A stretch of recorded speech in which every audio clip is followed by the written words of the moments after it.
Oh, yeah.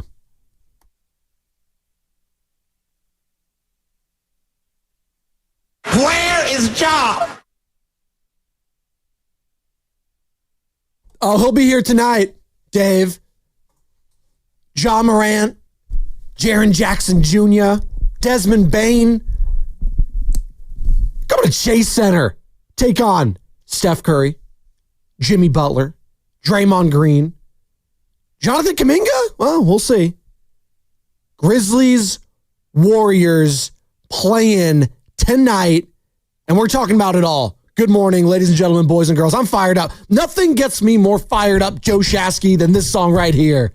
Leave it on. It's so damn good. I'm excited. I just smashed a whole bag of Cool Ranch Doritos. I'm fired up. It's 6 in the morning. Is that unhinged, by the way?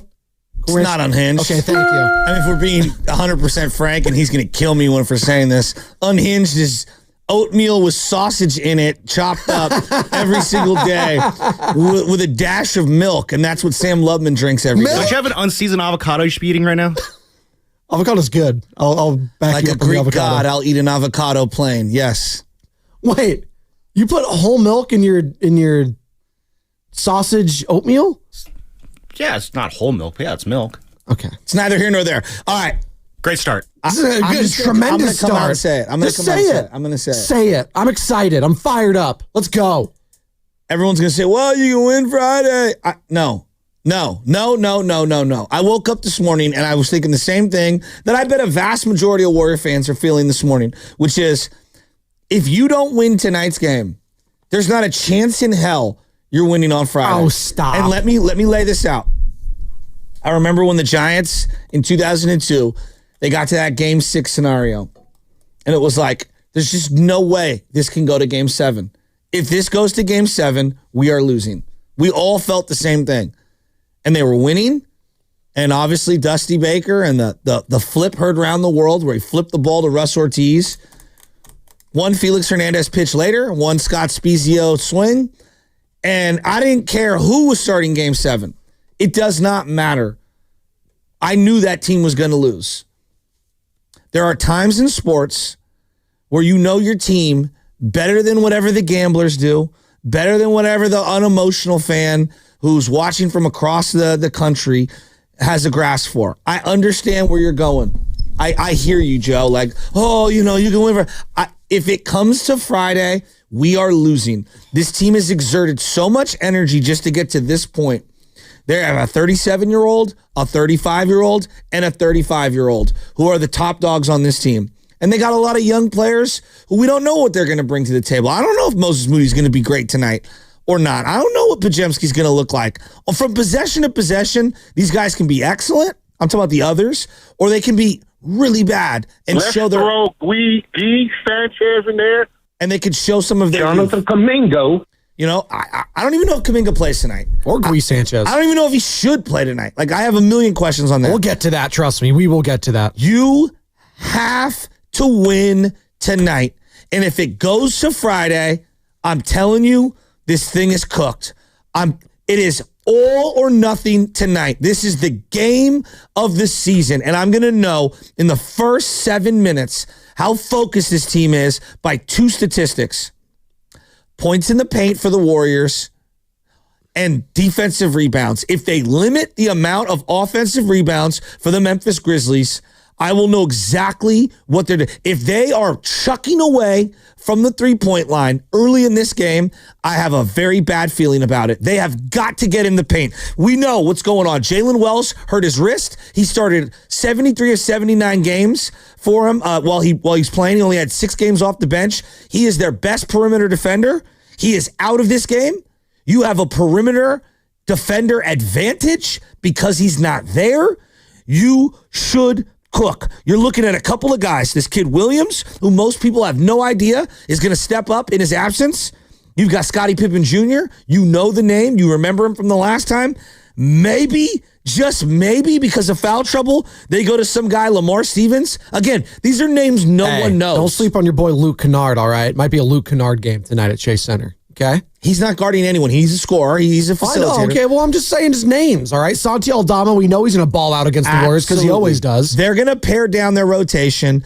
But to me, this is about slowing down the bigs. Zach Edey, slowing down Jaren Jackson Jr., getting Desmond Bane not to get going here. You cannot let the trio score 20 or more. And I'm talking about JJJ, Ja Morant, and Desmond Bane. 2 of the 3 can go off. It cannot be 3 of 3. And last time they played, and that was well said, was April Fool's Day back in April 1st. Jaren Jackson Jr. did not have his greatest shooting performance there. 2 of 9 from beyond the arc. And as you mentioned in that game, one of the big reasons and why they won was offensive rebounds and second chance opportunities, nearly doubling the Grizzlies, who, by the way, have some big boys out there. Yeah, Zach Edey might have heard of him. Guy's a 7-footer. He did get 16 boards, but only 3 offensive. And I will give him credit. He was actually very good in that game. I came away from that game very impressed with Zach Edey in his rookie season coming out of Purdue.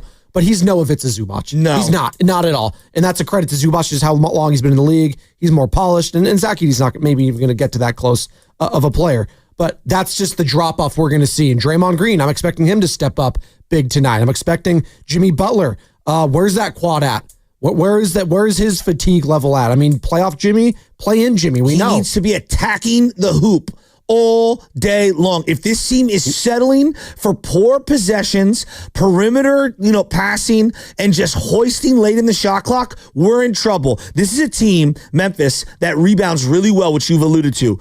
3rd in the entire league in offensive rebound percentage. You have got to out-hustle them. You've got to outbeat them. And you got to do a great job in not fouling them. They draw the second most fouls in the NBA. Ja and JJJ draw fouls. You have got to keep them off the free throw line. Last time they played each other, and again, we're going to be talking about this game all day long. We want your participation, 888-957-9570. And shout out to those watching on Twitch, Twitter, and YouTube. Brought to you by First NorCal Credit Union. For a low-rate auto loan, apply online or just ask for First NorCal financing at the dealer. Warriors-Grizzlies tonight, tip-off 7 o'clock right here on 95.7. The game coverage starts with Warriors Live at 6. Cannot freaking wait for this game. And as always, we are coming to you live from the Laughing Monk Studios. Laughing Monk, righteously brewed here in San Francisco. Last time they played each other, I mentioned it. 52 points for one Stephen Curry back on April 1st. 52. They needed all 52 of those, by the way, because they ended up winning by 9. It was tight towards the end there because the bench production wasn't very good. Quentin Post had 20 minutes. He had 10 shot attempts. He was only 3 of 10. You had Buddy Hield chucking out there. He was only 2 of 7. Guy Santos, 1 of 5. Kevon Looney, 1 of 4. Pods didn't have his greatest shooting night that game. So they needed every single bit of Steph. So I'm looking at everyone else now to step up. After what we saw, and it was a very good game. Very good game against the Clippers, who are an elite team. I think they might be a dark horse to go all the way to the Western Conference Finals. They're that damn good. That being said, you carry that same energy in that game, that'll carry you over tonight, I believe. You have that same energy and intensity you just had over at Chase Center a couple days ago, in a loss, mind you. You do that against the Grizzlies are not the Clippers. Just have that same intensity level, which I think they will to start this game off. And remember, last time they did get off to a hot start. They had 45. They dropped 45. Their most in the first quarter all season against And what them. happened in that game?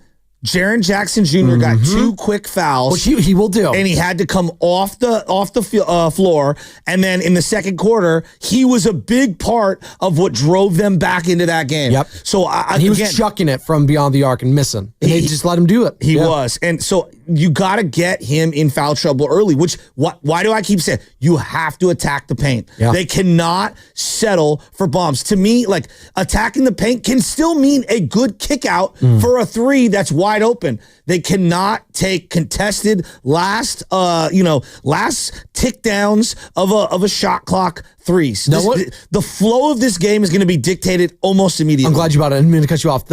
That's so ridiculous going back to that one game again. We're just talking about that game because that's our most recent vantage point from these two teams playing each other. 12 of 20, Steph was 23-point attempts for him in that 52-point performance in a win over the Grizzlies. Everyone else, though, Draymond, 1 of 7. Jimmy made 1, but he only attempted 2. That's what he does. Moses, 2 of 5. Pods was 0 of 4. Looney hit a 3. Remember that? The end of the shot clock? Loondog hit that 3. Because that was a grenade, as you like to mention. And then Guy Santos, 0 of 1. Quentin Post, as I mentioned, he was chucking 3 of 9 for him. And Buddy Buckets was not Buddy Buckets that day. He was 2 of 7. Who's going to step up tonight off the bench? Who's going to step up Well, is Podziemski going to do what he's been doing? Is it going to be Moses Moody, who had a pretty good game last time they played Memphis? He did have double-digit points in that game. I'd like to see Moody step up more on the offensive end. And is Jonathan Kaminga going to play tonight? That's going to be a question I'm sure we're going to get discuss a lot today. Anthony Slater going to be joining us at 8:30, courtesy of the River Islands guest line, covers the team for The Athletic, and also here at 95.7 The Game. Cannot wait to discuss this with Anthony Slater and his thoughts on this game because, as you mentioned, and real quick, I know you want to win this game just for the mentals. I understand that. And you're calling it a must-win, basically. I don't want to put words in your mouth. No, there's no other way around it. To me, this is everything. They need 4 days off. Can I go Mark Willard here and say, not Super Bowl and try again, but play in and try again? I don't even want to hear that. No? Because that worked so well when Willard did it. Well, I'm just saying. I'm a big believer in momentum, and this team has to gain momentum, and they need rest more than anyone. You referenced the quad. You referenced everything was like they desperately need to be able to have something tangible from the run that they are. I mean, I'm looking at this Jimmy Butler. No, look, this since acquiring Jimmy Butler, they're 23-7 in games that he plays. Yes. You cannot fall into a 8-seed play-in game on a Friday night against either Dallas or the Sacramento Kings. You got to have some perspective. No. You are what your record says. You are what your record says you are. No. Shout out Bill Parcells. This team is a play-in team. You have 3 future Hall of Famers. Don't care. This team fired their coach 8 games ago in Memphis. This is a game that you have at home. You cannot lose 4 straight home games to end the season. I understand that. You lose tonight, you beat the Kings or whoever, the Mavericks on Friday. We're not talking about this. But again, we're focused on tonight. Joe, you want to take care of business tonight. I know you don't want to hear that today. I know you don't. And maybe the fans don't either. 888-957-9570. I want all their participation can I ask you today. a question? Call or text. I'm just saying it's hard for me to, fully say this is a must-win game because I know it's not. It's not a must-win game. Whenever you do this in a 7-game series, when people are like, oh, you lose game 6, we come back for game 7. We all know how that feels. It's awful. It's absolutely awful. There are great example, 2022, Warriors, Celtics, okay? They win game 5. Everyone's like, you absolutely have to win game 6 back in Boston, correct? Yes. You do not want to go to game 7. And what do? They seize the moment. That's a series, though. These are 2. You're going to be playing an entirely different team. No, I understand that the circumstances might be different. I'm talking about the mentality needs to be identical. This is one of those scenarios, just like against Memphis in 2022, when it was like game 6 is everything. If it goes to a game 7 in Memphis, we are losing. You have to win this game tonight. That's the way my mentality is. And you referenced Steph Curry. Now, he didn't play in the January game. He was out. He did play in the 2 prior. Now, there was no Jimmy. I mean, that's why I used the last one, because there was Jimmy. But Lindy Waters is a key contributor in those first 2 games. The Lindy Waters era. But there is something to be said. And now Jalen Wells was one of the primary defenders. He scored 15 points combined, Steph Curry, in the first 2 games. Now, it was November and December. This team is significantly different, but he was 2 on him last time. I understand 52. that. I understand that. But what did they do to him in those games? Or what did the Warriors do offensively to where he has a 2-game stretch against this team with only 15 points, 4 of 16 shooting?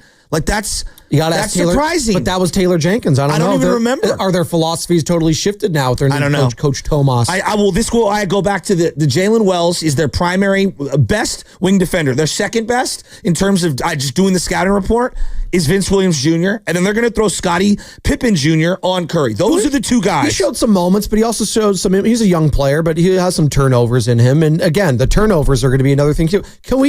The most important stat line for me for Steph, can we get under 8 turnovers, please? Preferably under 5. Well, this is a team that's going to get up and down the floor. They're one of the best scoring teams in the NBA. I'm talking about Memphis's offense, but they're also going to give up a lot of points. Yes. I mean, so this is where you have to get the offense flowing. That's why I don't want it to be bombs away. To me, it needs to be a little more methodical. They need to draw fouls. Getting JJJ off the floor in that first quarter is paramount.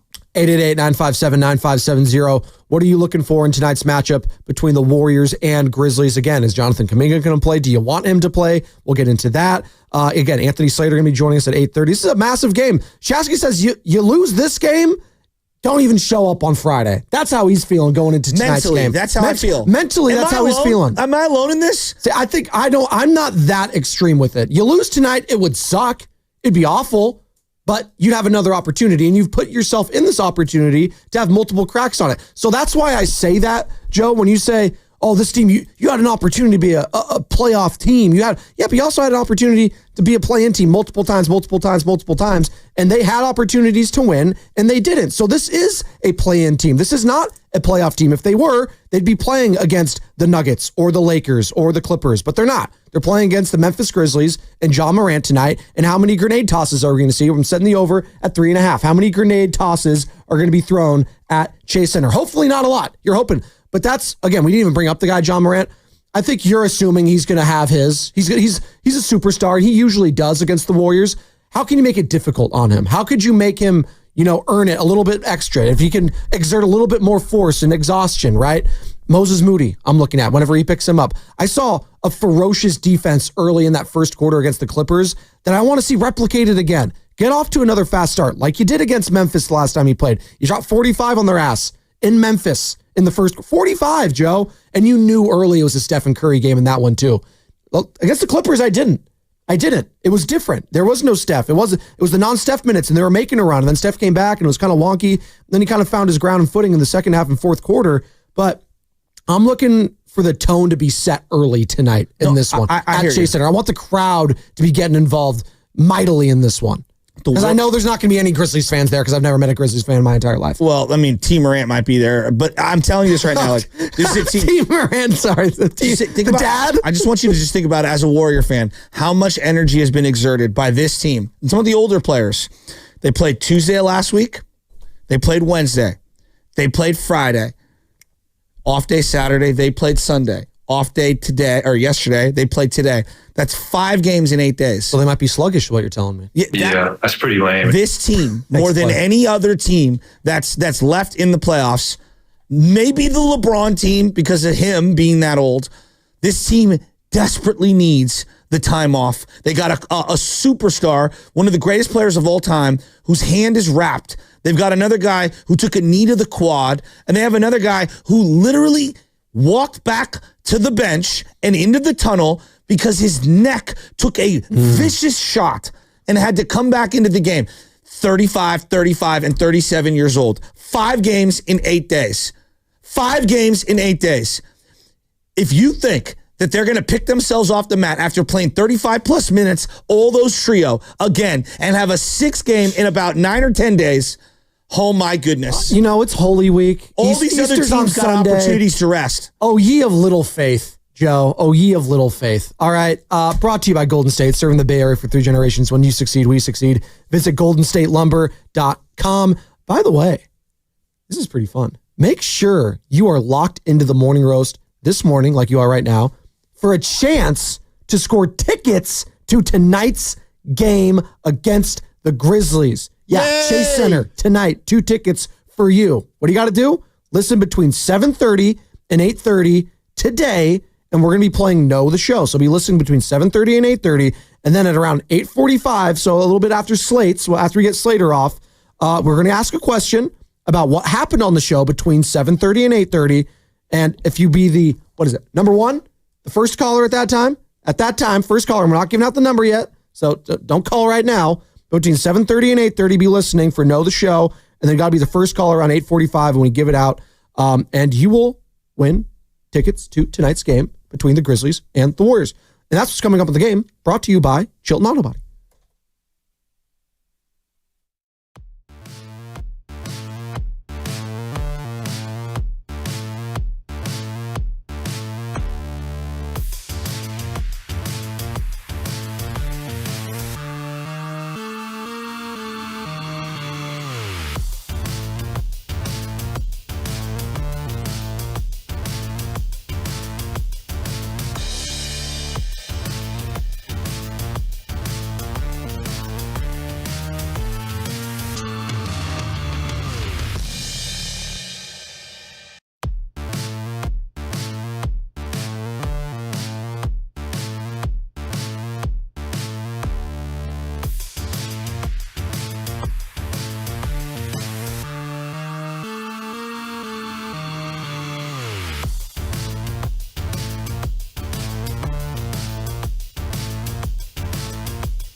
Brooks with a catch. He's wide open left corner. Misses a three. Draymond Green has the rebound. Still 8-0 Memphis. Pass ahead to Payton. Goes in. Got fouled hard by Brooks. They might have to take a look at this one. Yeah, they are. They're going to review it. Eric Lewis says, let's take a look at this one. Well, he's still down. Yes. That's a hard foul, Jim. Foul on the floor has been upgraded to a flagrant foul penalty, too, for wind-up, impact, and follow-through to the head while the player was prone to injury. Dylan Brooks will be ejected from the game. Gary Payton will shoot 2, and they will retain possession of the ball. So it is for flagrant 2. You're listening to The Morning Roast with Joe Spadoni and Joe Shasky on 95.7 The Game. Tim, we're on the call back in 2022 right here on 95.7 The Game. Game 2 of the Western Conference semifinals. And Gary Payton out for a few games, for a series, actually. Came back in the NBA Finals, but Dylan Brooks broke the code that day, and Dylan the Villain was officially born then, I think. Joe, as I say good morning to you, I say good morning to Sam Lubman, Carter, everyone just getting off work, getting ready for work, getting ready for school. Massive, massive showdown tonight at Chase Center. It's the play-in, 7th seed, 8th seed. A trip to Houston on the line tonight. But if you lose, it's not the end of the world, because you come back on Friday to play at Chase Center again. It's going to be either against your old pal, Doug Christie, the Sacramento Kings, Kenny Caraway, ESPN 1320, D'Lo, or Klay Thompson and Anthony Davis and the Dallas Mavericks. So it's okay. You know, I just don't even want to hear that. I don't even want to hear that. But real quick, talking about that, listening to that, and shout out Jim Barnett. It was great to hear Jim Barnett's voice on that call. The great Jim Barnett, who joined us a couple weeks ago on the River Islands guest line. The hatred you have for the Memphis Grizzlies, sports hate, obviously, it's actually, I think, up there with some of like the big boys like in the NFL and some of the teams like you. Like Taylor Jenkins, you could not stand. Now, he's gone. But the whole John Morant celebration, Jaren Jackson Jr., but like, didn't a little bit of that hatred go away once Dylan Brooks left? No. Just a little bit? No. Well, no, Dylan's his own entity. Okay. Ja operates in a very weird space for me. There's a part of me that marvels at how great he is. Where is Ja? But he also has a lot of the Russell Westbrook kind of like stuff where I view him, I'm like, you're such an idiot. Like, and I don't mean like idiot. I mean like sports idiot. Like you just do dumb things. And I consider them to be a dumb team overall. And I'm talking about sports IQ here. I'm like, you're your own worst enemy at times. I also acknowledge how talented they are. Yes. And like uberly gifted. But like Ja's his own worst enemy. But he is a spectacular player. I mean, there's an Allen Iverson-like quality to him, and there's a Kyrie-like quality to him in the sense that I expect him to make a ridiculous shot every single time he has the ball in his hands. Whether it's blowing by somebody and finishing in the lane, whether it's from deep, like his three-point shot. I mean, I had it in the month of April for just Ja. He's averaging over 30, shooting almost 42% from three.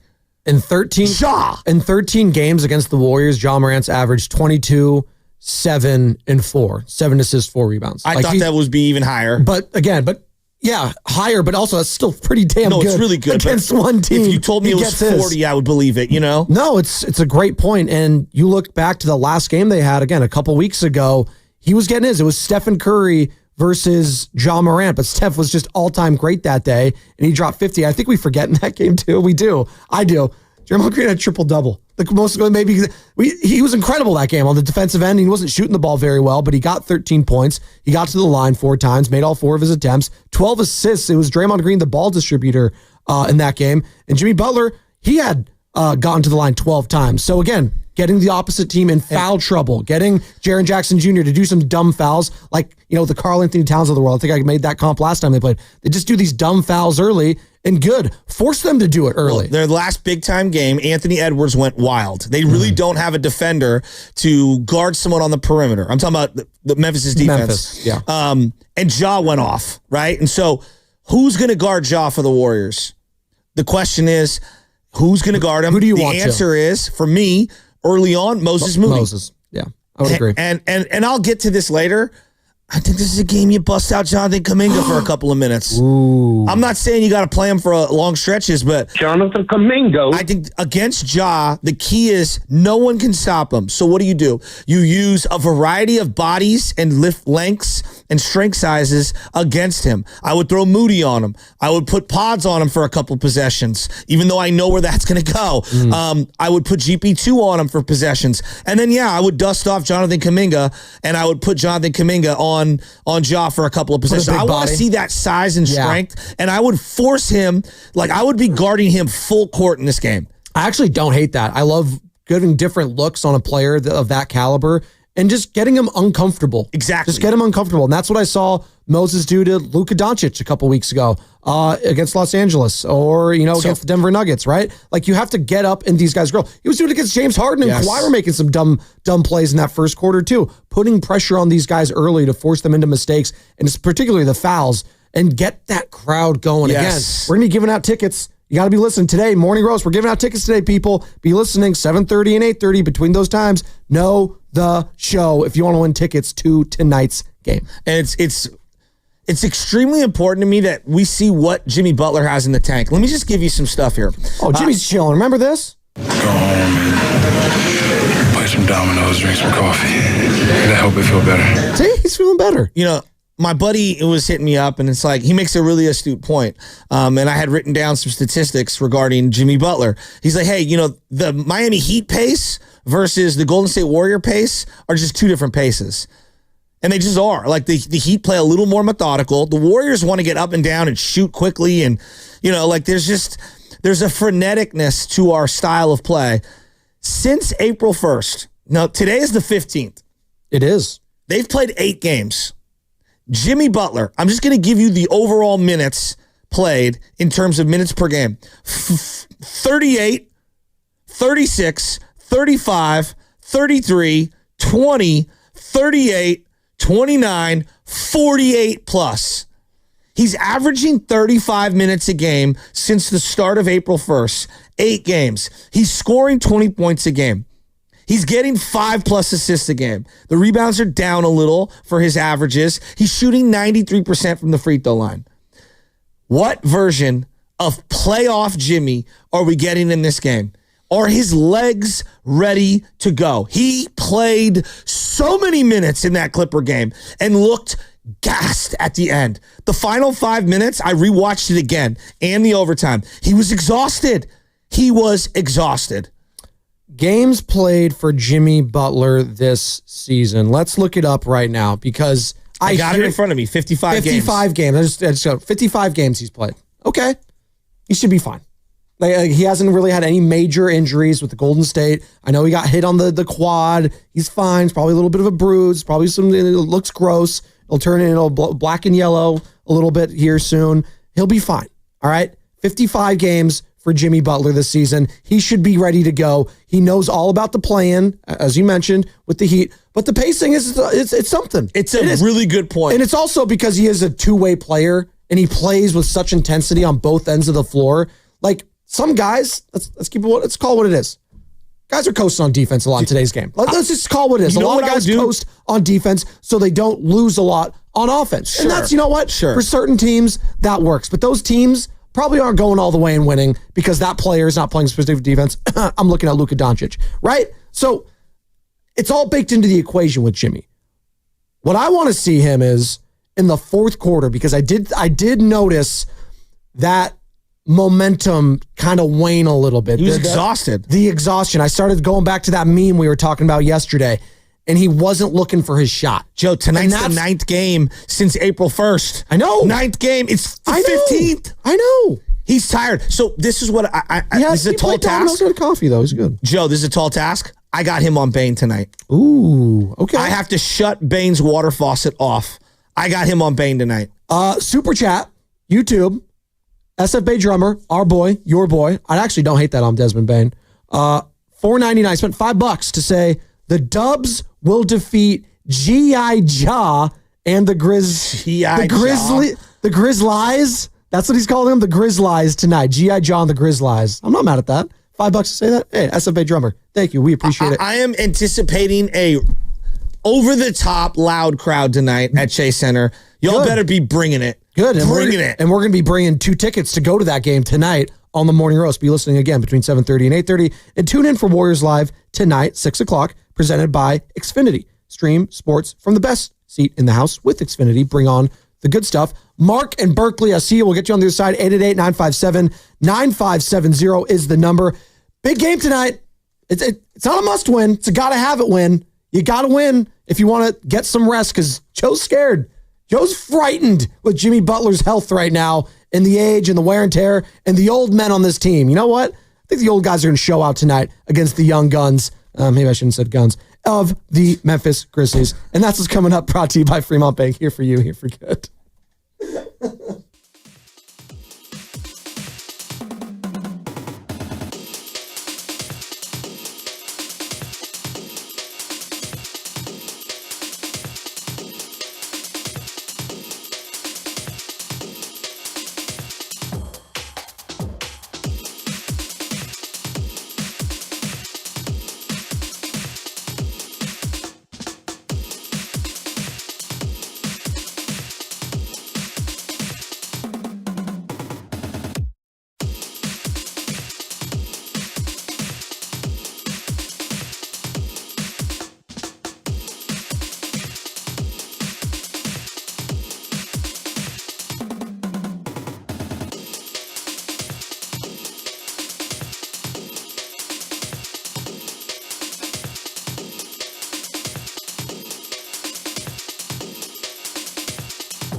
down and the double team released. Curry now with 5 seconds. Curry crosses midcourt. Hook pass to Draymond. Draymond dribbles down the lane, throws it up. No good. And we're going to overtime. The Warriors didn't get a good shot. And we're going to overtime. We've got 5 more minutes. Dub Nation, it's the voice of the Warriors, Tim Roy. You're listening to The Morning Roast with Joe Spadoni and Joe Shasky on 95.7 The Game. I have to laugh. Is that Jim Barnett saying, put it up? Put it up. I'll never forget watching that right game. here on 95.7 The Game, too. I mean, we're down in the basement in the new family room that I had just remodeled. Right. And I had Lucas and Nash, young Nash. Oh, God. Former producer here at 95.7 The Game. And young Nash just kept saying, and like, host. Josh beating you. Josh beating you. Josh beating you. You have no answer. You have no answer. Well, thanks. Thank you. Thank you for explaining the game I'm watching in real time. Same Nash that said Jimmy can't win the big one during the Super Bowl to you and Bonte's face as they're blowing it, too. Triggering Bonte. And we won't get into it, but what are the Alzheimer's? I miss Draymond not only missed the floater, he hit foam. That's like the bottom of the backboard. Everyone's like, he called OT. It's like, dog, it was a tie game. So what you're telling me is... you shoot it, you're like, game. No. I know exactly what you mean. So what you're telling me is, whether it's against the Clippers or the Grizzlies, Draymond should not be attempting layups anymore in the closing minutes of games. Is that what you're saying? Yeah, you don't love that? You don't love it anymore? Well, just don't try to foul bait. Don't try to lean in and try to draw a foul. Go strong. Dunk the ball. How about that one? Just go up and try to yam it. I'd rather have that instead. This is what happens when you're a 35-year-old power forward / center who's been banging with guys for the last 12 years that are way bigger than you, and you're playing 8 games in 14 days, and you're exhausted, and you're in minute 35, or whatever, 40, however many he played in that game. We have to be realistic. Well, I'm going to be realistic, and realistic was 2 weeks ago today. Again, it's been 2 weeks to the day since they've last played the Memphis Grizzlies, and Draymond Green in that game had a triple-double. 13 points, 12 assists, 10 boards. Can he replicate that? Go a long way in another win, and calming you down, who seems to think this is too much doom and gloom right now. Too much. No, look, much. You win I'm tonight, singularly you're fine. focused. It's pretty straightforward for me. It's just, win the game. This is a must-win. I'm not going into like that, because you know what? Just play easy, play loose, play fast, play fun, play free. You'll win the game. You are a better team than the Memphis Grizzlies. You are. There's a reason you were the 7th and they're the 8th. Same record. No? Well, yeah, but you had the tiebreak over them. You're better. You've shown that throughout the season. You are a better team than them. Now, it's a 1-game sample size. I get it. Anything could happen, but you have Stephen Curry, you have Jimmy Butler, you have Draymond Green, as you mentioned. You do have 3 Hall of Famers. They'll win you this game tonight. And if they don't, that sucks. You'll have an opportunity to win another one. 888-957-9570. Brought to you by Golden State, serving the Bay Area for 3 generations. When you succeed, we succeed. Visit goldenstatelumber.com. Anthony Slater going to be joining us at 8:30. Covers the Warriors for The Athletic for 95.7 The Game. I do want to get his thoughts on the whole Kaminga situation. Is he going to play tonight? Does he need to play tonight? Does it matter if he plays tonight? And real quick, we were kind of joking on the call yesterday, and Mark and Berkeley will get to you in a second. We were joking on the call. It's like, do you imagine if he's another DNP tonight? Does Steve Kerr triple down on Friday and say, nah, we're not going to do it? You mean, and they lose? And if they lose tonight and they go to another play-in, is he going to be another DNP? It's tongue-in-cheek a little bit. Can I be real with this for a second, though? Please, because it does seem like I'm laughing at it because the whole thing just seems laughable at this point. If that's what ends up happening, okay? If he's a DNP tonight? Yeah, a DNP again tonight, and let's just say Friday, right? Just doesn't play at all. What happened between the front office and the coach? Yeah. How are we not on the same page? Right? Guys, either you see him as a useful piece that you can utilize off the bench, or he should have been traded. You wasted and you harpooned his own value. And you're basically stymieing what could have been an asset for your team, either for yourself to play or to acquire something for you to utilize in one of these types of games. That would be really, really disheartening. That would tell me that front office, coaching, they're not aligned. The player didn't meet their expectations.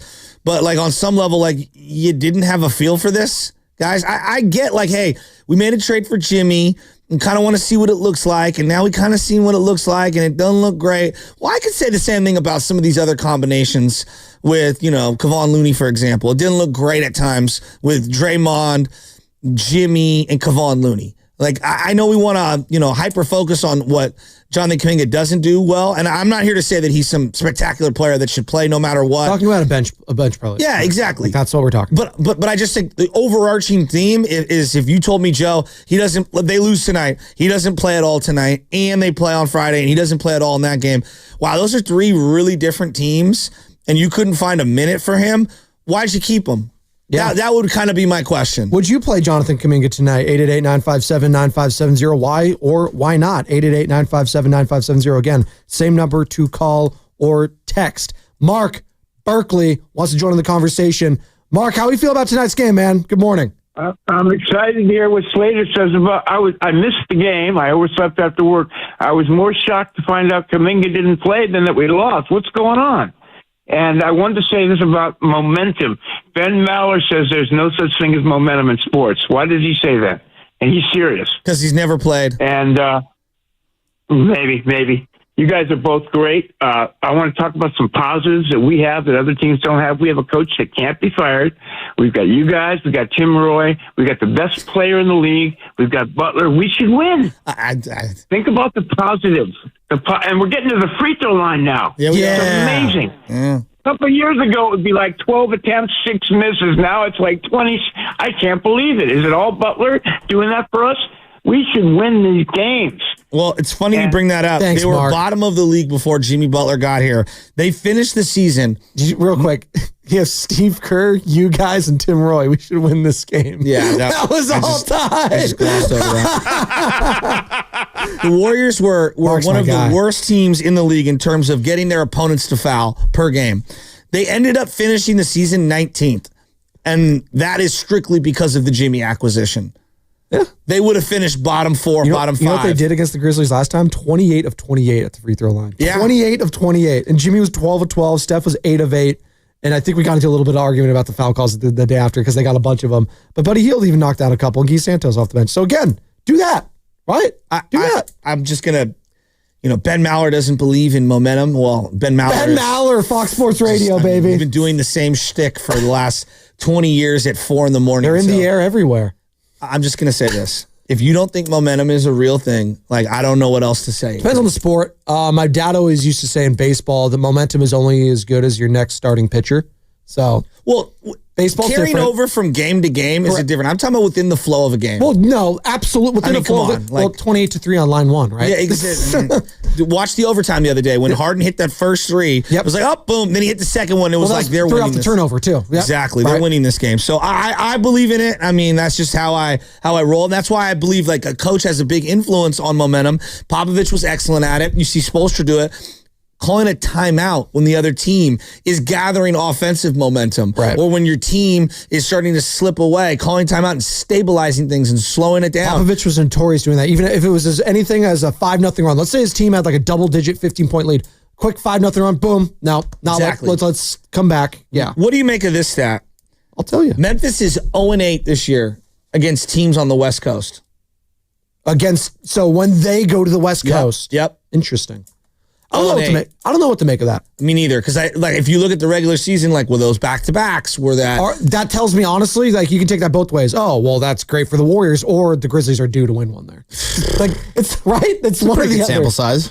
Sure, but again, what do you make of it? Like I don't even know if that's a thing in a 1-game sample size. And you were just talking about like the rest and the travel. Like they've been their starters have been resting now. They're sat chilling. Sunday. And have they just been? Like, I guess they didn't know where they were going. No, they sat everyone Sunday. So I did a bunch of research. I was going to say, were they staying somewhere in the middle of California to know whether they're playing the Clippers or what? They basically sat their top 7 guys heading into this game, and it's Zachy. The rotation is going to be something along the lines of this, all right? You're going to have... I think to start, they're going to do what they did last time. Jaren Jackson Jr. Yep. Zach Edey. Yep. John Morant. Yep. Desmond Bane. Mm-hmm. And who they going to go with it instead? Probably Williams. Probably Williams. Okay, I was going to say maybe Scottie Pippen. I was thinking Scottie Pippen, but that's a tough spot for the young guy. I think he comes off the bench. Okay, but it's a toss up. Yeah. They have Aldama, who's going to come off the bench. Who's had moments against the Warriors. He had 18 last game against him. Luke Kennard, this guy Conchar, who might Conchar. Yeah, whatever. I always pronounce it wrong. Who might play, might not. I mean, they're very up in the air on him. Is he hurt? Well, they just don't know if they want to pare down their rotation. That's what they kept talking about. And then Lamar Stevens is a guy that if one of these perimeter defenders gets in foul trouble, he's a guy that's going to come off the bench. These are random names. I just want people out there, you're going to get familiarized with them tonight. I apologize. You were right. This is Conchar. There's another one that's like Chanchar somewhere else, but you were correct. And your pronunciation. All right? I wanted to give you your flowers there. Thank you. You're doing a good job. But the Jalen Wells thing, like, this is a guy who started 74 games for them, played in 79. That fall he had was so scary. I'm actually relieved it was only a wrist injury because the way he fell, remember they had to bring out the stretcher for him. It was really, and he was shooting 35% from three, so he was a serviceable 3-point shooter. This is a guy who is a big loss for them. 888-957-9570. Grizzlies, Warriors tonight. The matchup that you're looking at the most in this one is what? And is Jonathan Kaminga, are you playing him tonight? Are you playing him tonight? I'm not asking whether Steve Kerr should or not. I'm asking the fans. You playing Kaminga tonight? Well, here's the reason why I would. Here's the reason why I would. Because I think perimeter defense is going to be vitally important for the Warriors tonight. And I think he is one of your better perimeter defenders. And I think you can't go to zone against this team. Now, Wells was a part of this. But on December 19th, they hit a franchise record, the Grizzlies did, against the Warriors, 27 threes. And that was a game where you had a lot of poor, perimeter defenders out there. Lindy Waters, as much as he tried, was not a perimeter defender. Like, Lindy Waters played a lot in the first couple of games against the Grizzlies. He's not even on the team right now. Dennis Schroeder in the January game played a lot. And so I think Kaminga fits. He was having a really good game in that game before. Was it Brandon Clark, who's out for the season with an injury? He, fell down on his leg. I think Kaminga should play tonight. How much is a different question, but I think he is one of your better players in this matchup. This is a specific matchup. You need perimeter defense. I think his athleticism is something that can be utilized. I think his rebounding, because he has rebounded better in the games that he's played. I'm not saying you play him 30 minutes. I think you find 5 to 10 and see how it goes. Well, I just know, judging off of last game, no one else really stepped up from the young guys, the others as we call them. Like, they played a lot of Quentin Post minutes. He played 20 minutes. He wasn't very good. He had 9 points. And if he's not shooting the ball well, he's not really doing a whole hell of a lot. 3 of 9 from beyond the arc there. Buddy Hield didn't do a lot. 2 of 7 for him, not a lot. Guy Santos, 1 of 5. Kevon Looney didn't do it. He had that buzzer beater 3, but he was there just to have size, right?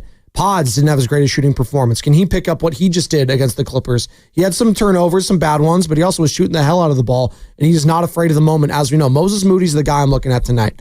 Can he get back that swagger that we all saw for months on end when he kept getting double-digit scoring, double-digit scoring, double-digit scoring? I know what he's going to give me defensively.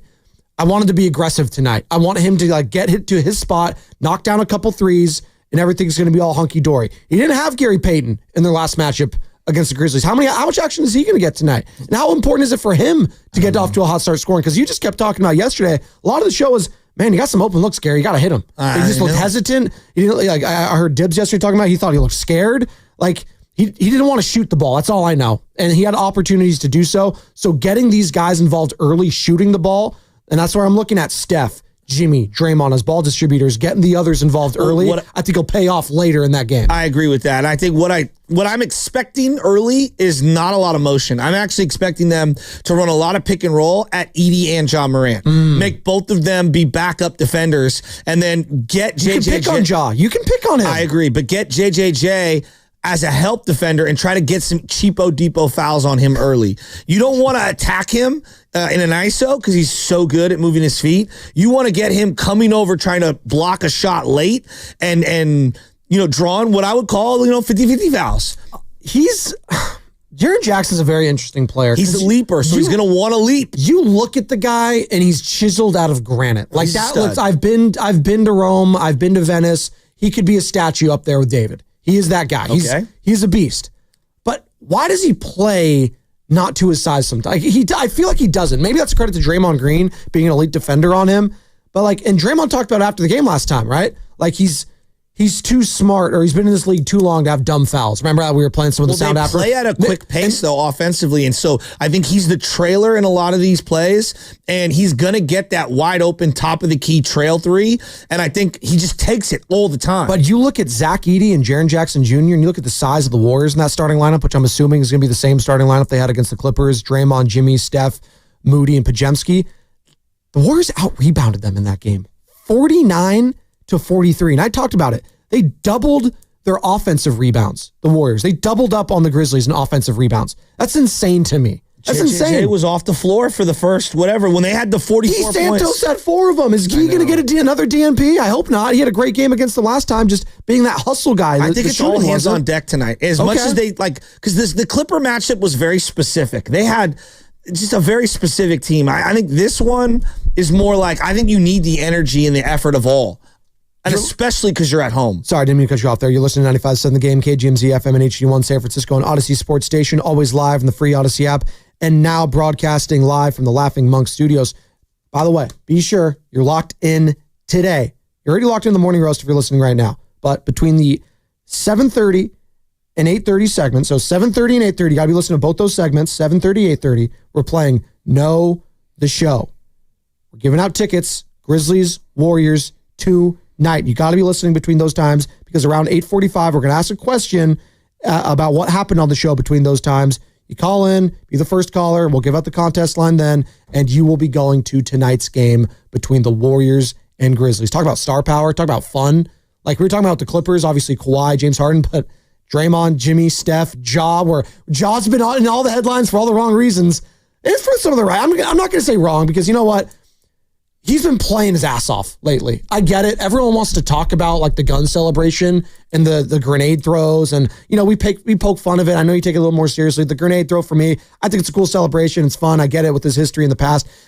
It's shadowing what has been a really fun stretch for him as a player scoring the ball. You just look back, the Denver game wasn't great, 8 of 21 overall for him, 21 points. But prior to that, 36 points, 28 points, 30 points. 36, 26, 44. Like, you keep going, and it's efficient scoring. Mm-hmm. So that's the guy right there. Force him to do a little bit more on the defensive end. Pick on him if you can, please. And they'll come in waves. Yes. Like, this is a team that scores in bunches. They go through droughts, and then they come roaring back. They were up, again, last game. They had 45 points up against them, and you had a 13-point lead. And that was gone. And like, they stabilized things a little bit, but then in that third quarter, you get outscored 37-29, and it got tight. Jaren Jackson fouls out. Rest is history. Steph puts the team on his back, drops 52. I would love another 52 tonight, if I'm being honest, from Stephen Curry. It'd be great. But the fact that you needed that 52 last game, because no one else was really stepping up scoring the ball, other than Jimmy Butler, but a lot of that was from the foul line, got me a little nervous. For tonight, but I'm going to actually go in another direction. I know that you were going to say that, hey, this is a big Steph game, and I agree. It's obviously every game's a big Steph game when you get to this point of the calendar. I just don't want 8 turnovers. Can I get that from Steph? That's the wall. I'm going to give you the number. The number is 45. Can the Buddy Hield, JK, Guy Santos, Pods, GP2, can that group, Moody, can that group get me 45? If they get me 45, we win going away. Let's talk to Oreo Cookie. Let's talk to J-Dub in Union City. That's Shasky right there saying, you know what? If I get the contributions from these couple of players around 45. So I'm going to say it right now. QP. Okay. Moody. Moses Moody. Pods. GP2. Kaminga.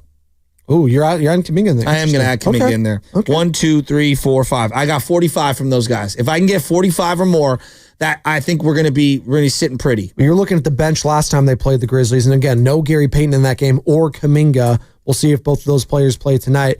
I'm looking at 7 points, 16. They had 24 points from their bench. That's not good enough. Not good enough. But also, Moses Moody just didn't have a great shooting game. You know? And I think that, he needs to bust out in the worst way. Got to be nice for him to have a couple of big threes early in this game. You can still get tickets, by the way, Warriors.com. I want to get that known. He's so due. Yeah, he is. I hope this is the coming out party, because, God, if you get the win and you have a Moses Moody game, the confidence for him and the team when he's shooting the ball well and he's already doing what he's doing defensively heading into a playoff series, yeah, that would be huge. Oreo Cookie, what's up, Oreo? What you got, man, on tonight's game? How we feeling? Hey, what up? What up? Am I a winner? Did I call? Did I get tickets? No, sorry, Yeah, Oreo. buddy. Yeah. Hey, man. So I resisted myself yesterday from calling because everything was so negative and everything was going against Kerr, which, you know, I've been on him the whole year. But let's talk a little bit of positivity. After all the turnovers, after all the non-rebounds and no loose balls that we got to, we were right there at the end. We were right there, a couple of moves here and there, a couple of plays here and there, and we would have won that game. Let's not forget the Clippers are one of the hottest teams in the NBA. But what I do want to stop is when we do get a defensive rebound, could we stop trying to do an outlet pass all the way to the other side? Because those are getting picked off. Can we give Jimmy the ball to bring it up? Because we're so lazy to get the ball over the halfway line. When I'm looking at it, like, okay, we barely got it over, and now we got to get into our sets. And I think they're taking a little bit too long to get into our sets. But at the same time, that outlet pass, we got to stop that. Every possession is key today. Yeah, it is. Thanks, Oreo. 888-957-9570. Let's go to J-Dub in Union City. Wants to join in the conversation as well. J-Dub, how we doing? How we feeling about tonight's game in some of these matchups, man? Yeah, good morning, fellas. How we doing? Great. I'm nervous. Oh, I'm feeling positive, energetic. Understandable. Understandable to feel nervous, but, I know y'all are talking about matchups. I really think it mainly comes down to, the Warrior slashers, so leading with Jimmy Butler and Jaren Jackson Jr., right? Like, I mean, we see when Jaren stays out of foul trouble, he's a DPOY caliber kind of guy, right? But as we all have seen as well, he usually can't stay out of foul trouble. But I think what's so important with that, again, how do you attack the paint? How do you control what the Grizzlies do, not only defensively, but I think in their rotations? Because remember, they just saw what the Clippers were able to do in the paint with Zubac, right? And I'm not saying Zach Edey is the same caliber guy, but that is a big body that you have to worry about. But they're not going to want to play him, I don't think 25, 30, XYZ amount of minutes. I think that really changes things. And, you can kind of get in his head a little bit with what the Warriors do offensively. So if you make him have to play even more minutes than what the Grizzlies probably want, that shifts things even more in the Warriors' favor, as big as he is. That's J-Dub in Union City. Appreciate it, J-Dub. We're up against it. We're going to react to that on the other side. 888-957-9570. Let's talk about how we got here. Right, we're talking about the game. We're going to be previewing the game all day long right here on 95.7 The Game. Warriors live at 6. We have tip-off at 7. Again, your only local coverage and broadcast for the game tonight, not a national one. The local broadcast is going to be right here, 95.7 The Game with the voice of the Warriors, Tim Roy and Tom Tolbert on the call. Cannot wait for that. And we'll have all your action tomorrow as well. We're going to talk about a win. We can talk about a loss. But how did we get here, Joe? Let's talk about it on the other side. It's going to be brought to you by the San Francisco International Airport.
And Draymond Green, I think, has been thrown out. Oh, my gosh.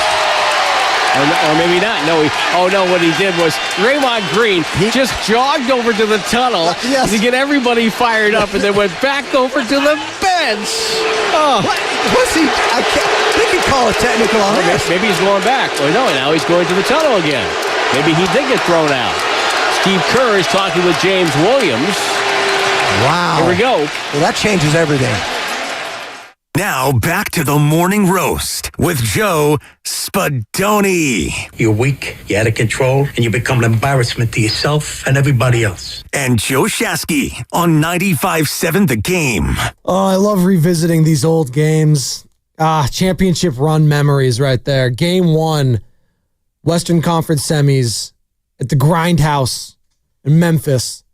Whoop that trick. Is that what they were playing, right? Whoop that trick. Tim Roy, Jim Barnett on the call right here on 95.7 The Game as he gets ejected. Yeah, Draymond Green getting ejected. And that laid the foundation for what was a very interesting, fun, scrappy, dirty, I don't know what you want to call it. It was a series that the Warriors won. They handled their business. And since then, Joe, you've hated them ever since. You hate them. Yeah. You hate the Memphis Grizzlies, which is so interesting to me because I think if I pulled Dub Nation, like, would you consider them a rival? So they're not a rival. So they're not a rival, but you just hate them. Well, it's different. Those are two different questions. Is it? Yeah.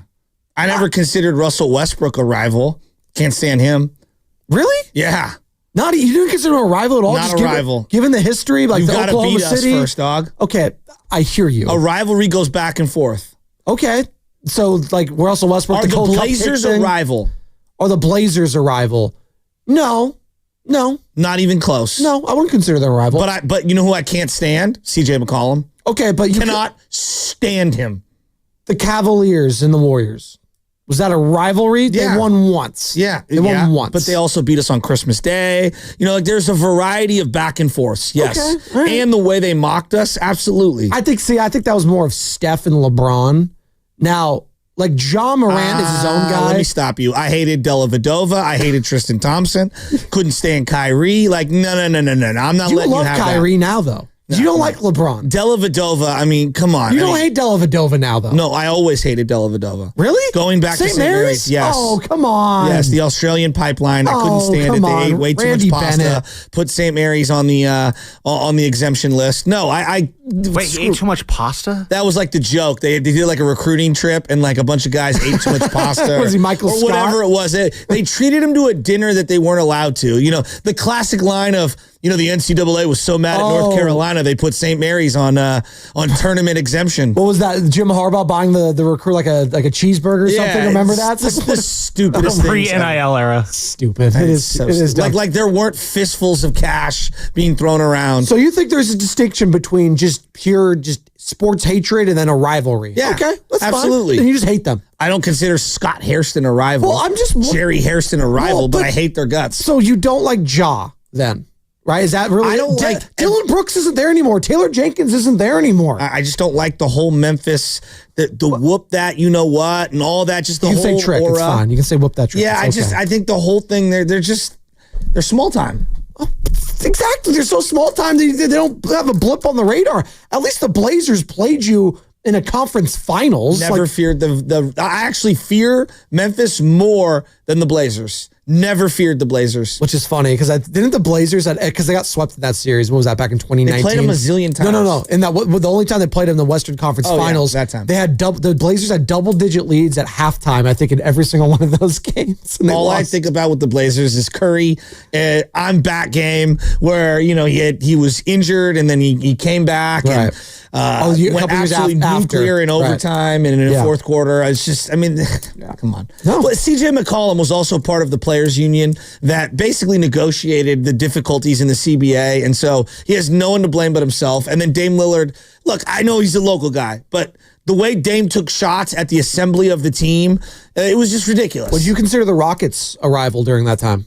They didn't win a series. They didn't win a series against you. No, but they beat you on the first ever game for Kevin Durant, for example. So, like there was season game. I was threatened by them. So yes, I absolutely considered them a rival. Interesting. Okay. Do you consider fandom doesn't mean it's logical? Okay, no, the 888-9579. I'm just going to ask the question if you consider the Grizzlies a rival. 888-957. I don't consider the Arizona Cardinals a rival to the Niners, and yet they're always a difficult game. Okay, fair enough. Not a rivalry at all. No, well, because there's just no the Cardinals in and of themselves are just so nondescript as a franchise. I need some animosity. You didn't like Kurt Warner though, like during those years, I'm sure. Yeah, but we were also garbage. I mean, we were facing it was Arnaz Battle versus Kurt Warner. Arnaz Battle. I mean, come on, dude. Come on. What are we? By the way, you mentioned CJ McCollum and the Pelicans. The Pelicans letting go of is it David Griffin? Gone. Shocker. Gone. Their VP of or general manager about whatever. He's a high-level loser, bro. Well, everyone was crowning him when they made that trade. Remember, they got Zion, and they got Brandon Ingram, they had everyone. Everything's going great. Yeah, that lasted a couple of years. Just like Tampa Bay Ray, baseball doesn't hit that market and doesn't sell tickets. New Orleans does nothing for anyone. That's just the feeling I have. Well, basketball. That's what I meant. Yeah, it's useless. Basketball in New Orleans just doesn't hit at all. Dude, LSU baseball is more popular in the state of Louisiana. Pull them. Who's bigger, Paul Skeens or Zion Williamson? Livy Dunn. Well, bigger, it's going to be Zion because, food-wise, but bigger as a personality. And I consider that a football state. It is. It's Louisiana. College and then obviously the professional. Dude, I'm going Louisiana Monroe or Louisiana Tech before I'm going to New Orleans Pelicans. Tulane. Go Green Wave. Shout out Steiny. I'm with you, bud. By the way, listen, between 7:30, 8:30 today, if you want to go to the game tonight, and there are tickets, Warriors.com. If you want to pay, that is fine. But we're also giving you opportunity to not pay and get some tickets here on the show to go to tonight's game. Listen between 7:30 and 8:30. So in about 5 minutes, you're going to start listening at that point. And you should be listening all show, by the way. I don't like when we do this. You should be listening all show all week long. But specifically during 7:30 and 8:30, it's going to be Know the Show. We're going to say something during that time frame. You're going to want to know what we said because we're going to ask you a question around 8:45. You got to call in to the contest line, and you will qualify if you win for 2 tickets tonight between the Grizzlies and Warriors. We're talking rivalry. We're talking about the Grizzlies. John Morant. You consider them a rival? We can ask the question. 888-957-9570. By the way, we are broadcasting live from the Laughing Monk Studios. Laughing Monk, righteously brewed in San Francisco. There's just something about when these two teams play, it feels something happens. It right? feels extra. Yeah. Ja obviously raises the level of entertainment. We haven't mentioned this guy though, Desmond Bain. He kind of gets swept under the rug in these conversations a little bit. It's a great name, by the way. You just think of the Batman villain Bane. I was born in the darkness. You think of that guy and his big game performances. You always bring him up, and you like him. He's a player. You want him on the Warriors. That's kind of a player you like because he plays with an edge. And that's what you need to make rivalries happen. Both sides need to be chippy. It doesn't matter about what. And that's why I felt like I lost a little something with Dylan Brooks. But as you said, Dylan is his own little entity. Yeah, he's his own little villain. And by the way, if you win tonight, who you going to be seeing next weekend? Well, let's worry about tonight. Hey, it's okay. Theater of the mind. It's okay to talk about these things. I know, but I just don't want to think. I don't want to. Why are you so worried about tonight? Do you think the Grizzlies are going to win this game? The Warriors have not looked great against these younger teams that rebound really well. 3-1 against them this season. And look, Zach Edey and Draymond got into it earlier this year for whatever reason. I don't even know what happened there. Well, you know what happened. It goes back to the Draymond talking smack but I'm talking about on in the court. Purdue championship. What did Zach Edey do to him on the court? So I don't know what to expect. Not born in America. Ja, even if you defend him brilliantly, Ja can still be spectacular. He could drop 40 in any game. This is a trio where their top 3 leading scorers are scoring 19.5 plus in Ja, JJJ, and Desmond Bain. And I know that they don't have their best perimeter defender who's out right now, but Zach Edey's had a really nice, early start to his career. He's a really good player. Scottie Pippen Jr. has played good ball the last month as his role has expanded. So they do have specific players that I think can do some things against him. Aldama has done really well against the Warriors off the bench. He will shoot the ball. He's going to take shots from beyond the arc. If he's hitting, again, I tell you, they hit a franchise record in 3-pointers earlier this year against the Warriors. They dropped 144. It was a different team. It's a different version of the Warriors, but they can shoot. This is a team that can shoot. Ja can shoot. He's shooting over 42% from three-point land in the last month or so. Desmond Bain can shoot. They've got players. And then they have the thing that is the kryptonite for the Warriors. Length and size and rebounding, and they draw fouls. This is a recipe for a disaster if you were not playing buttoned-up basketball. Do you think the fact that we saw them 2 weeks ago and you won in that game and in that fashion and Steph was going nuclear and he was insane, do you think that's why people, I'm not going to say sleeping on the Grizzlies, but I do think there is a level of confidence tonight from Dub Nation that we're going to get this done? And what is the confidence level right now, I would ask right now, in this game, heading into tonight's game, given where this team has been? You lost your last 3 games at Chase Center. You're playing at Chase Center tonight. So you're talking about the 0-8 for the Grizzlies on the West Coast playing here. You're 0-3 in your last 3 home games. So you can use that streak if you want to. Like, those kind of streaks all like kind of are meaningless to me anyways. Just win the damn game tonight. None of that matters. But your confidence level heading into tonight's game is what, Dub Nation? Coming off that loss to the Los Angeles Clippers, this isn't a must win. I get it. I hear you, it is. So that's why I think there's also this level of, they should win. But if they don't, like the confidence level. No. See, their legs are dead. Like I think that their legs are dead. I mean, yeah, dude. They just played an overtime game. They've played 8 games in 15 days. Tonight is the 9th in 15 games. They're not senior citizens, as Draymond said. They're not 75. These are like well-conditioned athletes. They are in NBA years, though. I'm talking about relative to the team that they're playing. I think grown men. I think that matters. Okay, but They're like grown Memphis has had 4 days to rest. You know, the Warriors don't have that luxury. They should be sluggish then. They're relying significantly on older guys, and it's relative. Like, obviously not to you and me. These guys are thoroughbreds compared to you and me. I'm talking about relative to the team that they're playing, and they've logged a lot of minutes. If you didn't think their legs got tired in that 5 minutes to go, and then into the overtime sequence, like I don't know what you're watching. You know what? Brandon Pajemski, voice of reason. They feel fine.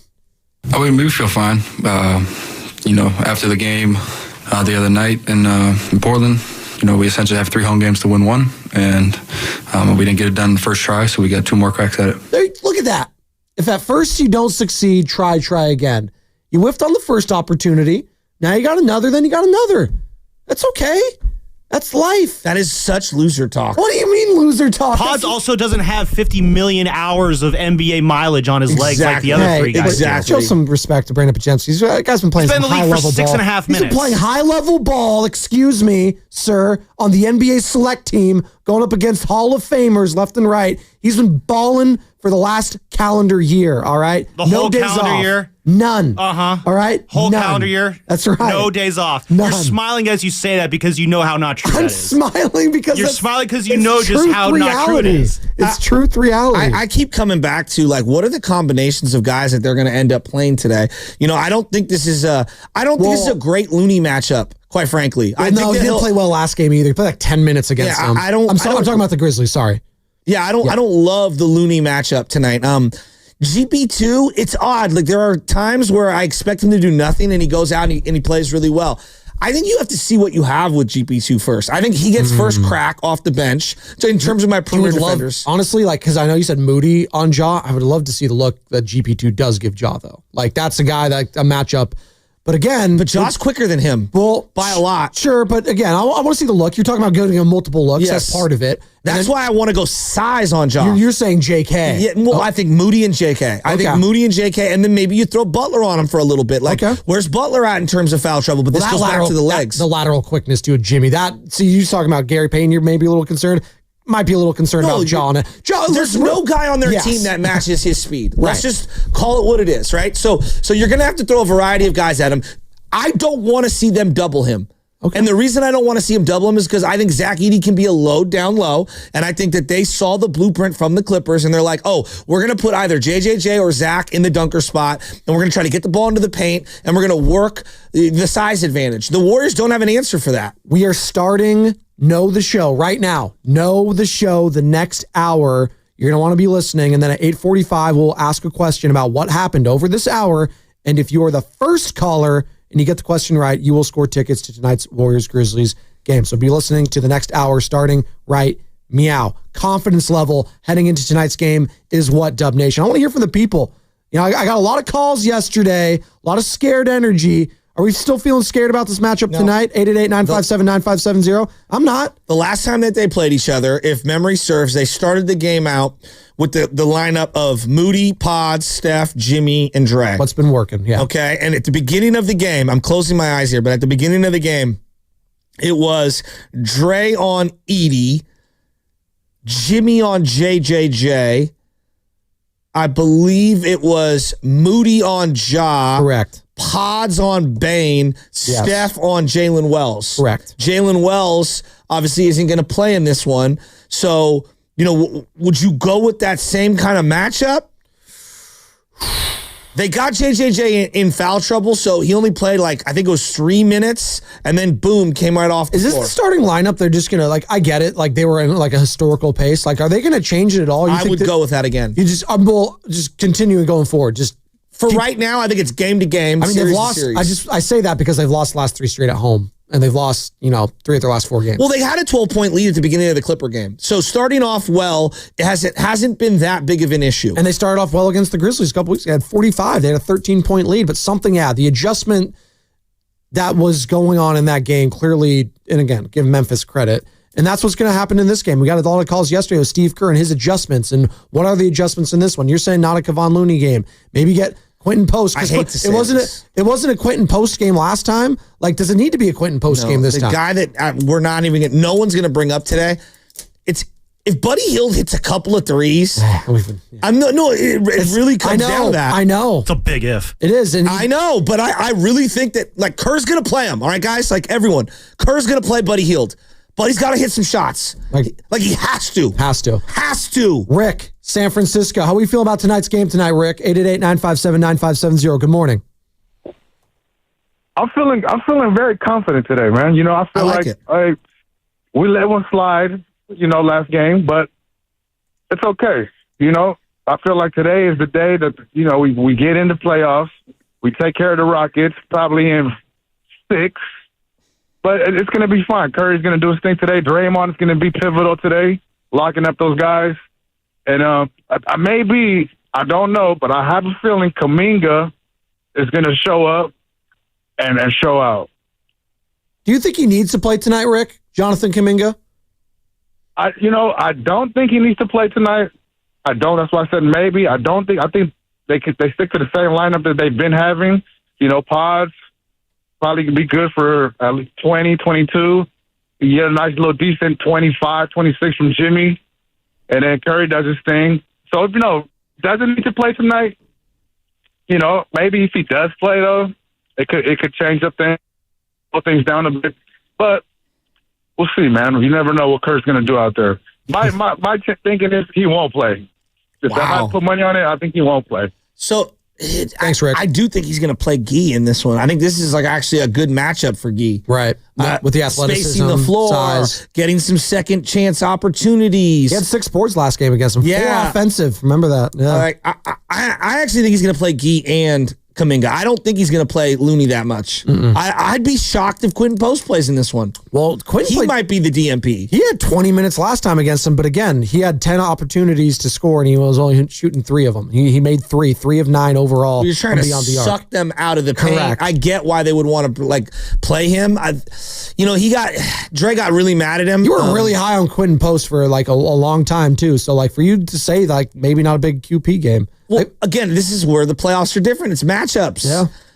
And I don't love this matchup for him. The last time they played each other, no Gary Payton, no Kaminga. You did have Jalen Wells last time for the Grizzlies, but now no Jalen Wells. Is J.K. going to play in this game?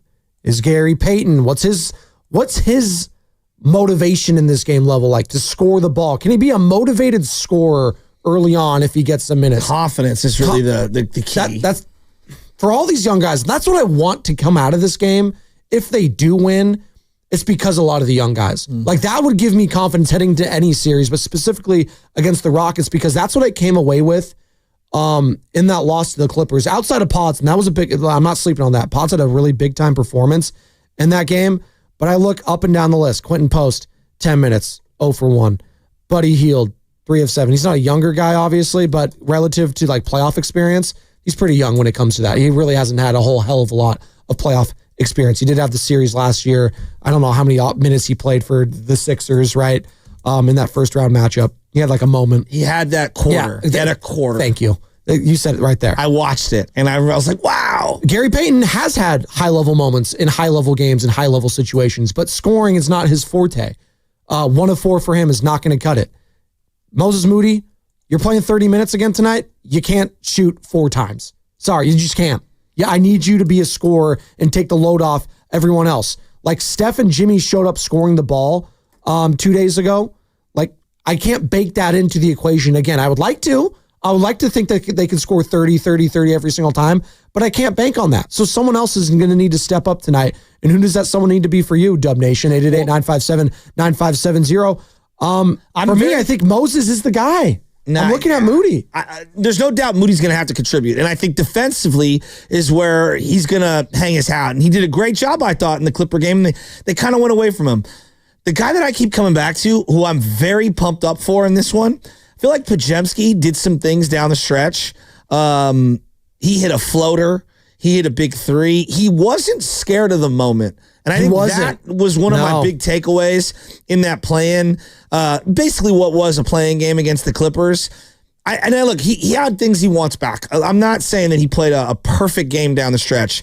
But for a young player, I thought he had some really nice moments down the stretch. And I thought that he showed a willingness to make a play when a lot of guys on that floor didn't want the ball. Well, we needed someone to take control, right? Like, someone's got to shoot. Like, the amount of hesitancy I saw in that game at times, as a fan, that frustrates me the most. Yeah. Like, dude, we got to go. Like, come on, someone show something, some sort of gumption, right? And that's why the Gary Payton stuff was just bothering me. And again, I don't want to be like too hard and sound like I'm crushing Gary Payton. He's first and foremost, he's a defender. That's why you get him out there. He's scrappy, he grinds, he can get some second chance opportunities. He's a high flyer. Like, that's great. If he's knocking down some 3-point shots, that's awesome. It's when there's the opportunities like the missed bunny that barely graces the rim, where he's wide open in the top of the key, just pull up mid-range game. Like, easy buckets like that are hard to come by in a one-game scenario, let alone like a whole series, obviously, but definitely in a one-game scenario. And that's what we have tonight. And who's going to step up? There's going to be moments in this game where, whether there's a turnover opportunity, whether you get a steal, right? Can you convert on the other end? Well, you talked about the overtime period, and what do? You turn the ball over and it turns into a Harden 3-pointer. And that, as you mentioned, set the tone for the entirety of that overtime period. And yeah, you had some opportunities there. You got the smoked layup. You got the Buddy Hield missed 3-pointer to tie it. But ultimately, it was the points off turnovers that killed you. And 8 of them for Stephen Curry. It just can't happen. I look at that last matchup they had against the Grizzlies. They were great in that situation. They were great in that stat. They only had 11 to the 16 of the Memphis Grizzlies, and the Warriors had 11 steals. They were opportunistic on defense. I want to see them convert on some of these second chance opportunities because they need to get them tonight against a bigger team. Joe, I'm a big believer in this game because of the way Memphis plays offense. You better be ready to score 120. This is not a defensive grinded out game. I know we want to roll with the defensive mentality. That's just like the personnel that they have on their team. Like Jimmy's a grinder, Dre's a grinder, GP2's a grinder. I think offense is their best defense tonight. And I think staying ahead by 5 to 10 points all game, that is going to be the key. They're not going to win this game if it's in the 90s. They're not winning this game in the low 100s. I think they're going to have to put up 120, 125. I'm dead serious. Last time they scored over 120, and I'm not, again, you can count the Phoenix Suns game, which was just a joke. I didn't even know. That game doesn't count. Yeah, I was going to say, we're not adding in that one because they dropped 133. But prior to that, against like real opponents, it was against the Lakers. They dropped 123 in Los Angeles, and they needed every single one of those points in that game. They had 118 on the back end of that back-to-back against the Nuggets, very close. And then obviously they had 119 just a couple days ago, losing to the Clippers. That was in overtime. But against, the Spurs, it was kind of a grinded out 111, right? They scored 103 against the Blazers, who weren't playing anybody. Like, that team was awful. And that team, I think, even gave you some sort of concern after a bite out of you. They won by 17, but did it feel like that after? It's just like, no, it didn't feel like that. I felt like we played way too hard in the fourth quarter and then earn that win. Right? And then on last Sunday against the Rockets, he couldn't even touch 100. He had 96 points in that one. So, yeah, if it does turn into a grinded out, shout out to the Grindhouse, obviously, it's where Memphis plays. that favors the Grizzlies, I feel like, and Jared Jackson Jr. and Zach Edey and his slow, methodical pace. But at the same time, like, I don't mind having that look a couple times for Jimmy Butler. If it does end up being a tight game, that's when Jimmy needs to take over. Well, situationally, yes. Yes, but I don't think we saw enough of that in that Clippers game from Jimmy. And was that due to exhaustion? Was that due to, them just being tired and late? Like, I don't want to use that as an excuse, but that is what they felt like. That was a tired team. And if you're Jimmy, I know he's not saying it. He got his coffee, he's playing his dominoes. What's his level going to be like tonight? Like, do you need to see, like, from Jimmy early in this game, him being more aggressive? He was the key to getting JJJ off the floor in the last game. That's what I'm saying. He got 2 quick ones. The foul line for Jimmy. Like, does this need to be a Jimmy getting to the foul line? Attacking the paint all day. Like, they cannot be bombs away early on. It's got to be from the inside out. And I think if they are doing that from the inside out, they're going to get back doors. They're going to get some layups. They're going to get some fouls. And they'll get wide open looks from the perimeter. And the role players usually play better at home. And the rebounding, obviously, and this one's going to be key because the size. Oh, the size is the problem. Everyone's worried about the Warriors' size, right? It always comes back to that. Shout out Bob Fitzgerald. Size matters. Well, the rebounding was an issue against the Clippers. Zubac is a beast. He's a big boy. And they got some big boys, obviously, in Memphis. Steph Curry talked about that needing to be fixed after the game the other day. A lot but it's not technique. It's just mentality. Like, it's just go get it. And everybody have that chip on your shoulder. Because when we do get the rebounds, you see us flying in transition. We have anybody who grabs the rebound or the outlet pass, we have confidence that everybody can run and we got spacing, and that's usually your best offense. So even with Memphis, they're a bigger team, but you can kind of get them in transition if you can secure rebounds and those 50-50 balls. And that'll probably be a good test or a marker of if we can win that game or not. This is going to be a hellacious pace tonight. I can feel it. Really? Yeah, it's going to get up and down. Okay. Ja just plays fast. Bane plays fast. I think that they're a dynamic offensive team. And they're a team that gets a lot of extra chances and opportunities, and they make you pay for it. Warriors are 0-3 all-time in play-in game scenarios. 0-3 all-time under Steve Kerr. God, and they are 0-1 against the Memphis Grizzlies all-time. Again, small sample size, but they have never beaten the Memphis Grizzlies in this sort of a situation. And again, as we know, that was also at Chase Center a couple years ago. And John Morant did his thing, and Grayson Allen was hitting the dagger three-pointers. Grayson Allen! In overtime. Jeez. And this was one of the plays that led, do I still have it here? No, I don't. Can you put it back on my board, Carter? Put all the highlights of the previous games and series against the Grizzlies, please, for me. Real quick on the play-in. Are you a fan? Like, no, not this year. No. Like, Last year, yes, because we would have been in the playoffs. Well, see, that's interesting, right? This year, no. We should have had an opportunity. You should have been a playoff team, you felt like. You felt like, as a fan, this team did enough to earn a playoff spot if it was just 1 through 8, right? Well, I mean, a thing that I'm thinking about, like, when it comes to the NFL, they were proposing different rules, and they were like, hey, if your team finishes with an under 500 record and wins the division, you don't get a home game. And I like that, actually. Like, I think if you win your division, you should still be a playoff team. I do think that because NFL's a little different. Like, the divisions in basketball were so stupid. I did think, like, you won the Pacific Division, so you're a top 4 seed automatically. But, like, that's dumb. But I would say this, like, in the NBA, if it's the 9-10 and both the 9 and 10 are not over 500, then no, we're not doing the play-in. Okay. I think you have to be 500 or better for this thing to qualify. Okay. I don't hate that. But they were not going to do it because no, you're not going to adjust it. But like that's the way I would do it. The fact that the Eastern Conference, to your point, I was just going to say, like those games, 37-45. What are we doing? The Miami Heat are 37-45. The Chicago Bulls are 4 games under 500, and they're going to have an opportunity to play against either the Cavs or the Celtics and get absolutely destroyed, by the way. But just even the fact that they have the opportunity is whack. Like, the Magic are 500. They're the 7th spot. Okay. The Hawks are 40-42, and they would be the 8th seed. Again, we keep talking about the Eastern Conference. When are they going to make the leap and jump over the West? It's never happened in my lifetime. I don't think it's ever going to happen. The East has stunk my entire life. But it needs to be activated. Like, so to me, it would be very simple. If the 9 and the 10 are over 500, then yeah, we activate the plan. Okay, activate. But to your point, the drop-off between 8 to 9 is insane. The Grizzlies and Warriors are 14 games over 500.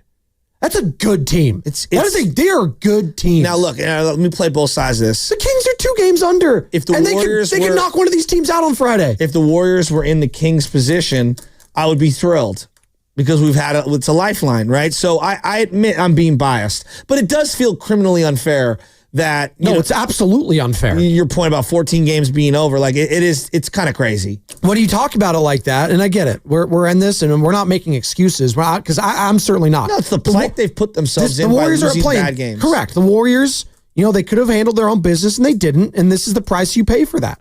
And this is the scenarios that we live in. But we can talk about it now that they're in the play-in game. And I can talk about how I think it's dumb. I think it's stupid. But I think that's my overarching feeling, Joe, is, God, why are we even in this scenario? And I know there's a whole, I'd rather face the Rockets. Just take a step back. The fact that you went and flirted with the 4 seed and the 5 seed and the 6 seed, and it felt like it was in your hands, and now you're subject to this playing game after all of the awesomeness from Jimmy Butler, just goes to show how poor they were in the first couple of months. They gave themselves no leeway. And here, I got all of it right here. So prior to the Jimmy trade, they were tied 10th in the West at 25 and 26. So they were a game under 500.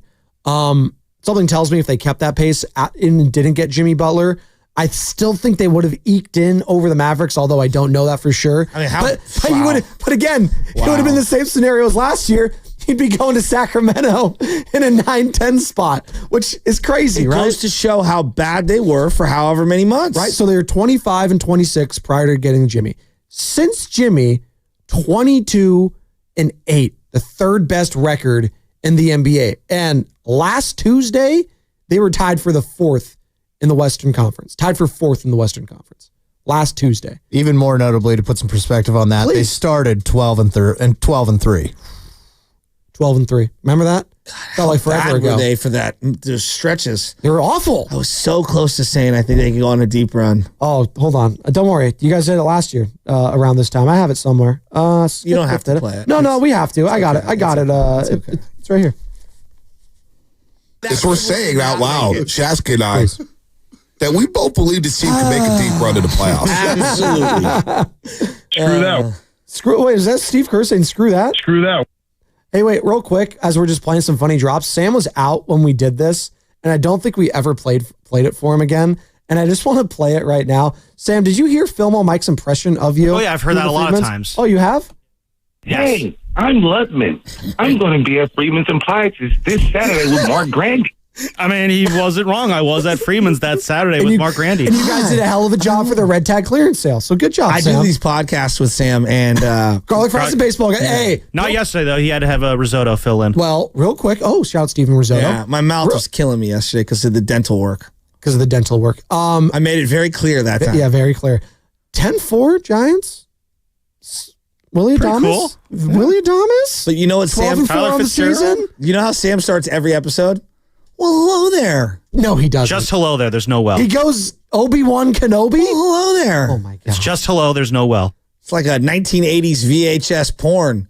Well, hello there. Again, there's no well. It's just hello there. Again, you hear it all the time. Again, 1980s. None of us were alive then, Joe. I was. Yeah, you're the old man on the show. How do you feel about that, being the old man on the show? I love the young people. There you go. We're all millennials, though, still, technically, so we're all still in the same sort of generation. You're on the older end, we're on the younger end of the spectrum. We get blamed for everyone. I just want everyone to know that. Everyone blames the millennials. We're going to be blamed for everything. Just like we're blaming the boomers now, we're going to be blamed for everything going forward, the millennials. And it's not fair. I'm a married man. I'm accustomed to being blamed for things. Thank you. Are we going to blame minute allocation and tired legs tonight if the Warriors don't get it done?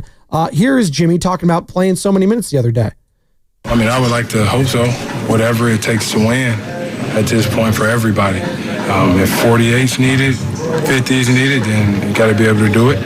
We did it, so we back to the drawing boards. We got an important one on Tuesday. I'm going to say this very straightforward. Barring foul trouble, Steph Curry needs to be about 38 minutes minimum tonight. Oh, you need to be. This is an all hands on deck.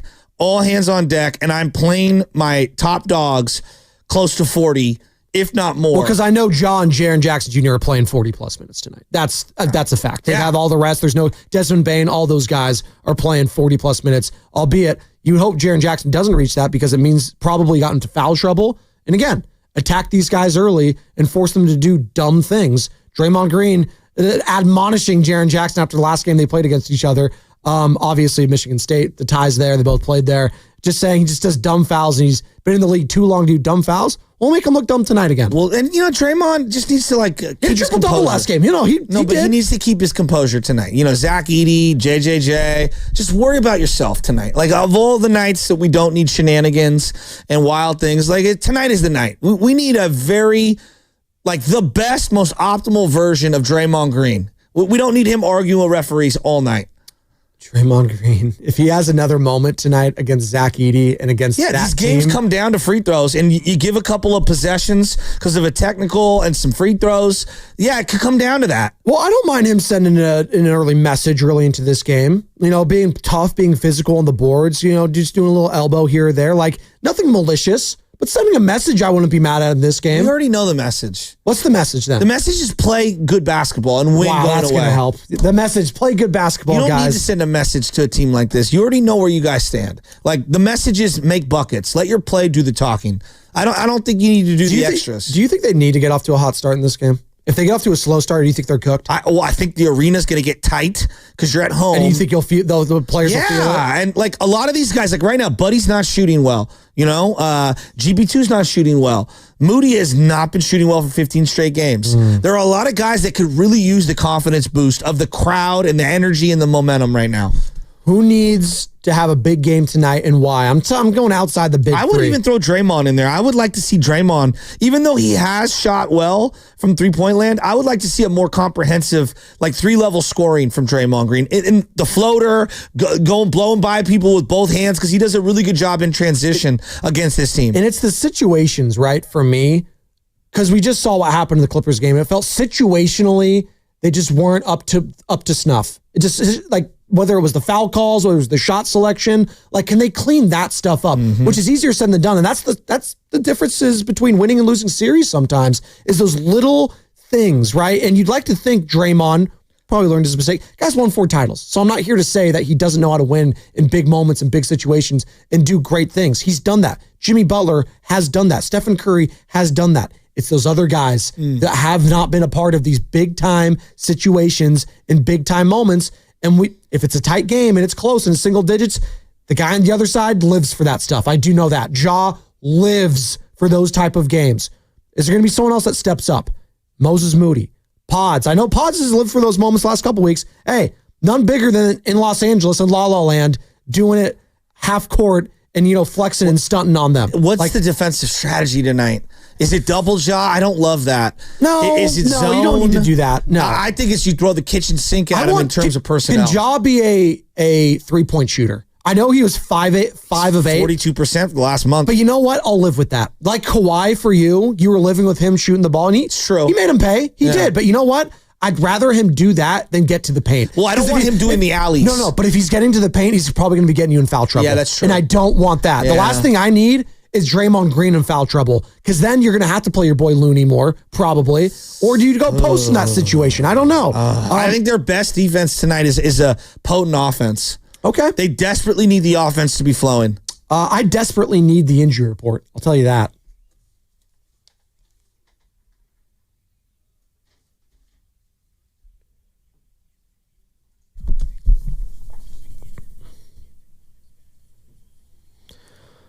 The Warriors' big three came away banged up from their loss against the Clippers on Sunday. The good news for tonight, though, all 3 of them are expected to play at full strength. Stephen Curry is dealing with a jammed right thumb, while Draymond Green was dealing with a stiff neck.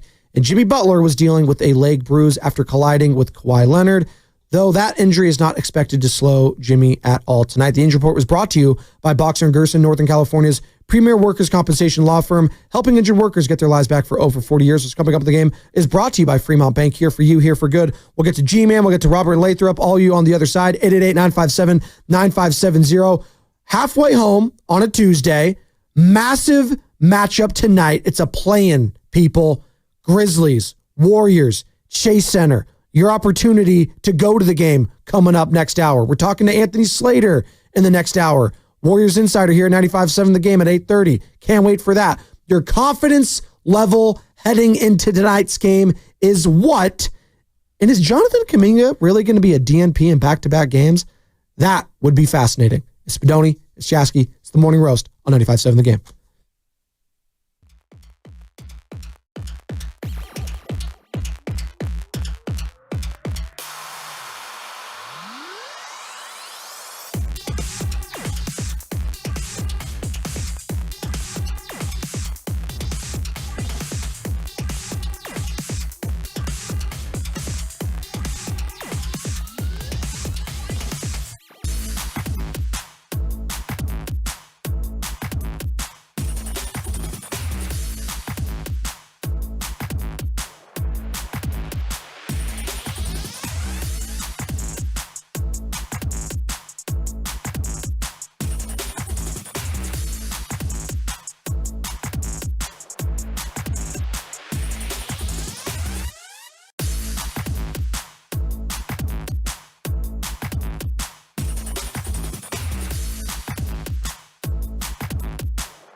And this game is over. Final score, the Warriors 134, Memphis 125. An historic night for Steph Curry. 52 points, 16 of 31 shooting, 12 of 20 beyond the arc, 8 of 8 from the line, 10 rebounds, 8 assists. And the Warriors not only get that, they move ahead of Memphis in the standings. As Golden State now 44-31, Memphis 44-32. The Warriors move up to the number 5 spot in the West. 2 weeks ago today, on April Fool's Day, and maybe that playoff spot as the 5th seed, as Tim Roy was on the call there, that playoff spot was April Fool's for the Warriors because they're a playing team tonight, but they'll be playing that same team that they beat 2 weeks ago. Memphis Grizzlies, Ja Morant, Jaren Jackson Jr., Desmond Bane are coming to town. And again, the urgency is here, guys. I'm not feeling the urgency this morning. I'm going to be honest. I'm not feeling it. This is a huge game. You win this, you're playing the Houston Rockets, who I thought you wanted all along. You want to play the Rockets. To miss me with the Oklahoma City Thunder losing tonight, there were people calling, I don't know what the hell you were smoking yesterday, but you want the Rockets. Win tonight, you get them. Joe, okay? but if you lose tonight, the entire... Then you got another opportunity. Just hear me out. Stop. Just hear me out. You lose tonight, the entire Jimmy Butler acquisition for this season was a gigantic failure. But no, because you can still win on Friday. You're not winning on Friday. Oh my God. We're not. I don't want you to care about Friday. I care about tonight. That's what I care about. I care about Grizzlies, Warriors. Take care of business tonight. You got Suge Knight and Death Row Records on the other side in Houston on Sunday. You have a lot of rest. You can play a lot of dominoes, Jimmy. Have your coffee, drink, relax, have fun. Does the fan base feel urgency with this game tonight? I'm feeling a lot of lackadaisicalness. I'm going to be honest. If I'm just taking the pulse from everyone. I think a lot of people are very nervous about this one because we don't know what team's going to show up. That's why.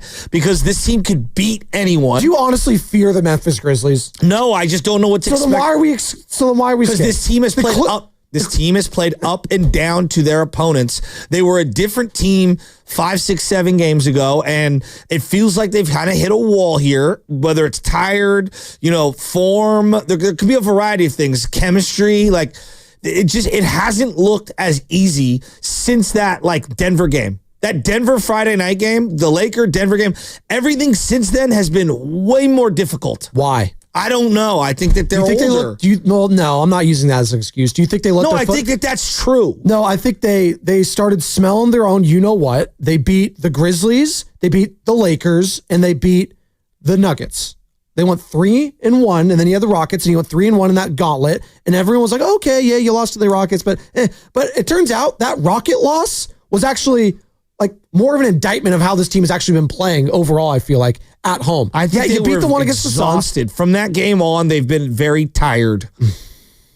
What? I just hate that. They spent a lot of... They were such Jimmy Butler didn't play for half the season, it felt like. Understand why is he tired?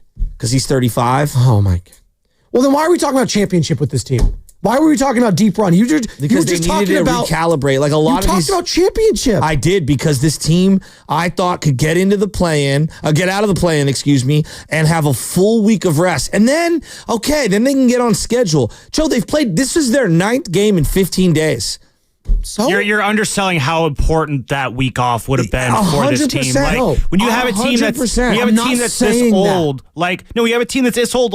You need that week off. You need this team to get as fresh as you possibly can going into the playoffs. Because yes, you do have rest in the playoffs, but when you have a team that's this old, played this many minutes on their legs, this stuff does add up. And as Tashasky was saying, 8 games in the last 15 days or something. You said tonight will be 9. Yeah, so 9 games in 15 days. That's an insane amount of wear and tear on a team that now is not playing its best basketball. I'm not falling for that excuse. I'm just not. I don't think it's an excuse. It's not an excuse. It's an explanation. No, it's not. It's absolutely an excuse as far as I'm concerned. Just the truth. Then why did Denver systematically, even though they knew that they were dropping in the standings, systematically, all right, we're going to rest Jokic after this game. We're going to rest this guy after this game. Why did Memphis rest their guys on Sunday? Because so they can calculate and get ready for this particular game. The Warriors have not had that luxury. Every single night over the last 2 weeks, this team is all right, we got to get up for this one because of the hole that they created at the beginning and the middle of the season to dig out. And that's why the Clippers played Kawhi Leonard the most minutes he's played in 7 years. 6, yes. Okay? There's a reason why they did that, because they know they need those extra couple of days. And I think that this Warrior team, I'm not saying they're not really good. They can beat anyone. They can also lose to anyone. That's not a good team then. If you can lose to anyone, you're not a good team. That means you're the Kansas City Chiefs lost to the Raiders and went on to win the Super Bowl. Well, that's one regular season game. I'm saying one regular season game. But these one-off scenarios are different than a 7-game series. A 7-game series, there's adjustments. You can lose a game. A quarter can screw you here, and you just pack it in, and then you get a full couple of days to kind of adjust. In these scenarios, these are one-offs. These are one-off games. And so 9 in 15 days, it's alarming. It's an alarming amount of basketball for this team, for the older guys. Is this team exhausted, Dub Nation? Are you using that as an excuse heading into tonight? I'm not trying to say it's an excuse. What I'm saying is that it is real. And if you don't think Steph running around with his right thumb taped up and Draymond Green she was shooting fine though. That doesn't mean he's 100%. No, but it means he's scoring the ball well still. He was still scoring efficiently. He's an all-time player. Exactly. Everyone's dealing with wear and tear. There's people dealing with hamstrings. They're dealing with hand injuries. Forearm. Jimmy's dealing with a forearm strain. Now he's which makes it more imperative to win tonight to get the full 4.5 days. Then why am I not feeling the urgency from the fans? Well, no, we are. We're just very oh my God, what team's going to show up? And I want to hear from them tonight. I didn't tell the doom and gloom. You're the Golden State Warriors. We're talking about championship aspirations this year. Take care of business at home tonight, and then you'll take your chances in round 1 against the Rockets and go from there. Shout out to those watching on Twitch, Twitter, and YouTube. Brought to you by First NorCal Credit Union. For a low-rate auto loan, apply online or just ask for First NorCal financing at the dealer. And again, coming to you live from the Laughing Monk Studios. Laughing Monk, righteously brewed here in San Francisco. We got Slater coming up, 20 minutes. Anthony Slater, our 95.7 The Game Warriors insider, to preview this matchup. And will Jonathan Kaminga be another DNP tonight? We could ask him about that whole situation. Is Guy Santos going to play tonight? Who needs to step up tonight? I already said, the guy that needs to step up the most for me tonight is Moses Moody. Wait. So a guy who's not making $60 million a year, a guy who signed a very small extension, who barely played in the fourth quarter and overtime, you think he's the guy that has to step up? Yes. Not Jimmy, not Steph, not Dre. Is he a starter? Not Pods. Is he a starter? Yeah, but he doesn't play, Did he get paid? Did he get a contract? Yeah, but it was a very small one. That's fine. He's playing 30. Relative to He's playing 30 minutes, Joe. He needs to attempt more than four baskets. That's not enough for me. 4 points in which you thought was a playoff game, and we all thought was a playoff game. No doubt. They played it like it was. So I'm going off the last game I saw. Draymond Green, say what you will about him in the closing moments and situations, he scored. He had 14 points. Jimmy Butler had 30. Stephen Curry had 36. Brandon Podziemski had 19. Moses, you're starting. You're getting 30 minutes. You need to score more than 4. If you scored double digits in that game, guess what? You win. If he scores 10 points in that game, you win. It would have been 125, 124. Yeah, so, I could do that. I don't think it's guys. No, but it's not asking a lot, Joe, to score 10 points. I don't think. Yeah, it's not. But if Draymond hits a layup, if you know what I mean, this guy does this. If Pods hits a free throw, I'm not asking a lot of Moses. Get me 10 points tonight, Moses, and just do what you're doing defensively. I'll take my chances. I would love for Moses Moody to have a monster game, but I'm not asking monster. I'm asking him to step up and not score 4 points. A monster game for him would be like 15 points. Okay, right? 10. I'm asking 10. Okay. All right, and off the bench. Then it's a more reasonable ask than I was giving credit for. Yes, that's exactly. I'm not asking him to be a 25, 20-point scorer tonight. I'm asking him to be efficient, pick and choose in spots, and just fire, dude. Play confidently. I want to see the confidence from the young guys early on in this one, and some of the other role players, too, that aren't very young. Buddy Hield, where's that shot at? Gary Payton, you going to attempt a 3-point shot tonight if you're open? I don't want the hesitancy to be there, because if I see that early and I see Memphis stepping on your throat early, then that tightness you're feeling right now in your chest and your mouth and wherever, it's going to be reverberating throughout Chase Center. We don't want that. And the thing is, look, with the lineups, I actually go in the opposite direction, because I think in the Clipper game, I understood it. The Clippers are they got 2 ISO guys that are just absolutely... The Clippers, I feel like, are a much better team than Memphis Grizzlies. And they're more nuanced in the half court, right? That's why I said earlier, real quick, and I'll let you finish your thought. That's why I said earlier, you play your own game. You play the game you played against the Clippers, you win tonight. Probably. You play that game, you win tonight. But this is a different set of adjustments that are going to have to be made. So, to me, the Memphis team that you're playing tonight is thin.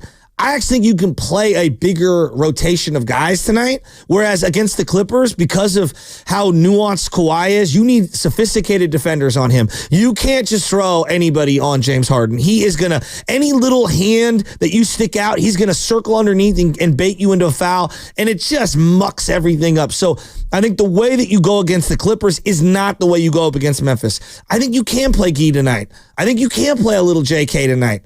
I think you can see if Buddy's got it going tonight. Maybe there is a little QP tonight.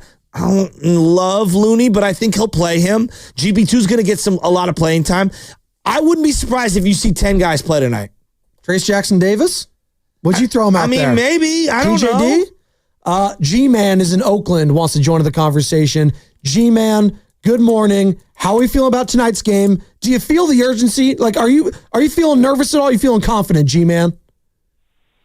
Hey, what's going on, Joe Squared? I'm definitely nervous right now, and I'm nervous more to what you guys are talking about now, not the fact that we're not getting any rest. Like, I get it that our players are old, but it's the end of the season. Young guys, everybody, you hit your knee, you're injured. Guys got a lot of wear and tear. I don't think the age has much to do with it. I'm going back to not even just the young guys shooting threes. So, I don't care about post shooting threes. GP2 shooting threes, even Buddy coming off the bench shooting threes. I need guys to hit layups, especially wide open layups. I don't know what we're training for or what plays that we're running, but none of them seem to be layups. Every time a guy has a wide open layup, they're turning around and trying to, throw it open to Steph or find Steph for a three. It seems like the Warriors are living and dying by the three. I think that's been the main difference between the games that we've won. Talking about that Laker game where we, shot the roof off of the building, and now it's just the 3-pointers. If we don't have 3-pointers dropping, we shouldn't wait until the third quarter to start going to the hole. Start going to the hole immediately, especially to get JJJ in some foul trouble. That's what they did in the last game. They're getting Jared Jackson Jr. off the floor, allowed Steph Curry to just go nuclear, and he have 30-something at half or whatever it was, and that was because of Jimmy Butler, getting the ball into the paint, being deliberate, and getting that guy off the floor in the first 2.5, 3 minutes of that game definitely set the tone for it. Now, credit Memphis for rallying back in the last game when JJJ stepped back in the second quarter. He was really good. That whole team was really good, and he fueled a lot of their offense. So this is going to be a game of waves. It's going to be waves of offense in both directions. That's why I do think you have to be searching for it on that bench. I don't think going with 7 or 8 guys and paring it down is the move against this squad. I think everybody go out there, give me 2 minutes of the fastest ball that you can give me, and if it ain't falling, I'll go to the next guy. I think a 10-man opportunity. I'm not saying 10 are all playing 20 minutes, but I actually think he's going to go Gee and JK and maybe QP. Who were the players earlier you mentioned? It was last segment. You were saying these collection of players needs to get me 45 points, and you will win tonight's game. I think it's Moody, QP, GP2, and Kaminga. I take Pods off that list. Interesting. Okay. I take because Pods is going to score me my 10 to 15 no matter what. So QP, Moody, GP2, Kaminga. Which, real quick on that, I know you glossed it over. Podziemski just becoming a reliable scorer now has been huge for this team. If Gee plays, I'd throw him in there. So those 5 guys, if I can get 45 from that 5, I would feel really good. Talking about Kaminga, and you're assuming he's going to play tonight. This was Steve Kerr a couple nights ago, asked about Kaminga being a DNP against the Clippers. Will he be another one tonight? We've just found a group, with since Jimmy got here that we're pretty comfortable with. Gee didn't play either. Gee's been our highest plus-minus guy over the last 2 months. Both he and JK have been really impactful players for us, and doesn't mean they're out of the loop, going forward. It's just this is how this game played out. That was that game. This is this game. That was Clippers. This is the Grizzlies. 2 different tiers, I would say, of contenders. I say the Clippers are legitimate contender after what I've seen them do these last few weeks. They're legit. The Grizzlies, they're a solid team. Again, they are 14 games over 500. They are a good team. Same record as you. Same record. I think, but that being said, their best player is not the level of your best player, and their second best player is not at the level of your second best player. Will they be tonight, though? And the big difference between that, is age. Yeah. And wear and tear. Joe, and minutes. They started off 36-18, the Memphis Grizzlies this year. 36-18. Now, Brandon Clark's out for the year. Yeah. Jalen Wells is now out for the year. They've lost some key contributors. Jaw was out for a little bit. Traded Marcus Smart away. Fired their coach. They're 12-16 over their last 28. They're the reverse of what kind of the Warriors have done. They were free falling. At one point, they were number 2 in the West, and they've kind of dropped. 36-18 to start, down to 12-16 to finish the season. This new coach is, I believe, 4-4. I had him Coach down as Tomas. 4-4. Yeah. I don't know what to make of him. You don't know? I mean, I was looking at you. I was like, yeah, Coach Tomas, yeah. Like, how could any of us have a feel for what he's going to do? Well, Julius Randle and Anthony Edwards, in the big game that I watched the whole game of, that's probably their last big game. When they scored 50 in the third quarter against them. Yeah, the Timberwolves. Did, Julius Randle went off, right? I don't really know if we have a Julius Randle type player. No.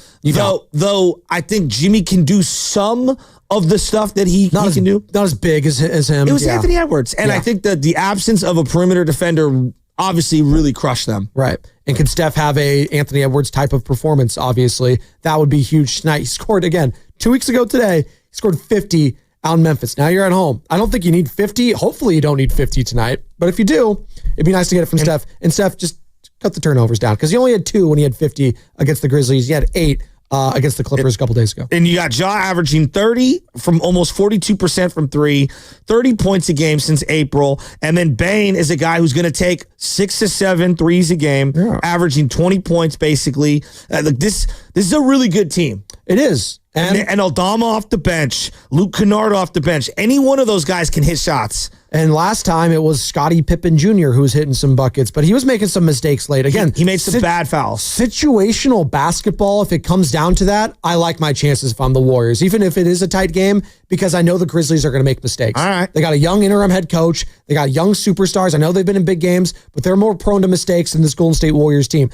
The only difference was the Warriors were playing the Clippers last time, and it was a tight game. And you know what? Kawhi Leonard, high IQ. Ty Lue, say what you want about him as head coach. I think he's really freaking good and underrated. High IQ guy. You can make the argument they made a lot of little adjustments that stymied the Warriors. James Harden, I know we like to make fun of him as a guy. He's a top 75 player, MVP, high IQ guy. He didn't turn the ball over with 5 minutes to go and then into overtime. And he did a great job. And if it's a Zubac, another guy, high IQ, knows what he needs to do. And that was the difference. I like the Warriors' chances in those close situations tonight, though, against the Grizzlies. Let's go to Robert and Lathrop. Oh, this is an interesting idea. Robert, what's that matchup you're looking for tonight? Yes, what's that matchup you're looking for tonight against the Grizzlies? We need to sit Draymond Green down, put in Chase Jackson. That's what we need to switch. That's a Quentin Post as well, and sit and rest Curry. Let him get his thumb right. I think they should stay with that starting lineup. Wait, real quick, Robert. Wait. You had a lot right there. Bench Draymond, start TJD, and DNP Stephen Curry to rest his thumb? Yep. All right. Thank you. That was courtesy of not the River Islands guest line.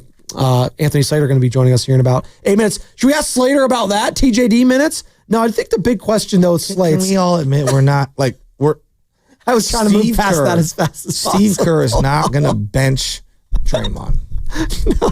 I asked that guy several times, are you sure you want to bring that take to air? He's like, yep, I want to do it. I'm like, all right, man, if that's what you want to do. That's the dumb decision you want to make. The TJD thing to me wasn't even the most laughable. Steph getting a DNP tonight to rest the thumb. See, that he added in between the ridiculous thing I ever heard. Paying for a ticket tonight, and Steph was like, yeah, I'm going to rest this thing for Friday. You know what I just pictured in my mind? It was Jay Cutler sitting on the bench in the NFC Championship game in the snow. And just sitting there, because remember he had a hurt thumb? Yes. That's what it was on his throwing hand. Just sitting there by himself. And it was like Steph just sitting there with his thumb in his little jacket. I want to explore this for just a second. Loveman, where did you think that call was going to go? After he said that to you, you just thought we were like, look, this is going to enhance the show. Oh, just want to say something goofy and then we kind of make fun of you. I don't know. It's hey, you know what? That was right. Sometimes with these callers, I don't know where they're going to go. That's kind of want to put them on air. Yeah. It's like, you know what? We have fun callers on this show. Why not? This is the show that made Tony in Oakland big time. So we love Tony. Could you imagine? Where is Tony been? She's been MIA. It's game 7. Not here. It's Game 7 of the World Series, and I know we got this guy Bumgarner, but I think we DNP him and we save him for next year.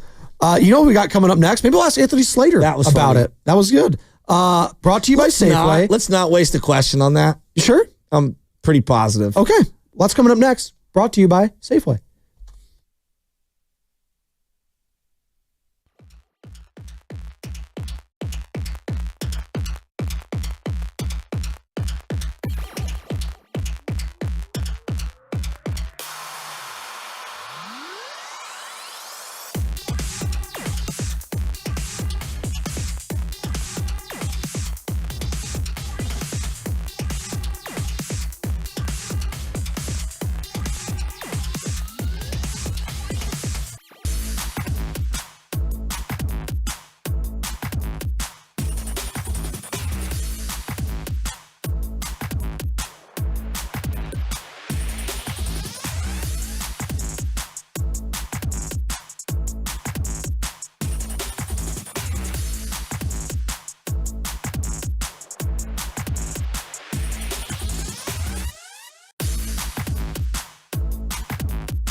This is Big Pun from South City. Yes. You're now listening to Original Joe and the one and only Butcher Boy Shasky on 95.7 The Game. For my city, on for my city, on for my. I put on. Let's go, Joe. Jeezy? Let's go. Let's go. I've been there. It's a hard hat game tonight. Let's go. Like Kevin Durant hard hat, or no, like real hard hats, like real ones. Yes. Okay. Shout out to all your construction friends because I know you know like thousands of them. Who am I shouting out? All of them. Okay, thank you. All right. Yeah, I know you know them by name. Well, because if I start naming some and then I don't name some other ones, then they're all going to feel left out. Literally, there's a lot of them out there. The greatest construction workers, the biggest pickaxes. By the way, you want to be listening the next 15 minutes. You know why? Because we're going to play Know the Show. Answer a question. Again, about 15 minutes. You're going to be answering a question about what happened on the show between 7:30 and 8:30, and you will score tickets to tonight's game. All right? Until then, we're talking with Anthony Slater, who's joining us now, courtesy of the River Islands guest line. As all guests on 95.7 The Game appear on the River Islands guest line, isn't it time for you to discover the islands? River Islands in Lathrop. Anthony Slater covers the Warriors for The Athletic and right here at 95.7 The Game. Anthony, good morning. We talked about it for weeks leading up to it, that we all felt that it could come down to that final game against the Clippers to determine whether you're a playoff or a play-in team. How the game unfolded, did that surprise you at all? And obviously baked into that, the Jonathan Kaminga DNP. And I say all of that, and good morning. Hello, how are you? Not really. I mean, like, part of what we talked about is, like, Clippers are a bad matchup for them. Number one, the Clippers are playing their best basketball, playing some of the best basketball in the league. So, Zubac being a problem, Kawhi looking like himself, Norman Powell being that secondary scorer. I'm not sure I would have guessed 38 from James Harden and a bunch of threes, but, yeah, I mean, like, I knew, like, to be honest, that night didn't decide the season. The Harrison Barnes night did. The Spurs loss did. That's the one. If they won that, they would have gone into Sunday already clinching 6. So that's where I think they kind of lost the plot a little bit late in the season, losing 3 out of their last 5. So as far as how the game unfolded, I was a little surprised Kaminga got a DNP, but I was told pregame that was going to happen. So I wasn't surprised as the game went on, but, there's a lot to that one, obviously. We will get into that in a second because he didn't play in the game, right? And just to kind of finalize what we saw on Sunday, that was a great game. I mean, if I step back and just think about, like, if you're a fan of the league, that was unbelievable basketball. Big superstars, big moments, guys making plays. It was spectacular. Down the stretch, there's about 10 seconds left. Ty Lue calls timeout with 7. This is end of regulation. Ty Lue calls timeout with 17 and a half seconds left. They're going to try to run a very specific play. There's about let's say 7 or 8 second difference between shot clock, game clock, and Draymond fouls Kawhi Leonard. Did anyone ask him or Steve, why foul him there in that situation? It was bad because, like, not that you are going to get a rebound, but you take away the opportunity to get a last shot in regulation. They were very lucky they escaped with Kawhi missing that shot.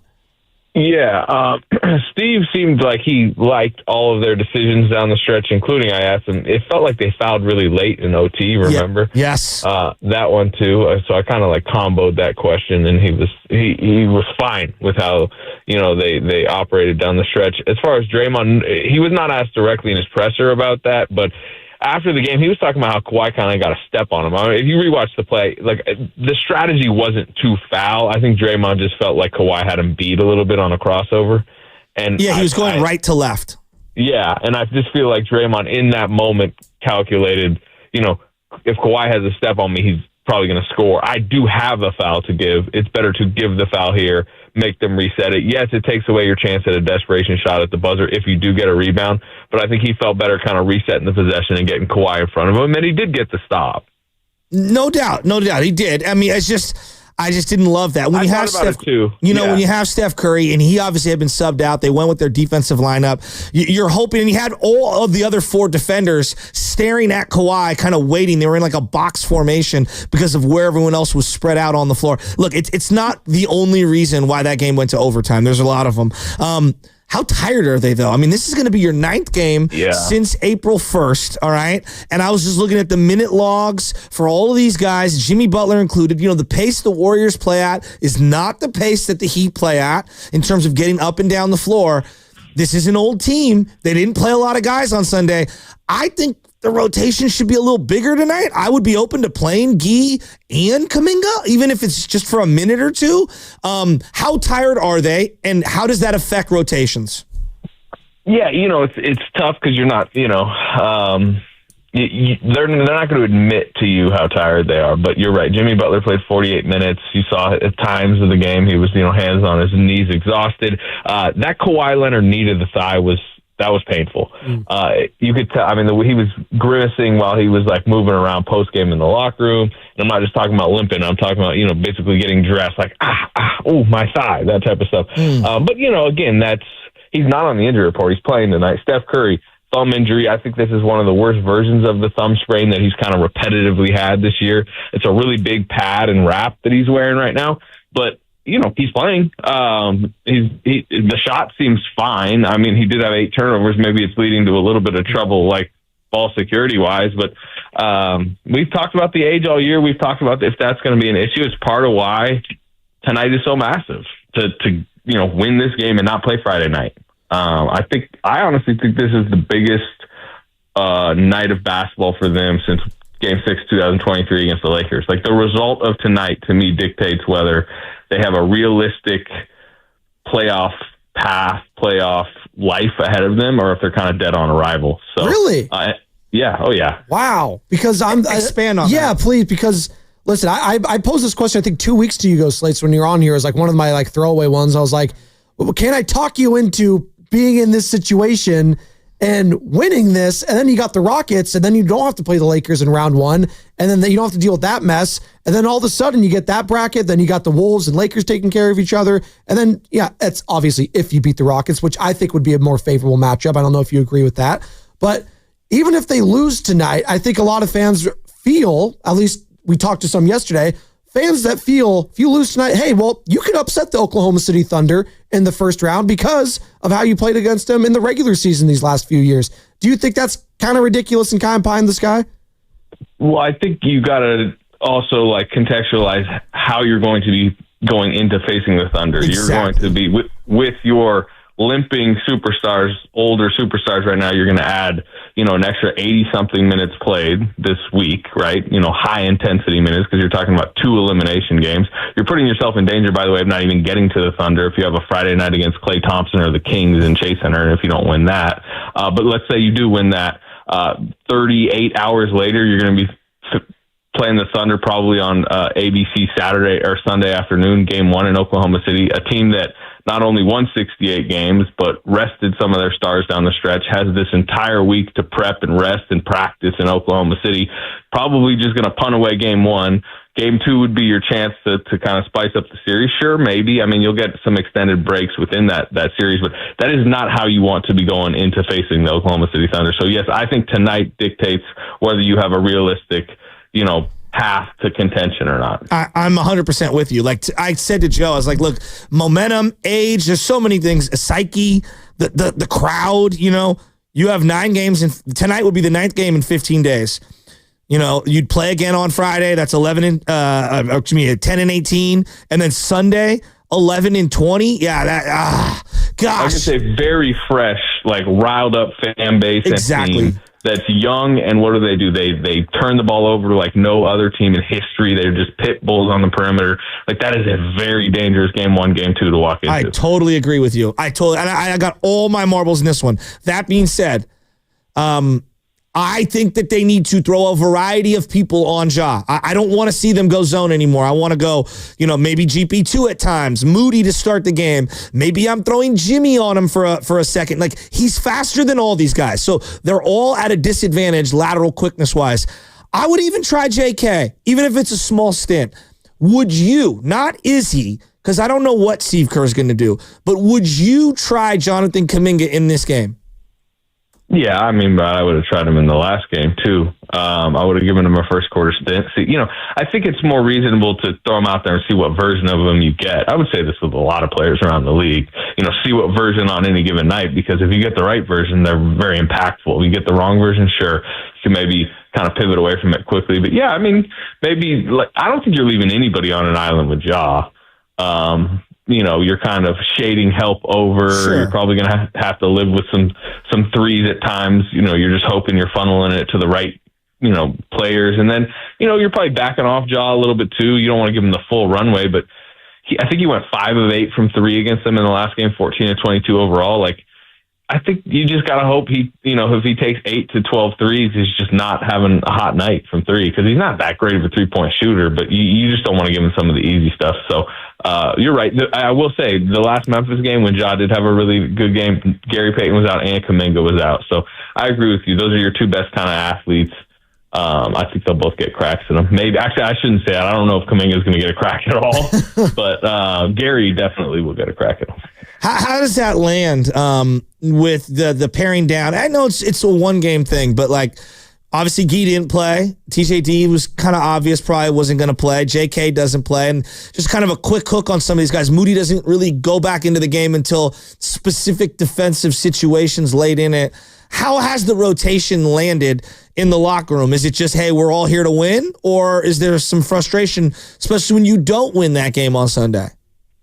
Yeah, I mean, you partly got to understand it's playoff basketball. It's elimination basketball. If Jimmy Butler's going to play 48 minutes, other guys aren't. If Steph Curry's going to get his minutes and Draymond, I think they were at 38, you would almost, think that they might go higher in a game like tonight where everything really feels like it's on the line, which is automatically going to erode away people's minutes. I'd question why Moody wasn't in the fourth and OT more. I think he only played 3 minutes combined in that stretch, but he did not have a good third quarter. He had a great first half. As far as how's it landing, I mean, look, we all know there's frustration from Jonathan Kaminga to be getting a DNP. How would you not expect Jonathan Kaminga at this stage of his career with who he, wants to be now, believes he is now, believes he can be in the future? Yeah, he wants to be a part of this. I think, Steve Kerr looked at some of the lineup combination numbers since Kaminga's been back and what he felt like was, kind of, I don't know, must win, but, almost an elimination style game, at least from the 6th seed, and decided he wanted to strip him from the rotation. Jonathan Kaminga is not supposed to like that. Steve Kerr would tell you that.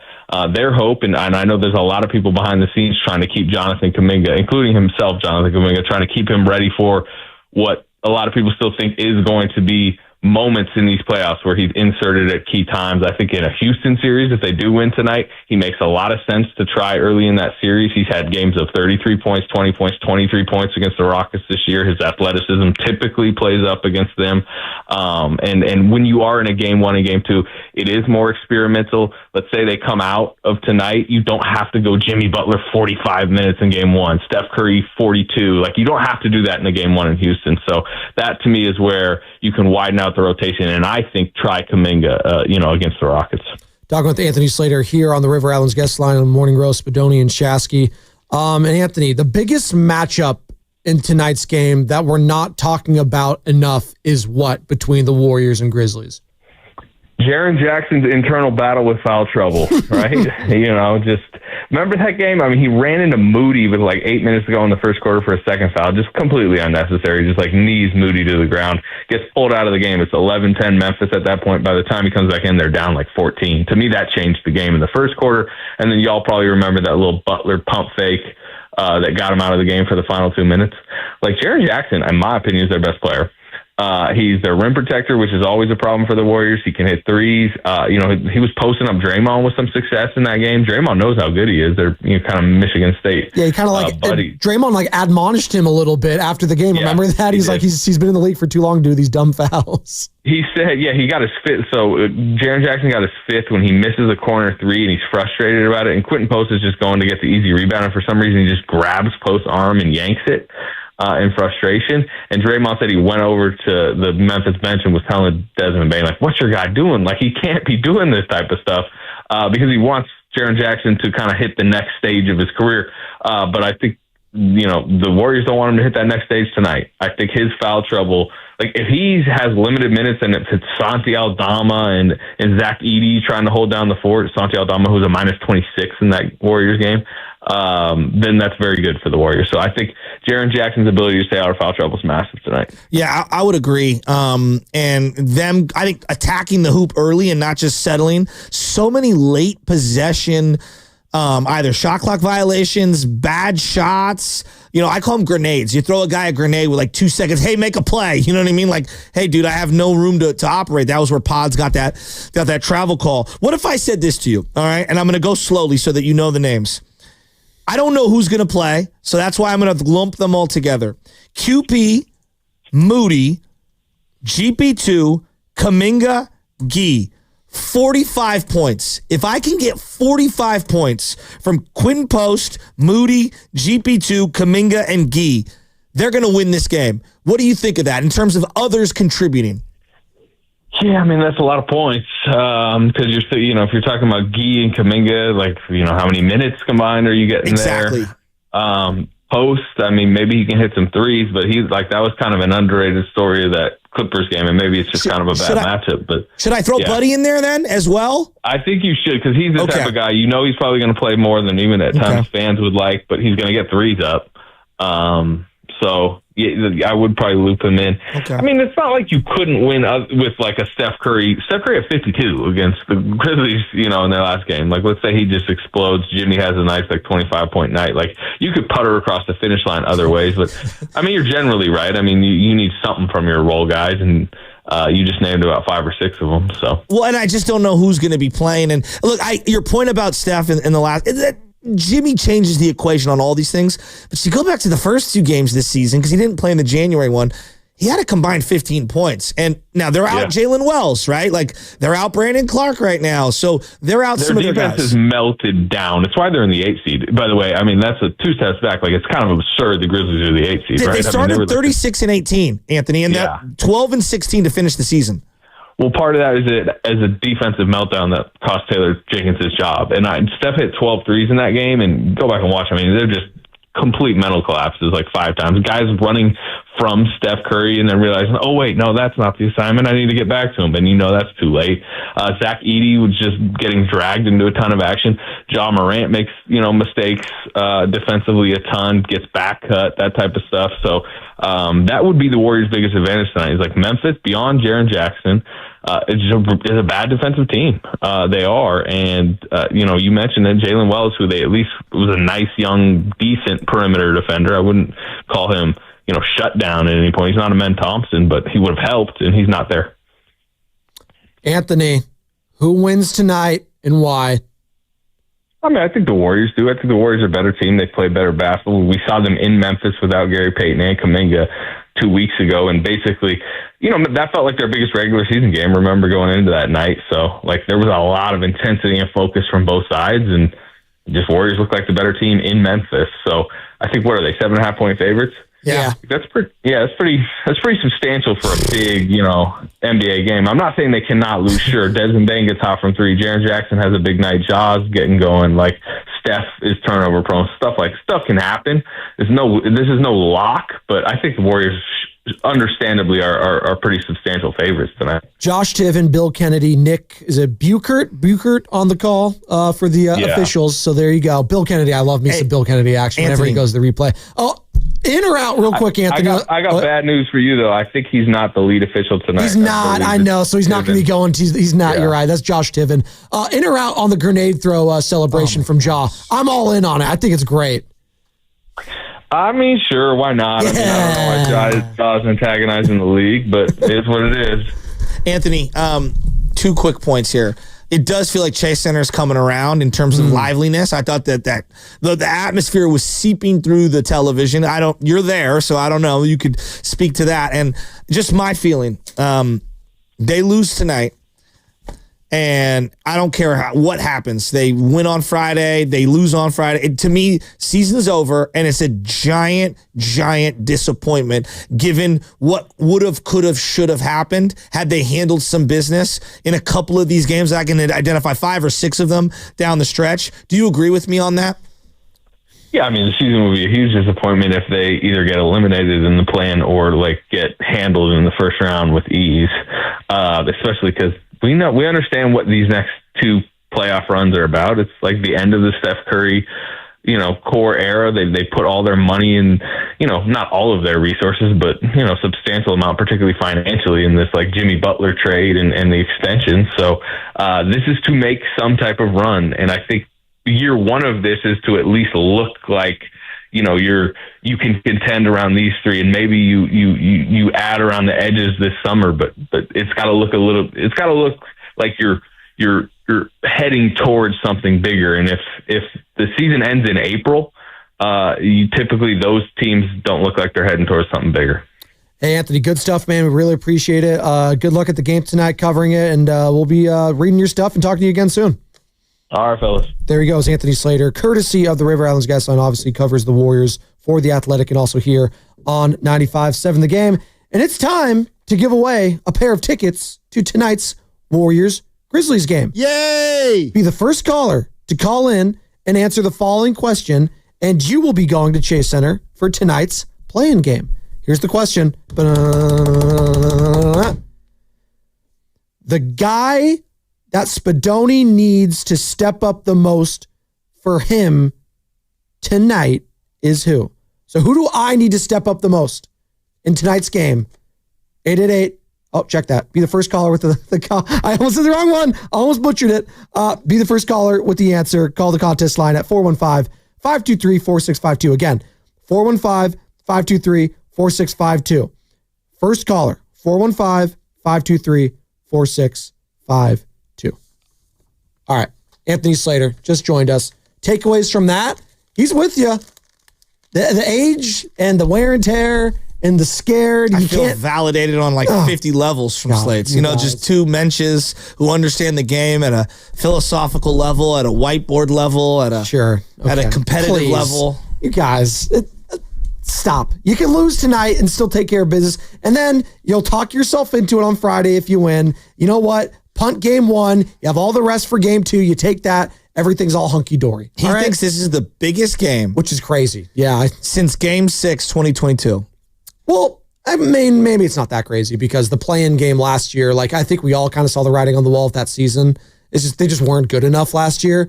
But the fact that it ended and it was Klay Thompson's last game and he didn't make a shot, I think that's kind of we touched on that the whole time. It was the Klay Thompson saga. So that was all baked into itself and he's gone. But the team wasn't very good last year, and then that was the last meaningful game prior to that. So yeah, that makes sense. I would say that I think he's omitting what I believe fourth quarter in LA, Lonnie Walker. That to me, in between Game 6 and where we are now, I would put that game there for sure. But if you did win, guys, second round, I know. But if you did win that Game 6, you're going back to was it Chase Center or Game 7? No doubt, there's a lot baked into it. Yeah, but I'd agree. This is a massive game. Lonnie Walker game was the end of that series. I mean, in a way, wasn't last game against the Clippers bigger, or just as big, right? In a way, that was for playoffs. That was for. Oh, but this is the better matchup, and you get the Rockets. But if he's using that analogy, if he's saying this is the biggest game since that Lakers game, I would just go to a couple days ago. It was clearly just as big, right? For you, no. But I think where he's going at is that the fact that you can get 4.5-5 days rest and face face Houston and avoid Oklahoma City and not be completely depreciated, that matters too. Oh, look at that. We got the winner already. It's our guy. Zucci, man. Zuch. He's got let's go. Tickets to the game. Got tickets to tonight's game. Congratulations, Grizzlies, Zucci. Warriors. He's a P1. We love Zucci. He is up on social all the time. Every time I see Zucci, man, I think that, not Gucci, man, I think of zucchini. I don't know why. The Z. Zucchini. Well, because Zucci and zucchini. I don't like zucchini. I do, honestly, too. You do, too? You don't like zucchini? No. Grilled? I don't like cucumbers. I don't like squash. That's a shame. That's a shame. No, zucchini's very, very good. Fire. No, that's very good. Cucumbers? Yeah, okay, you call it fire, but don't you have to put a lot of Parmesan cheese and, you literally just toss it on a grill and salt char and pepper. Yeah. Really? Yes. Garlic. Or just toss in the air fryer. Do you have an air fryer? No. Oh, whoa. Dude, you that's need actually, one. No. That's actually insane that you don't have one of those. No. Freeman's Appliance. Go over there. Stop Listen, it. Hi, I'm Sam Loveman. Hey, I'm Ludman. I'm going to be at Freeman's Appliances this Saturday with Mark Grandy. Hey, if the Warriors lose this game, a lot of people will be working at Friedman's over the weekend. And I'm talking about people that, work in the NBA. Like, heads are going to roll. I needed that. Did you guys see that the Valkyries had the top 5 pick yesterday? They did. I got the name. Do you want it? Sure. Yusti Yoshita. Never adding that to the mispronunciations list? I'm trying to. They spelled it out for me. This is the AI, by the way, so I'm just going by AI. If I mistake, I don't know. Blame whoever's Blame the AI. I'm not going to pretend to know that, but there was a video of the GM making the selection, and they showed Joe Lacob, and he was growing out the beard. Yeah, he's bearded Lacob. Yeah, you went around on that. Playoff beard, man. Yeah. Hey, you know what? Some people don't need a beard. Real quick. I want you to grow out yours. Nah, I don't like it. Don't like it at all. Do it. It gets really itchy. I don't like it. No, I don't like it. We should do it as a show for the Warriors, grow right? a full beard. That's fine. It's patchy. That's part of the bit. Grow it out and see what you got. I'm good off that. All of us. I know. No, that's too far. No, Movember. I know that's the thing, and it's for cancer awareness. That's great. But let's do it for Warriors awareness these next couple weeks. Let's grow out the beards. Why are you guys all looking at me like that? I'm out on that. I think Sierra would be pissed if I showed up to my wedding with a beard. You're getting married. You're going to be growing playoffs it out. start till after your wedding anyway. Exactly. Stop. True. Please. Come on. Game 1 is literally the day after your wedding. And technically, they don't start till the road team wins a game. Oh, God. So, yeah, on Sunday when the Warriors take game 1 in Houston. Oh, look at that confidence, Sam. Let's go. Hey, we got one more hour here. Enough with the scared energy. I told my wife, she's like, what are we doing for Easter? I'm like, do I have to go get a basket for the little guy? Like, what exactly are we doing, right? We've just been chaotic, you know what I mean? He's not going to, he's what is one? He's 1 year old? Almost a year and a half. He's a year and a half. He's not going to remember anything about the basket. So if you want to get him one, you can. I'm just letting you know, it's probably cuter to do the Easter egg hunt with him, though. He'll like that. That's not where I'm going. That is the most I have 2 kids statement anyone has ever said. Yeah. I'm just saying. It's not about him. It's about my wife and her feel good. Well, okay? Exactly. Well, I know that. You got to take all the pictures, get the bunny ears on. I got a cute picture. I remembered every year around this time with the Easter basket talk, we were up the Russian River. I don't know, maybe it was a decade or 2 ago. And again, I'm an adult. My cousin's adults. I'm playing catch with their kids. And the ball goes into the bushes. And one of my little nephews goes into the bushes to get the ball. As he comes out, an Easter basket from the 90s. I swear to God. Really? Yes. What was in it? What do you think? Old chocolate? It was just plastic and like little plastic balls, little plastic eggs. Yeah. He came walking out of the bushes with an Easter basket from when we were kids. That's crazy. Isn't that insane? That's actually really cool. I remember I think about it every year. Growing up, because there was a big age gap between me and my brothers, about the same with my oldest brother's around your age, like 10 years. So I was playing in the backyard once, and then all of a sudden I stumble upon this old school Transformer, back when they were metal, in the 80s, for you guys. Yeah. It was an Optimus Prime one. I was like, it's the coolest thing I've ever seen. I was like, this is mine. I'm not giving it to any of my older brothers if they wanted to sell it or something. But it was really cool. So that just remind me of that. So there you go. The more you know. So don't forget where you put the Easter baskets or the kids eggs. Forget everything. No, I'm talking about the parents. Oh, well, we forget everything too, unfortunately. I do. You're listening to 95.7 The Game, KGMZ FM and HD1 San Francisco and Odyssey Sports Station. Always live on the free Odyssey app and now broadcasting live from the Laughing Monk Studios. I don't forget the kids' birthdays, those. I got those, all right? Benny's October 14th, all right? God, you're one of them? Oh, no, check that. That was Nora. Nora's October 14th. Benny's September 18th. There you go. I remember lots of birthdays. What's LJ's? Well, November 23rd. There you go. That's all. I was quizzing you. All right. You were looking at me like Sagittarius, like his dad. Okay. Oh, are you into the Geminis? No, I just know that I'm a Sagittarius, and I know that he is as well. Okay. Oh, that's cute. That's a nice little bonding right there. All right. What's John Morant? What is he? Is he Taurus? What is going on here? Is he Taurus? Is Stephen Curry? What is? I don't know. All right. Let's get into the game. Ja. If he pulls out the RPG tonight, somebody got to take him down. The Bazooka Jaw. It's G.I. Jaw. That was SF Bay drummer who's paid $5 to say that. And it's the Grizzlies, not the Grizzlies. The Grizzlies. Are they going to be lying tonight? Anthony Slater seemed very confident that they're going to win. Biggest game in years. No, do you guys agree with that? No, it's the biggest game since 2 days ago. Okay, that's your thought. What about you, Carter? That's what it is. I mean, Spadoni's kind of right. Hey, you're right. Like, thank you. That's all right. It is. It's the biggest game since 2 days ago. Sam, what about you? He's locked in. He's busy, but they are getting bigger. That's just a fact. He's busy eating oatmeal, sausage, and milk. No, he's getting your sound, or that you guys want. What's the sound that we wanted? What do we want? Anthony Slater saying it's the biggest game since Game 6. Oh, there it is. 888-957-9570. Biggest game of the Warriors season is today, because if they lose tonight, then Joe Shasky says don't even bother showing up to Chase Center on Friday. Says your season's cooked. If you win that, you're getting cooked in the first round. You're going to be tired. So you have got to win tonight. 888-957-9570. 1 hour to go. Who's winning tonight and why? And who is winning and why? Jimmy Butler has to have a big game. Does Jimmy have to have a big game? Does Steph need to have the big game? Like, you know how this fan base operates. We know how this fan base operates, right? I'm not saying this is what I'm going to do, but everyone's going to be like, Jimmy just didn't show up. Steph doesn't have enough help. Oh my God. What? That's what we're going to do? I mean, that's what we do.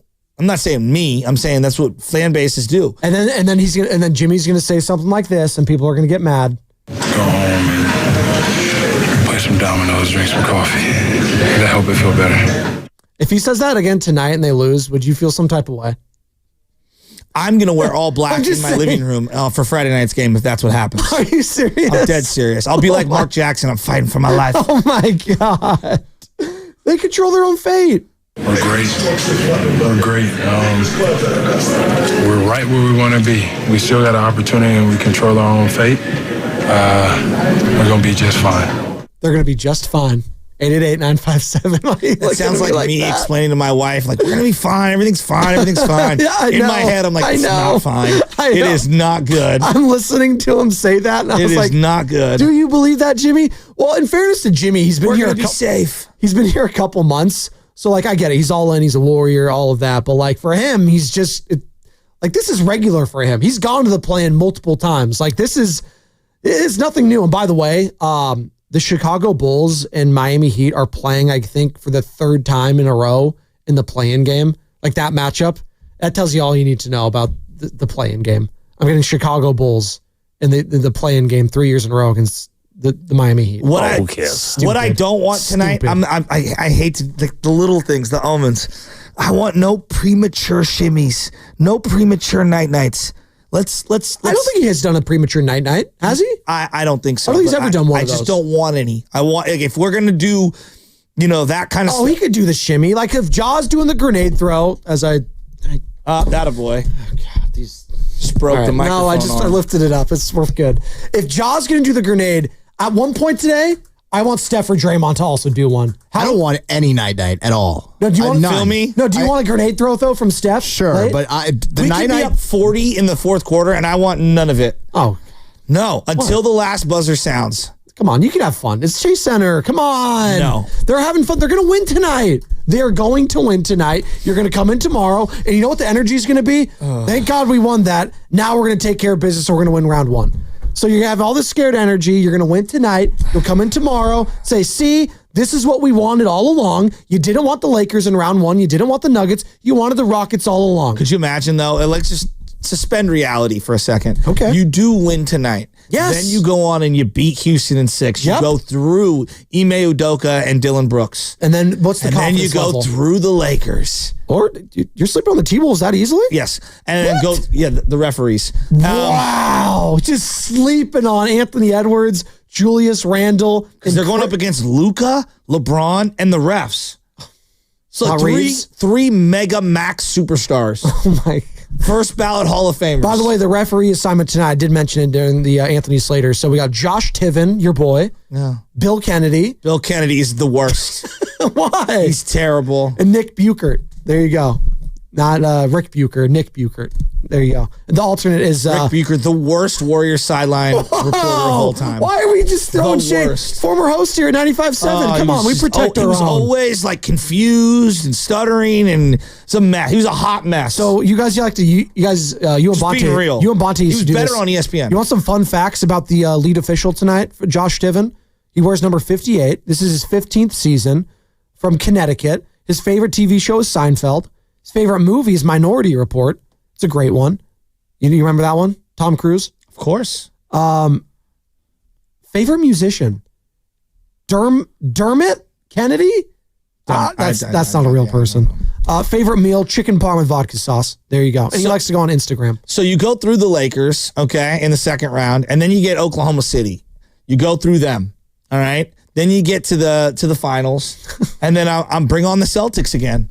That is the dream. If I'm going dream scenario, and then that sound that I had from last week, that clip where I basically said that they were, going to win the championship, that all comes to fruition. I don't just believe, I know that they can win a championship. I'm looking at it right now. I'm dead serious on this.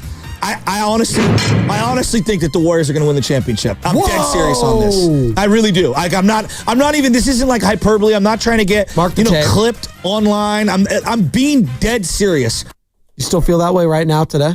They win tonight. It's back in play. Not right. I'm asking you right now. What's the confidence level for you right now? Like a 2 out of 10. Yeah. You that unconfident about this team. I don't know who is going to show up tonight. Like that game, again, I know they lost, but I felt like, wow, like they went toe-to-toe with the Clippers team that's historically owned them. No doubt. Like, and that was a playoff game, and they were right there. It was a great game. A couple things here or there, you win that game, and I think you reiterate that the Warriors will win a championship. If you had won that game, you would have felt that on Monday. You would have been feeling that yesterday. Right now, you've had another day to marinate on it. Like, I feel even better, even though they lost. Like, wow, you have that effort level and you play that game like you did against the Clippers tonight, you might blow them out. As far as I'm concerned, I think you might. Yeah, pull away you from understand, like considering we lost to the Spurs and Harrison Barnes, you fought tooth and nail to the effort. It's a hard sell on we're going to blow them out tonight. Okay, but the effort level I saw in that game, and the confidence level I saw in that game from the big boys on Sunday, blew that Spurs game, that Blazers game, that Rockets game out of the water. That was a different team I saw on Sunday. You. Like I watched how Minnesota got up huge on Memphis, and then Memphis was fighting back in that game. They're not going to go down. They are not going to lay down.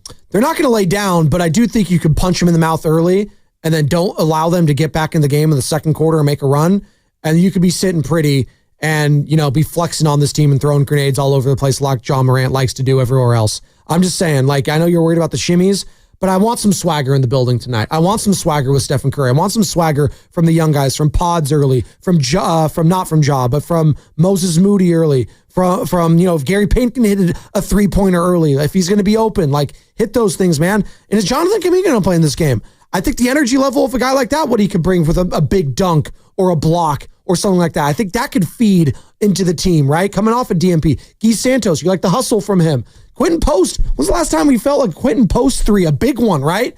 That would be huge in a game like tonight. So as you're talking about all hands on deck, Slater was kind of saying, if it's another 40-plus minute game for these guys tonight, maybe you're not going to see a lot of these players. So it's just going to be interesting how, like, this team and this coach, I feel so confident in 7-game matchups, yet in these one-off sample games, not a 7-game series closeout game. I'm talking about a one-off game.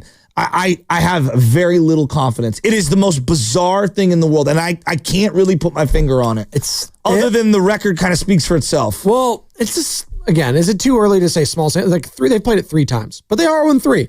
Like, the play-in's only been around for, 4 years now, I want to say? We've been in how many of them? 3.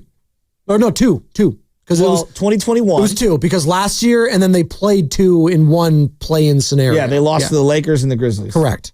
And there you go. Like, they were, in that one, there was, no fans in the crowd either. Sam was talking about this. He's like, remember that last game against the Grizzlies and also in Los Angeles? Like, they had some fans because it was post-COVID. I know, and 5 rims for LeBron. Well, yeah, I mean, that's just the greatness of him. But, there was no fans there. So, Ja was young. That was his first little taste of playing, and then he got the playoffs, and they lost to the Jazz. And then he went against the series against him the year after. Now, you got Ja. There's no Taylor Jenkins. There's no Dylan Brooks. There's no Marcus Smart. There's none of those guys. It's Desmond Bain, JJ. It was funny what Slater said, because when I asked him about the matchup, what did he go? He said the only matchup you have to worry about tonight for the Warriors is JJJ and himself in the fouls. Because if he plays dumb and he does dumb fouls like he likes to do, then that's good for the Warriors and they'll probably win this game. If he plays smart and level-headed, that changes things. So what you need to do tonight, get in his dome. Win the psychological game. Get in his dome early on. Get up in him, irritate him, do whatever you need to do to force him to break and do some dumb and silly things. I would argue that getting Ja in the action. And I don't like that Draymond is like checking on him during great. No, I don't need that. No, he's not your Michigan State guy tonight. I don't need that. Worry about himself. Correct. I would argue that I want to see a lot of pick and rolls at the top of the key, and I want to see them attack Zach Edey and Ja Morant. Those are the two weak links on their defense. Right. That's what's coming up with the game. It's being brought to you by Fremont Bank. Here for you, here for good. Speak now, forever hold your peace. Tonight's game, 888-957-9570. I want to do a rapid fire. Who's winning tonight and why? It's very simple. 888-957-9570. And also, is Kaminga going to play tonight? Or is he going to be another DMP? I'm interested in that. Spadoni at Shasky, come on back to the Morning Roast.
Hey, this is Jonathan from San Francisco. You're listening to The Morning Roast with Joe Spadoni and Joe Shasky.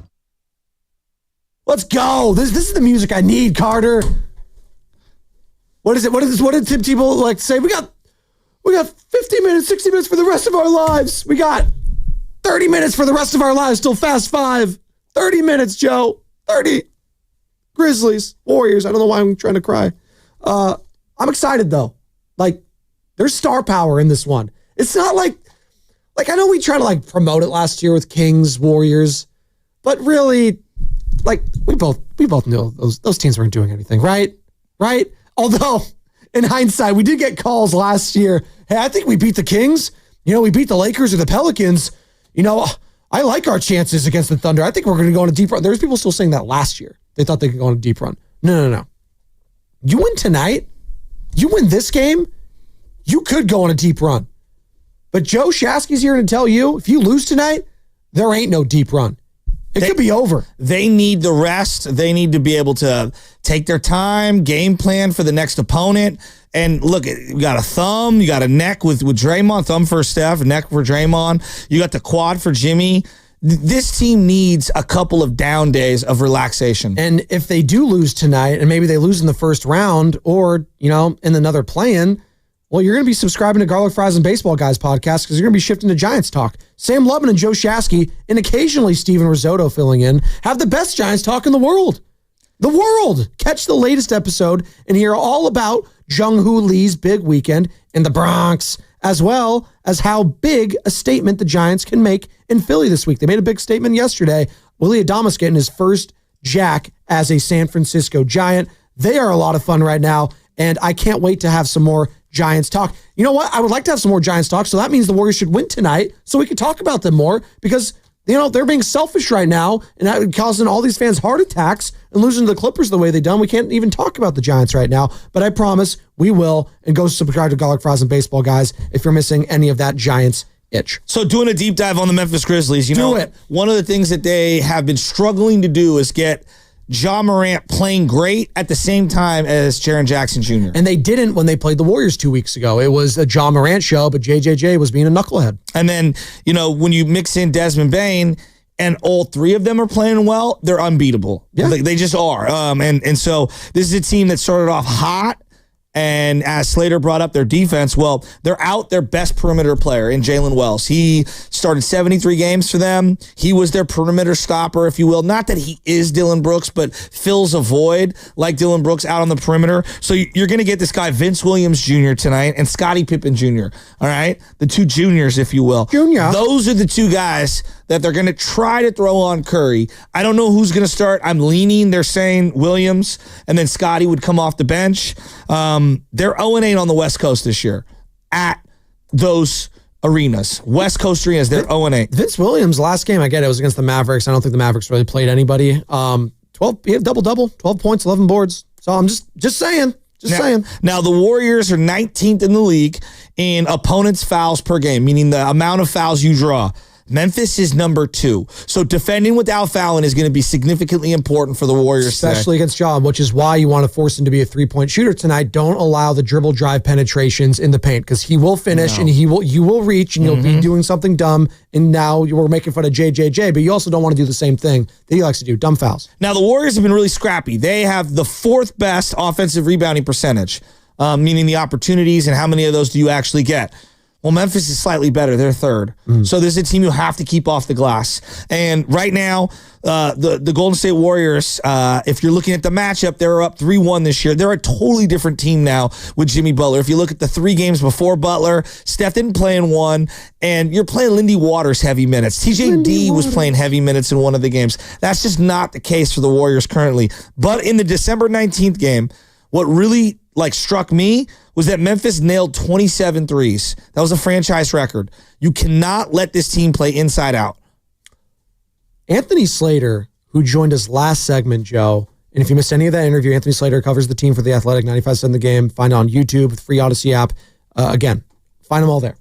But he said this is the biggest game. Tonight is the biggest game since Game 6 of the Western Conference semis back in 2023. Take a listen.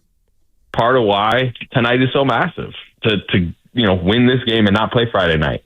I honestly think this is the biggest night of basketball for them since Game 6, 2023 against the Lakers. Like, the result of tonight, to me, dictates whether they have a realistic playoff path, playoff life ahead of them, or if they're kind of dead on arrival. So, really? Yeah. Oh, yeah. Wow. Because expand on that. Yeah, please, because, or not. But again, like, I hear him on that, but there's also a part of me, and I know Warriors fans, and I know we do this as fans in general, you will talk yourself into it. If you win on Friday, if you lose tonight, and I don't want to keep doing this forward-thinking radio and always talking about the future. I want to focus on the now. But that was interesting to me. Anthony Slater, who covers the team, and I know you've been saying it, and I respect both of your guys' opinions tremendously. But he's saying it's basically their playoff lives tonight. If you lose this game, he does not envision any scenario that this team could go on a deep run. You win tonight, he can't envision that scenario of going on a deep run. Beating the Rockets, who we all think would have been the best matchup regardless in the first round. Then you take your chances against either the Lakers or the Timberwolves. Still going to be tough, but we'll see. And then conversely, everyone's saying maybe the Thunder, maybe it's the Clippers in the Western Conference Finals. Maybe. I can see the Clippers. Can you not see the Clippers beating the Nuggets? The team that I just saw the other day, it looks very difficult to beat. Now, can Kawhi do that in a series? That's going to be the next question, right? Like, that's going to be the ultimate question, I think, for the West. I'm not going to doubt him. Stay healthy. Well, that's nice of you not to doubt him, but I'm going to doubt his health currently because he needs to show me. Unfortunately, shout out Missouri. I seen what he's done on one leg against the Warriors with the Raptors, and I was impressed so much so that it's been 6 years since, and I still give him the benefit of the doubt. That being said, when I look at the Warriors right now, Joe, I think the thing for me is, like, there are certain moments in the season where there's extra math. Like, you could still make this up. Math is there. Yeah. Stuff can happen. I knew the way they lost that Spurs game, and I knew it would have a domino effect on the remaining games of the season. Most people did. It's like, oh, well, this could happen, and that could happen. And it's like, no, you had to win that game. And that's how I feel tonight, and much more so than even that Spurs game. You have to win tonight for the psyche, the mentals, the rest, the preparation. Otherwise, the rest of the season, there's a cap on what they can accomplish. There just is. Is tonight a must-win for you, Dub Nation? If they lose tonight, is the season all but over for you as far as expectations go? 888-957-9570 is the number. Again, we got about 20 minutes. I want to hear from the people today. There's a lot of scared and nervous energy. I've been talking to a lot of people around the hallways. A lot of nervous energy from people around these parts. Hey, I'm not nervous when I got Stephen Curry, when I got Jimmy Butler, when I got Draymond Green, when I got Brandon Pajemski. All right? I got all these guys that are playing very well and very confident. All I need is a couple more to step up here and there. I'm not asking for Moses Moody to give me 25, 24 points, whatever. Give me double digits. Hey, buddy, knock down a couple of threes, a couple of shots. We had a G-Man calling earlier. Make your layups, guys. Don't smoke these layups. Make the layups. Is that a lot? It's not a lot to ask for in this game, in this scenario, in this situation. I get it. Zach Edey's a big. Jaren Jackson, they're big guys. They're chiseled. They're strong. But I know what you did last time against them too. I know you've owned this team in the regular season thus far. I know they're a different team. I know you're a different team. But again, take care of the ball. Good things are going to happen. 8 turnovers, Steph. I'm looking at you there. Yeah, everything else was great on Sunday. The turnovers were not. Clean that up. I'll take my chances. ESPN asked all of their NBA experts. Oh, all of them. Grizzlies-Warriors. Who are you picking? Every single one took the Warriors. 10-1. Oh. Took the Warriors. Who's the one? Ramona Shelburne. What? Mona? Not Momo. Not Momo. Friend of the station. Or is that just Willard and Dale? Collier, Herring, McMahon, Bobby Marks, Dave McMenamin, Kevin Pelton, George Sedano, Mark Spears, Jeremy Wu. I don't know how to pronounce it. I don't want to mess it up. This is going great. Yeah. I don't want to mess it up. As long as Perkins isn't on there, we're fine. No, he is not one of the insider analysts. Not on there. No, hell no. I think in his hierarchy, he had like the Warriors 5th on like teams that could win the title. Perk is third?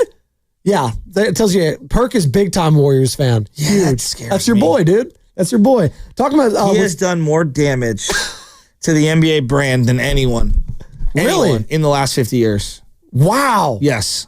Not even, Skip. It's not close. Skip, Stephen A. You're stupider when you listen to him talk, like on basketball stuff. Like the way he presents it from a media standpoint is disrespectful to the energy level that the players put in, the coaches and all that. It's absurd the way he discusses the game. What you just said reminded me of Billy Madison at the end when Billy has his like little soliloquy about business ethics or whatever. He's like, Mr. Madison, what you just said makes no sense at all. Everyone in this room is now dumber after listening to it. I award you no points and may God have mercy on your soul. That's exactly what you just did to Kendrick Perkins. He just the seriousness in your face right now. No, it gets to you. Well, he doesn't do research. I don't think he rewatches games. He does his own research. That's the way we do these days. We do our own research. Well, no, his research is like a text message from LeBron's clutch management or whatever. He does not like LeBron. I don't want to go down this road. I don't like him. Okay. All right. Anthony Slater on if the Warriors could match up with the Thunder. You got to also contextualize how you're going to be going into facing the Thunder. Exactly. You're going to be with your limping superstars, older superstars right now. You're going to add, an extra 80-something minutes played this week, right? High-intensity minutes because you're talking about 2 elimination games. You're putting yourself in danger, by the way, of not even getting to the Thunder if you have a Friday night against Klay Thompson or the Kings in Chase Center, and if you don't win that. But let's say you do win that. 38 hours later, you're going to be playing the Thunder probably on ABC Saturday or Sunday afternoon, Game 1 in Oklahoma City, a team that not only won 68 games, but rested some of their stars down the stretch, has this entire week to prep and rest and practice in Oklahoma City, probably just going to punt away Game 1.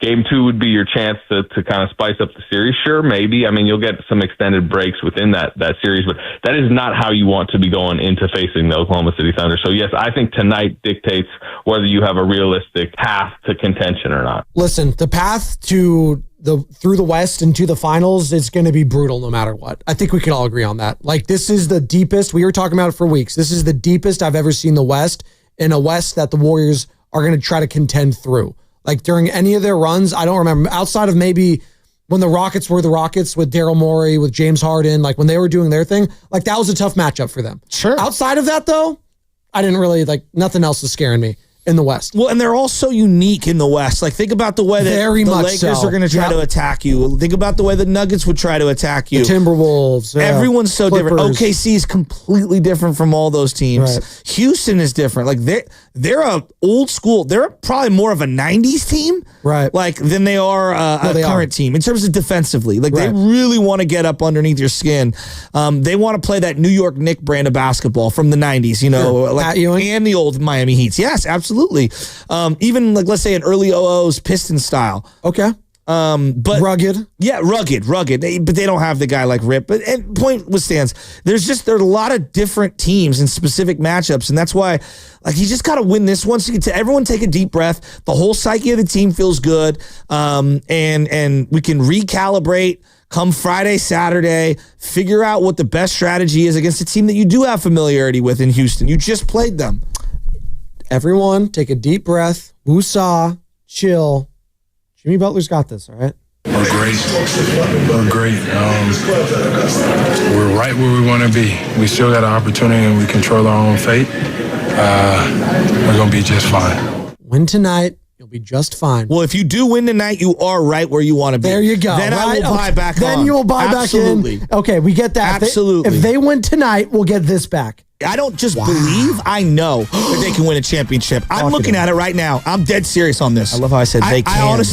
I honestly think that the Warriors are going to win the championship. I'm dead serious on this. I really do. I'm not even, this isn't like hyperbole. I'm not trying to get clipped online. I'm being dead serious. If they win tonight, Shasky's all back in. If they lose, Warriors are dead to him. He's wearing all black on Friday. He's going to join the Black Parade. He's going to be listening to My Chemical Romance and Blink 182. All right, he's going to go down to Live 105 down there and hang out with Marcy. That I used to know. Oh, Gautier, let's go. Yeah. All right, and then there's the other one. Anxiety. I'm in like all black, and it's like that's today is anxiety. Anxiety. Yeah, that's Doichi. Is that Doichi? Is there medication for anxiety? Because I could sure use it. Yes, there's an entire industry about it. Yes. BTA or BPA? BTA. Who's BTA? You're about to find out. About to find out. Who is this? BTA and SF? What does the BTA stand for? No, like batting practice, BPA too. BPA San Francisco. Oh. So I know there's a BPA in Palo Alto. But anyway, okay. Batting So I practice. agree with Shafty. I think the Warriors can win the championship. Well, first of all, I just want to say I listen to you guys every morning. Well, thank you. And you guys are doing a great job, and you have very insightful analysis. I don't even listen to the other station anymore, but I got 6 reasons the Warriors can win the championship. Can I read them? Yeah, Please, I'm hold going to on. write them down. Let me while get you my read 'em. numbers here for you real quick. I'm going to write them down. Go slowly and let's roll. We'll start at 6. Number 6. All right. Well, I'm just going to go in my particular order. First of all, I like the pathway and the bracket that they're in. Okay. Because they're not playing OKC. They're not playing OKC in the second round. If they beat the Rockets, they're going against either the Lakers or the Timberwolves. So I like those matchups. So so that's number 1. The pathway and the bracket. The 2. They're 2-1 against Memphis. They're 3-1. 3-1 The against last Memphis. 14 games. 3-1 against Memphis. The last 14 games have been 12-2 against the Rockets. 4-2 the last 6 games. They won the last game against the Lakers, and I think they match up really well with them. And people forget, they've been 2-1 last 3 games against OKC. So that pathway right there gets us to the finals, and you know what they could do against Boston. Oh, also, playoff Jimmy and the fearsome threesome. Both Dre and Jimmy Buckets. And don't forget, Steve Kerr, who won championships because he was a player and coach. So those are all my reasons. I think I might have given you batting practice. Where are you right now? Are you actually like at a cage right now and hitting balls? What are you doing? Are you on a speakerphone? Yeah, I'm on a speakerphone. Why? Can you hear? No, you're cutting off. We couldn't When really I hear go you. to a batting cage, I go to San Francisco Baseball Academy, and I say what up to my boy, Mike Accardi, right there on Geary. There you go. You like going to the cages? We're actually going to do a hit-a-thon. Okay. Yeah, we're going to try to raise some money for some kids so they can go to Cooperstown. Oh, that'd be awesome. That'd be really cool. That's great. Not every family has the ability to afford some of these I call them memories, like, these opportunities. When we went down to Monterey a couple years ago, we had a bunch of kids on the team that like have never been outside of San Francisco, let alone like played in a game somewhere outside of San Francisco. And so the older I get, the more I realize that like I want to do something for kids that don't have the wherewithal to be able to have moments and memories and experiences. And so going to Cooperstown is like really, really, really, really cool. Not just for the kids, but like for them to be with their buds and their boys and go play ball. And it's a memory that'll last for them forever. I love batting cages when I was a kid. Like we used to have some like birthdays sometimes at the batting cages. Go hit there. They had an arcade at the one down in Monterey. I don't know if it's still there anymore, but had a great time over there. Batting practice. We do it in the backyard now. I have the hitting net, and then we have the tee, and we were doing that in the backyard on Saturday. Baby LJ, he's getting after it. Yeah, yeah, he's swinging it. Yeah, Barry Bonds or what? Well, he has Ichiro. The only bat that he can use right now is a blue plastic one. Or the big one, It's his own torpedo, if you will. As long as he's just hitting balls with it, not other people. Well, he wants to hit hard balls. Okay. And the bat doesn't respond really well to the hard balls. So, yeah. Got it. He wants to be a big boy. Has he started using the golf clubs at all yet? Yes. Okay. Like swinging them at the dogs, swinging them at the golf ball. Yeah. There you go. Yeah. And well, the dogs, you got to put them on notice sometimes. LJ's got to flex on them. Yeah. No, Adam. We're working on assert dominance. There you go. Assert dominance. Adam is in San Francisco. I know Adam's feeling good about tonight's game, right, bud? Good morning, guys. Yeah, I'm feeling good. I'm up near Redding, California right now, and I just tuned into the part that we're talking about championships and OKC, and I'm like, wow, we really jumped ahead here in 3 hours. I'm looking at tonight's game against the Grizzlies that obviously you have to win it. I really think that Jonathan Kaminga needs to be a part of the rotation, and here's why. That 4-week stretch last week where we played the Grizzlies, Rockets, Nuggets, Lakers, Kaminga was really good in a lot of those games, and I specifically want to highlight the Lakers game, which was a problem against the Clippers, was defensive rebounding and then being able to guard point of attack ball. He was so good defensive rebounding against the Lakers, chose his right spots, and the fact that he got a DNP against the Clippers honestly kind of shocked me. And I don't really agree with Steve Kerr's assessment of like, oh, well, that's why we got Jimmy, and it's kind of hard to get him in. I'm like, I think they could have used a lot of what he brings to the table. So I think Kaminga is going to be hopefully involved tonight. I'm not worried about the other players. We just have to defend well, rebound well, and they will win this game. And to quote Jimmy Johnson as I get off the air, how about them Giants? Woo! There you go. He's fired up about it. I want that energy tonight after the Warriors game. How about the Warriors is what I want. And you know what? That leads us to the question right now. We got about 10 minutes to go. Would you play Jonathan Kaminga tonight? 888-957-9570. Not will the coach. I don't care what Steve Kerr's doing. You, Joe, you, Sam, you, Carter, you, 888-957-9570. Would you play Jonathan Kaminga tonight? I need a why or a why not on why you would play Jonathan Kaminga I would. tonight. I think they need a jolt, number one. I think they do. They need a little jolt off the bench. They need some scoring off the bench. And I think that you need also another guy who, at least at minimum, can be 6 difficult fouls on Ja and put some strength on him. I would have Kaminga, and I would tell him this. When you go in there, you're guarding Ja full length of the court and just harass him. And then if he is guarding you, you are backing him down. Even though back to the basket is not one of your elements, I would. Even if it's 5 minutes. 5 minutes. I'm not saying you got to play him 20. That's a different story. 5 minutes, I would. I would play him. I also would play him, and it's not for those reasons, although those are good. Have we been talking about for weeks, and Anthony Slater in particular, and you, that this team needs Jonathan Kaminga if they want to do anything in the West? Like he needs to be a part of it? Have we been talking about that for a long time now? Yeah. Yeah. So, yeah, I need him to play tonight. You know why? Because the last thing I need is his mentals shot having 2 DNPs. Yeah, but this is about the team. Okay. Is he a part of the team? No, I hear you on the mental side of it, but like no. I'm not giving him. I want to make it clear. I'm not giving him minutes because he's not happy or whatever. I'm giving him minutes because I think he can actually contribute. No, but I'm not saying his happiness is one thing, but that is a part of it.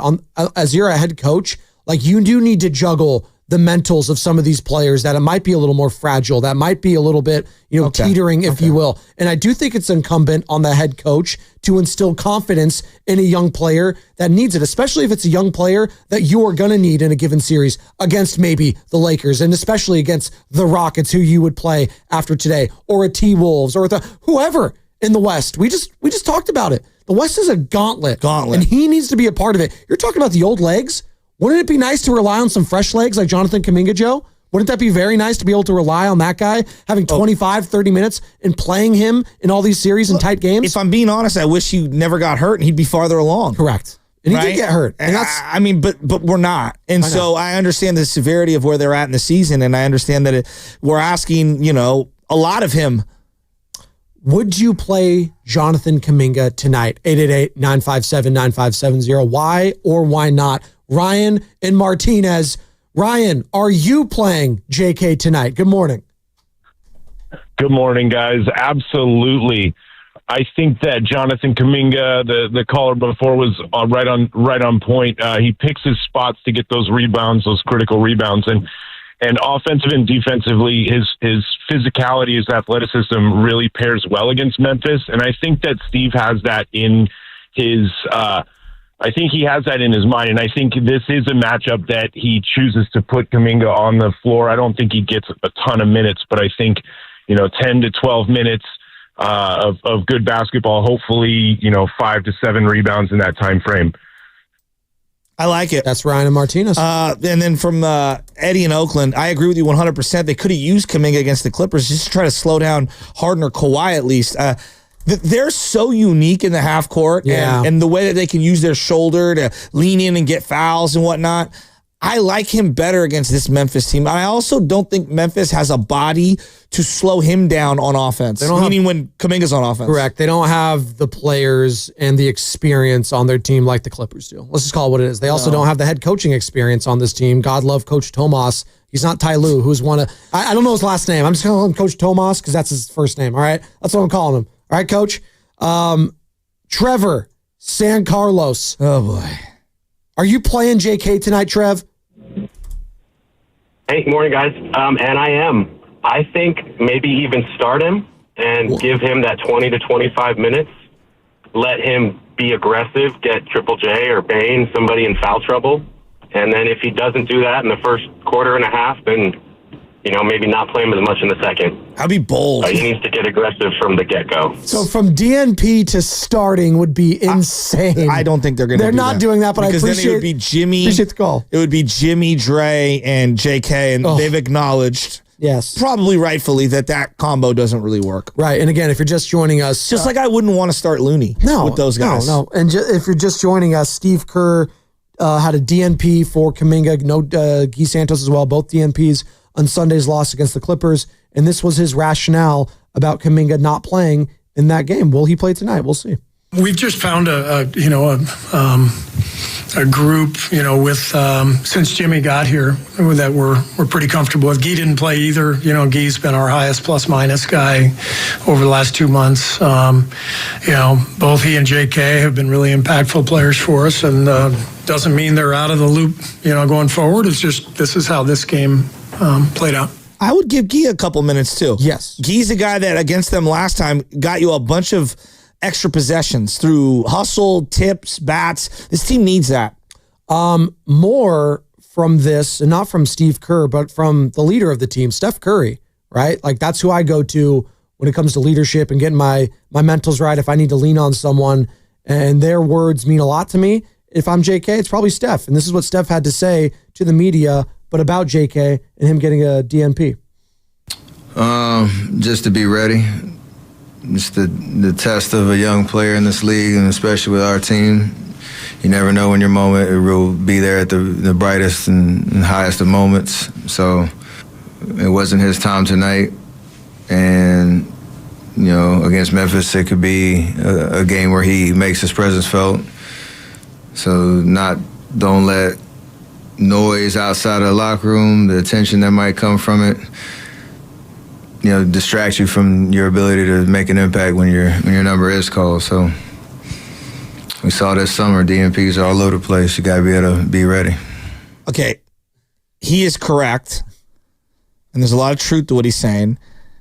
But if the shoe was on the other foot, he'd be, as a competitor, I think a lot of guys would be frustrated. And quite frankly, if you weren't frustrated, that'd be a problem. Yeah. You need to be pissed because you want to be playing because that's the competitor, right? And I'm sure Steve Kerr would echo those same sentiments. If there wasn't, let's say, and this hypothetical, Kyrie was playing on the Olympic team right now, and whatever coach decided to roll with him instead of Steph, and Steph was getting the DNPs, he might smile and say all the right things. He'd be pissed. Exactly. He'd be pissed. We know. Of course. And then Jason Tatum, rightfully so. Obviously, Kaminga's not on his level. No. That's an unfair thing, but I empathize with young players being in tough spots. That's where we're at with JK. He has control of a lot of those things because he can control how he plays and things but there's some things that are out of his control. I'm fascinated to see how this whole thing shakes out with him. If he plays tonight and he has a good game and they win, if he doesn't play and they lose, or if he doesn't play and they win, are you playing him in game 1 in Houston? Probably, I would assume so, right? He's had some good games against the Houston Rockets in his career. You'd think, right?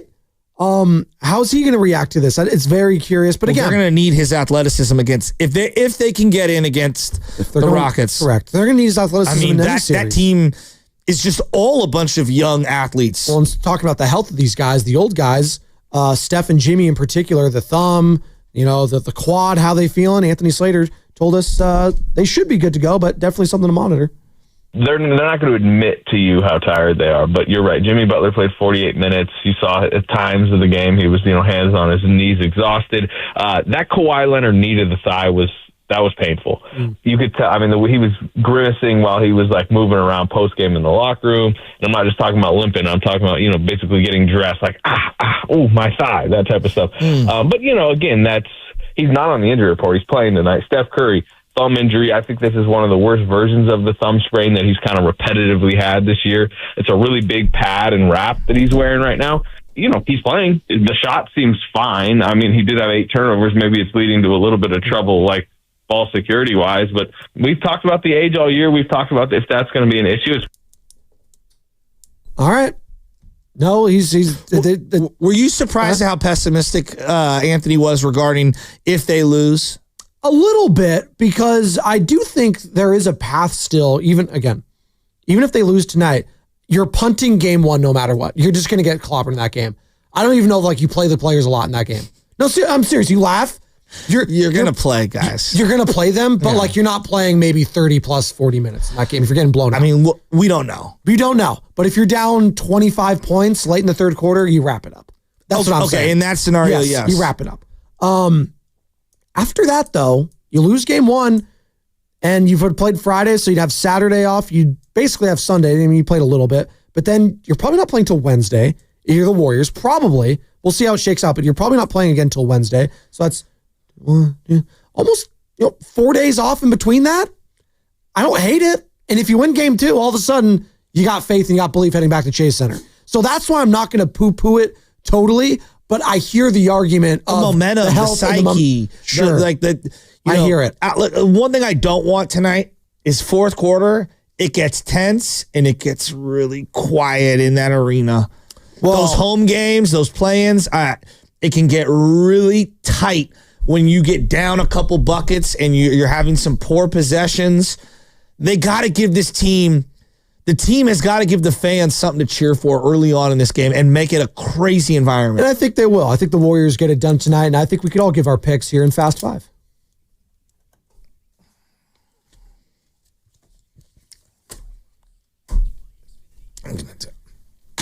I'm going to do it.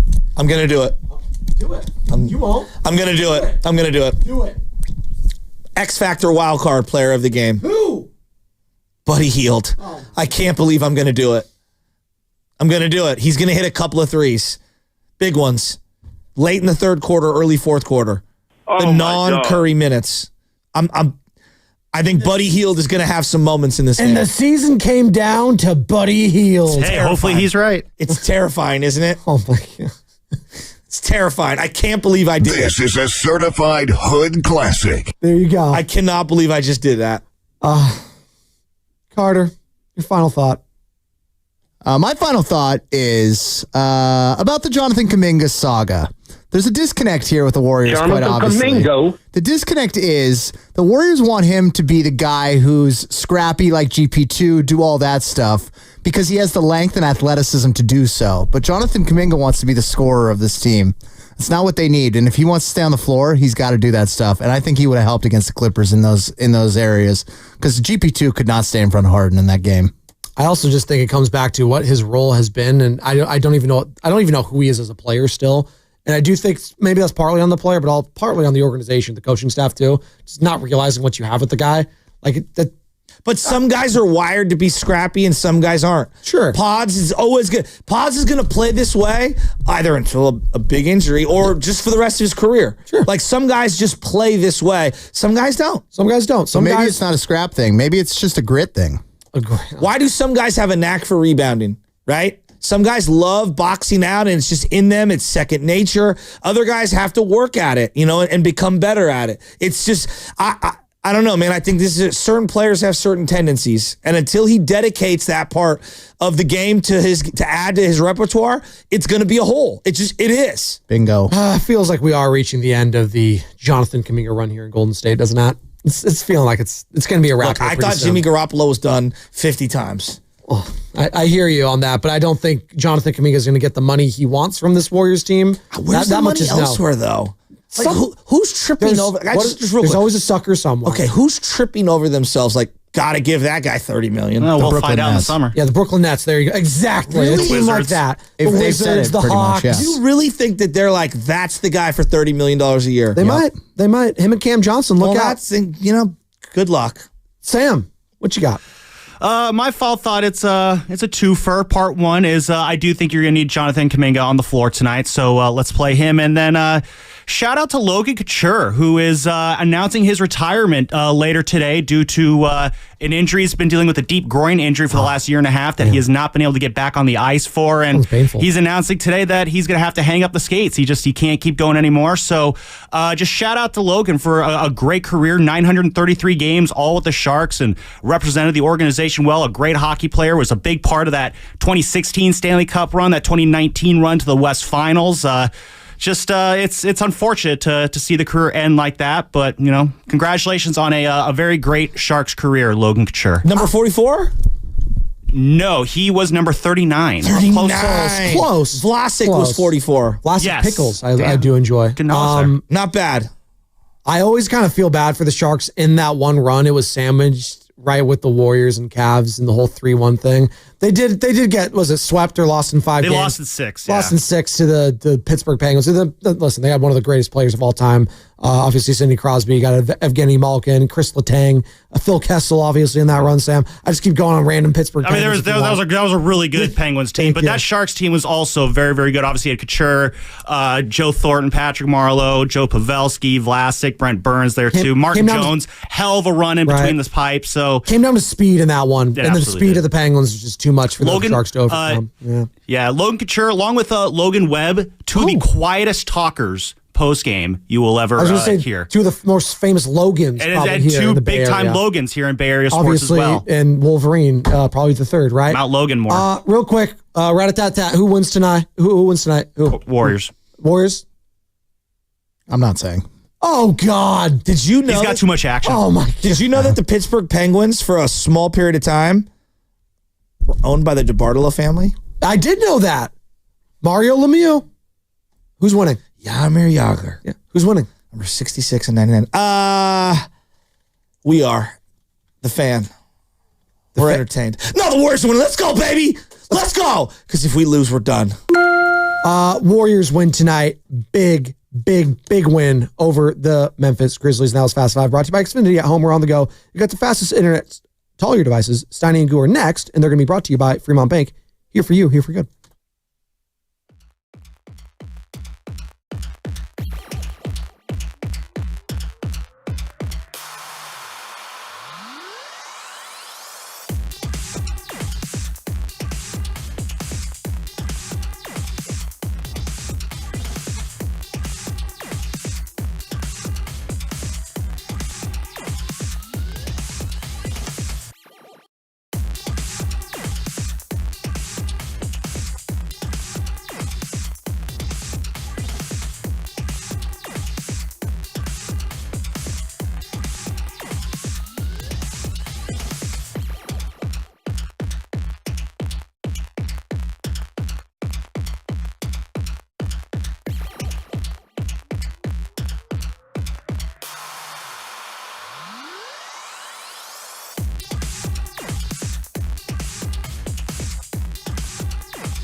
he's truly one of a kind. That is wow. Oh, my God. And he's doing a great job. I need you to man up and say what you really want to say. Simon, you're doing a great job. Kick your ass. And together, they're Steiny and Guru. Yeah. On 95.7 The Game. So I woke up to a text this morning. We're Warriors! From Daryl the Guru Johnson. Oh, man. And it was an all caps text. And it said the following: no way the Warriors lose tonight. No way. None. We've been together 7 years, partner. Yeah. I have never been ultra confident like tonight. That's the problem. I went to bed rewatching the Clipper-Warrior game, and the takeaways are the Clippers are good and so are the Warriors. Things didn't go their way. They caught a bad break. Steiny, what was a bad break? What's a bad break they caught? Oh, Draymond missing a layup. That's okay. Yeah. Sorry, my bad. Okay, no, I'm just telling you. That's me. Memphis is not smart enough to win. That's why I'm just ultra confident. Liquidate all assets is back. I don't do this much, but this is the Barkley guarantee. Memphis is not smart enough. As opposed to the Warriors in the last 2 minutes of games. No, that was execution and misses. Okay. So that wasn't. Tonight, it's just, Steiny, I'm like bored. Like, let's get to it, but they are going to kick Memphis's ass. They're not playing Friday night for their life. Think about it. Yeah, hey, Evan, Phil Collins? Not yet. Yeah, you don't want me to start singing. No. I'll bring that line from 6.5 down to 1. Dude. If I start singing Phil Collins. They got their ass kicked that Friday night, Evan. No feel yet. But Steiny, the public's with you, Gil. Tell me how Memphis can win tonight. The Warriors are mad. Oh, okay. Well, that should do it. If the Warriors are mad, then the Grizzlies have no chance. How do the Grizzlies have a chance? I'll tell you how they have a chance. If they have the best player on the court tonight, Ja Morant. And if they have the second best player in the court tonight, Jaren Jackson Jr. He'll get 2 fouls in 5. I want to take a bet. 2 fouls in 5 minutes. That's the over-under for JJJ. Triple J. He better get in foul trouble. You know why? Because he ain't afraid of Draymond Green. Michigan State guys going up against Draymond Green, they're a different breed. Norm texted me this morning, Pops. Said he saw you on KTVU. He liked the glasses with Sal. Yeah, I wasn't with Sal. I asked you, were you with Sal? You said yes. No. In the green room. It wasn't with Sal. It was another reporter. All right. Well. Not your best work. Evan, give us the rundown. Well, I saw the whole thing. They actually cut a lot of it out. He's got his head down. What did I miss? Carter, what did we miss? Carter has no clue. Well, first and foremost, he's right. It wasn't with Sal because the guy was, he was pressing him. Yeah, he was. Oh, you don't like that. No, I didn't. He asked me, so the Warriors going to win tonight? And I said, well, I think it is going to be a tough game. You know, and he goes, so are the Warriors going to win tonight? No, Steiny. I'm like, what are you, Guru? Wow. Get off me. He goes, yeah, sure, I'll take him. You are one special man. Hey, I'm not as confident as you. Wearing a Wizards shirt. You know why? Because I've watched the NBA for decades. There's no such thing as a sure thing. And this is the hardest thing for me to say, but our friendship can survive it. You feeling good about the Warriors tonight? That doesn't mean anything. You said that to me, kind of hurt me. I got you. So why are you feeling honestly so confident? Because the Warriors aren't playing bad basketball. They're not closing. And I know you guys don't believe me, but I promise you, my wife can back me up. I had wings and mac and cheese last night. Evan heard the order I put in. As I watched I went back to the Rocket game. And I'm just, you were locked in. The one constant is they just are not closing. Well, first they of all, might not even need that tonight. They lost to the Rockets by 13. But it wasn't a closing issue. They were also up 12. It was a domination issue. They had a 12-point lead in that game, but that's neither here nor there. Yeah, 13-1. This is what I want from you, Mr. Redding, PA. The fact that they're 0-3 Butler didn't play in any of the play-in games. Does the history mean anything in this?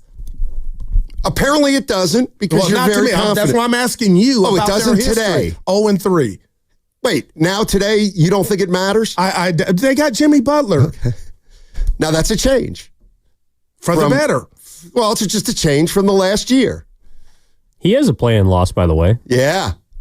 Uh-oh. But it didn't. Oh, boy. Oh, yeah. He wasn't in the Warrior uniform, and it didn't send him home. That's true. The uniform itself will win the game for the Warriors. You got to believe, right? No speeches for playing. Well, I think I did one last year, and they lost. But, Steiny, come on, man. It's all about Memphis and their IQ, and they're just Jaws throwing grenades. You ain't coming in here beating Steph, Dre, and Jimmy. They're not button up, and a new coach.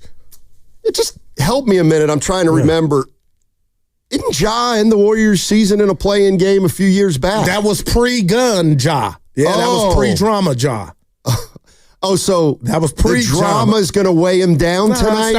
I don't think they're good enough, and I don't think they're buttoned up enough to beat the Warriors. Do they want to really play Friday? No. The Grizzlies don't. I'll tell you how I feel, man. I'm not sure if I believe you. This is the first time I can look you dead. So you're going to load up on them? Yeah, everything. What's the line? 6.5? 7, as I looked last. Warriors -7, yes. 7? 122 Warrior team point total if you're into that. Wow. Yeah, 7. Yeah, Ted DiBiase. Calm down, Goo. I saw it. What's that? I like the team total, the spread. Yeah. Is it 7? 7, yeah. Boy, oh boy, oh boy. All right. But how are we here? That's what's bothering me, and that's why I'm a little irritated. Yesterday I was irritated. How are they in this game? They're a play-in team. I just hate the NBA implemented this system about 5 years ago where if you finished 7th, you weren't automatically in the playoffs. Yeah. So the Warriors didn't have Jimmy all year. They didn't have Jimmy all year. They wouldn't be in this spot, but they are. I respect it. Who didn't have Jimmy all year? The Warriors, because they wouldn't be in this. They wouldn't be in the play-in had they had him for 82, or if he played 65 to 82. You get my drift. Bottom line is Memphis. This is how I look at sports. They don't have that brain power collectively to stave off the usually Warriors. You don't care about that. It's more about the ha-ha. Nah, I'm growing up right. Would you rather have smarts or the ha-ha? Both. And the Warriors have that. Yeah, I'm telling you, man. Okay. You know what? We just wrap it up. Coming up next is the crossover Willard and Dibbs, with Willard and Dibbs. Our guys. On 95. What are you, 888-95? Numbers are numbers. He's feeling good about the Giants. Who? Willard. Well, I mean, we all are. Yeah. Well, Let me tell you something. When you're able to throw a ball 9 inches outside on a full count with the bases loaded, chances are you're going to be a successful baseball team. Wow, Flim, I appreciate the honesty. He was like, I'm ready for the robots. This is just out of control. Yeah. Hey, Warrior fans, let me play a little bit of Anthony Slater for you. Part of why tonight is so massive to win this game and not play Friday night. I honestly think this is the biggest night of basketball for them since Game 6, 2023 against the Lakers. Ooh. Like the result of tonight to me dictates whether they have a realistic playoff path, playoff life ahead of them, or if they're kind of dead on arrival. So really? Yeah. Oh, yeah. Wow. Because expand on that. Yeah, please, because there's nothing to expand on, Shasky and Spadone. It is. It's the biggest game since they got wiped out by the Lake. Remember that game? Yeah. Oh, boy. Well, they choked that in the play-in, you mean? No, the game against the Lakers in Game 6. Clay went one. What did he? He had one. Yeah, one. Next question. Yeah, I don't know. I don't know if he did or not. But man, this is how I feel. 12. It was about 0 for 11. I would say 0 for 10 is sticking in my mind. Well, that was last year against Sac when they lost. Yeah, those elimination games all seem to run together. Those don't count. That's just fix yourself, NBA. How does it? So somebody could go for 60 tonight. It didn't happen. Just think about that. Yeah. Well, this is a game where you don't play for stats. It's not about stats. It's about letters. It's not about numbers. It's about letters. Can it's it about be a W. A legacy game if there's no stats? Well, you know what? Doesn't meet the criteria, E. No. It's a legacy game, and I'll tell you why. Because Slater's right. Here's what's at stake. Warriors win tonight. They got a shot. I don't know at what, but they got a shot. And they play the Rockets. They lose tonight. See you later. See you later. Well, it's not exactly that. They got a game Friday. They're not going to play. They're not going to lose tonight. Win Friday. Fly to Oklahoma City. That's one game. And beat the Thunder in a 7-game series. I'm not saying it. Slater's saying it. 888-957-9570 is the number. Let's go, Warrior fans. Where you at? A lot of people feeling good, Steiny. Confident. Yeah, you know what? I know Warrior fans like the back of my hand. I go back 3 decades with them. Usually when they feel like this, under the surface, they're scared. They're scared, and that's okay. But it's not do or die. I know we're up against it. You got one in your back pocket. Kurt told us. Yeah. I mean, they got 3 shakes of a lamb's tail to get this done. All right, 888-957-9570 is the number. Let's get into it. What do you see happening tonight? Who do you see as some of the key players? What do the Warriors have to do to win this game? What do they have to do to avoid a disastrous defeat? 888-957-9570. Let's get it on. Segment was brought to you by San Francisco International Airport. Let's go. He's too old. Traveling in 2025? Start your journey right at SFO with the most nonstop flights from the Bay Area, easy parking.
crap. We want buckets, Steph. Jimmy Buckets. Now, back to Steiny and Guru on 95.7 The Game. All righty, we got a big boy tonight, ladies and gentlemen. Yes, we do. We've got the Memphis Grizzlies in town. This sucker. How you feeling? Warrior fans, how you feeling? I just told you I'm feeling good. You're such a sicko, and you go, I'll change that. Dude, who are you? It had nothing to do with the Warriors. Yeah. You said you were in a good mood. Is such a D. Yeah. We'll fix that. All right. We'll fix that. Hey, give me some. I wrote down what are some of the biggest issues tonight. All right, I got a major one. There was one I just forgot about, but go ahead. All right, before I do it, I want you to sit this one out for a second. All right. So I mentioned Memphis is not smart and button up, but I was born in Oakland, California, Evan. You know this, home of the Black Panthers, and I know all about how black people have been done wrong in this country. So for Bad Hombre on the YouTube chat, Mustafa coming at me saying it's a bad look because some of the players on Memphis are black. Miss me with that crap. Miss me. I'm talking basketball. So if that don't fit your whatever you're doing out there, then miss me with that. Because I'm Malcolm X when I need to be. I'm talking about Memphis, the basketball team, and the coach. Miss me with that crap. But I thought you were going to rebounding, Steiny, is a concern because Jaren Jackson Jr., if he does not get in foul trouble, the boards with Edey, who I think is a stiff, by the way, Steiny, that scares me. The Warriors have to win the battle on the glass tonight. Well, this is a tough team to do it against. Tough team to do it against. And, you know, whenever I think of rebounding, I'm not saying it's not important. Of course it's important. All I'm saying is this. I covered the Warriors when they had a coach named P.J. Carlissimo, and they led the league in rebounding 3 straight years, and they didn't win 20 games in a season. Sometimes winning the rebound battle means you can't make a shot. Yeah. But the Grizzlies obviously are athletic. The guy who worries me a little bit is Jaren Jackson Jr. Big one. He's a good player, and he seems to have some confidence when he goes up against Draymond Green. And the key is, can he stay on the floor? He gets in foul trouble a lot, no doubt about it. But 888-957-9570 is the number. Give me something that you feel like is an issue one way or the other that's going to dictate this game. I have turnovers, obviously. The Warriors can't be turning the ball over a lot, and they certainly can't be turning it over at key moments. And that has been a bugaboo this last week. Yeah, and I'll say this, and you can disagree, and it's fine. Steiny, I want Steve Kerr, and I'm hoping Steve Kerr goes back to the old recipe, the old formula. What is it? Where Kaminga gets 15 to 20 minutes. And I don't know what you think about Sunday. You know, a lot of people it didn't matter. But the bottom line is the Warriors, up until Sunday's game, had Jonathan Kaminga had a part. He played a part. And I just hope we see that tonight, going back to the old model. All right, so you think a key tonight is the Warriors' 11th man? No, he's all come right on now. No, just kidding. Yeah. All right, here we go. Here we go. I can't believe it. Priest? No, but what's the key tonight, Warrior fans? Let's go to Kevin in Oakland. First and last. Hey, Kevin, how you doing? What's the key tonight if I were to ask you that? Steiny and Guru, I have the key. It is Kaminga. Oh, look at him. I will tell you. Hold on, but let me tell you, Guru is key to this strategy that I have. It's foolproof. It's foolproof. Now, Steiny, you may be fully aware of this strategy, but the listeners might not. All right. So, Guru, this is what I need you to do, Guru. All right, go ahead, baby. I need you to go Sidney Poitier. I need you to get into the Warriors' locker with the chime. And I need you to go to Kaminga's locker. He needs to turn into Bootsy Farnsworth. Wow. We need him to be a beast on the boards. We need 8 boards from Kaminga. We need an 8-17 He doesn't get to play 2 games tonight.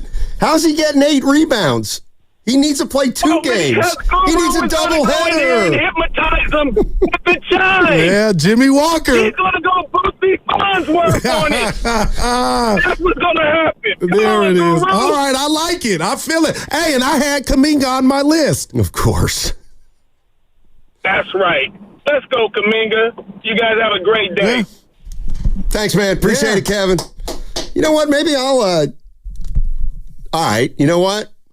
Because that was a low blow. He's not playing 2 games tonight. He had 8 against the Lakers. Hope he gets 8 rebounds by the end of the week. All right. Now, here's one thing I was thinking.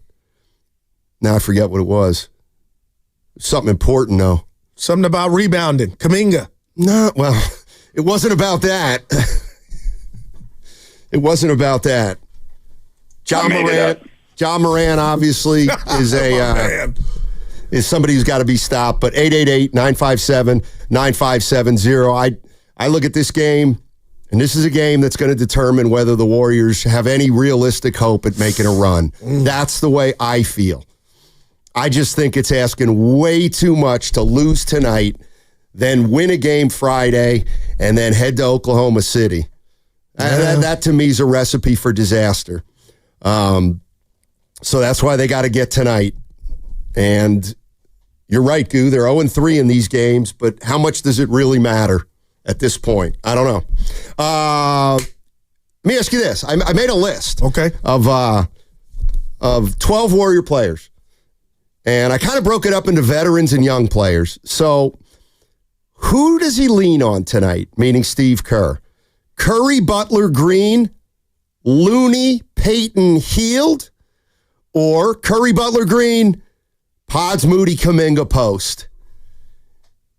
And I think this is where, if history tells us anything, I think he's going to lean toward that upper group, the veteran guys, even though Buddy Hield's only played in 1 playoff series. And you've been preaching that all season, Stoney. It starts and ends with the OGs, and I'm going with the first group, Dre, Steph, and Jimmy Butler. And I think tonight against Memphis, Stoney, even though there's the second best rebounding team in the NBA, but I will say that's who has to get this done. And if we want to keep it real and put it right on the table, brought to you by Atco early at 10:26 this Tuesday morning, those 2 guys, 2 of that trifecta threw the game away Sunday. Dre and Steph collectively. And missing shots. Not Curry missing shots, but Dre missing the layup. So those are the guys, if we're going to win tonight and avoid Friday, they got to play 48 ferocious minutes, man. You just have to. You know what else I have under, possible issues or thinking about what to expect tonight? And I'd love to know how Warrior fans feel about this, because as somebody who's watched this team play with Jimmy Butler for like 30 games now, they were 23-8 after the Jimmy Butler trade. All right. What kind of Jimmy Butler are we going to get tonight?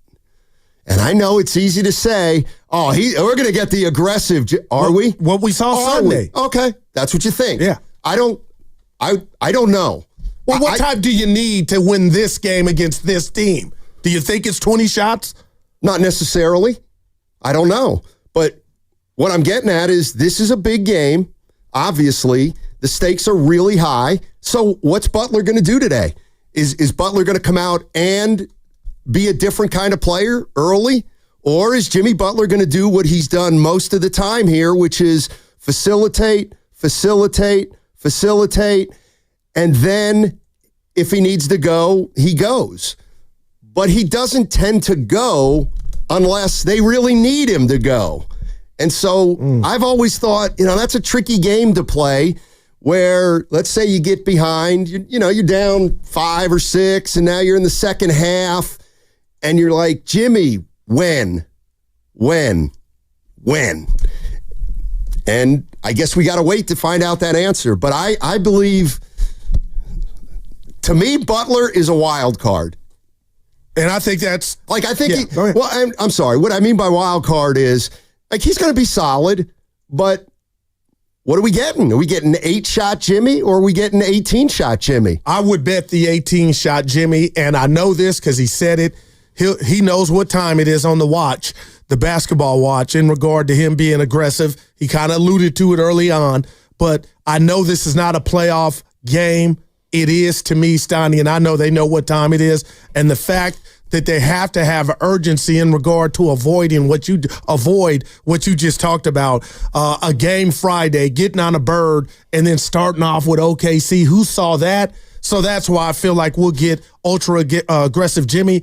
And the beautiful part about Sunday's game, I keep going back to it, against the Clippers, Steiny, is, he was going to the rack slamming, taking advantage of Bogdanović. So forget who was guarding him. That's the Jimmy I think we see tonight. And that, to me, Steiny, equates to seizing the moment. Yeah, the one thing I think is interesting, and it just kind of hit me when I was coming in today, and just hearing everybody talking about the last game against the Clippers, and Moody's got to take more than 4 shots. Okay, but this is what I mean. If Jimmy Butler is taking 20 and Steph's taking 20, and they're both getting to the line 9 or 10 times, it doesn't leave as many shots for the role players. It's one thing when Jimmy Butler goes 4 for 7, that invites a Podziemski to have a scoring game. Maybe it invites Moody to have more of a scoring night, or even Kaminga. So you didn't come down Moody's road for the 4 field goal attempts, which was rather pedestrian Sunday, because you felt like that was within the game because other guys were shooting. Basically, yeah. And I also look at Moses Moody as a player who, when the ball finds him and he's open, he shoots. But he's not gonna try to make a play. He's for the most part. Not that he can't, but that's not his game. He's not super duper aggressive. But he had been, but up into these last 14 games, and I'm wondering if that maybe he's reluctant to let it fly. We'll see tonight. Yeah, I just the more shots for Moody obviously takes away from other players that maybe you do want to shoot the ball. But 888-957-9570 is the number.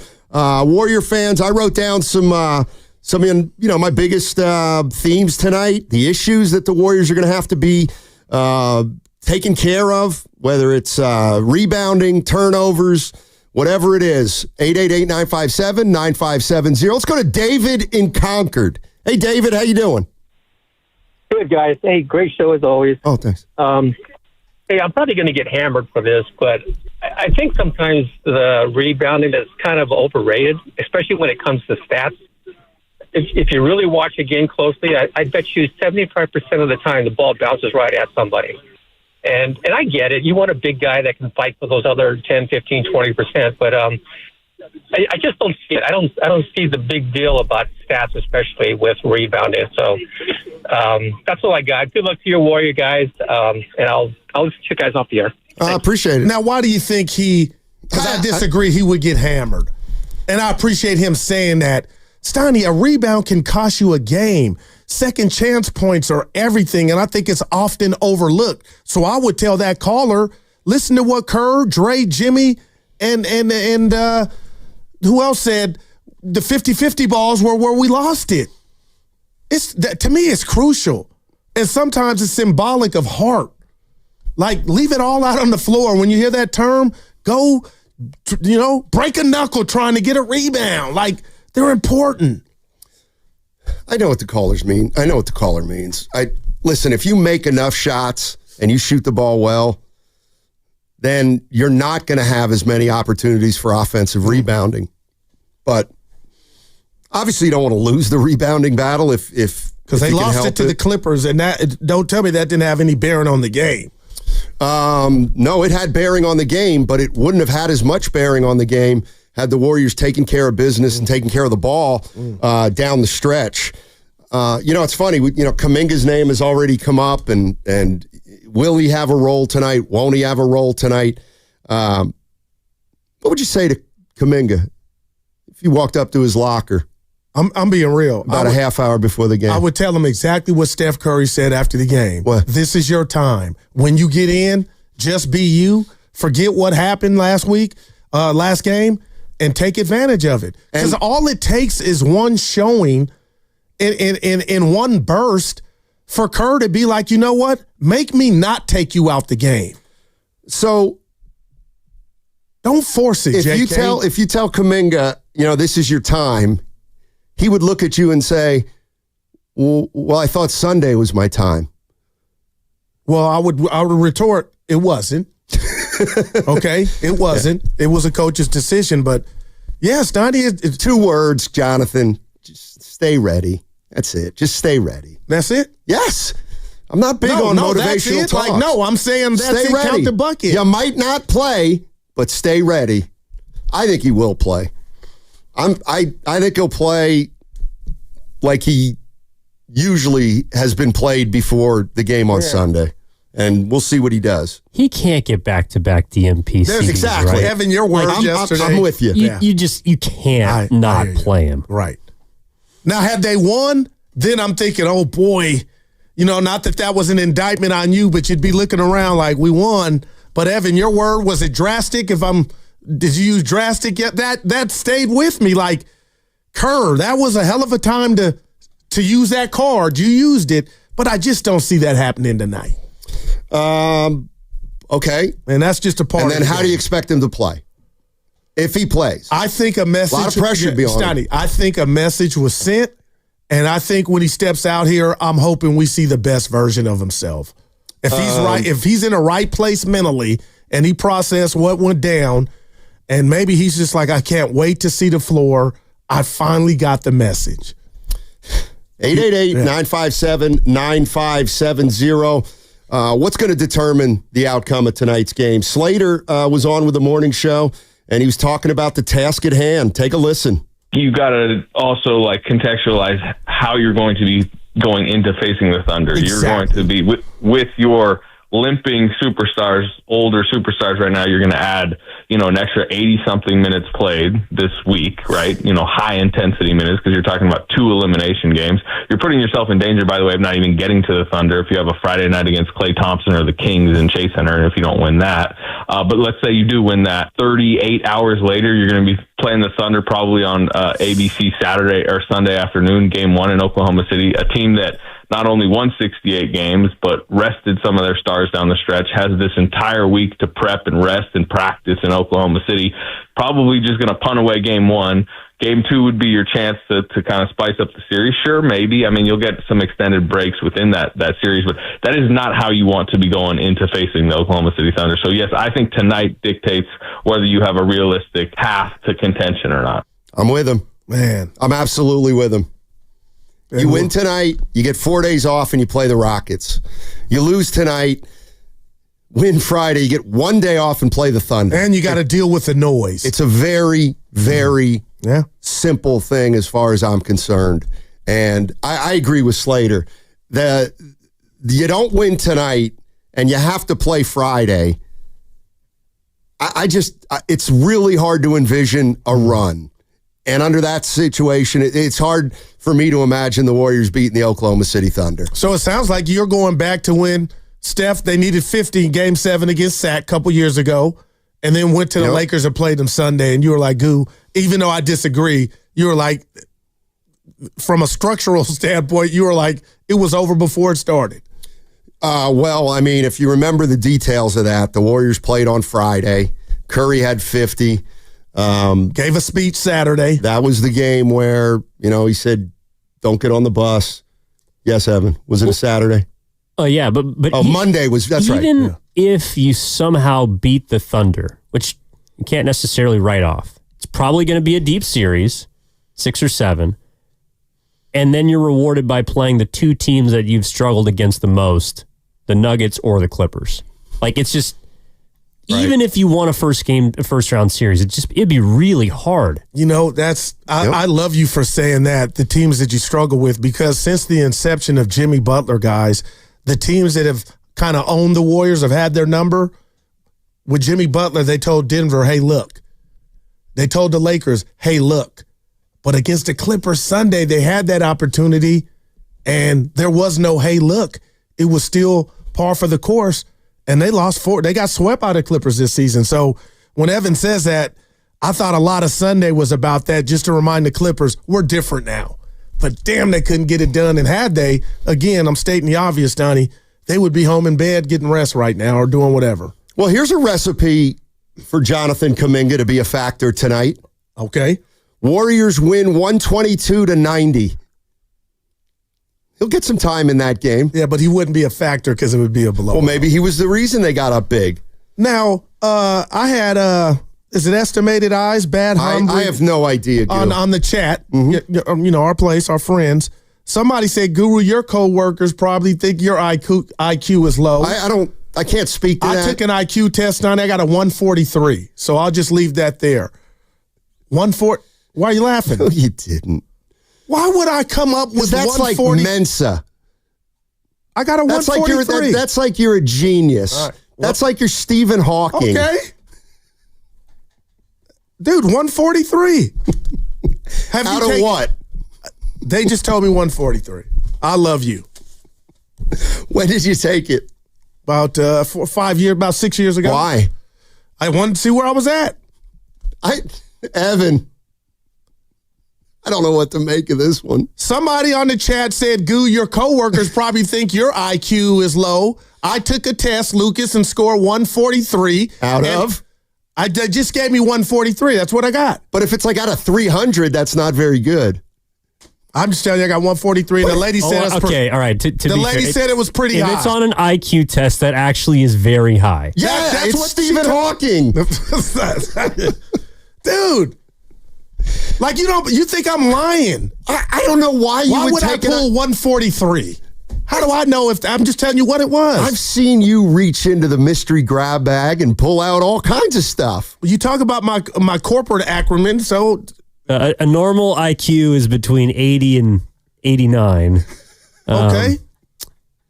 What's very superior is 120 to 139. So, yeah, you would be Shakespeare. I'm trying to see why you guys are laughing. Wow. I'm not. I know. No, I know what I got. I mean, your name is Guru. That's all. Evan, that day I was when I took the test. What? Where'd you take the test? GoQ. Can I get any details? Dude, right now it's getting offensive. What's your score? I have no idea. Have you ever taken one? I don't think so. Oh, I have. 143. Why did you take it? Like, where did you take it? Like, where was the test? Where was it conducted? Were you in a room of 30 other people that were interested? Or? Kaiser. I took it at Kaiser. That's a medical exam. Yeah, but I took it at Kaiser. All right. 888-957-9570 is the number. Hey, Guru's got a 143 IQ, and he thinks the Warriors are winning tonight. Dude, if that doesn't, I wish I'd have held on to if that doesn't make you feel confident, I don't know what does. But on all seriousness, let's talk about what the Warriors have to do tonight to get this win and some of the challenges they'll have to overcome. 888-957-9570 is the number. Download the free Odyssey app and check us out on YouTube and Twitch, powered by First NorCal Credit Union. That segment also brought to you by Safeway. I'm not in this one.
we are just an advanced breed of primates on a minor planet, orbiting around a very average star in the outer suburb of one among 100 billion galaxies.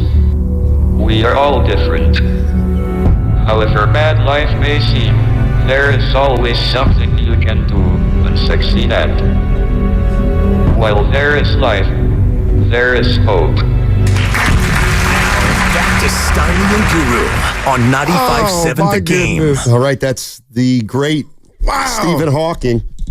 And I got to say this. Sure. What's a movie I watched like 8 times that came out? Evan probably could answer. Friday. Oppenheimer. And maybe that has something to do with my 143, but my buddy Squirt texts me, really 143? What are you insinuating? I'm just sharing it with you guys. The kids were getting ready for college, and they had to take a test, Kaiser. It was at Kaiser. Yeah. I went, and there was IQ tests. How many push-ups did you do that day? I did 50. You saw it. Yeah. Still waiting on my 200. But that's not an IQ test. I'm going to leave it alone. I've never brought it up. I didn't know what the score. I knew it was high.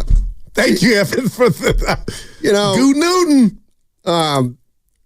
We're just all finding out. Listen, we knew Guru has another level to him. Man. And we know Guru is elevated as far as the brain comes in.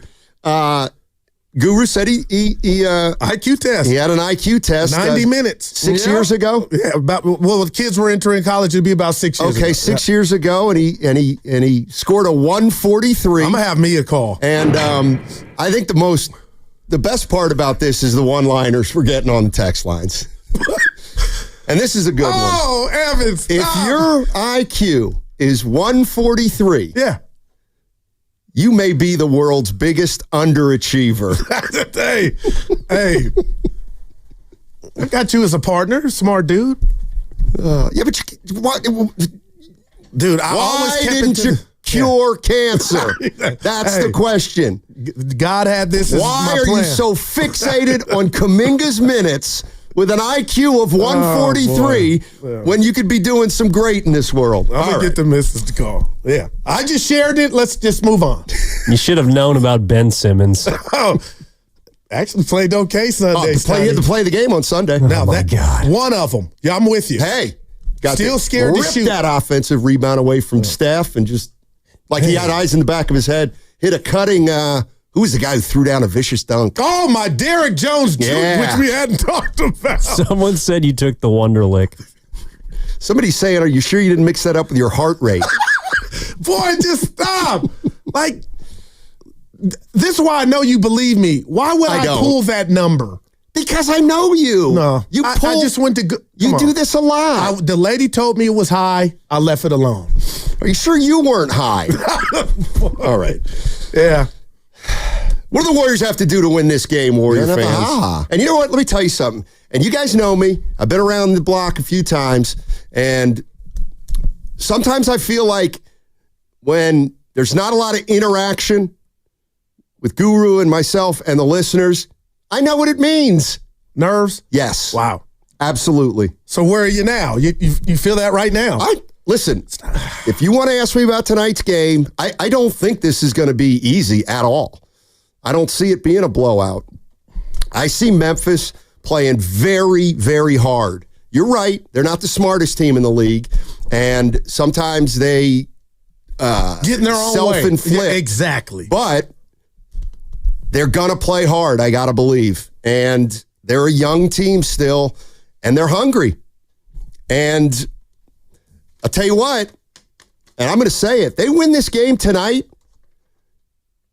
you owe Taylor, you owe what's his name? The Finnish guy. Oh, the male model. Their new coach. Yeah. Is he Danish? An apology. Yeah. Because then... I would be shocked as all outdoors. Like, I'll come in throwing heat rocks at the Warriors if they lose, and they'll have deserved it. That would be 4 home games in a row that they've lost. Right. Working on 5. I mean, could you imagine that? I can't. Somebody wants to know... Lori Matthews, thank you. She believes me. Never mind. Yeah. There's one. Lori is a wonderful, wonderful woman. That's why she believes you. She'd rather, keep the peace, is what I'm saying. I can honestly say I've seen Oppenheimer 5 times. So, no, you haven't. That's like a 6-hour movie. But I have. Evan knows it. I told him. Did you? That's saying that. Just think about that. I'm gonna be quiet. Did I tell you what I saw last night? Oh my God! What, Stoney? Please, no. Just no. It's a great documentary. Just tell the people now. I will. If you're looking for, and here's the thing, it's simultaneously bleak and yet uplifting. The movie's called Happy People, Life in the Taiga. It's unbelievable. What's it about? It's about these dudes who live in Siberia. So what? Hey, Fitz. It's these guys who live in Siberia, off the land. And how'd they get there? Actually, what happened was after World War I, they basically took a lot of Russians and they put them into Siberia with trapping equipment and some provisions. And they basically said, start a life here in the middle of nowhere, trapping and hunting. And they hunt sable. And sable, of course, a very in-demand kind of mink. And so it's just incredible. See, what scares me, and Wu-Tang said this a long time ago, how real can anything be if a camera's around? So you're doing that with the provisions. When the film crew arrived? They arrived for a year period. Okay? I'm just asking. And it's a desolate life. But you like it. You like that stuff. It. Wow. I love it. It's just incredible. You know, Goo, these people have something we don't. And I can't quite put my finger on it, but they don't, trust me, their IQ isn't 143, but they still live a very productive life. Absolute life. Happy How people. Do you find this stuff? Life in the taiga. Check it out. It's an unforgiving land. You know what? It is unforgiving. It's about 150 miles south of the Arctic Circle. It is in the middle of nowhere. It's an expanse of land bigger than the United States. You could have stopped after you said they dropped people in a desolate area after the Great War. Man. That's what they did. Sounds like an unforgiving land. It is. It is. It's pretty chilly there. You want to move? No, because you couldn't survive outdoors. Yeah, I feel like you know a lot about this, but as far as application is concerned, I have my doubts. No, you should. You should. I'm living vicariously. I couldn't do it on my own. What is going on here? Hey, let's go to, we got a guy from Memphis calling in. Oh, but he's a Warrior fan. Yeah. All right. Hey, Devontae in Memphis. What's going on, man? You got any buddies who are Grizzlies fans? Get them to call in. Stir up this fan base. How y'all doing, man? How y'all doing? Doing well, man. Man, listen.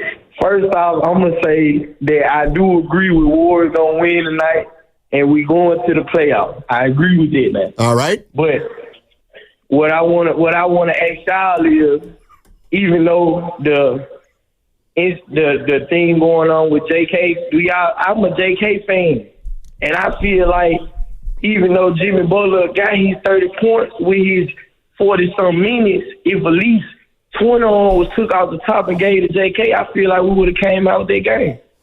I mean, he played 48 minutes. Hey, Devontae, let me ask you something. Where does a guy like you watch the game tonight in Memphis? You watch it at home or you go out and watch it with some buddies? I'm watching it at home on 75-inch. Nice. There you go. Nice. Yeah. All right, Devontae, have fun tonight watching the game. 75, Stoney. Yeah. Damn. Yeah, I know. It's a big-ass television. Yep. Good for Devontae. Hey, by the way. Now you're going to make me say I have one, but it ain't about me. But go ahead. In the lab? Yeah. Okay. You are a big believer in signs. Gotcha. For example, you were really mad when you saw Draymond Green and Jimmy Butler playing dominoes 2 days before a game, and then they got beat. Yeah. All right, well, I got a bad sign for you. And I want to know how you process this. It's the biggest game of the Warriors. I'm going to put my 143 to work. Anthony Slater said it's the biggest game in 2 years, 2 or 3 years, right? I love Slater. It is. Okay, name me a bigger one. It can't be that when you have Annie. You have tomorrow. Who's Annie? Tomorrow. Oh, yes. So it's just, I'm sorry. You don't want to go that route. Thank you, Evan, for the 5. That's $143. That tomorrow. Dude, great movie. Hey, you know I'm a musical expert. Go ahead. But, so there's not a win or go home to it component. Well, now, the road's going to be super rugged. It's close to win or go home, in a way. But here's the problem. Decide. Go ahead. So I'm watching a little bit of the WNBA draft yesterday. And the Valkyries made their initial pick. And a few more after that. Joe Lacob in the war room. Rocking the beard. Yikes. What you mean, yikes? That's letting you know he's a part of. It's letting me know that his priorities are with the women's team. He built a dynasty. Guru. Built a privately funded arena where taxpayers did not have to bend a penny. Man, you know what? A lot of that crept in, though. Dude, you are just so senile, man. Give him his flowers, man. Dude, I'm excited about I actually said something on the thread that I think do that a lot. But I think, let me tell you what Joe Lacob wants to do. This is his number one priority right now. You might think win that I'm tonight. lying. Yeah. No, it's not win tonight. It's build a WNBA dynasty. But that's what guys like him do because he's already done it. But it's going to come at the expense of the Warriors. You don't think there's any coincidence? He just got Jimmy Butler and You don't think there's any coincidence between Steph Curry turning 37 and Joe Lacob checking out of day-to-day operations with the Warriors? You are special. You are great. And they had you on KTVU at 9:30. I wouldn't have. If you missed it, you can go watch it. Uh-oh. Evan said not your best word. Hey. Half of it is in the can. See, I don't like when you panic. He's looking for his legal. I'll get it to you, Steiny. Hold on. All right, thanks. You're listening to 95.7 The Game. My man. KGMZ FM and HD1 San Francisco, an Odyssey station. Is that about get it covered? You're the man. Oh, hold on. An Odyssey station. Oh, duh. And now, coming to you live from the Laughing Monk Studios, Laughing Monk, righteously brewed in San Fran. That's my quarterback. In SF, in Frisco. All right, let's go to Tony in SF. Let's get serious here. The Warriors are on the brink of elimination. What's up, Tony? Hey, to win this game, we just can't beat ourselves like we did the last game. We can't miss the free throws. We can't turn the ball over. We can't miss the open layups. We had that game. We totally could have won that game. Yeah, I'm with you. Play clean, play good. Thanks for the call, Tony. And that's been the theme. They've had these games. And I'm giving the Clippers credit, Sonny, but we can't omit the fact that the Warriors, 2 minutes left, 153 left. It was funny. I went and saw Kawhi make that and one on Draymond. That ball went in where he fouled him right at the end of the ring. Yeah. It was a strange. Oh, by the way, Harry? Yeah. Yeah, I don't like him anymore. Because you don't like truth tellers. No, he turned me off today. It was a very debasing email. And now when he comes down your road, I stick up for you. Yeah. I say, get off my man. He's got 143. But he hasn't said anything lately. He thought Draymond's foul was just egregious with 4 seconds to go. Yeah, I didn't. Would you rather have Kawhi Leonard buries one at the buzzer? Night. It worked. They got into overtime. Well, that they did. 888-957-9570 is the number. Biggest concern for you tonight if you're a Warrior fan, and how confident are you feeling? Guru said he hasn't felt this good before a big Warrior game in a while. And he texted me and the Vine this morning saying the Warriors will not lose tonight. They simply won't lose. They have no chance of losing, none. And I think the biggest part of that text, Goo, was it was in all capital letters. Yeah, that's what I'm feeling. You truly believe that this is their game tonight. Yeah, because we could do an autopsy on the fact that – go ahead. Oh, by the way, if you want to go to the game tonight, tickets are still available at Warriors.com. You can go go there, buy your tickets, and go to the game tonight. Also today, 1:15, Howard Beck of The Ringer. Howard is the money man. Used to work for the New York Times, used to work for the LA Times. He's been covering the NBA for decades, and he is a terrific basketball insider. He's going to be joining us at 1:15. Awesome. Howard Beck. He's straightforward. He's knowledgeable. He doesn't sugarcoat. And it's going to be interesting to talk to him at 1:15. You got a problem with me calling him a big boy? I think he's a big boy. He is. Yeah. He's a real big boy. You know, I could come up with my big boy media list. It's probably Beck, Fessy, Shams. Thanks. Stephen A's not really. He doesn't really break news. Well, he's running for president now. No, he's not. He says he is. Tom in Sonoma. Hey, Tom, how you doing, buddy? Tommy. Tiny, hey, Guru, man. Man, I am a nervous wreck about tonight's game, man. I mean, let me just say this. There's 3 keys to this game, and you've touched on them, 2 of them on early today, Steiny. First, reduce the turnovers, increase the rebounds. But the game that we played the Grizzlies the last time is get JJ in foul trouble. If we get him in foul trouble, remember the last game he sat out in the first half, we scored 14 points. The key is to get him out early, because if he stays in the game late, this game is going to be close, and it's going to go down to the wire. Go Warriors, baby. Thanks, Tommy. Appreciate it. I think it's going to be a close game. Man, Steiny, I hope you're wrong. I really do, and I just hate the fact that they got to even play this game, but they've earned it. We talked about that, and we agree on that. But, yeah, until Jackson Jr. does not get in foul trouble, Steiny, that's when I'll say, okay, they shocked me just on that front. But, man, if you're telling me they can go toe-to-toe with the Warriors and get the win with everything at stake, this would be one of the biggest shockers since we've been together. If they get beat tonight? Yeah. See, I mean, honestly, this is why the play-in's so dangerous, because you can't assume they're just going to win tonight. They should.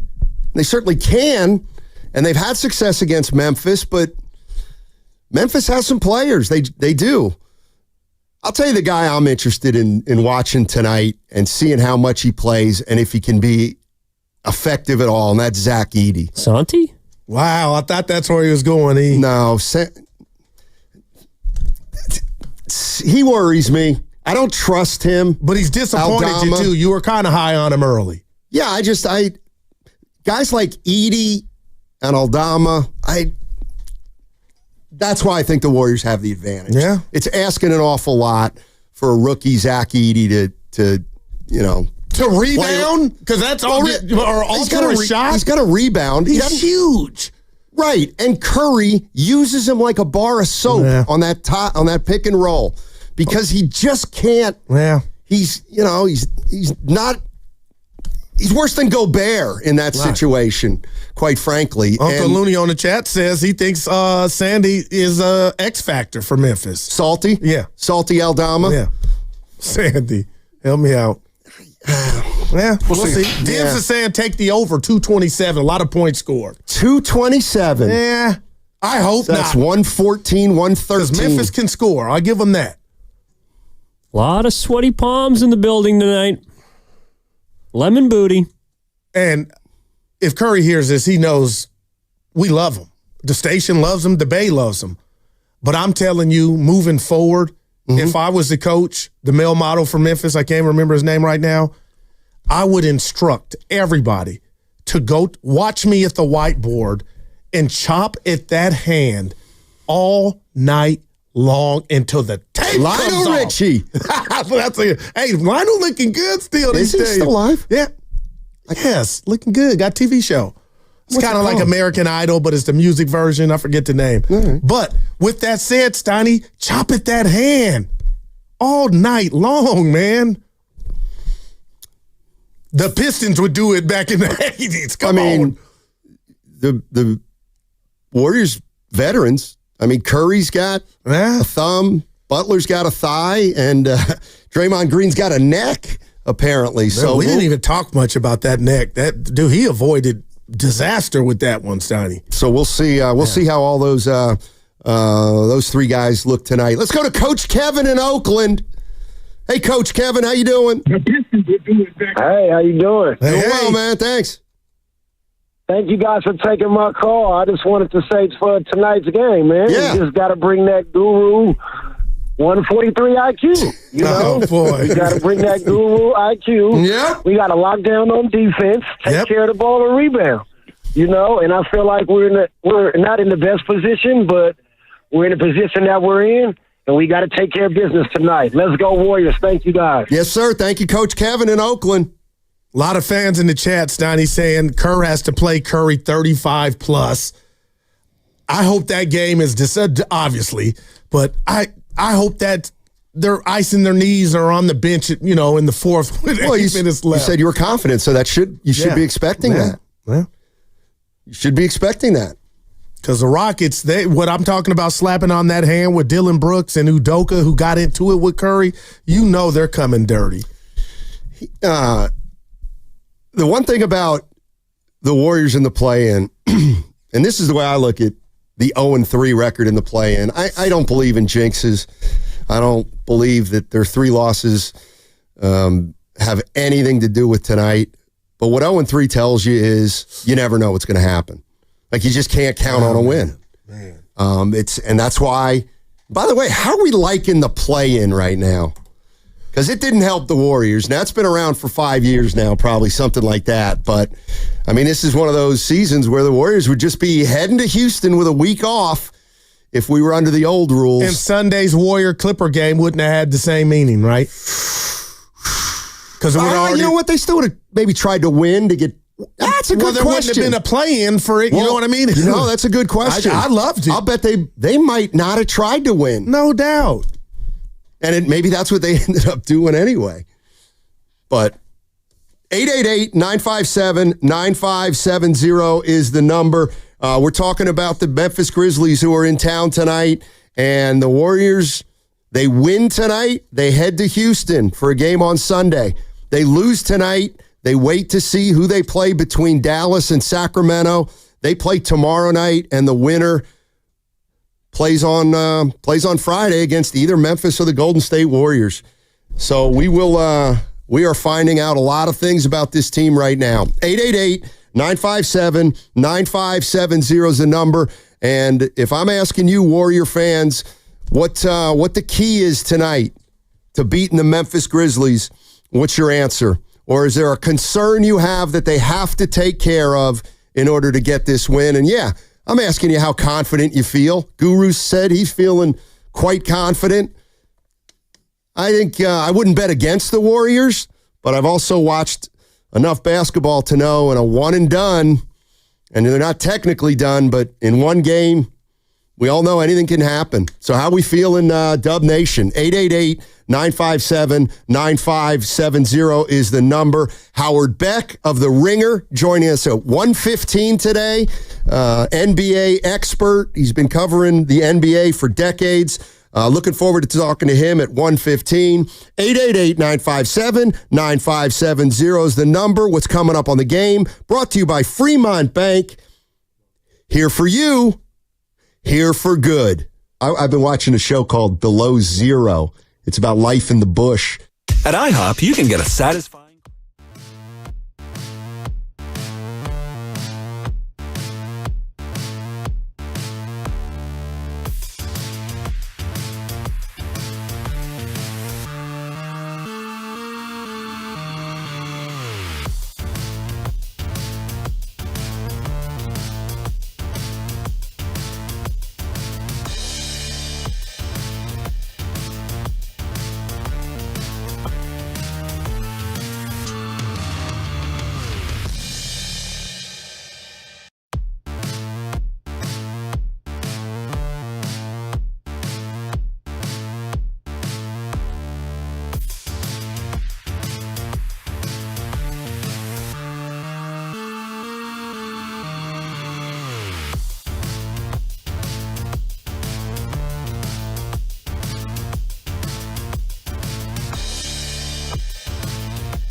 Paul II. GP3. Paul George III. Now, back to Steiny and Guru on 95.7 The Game. I just booked it.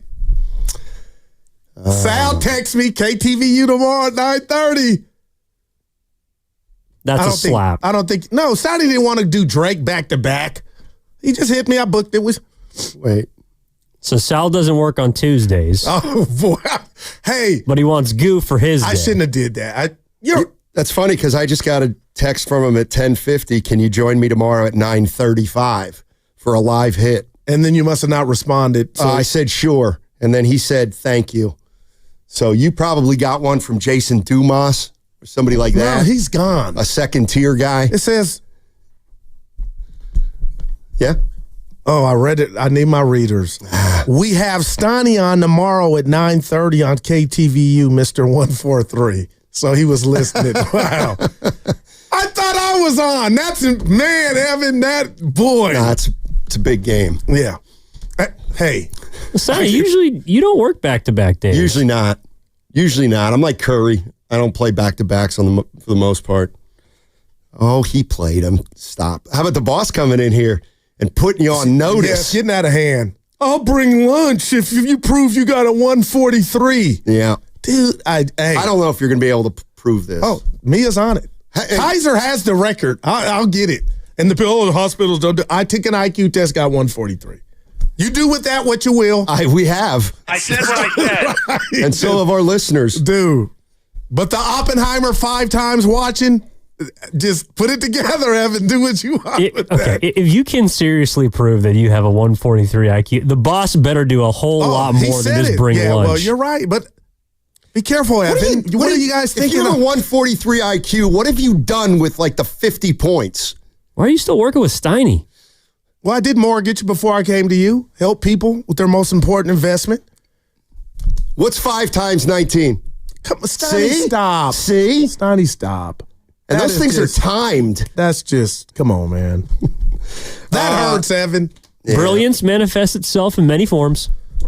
Yeah. Goostradamus, if that's what you want to run with, hey, Jeffrey Jeff on the YouTube chat. Oh, by the way, I did want to, this is a very good text from the why did I think I was on YouTube chat. Wow. Hold on. It's Dennis. Dennis on the YouTube chat. This is why I like this. First time I've ever thought about this, and I guarantee you No. Nobody has, because nobody's brought it up. Give Dennis credit. All right. The last game against Memphis, if you'll remember, the Grizzlies played a very difficult game against Boston the night before. Oh. Memphis will be more rested tonight. All right. But that's true. Yeah, but they were coming off a loss to Boston. And I know, and I want to put Evan in. No, it was not a cholesterol test. My score 143. By the way, Goo did predict a big game from Curry the last time they played the Grizzlies. Remember, because he got a haircut. Yeah. And Bonte retweeted that, brought it up on the post-game show. But I'm not that guy in victory lap. But thank you, Evan. No, but you bring attention every time you're mentioned on any medium, even blogs. Wow. But I'll tell you this. Yeah. Sure.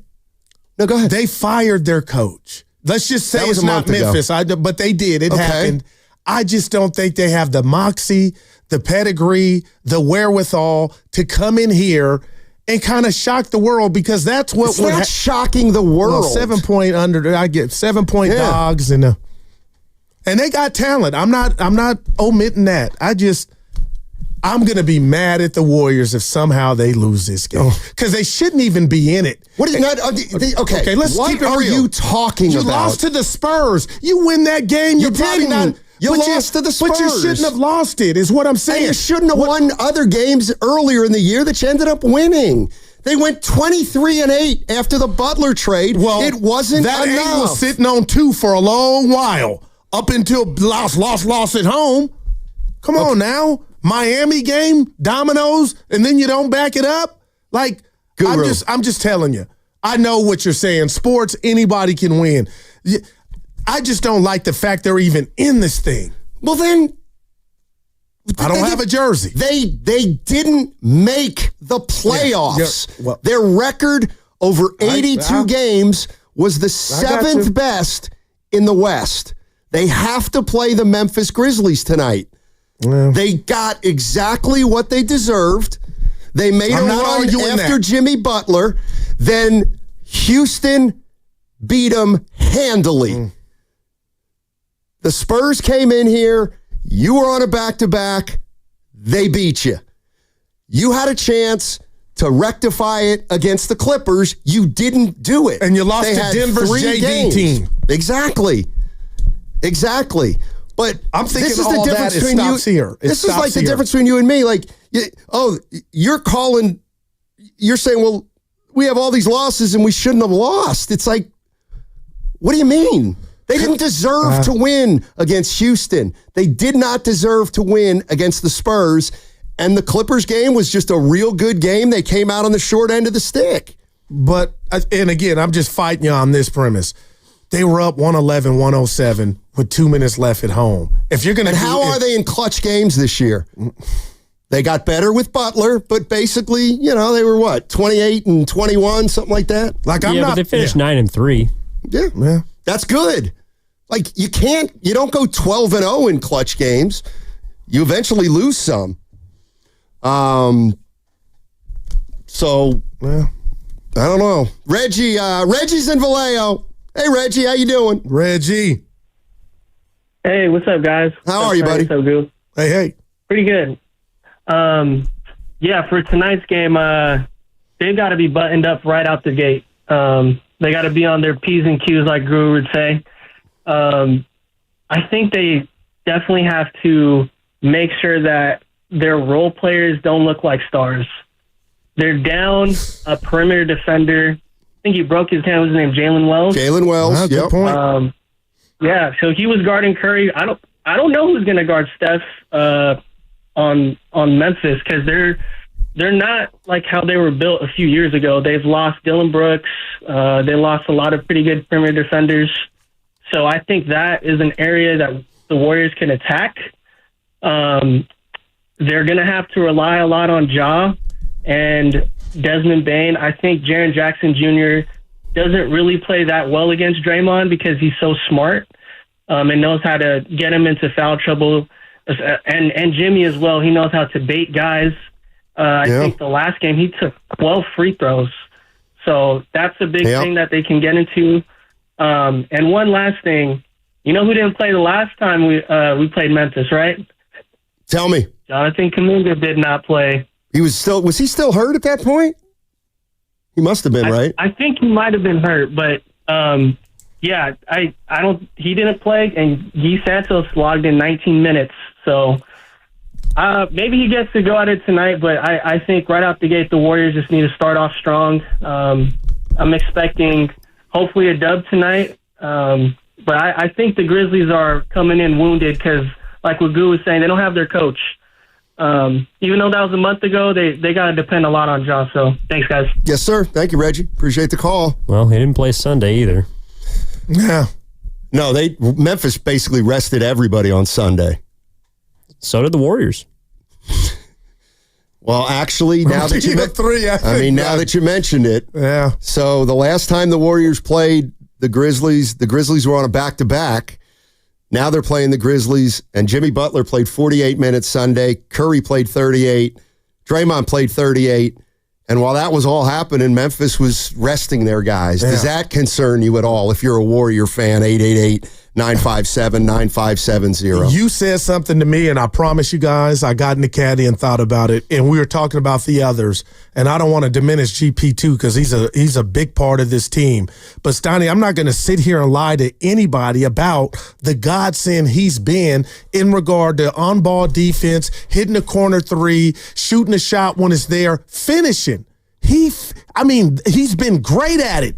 When he had the mask, 25 minutes Sunday, and it was the first time, guys, in a long, long time that I felt like he was timid in regard to finishing or shooting around the rim. Because he wasn't at the rim. He was 5 feet away from the rim, and he's not as comfortable there. We saw it with that floater. Oh, man. Floater didn't hit anything. Oh, man, Steiny. I just thought like he had chances to let it fly and he didn't. So when you said the games are bigger and the stakes are like I don't want to see that version of Gary Payton II tonight. Be who you've been. You miss. But if you're telling me that floater is still not the layup, Steiny, now I'm concerned a little bit. But see, and this is where I'm going to, if you miss, you miss. I'm telling you right now, if he goes 2 for 9 and Butler takes 9 shots, that ain't right.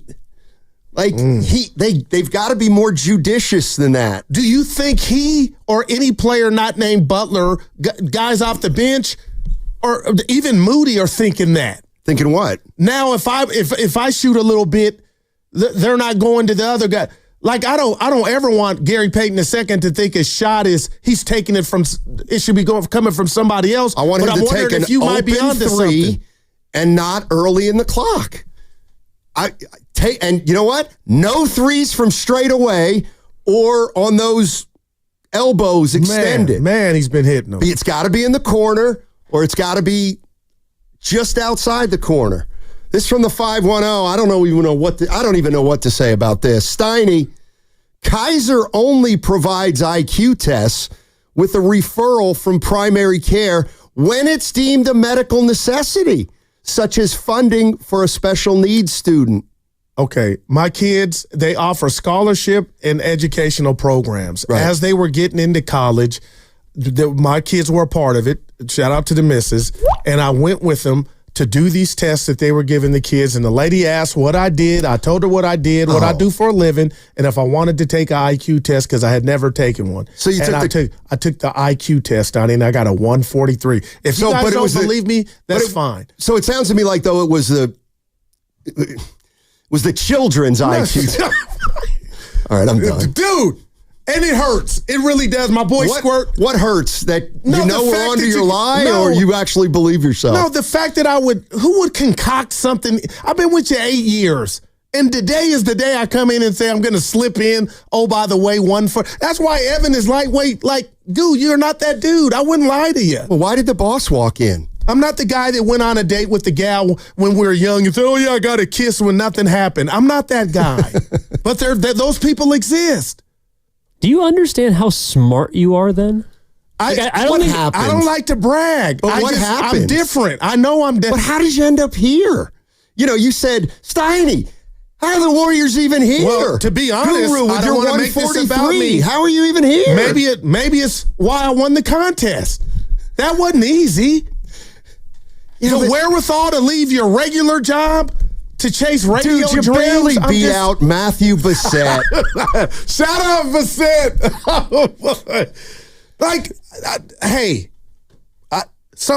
What hurts me is you guys are saying now, since I gave you the 143, that I'm failing in life, and I don't like that because I'm winning. No. I have my dream job. Maybe this is why your kids are so disappointed in you.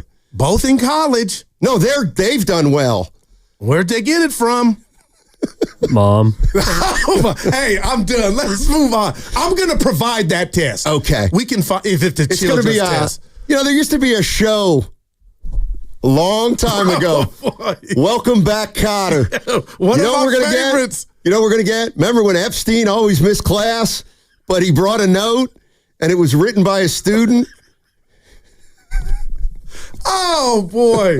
The day that comes, plastered all on social. I'm getting it. All right. I wouldn't lie to you, man. We got Uncle Trucker. All right. Hey, Uncle Trucker, what's going on? He's in Chico. And when you leave, give us the horn. Give us the horn when you're done. Guys. Yep. Good talking to you. I'll give it to you to start there out. It is. Yeah. First off, I agree with Anthony Slater. I think this is the biggest game of the year, no doubt. Must win. Number two, we need to eliminate the late game mistakes. Yeah. Turnovers, fouls, missed shots, because there's just not enough time to recover from them.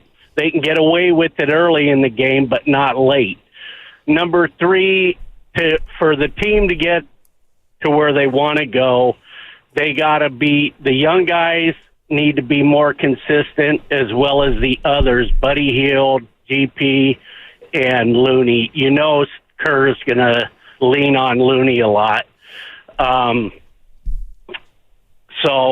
And Goo, the thing about Morant, don't forget, last game they played, Buddy Hield was trading gunshots with him, so there's nothing more that Morant wants to do is come in here and drop a grenade center court and blow up the Dub season. Yeah, so, I hear you. That happened, but I guess I look at that not like. Thanks, Uncle Trucker. Yeah, he gave us safe travels. But what did I tell you and Evan after the last Warrior Memphis game? And I'm not saying anything nobody said about Ja. I could watch him play basketball all day and all night. But Steiny, he's immature. And the fact that he's still throwing grenades, that's I forget if I think it's a bad look or not, or immature. I don't think they got the wherewithal as a team collectively to close out a game. Like they could come in here and outplay the Warriors, and I still think they would give the game So in other away. words, All you've done for the last 3 losses is complain about the Warriors not being able to finish. Okay. But now the Grizzlies are the team that can't finish. Well, I think they're in disarray, wouldn't you say? No. When you get rid of your, that's drama. The Clippers haven't had that. Even San Antonio, young and dumb, they came in and they balled. We couldn't stop them. Foot speed, right? And then the Rockets, tip of the cap. But for Memphis, this is a playoff game for Memphis. And I know. Just show me. Show me you could come in here and outplay. They already have. They did it a few years ago. Well, that's why their arrow and their franchise was headed a different direction. I believe they were supposed to be the next, right? Steiny, show me, man. Missouri, show me state. Let's go to Antonio in Oakland. Hey, Antonio, how you doing? Oh, man, not the best. I was at the game. Wow. Man, put Kaminga in. Put Gui Santos in, man. 6'8", 6'7" guys. Kaminga's athletic. He can go at Kawhi. But anyway, man, today, put him on Ja Morant, man. Play him. Who's that? Kaminga? Like the 49ers, the Niners, they had, doghouse, Brandon Ayuk, and, the Warriors be doghouse and Kaminga. It's like, why do my team got a doghouse their early first-round picks, man? No other team does it but mine. But anyway, we're going to win tonight. We're going to win by probably 7 points. Ja Morant, he's not going to have an impact like that, man. He got to guard Steph Curry. Steph Curry's going to have a monster game. He's not going to have no 8 turnovers. He's going to have maybe 2. Draymond, he's going to get up for Jaren Jackson. Edie, he's a pretty good rookie center, but he's going to be slowed down today, man. He's a slow guy. You're going to put him in pick and rolls. We're going to run him. And at the end of the day, we're going to make adjustments, and we're going to win this damn thing, baby. Look at it. And then what? Sweep Houston? Probably in 6. 6. When it's 6. Houston, you have a problem. Watch. Thanks. So I'll give him a 3 for that one. Yeah, Ja doesn't guard Steph a lot. Desmond Bane is key, too. He can get hot with the best of them, but Stoney, don't let him come in here tonight and have 6 or 7 threes, which he's capable of, but Trucker, our guy from Chico, Trucker, what was his name? Uncle Trucker, that's right. He had it. He had the name, and we don't like to talk about it like it's this important, but it is. Buddy healed. Man. Buddy's got to go 3 for 6, 4 for 7 from 3-point range. You can't be going 2 for 7. Watching the game again, Steiny, that was a good look. Yeah, I thought he had a little more time. I thought he could have let the guy fly by him. But it just splatted. It just splatted up there. Better pass from Jimmy. Come on. He did. Well, the other thing is, Evan, you might be on to something. Got to put it in the pocket. Shoot. He got it. By at least by taking the shot early, it gave him a chance at an offensive rebound for what that was worth. 917. Why is no one talking about the Warriors needing Curry to score 52 points to beat this team? He was spectacular. And that's why you feed him. So when you say you needed him, it was one of those things where you just feed the hot hand. You know what I mean?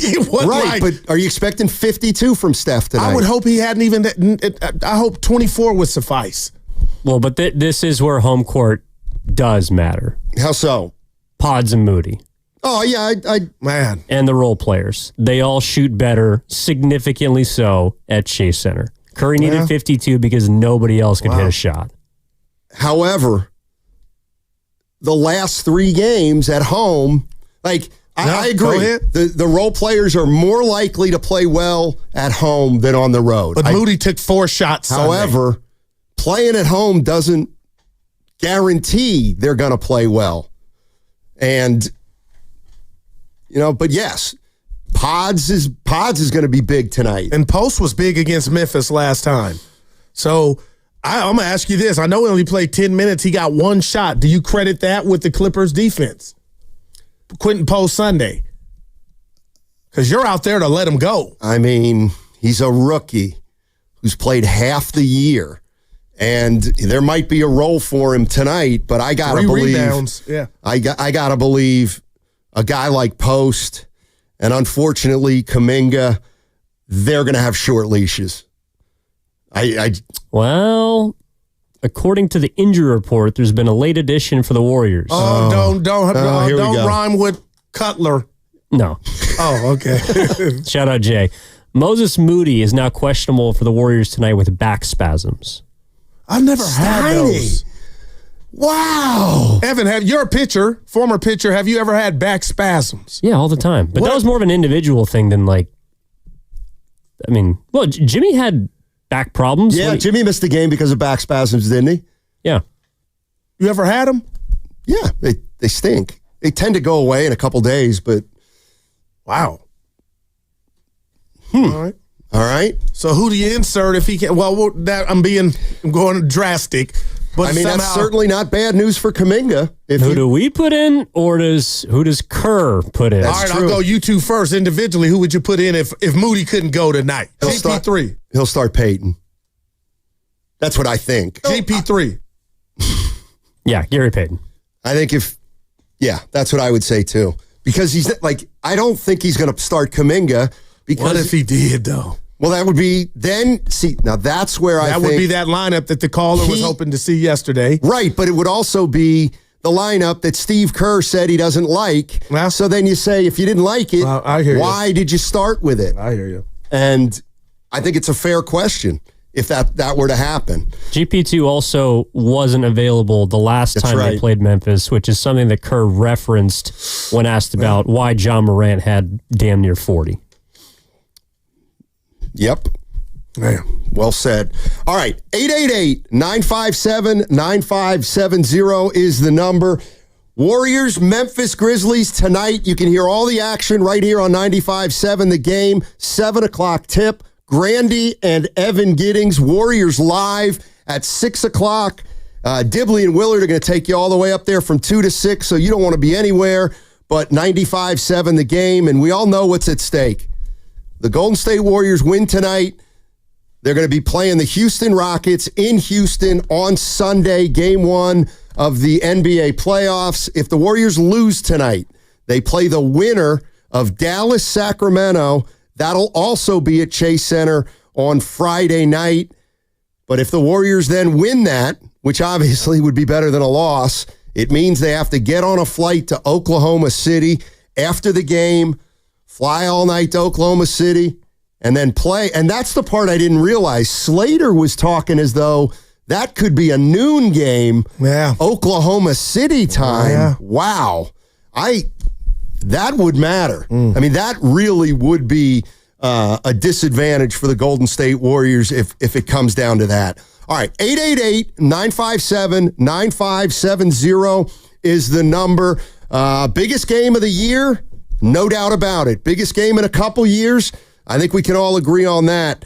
What is your biggest concern heading into tonight against the Memphis Grizzlies? And once more, the latest news, Moses Moody questionable with back spasms. 888-957-9570. The Bayview Restaurant is delighted to announce the return of their popular Winemaker Dinner Series. 5 evenings of exquisite wines from the best local vintners, expertly paired with a delicious 4-course menu. Reserve your spot today at inatthetides.com. Guys, a few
Now, back to Steiny and Guru on 95.7 The Game. All right, we got a big one brewing tonight. We all know it. Warriors-Memphis, Chase Center, 7 o'clock tip. Don't go anywhere. It'll be here at 95.7 The Game. Tim Roy, Tom Tolbert on the call tonight. Evan Giddings, Mark Grandy. They have Warriors Live at 6. Combo. Willard and Dibbs pop in here at 2.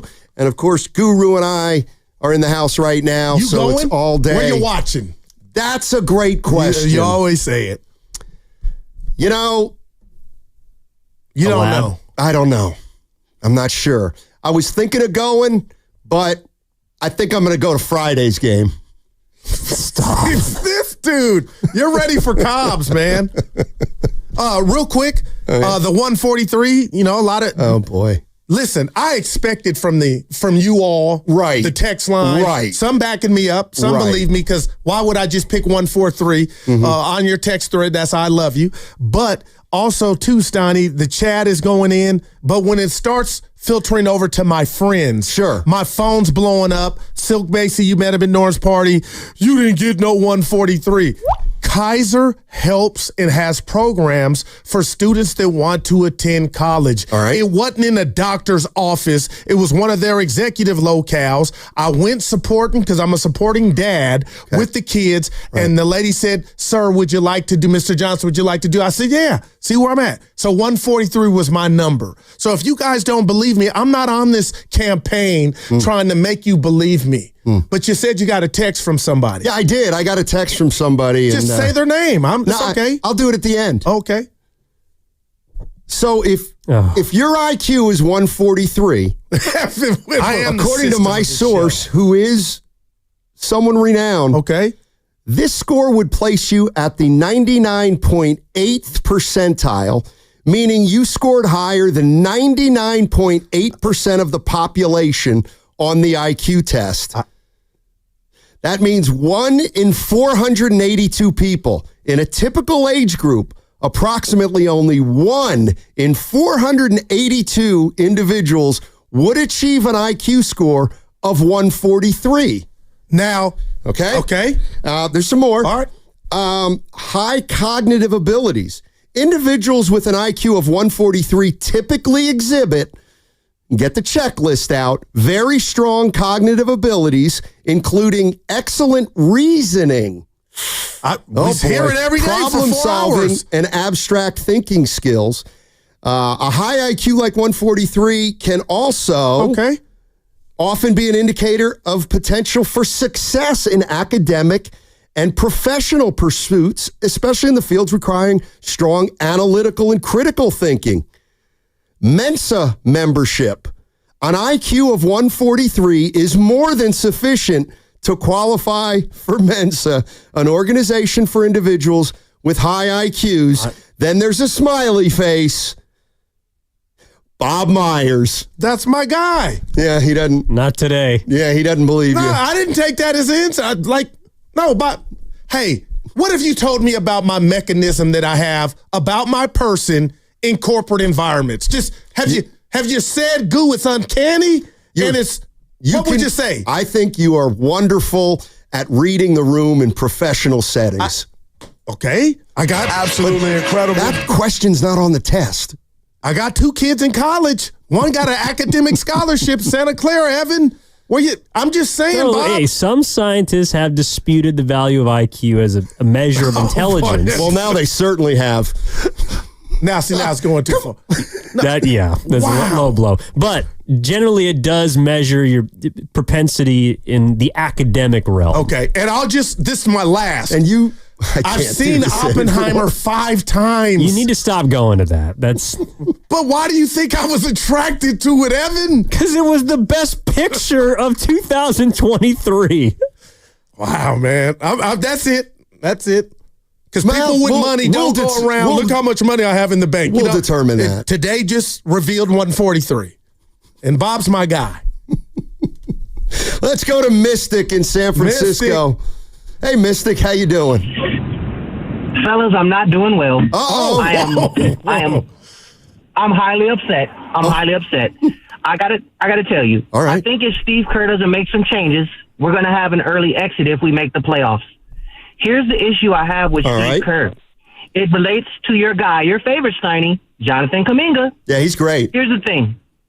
Well, Kaminga is not a great off-the-ball player, and I know Draymond, Jimmy, Curry, they have the ball in their hands.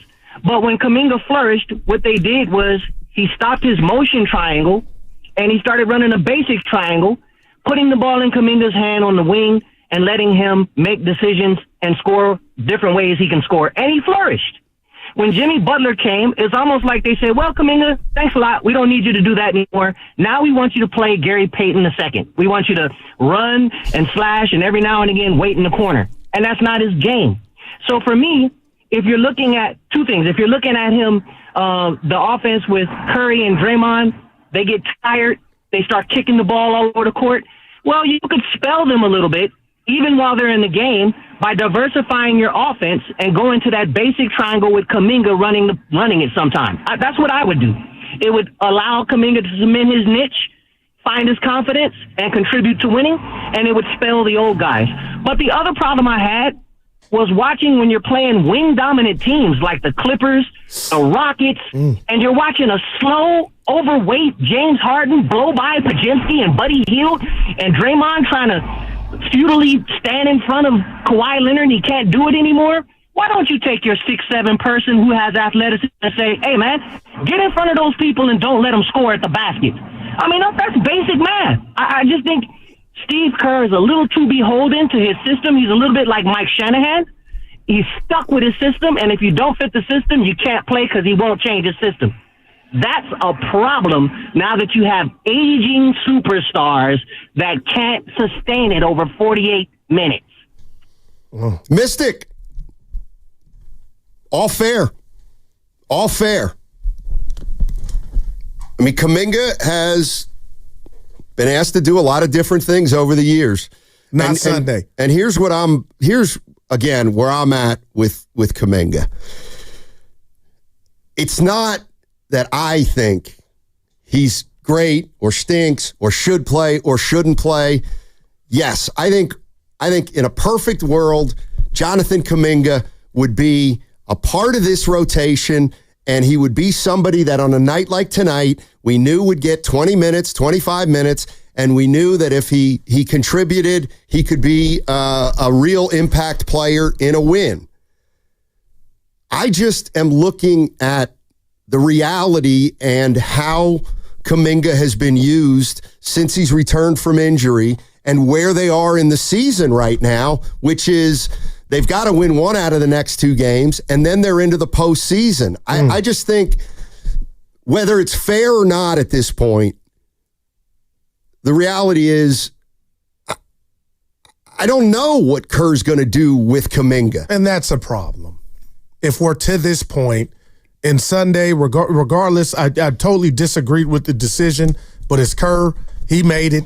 And Steiny, I think that was a one-off. They lost the game. But to Mystic's point, having a 6'7" youngster on your bench, forget his name is Kaminga, watching that game play out, and he's right. Harden, no shame in it. Harden and Kawhi, they couldn't stop anybody. And we saw that with the Spurs. So Kaminga, he was out there then, but to not even go to that is why I think Mystic's call has some merit. First of all, I don't think James Harden's out of shape. Well, he's not. I think Harden's looks pretty good. He's about to be on an all-NBA team. I don't know which one, but he's had a great year. When I see James Harden, man, and Gary Payton's in the game, or playing at least, this is just me. I don't say, boy, Kaminga should be guarding Harden. Why don't I say, why do I not feel like Kaminga can guard Harden? Because Harden's crafty. He's smart. He takes advantage of deficiencies on the defensive end. He knows how to draw fouls. I look at Kaminga as, boy, that's an incredible challenge for a seasoned defender. It's a really hard challenge for Jonathan Kaminga. It's more than just stay in front, and that in and of itself is a challenge. So I don't know this idea that he can stay in front of a guard. Okay, let me ask you this.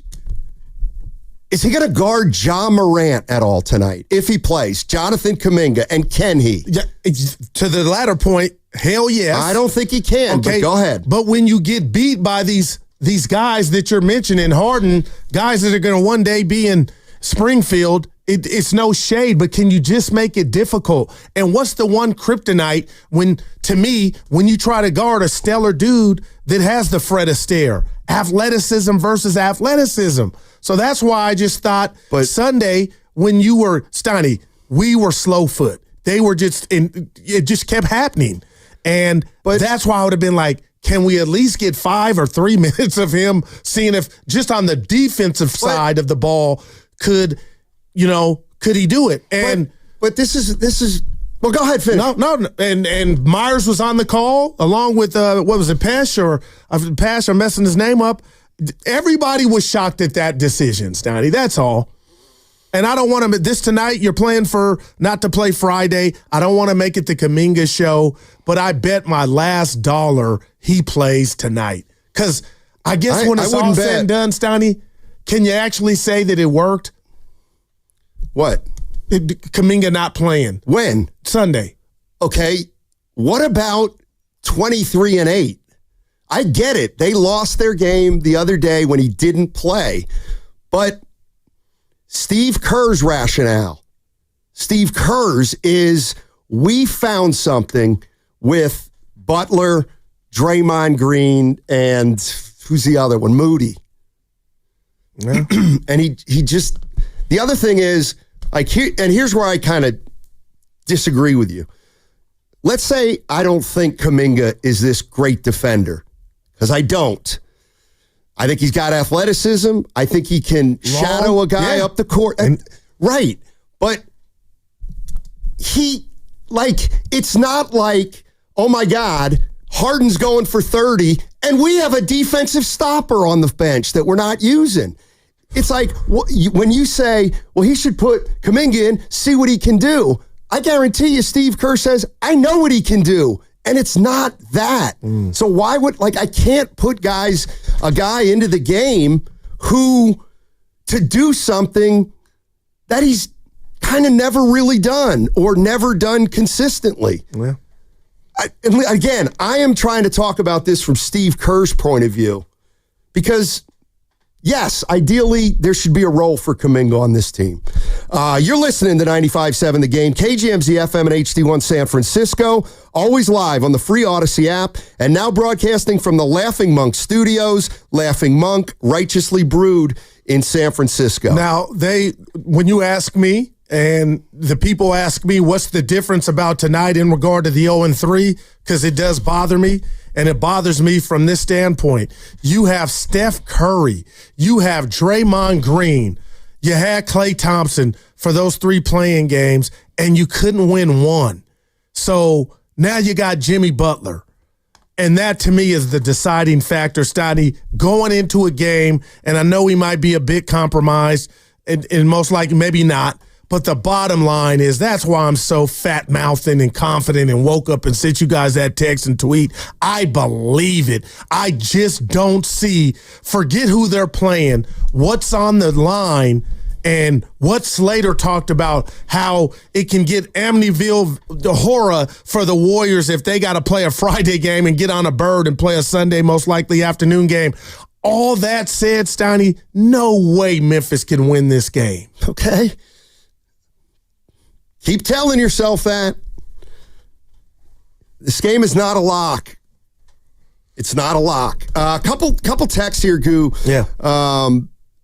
Okay, so Steiny, Don Dada. Steiny, stop talking about it from Kerr's point of view. If you were the coach, what would you do? I'd probably play him a little more than Kerr, but not a lot more. I feel like I may not agree totally with it, but I see why Kaminga struggles to get on the court right now with this particular team. Now, this one is fair, and it's conquer them. All right. So when Kerr mentioned they believe Kaminga can play the GP2 role, why didn't you call out Kerr and saying, no, he can't play that role? That's not what here's what I said to that, Conquer, but you made a great point. He said, Jonathan can play that Gary Payton II role. But he hasn't used him in that role. You're absolutely right. He has not used Kaminga in that role since he said that about wanting him to do what Gary Payton II does. So, yeah, that's a fair thing to ask Steve Kerr to say, look, you've had some point of attack issues. You mentioned how Kaminga could be playing partly the GP2 role. Well, why isn't he? I would love to know what Kerr says. I have a feeling Steve would say, well, Steiny, we actually have. And he hasn't been great at it. I don't know all the answers, but that's a fair question. Why can't he play the GP2 role if that's what we think he can excel at? 888-957-9570 is the number. Let's go to Devin. Devin's in an Uber. Hey, what's up, buddy? Gentlemen, long time no speak. How you guys doing? Hey, how are you? Yeah, I'm. You know what, man? I'm kind of. The more I'm waiting, I don't want to go on a rant, but I'm kind of sick of Dub Nation right now. Uh-oh. And at least the percentage that is just, they're up in arms. They're acting like the world is over. Look, let's be optimistic. Let's not have little faith. Like when we were winning, it was all the best team, and we're this. We take a few losses at a bad time, of course, and now it's all trades and Kaminga and Kerr isn't this, and it's like, Kerr, did he not help us win rings? Did he not? The world was just looking at him a certain way when he didn't play Tatum, but we won. And I thought the end game was about winning, right? So we may not like or see what he might be a massive genius and we don't see it, but I guarantee if Kaminga doesn't get a minute, but we blow the Grizzlies out or we win the game, nobody's going to care. So do y'all care about the loss or do y'all care about Kaminga? Care about the loss. That's just why I'm at with it. Yeah, you see what I'm saying? So let's go Dub Nation. Let's support our coach. Like, let's give him some credit. Every time that's what's the issue with the Bay. Every time something doesn't go the way we would. You know what it is? I'm sorry, I keep jumping from point to point. We're spoiled now. We've had the winning here. The Niners have been successful. The Giants, there's a generation of people that think Bay Area sports is nothing but success. I'm a 90s baby. I remember it was $15 to get in the game, and we can walk down and sit a little closer. You know what I'm saying? Yep. The Raiders were terrible. The Niners were iffy. People are so spoiled. Let's support our team and whatever they do. If we lose as champions. If we win as champions. That's all I wanted to say, guys. Thanks, Devin. Yeah, and I would just I feel what he's putting down, but the bottom line, Devin, is you feel like, and why this guy's a lightning rod, when you don't win, Steiny, games that you're supposed to, and you lose Sunday, you just wonder, did you use like Batman's utility belt, did you use everything in it? And what's the old adage? You don't want to end the basketball game with timeouts in your back pocket. You want to go down knowing you used everything, and for whatever reason, and it's Kerr's prerogative, he felt like Kaminga didn't fit in that game, even with the history of Kaminga giving the Clippers the business. And I know you guys could say, oh, that doesn't mean anything, but I thought just from that vantage point, Sunday was going to be a Kaminga game. And it wasn't, but I just don't think, especially when you lose the game that he doesn't play, we'll see 2 games of this guy getting a DNP. How do you weigh this in? Or should this be irrelevant to Kaminga? The Golden State Warriors acquired Jimmy Butler, and they rolled. They started rolling. What were they, 17-3 at one point? Facts. And Jonathan Kaminga was hurt. And they found something when he was hurt. So you can't just throw that away. If you're Steve Kerr, and throwing it away would be like, okay, Kaminga, you have the same role as when you left. Well, it's not the same team. Now, should he disregard him completely? No, but I don't think he has disregarded him completely. I think Jonathan, when he came back from injury, was getting playing time, 20 minutes a night, and we all saw it didn't look great. And now the games are getting really, really important, and coaches tend to lean on what they truly believe. And if Steve Kerr believes in others more than Jonathan Kaminga, then they're going to play before Jonathan Kaminga is going to play. And I don't know what to tell you about that. And yeah, this is true too. You can bake this in, as Joe Spadoni likes to say, 4-1-5. But that was also the easiest stretch of games after Butler came. Yes, you're right. That's fair also. Yeah. 888-957-9570. Let's go to Jimmy. Jimmy's in Dublin. Hey, Jimmy, how you doing?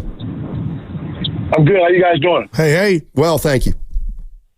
Hey, I want to ask Guru a question before I get off into this. All right. Hey, What's Guru, up, baby? What's making you so confident? Because, I mean, you can correct me if I'm wrong, but the way that you're talking is if the Warriors are just going to walk in tonight and just steamroll Memphis.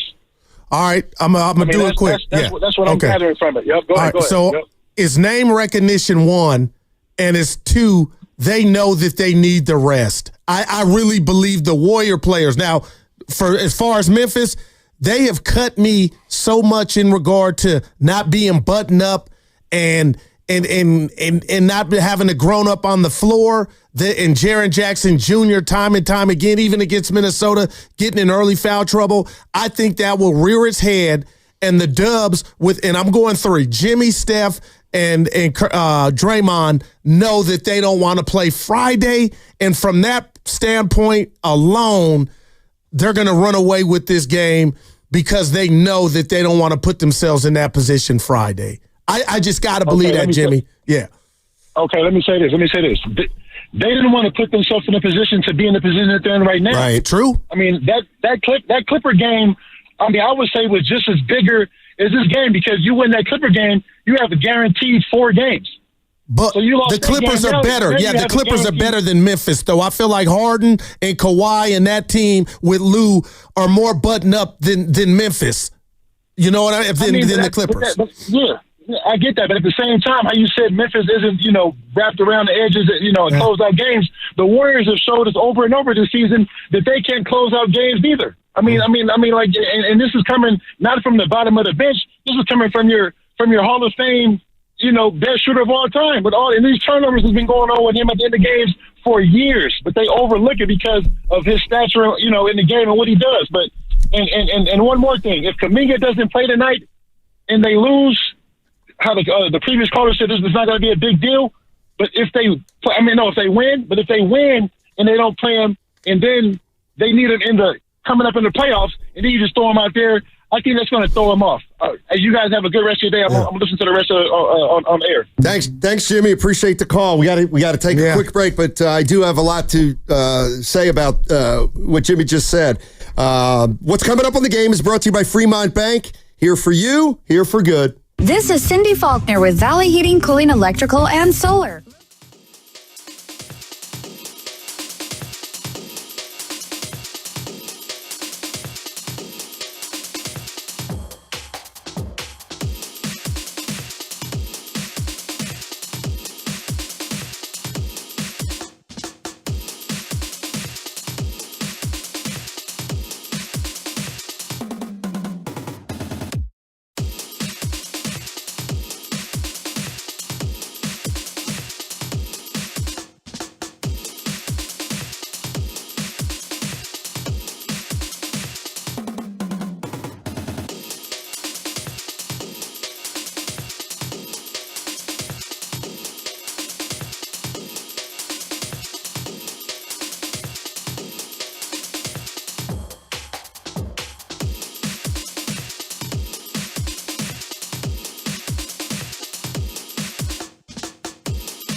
It's tough for me to go without Fitz when I'm watching a Warrior game. Well, I told you all you got to do is go to Macy's or somewhere and get you something nice. What are you talking about? You said Fitz. Bob Fitzgerald. Now, back to Steiny and Guru on 95.7 The Game. TNT game tonight. Yep. Why am I fighting the Fitz? I just feel like Fitz will still do the call. He won't. In fact, they talked a lot about it Sunday that they won't be doing Tuesday's game. Okay. Well, there it is. Yeah. I got the national. I had Bobby Myers, my guy, 143. Yeah, if you're just joining us, Guru said his what's it called? IQ test was 143. Guru says he's got 143 IQ. Do with that what you will. Einstein, Hawking, Johnson. Dr. J. Oppenheimer. Who's the fourth? Hey, real quick, because I'm random. Last week, Evan, we talked about the great Michael Jackson, the singer. He had 2 great albums, one Off the Wall. He's had a lot more than 2. And one you won't let this go. Yeah, and I was driving in this morning in traffic, and I put up a poll. 64% say Thriller was better than Off the Wall. 2 great albums, but that's an L for you. Sounds like 3 people voted. Actually, 143, I think. Yeah. Oh, look at you. Wow. You're a presence. No, I got to say something about that. The impressions on my tweets I'm not getting numbers. You want me to help you? What's the secret? You deleted your Twitter. I know. Twice. Yes, I did.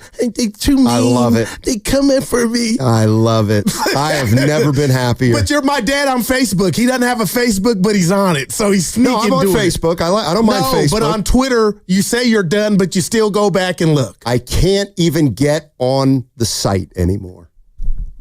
In fact, when I go to a Twitter page, like if I went to your Twitter page right now, the last tweet I could see of yours was like from 6 years ago. By the way, it was wrong, but anyway, that's the latest one I can find. Well, this is how we know Steiny doesn't have a 143 IQ. Your Twitter profile is still active. You just don't know how to get into it. 89. Come on, partner. I link you every single day on the tweet. Get in the game. No, I won't. So my infatuation with players and their numbers, do you think there's anything in that I gravitate to that and I can remember that might have something to do with 143? Like, remember, you're like, you're a weirdo, Goo. You know numbers. I'm not really sure what you're getting at here. I don't think everybody has that at their disposal, but what? Your boy Rain Man, I like that stuff.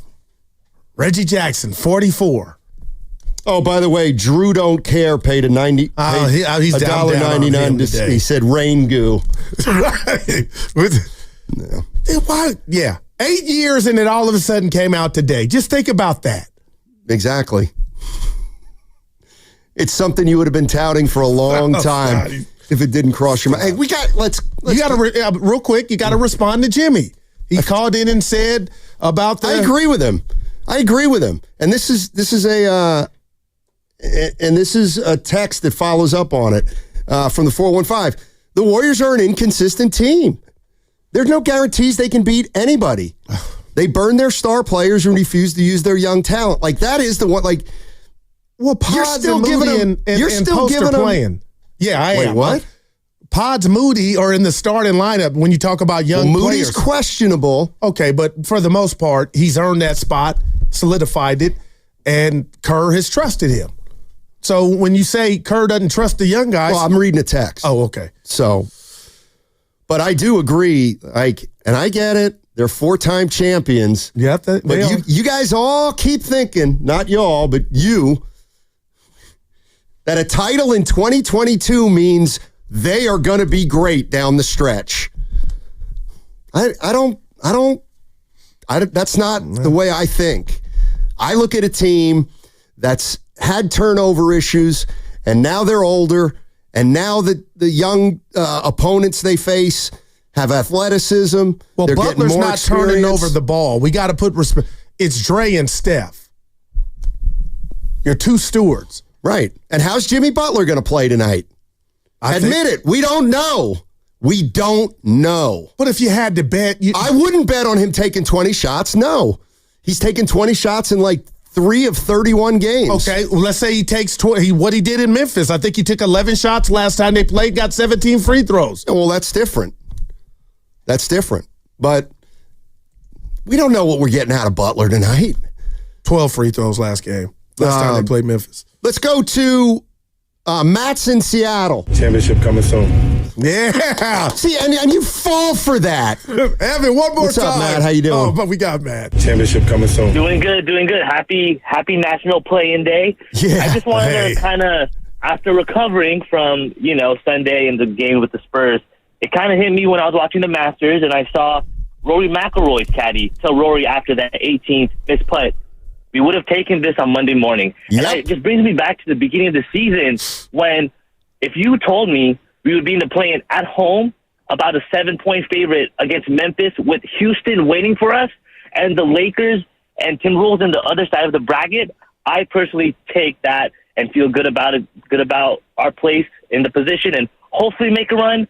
But I just want to kind of say that and hopefully maybe others may think that too. And I just can't wait for tonight and hope we get that win at home. Thanks, Matt. Appreciate the call. A couple things I would say.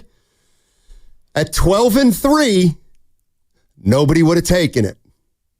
Fair. All right. But that's relatively early. And also, a week ago, nobody would have taken it. Oh, it's disappointing that they're in this game. Exactly. So his point is, they would have taken this. Well, at certain points they would have taken it, but they were in a better spot a week ago and had a chance to close the door, and they didn't, and now anything could happen. Yeah. Let's go to Forshey. Forshey's in San Francisco. Hey there. Hey, what's up, fellas? How's everybody? Hey. Doing well, thanks. So look, man, let me touch on this for a second. All right. So let's get back to the Kaminga, okay? Kaminga is as we all know, he's an athlete. You understand? And Kerr, he likes to keep guys on that are more cerebral on the court. Not to say that the kid isn't smart, but when he was eating earlier in the season before he got hurt and he was out for that long period of time, he was playing out of the system, so to speak, right? So it was a lot of one-on-one. Even though his passing had improved from the prior year, he was still playing out of the system. He was playing out of the triangle, out of the motion offense. Yep. He was playing within it to a degree, but not systematically sound as is moving right now. We just went on that streak. It was a lot of soundness because you had a lot of cerebral players on the court. You had Steph, who's cerebral. He gets a little loosey-goosey with the ball, as we know. But then you got Pods, cerebral kid. Then I heard a caller yesterday talk about Moody. Moody is a system player. Look at his plus-minus. Even when he scores 4 points, he's going to provide that defense. He's going to provide the right pass. He's always in the right position. You understand? And then you got Jimmy and Drake. Forget about it. You already know what they are on a mental level when it comes down to the game. So then you bring guys off the bench who can do the same thing, like GP2. Cerebral. He's always in the right place. Sometimes when you watch Kaminga, he's out of place or he's confused. Like, even though he's athletic, he can get his 20. He can get his 15. He can get his 10. But is it good? Look at his plus minus at the end of the day. You know what I mean? And when you talk about like Kerr, and I hear somebody, everybody's always beating up on Kerr. Man, Kerr got us here. He's going to get us. If this kid can contribute and get us a W, and I agree with everybody else. Just to jump back on, I agree with everybody else. I mean, I think we could have found him some minutes in Sunday's game. But when you look at Kerr's not going to hold any. It's not a personal vendetta against Kaminga, right? He's not going to hold him back if he knows he can give us a win. And I think he's going to play tonight. And I think he's going to play next game, and he's going to be significant when it comes down to the playoffs. But soon as he's going to be on a short leash, though. Right. He's definitely going to be on a short leash. Yeah. So if he starts making those errant passes and those wrong moves, and I believe that's what Steve sees, and he pulls them out. Like, you can see it. Like, as soon as he makes a bad pass, he gives him a little bit more leash, and then he pulls them. You know what I mean? Next time out, he's out of there. You know what I mean? And then he inserts him when he needs a little bit of a spark. But like I said, it's more so is a mental thing, and of course, I believe his confidence is wearing too. As far as Kaminga is concerned, it's a good point. You know what I mean? Because of the fact that he's got that short leash, and now it's like he's he's timid with the ball instead of, doing what he does and putting his jelly in the game. You know what I mean? Yeah. So that's just how I feel about it. And as far as Memphis, and Dre said it, and he said it with his whole throat, and he said it with his whole chest. He's not afraid of anybody above us. I'm still not. Even with all of that being said, LA still barely beat us on Sunday. That's true. I mean, that's true. That's a fact. Thanks, Forshay. Appreciate the call.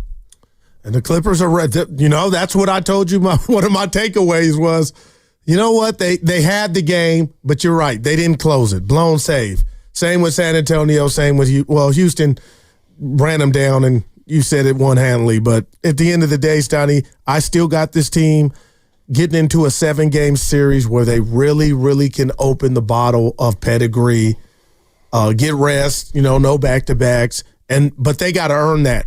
And in regard to pressure, forget Kerr. Kerr's a made man.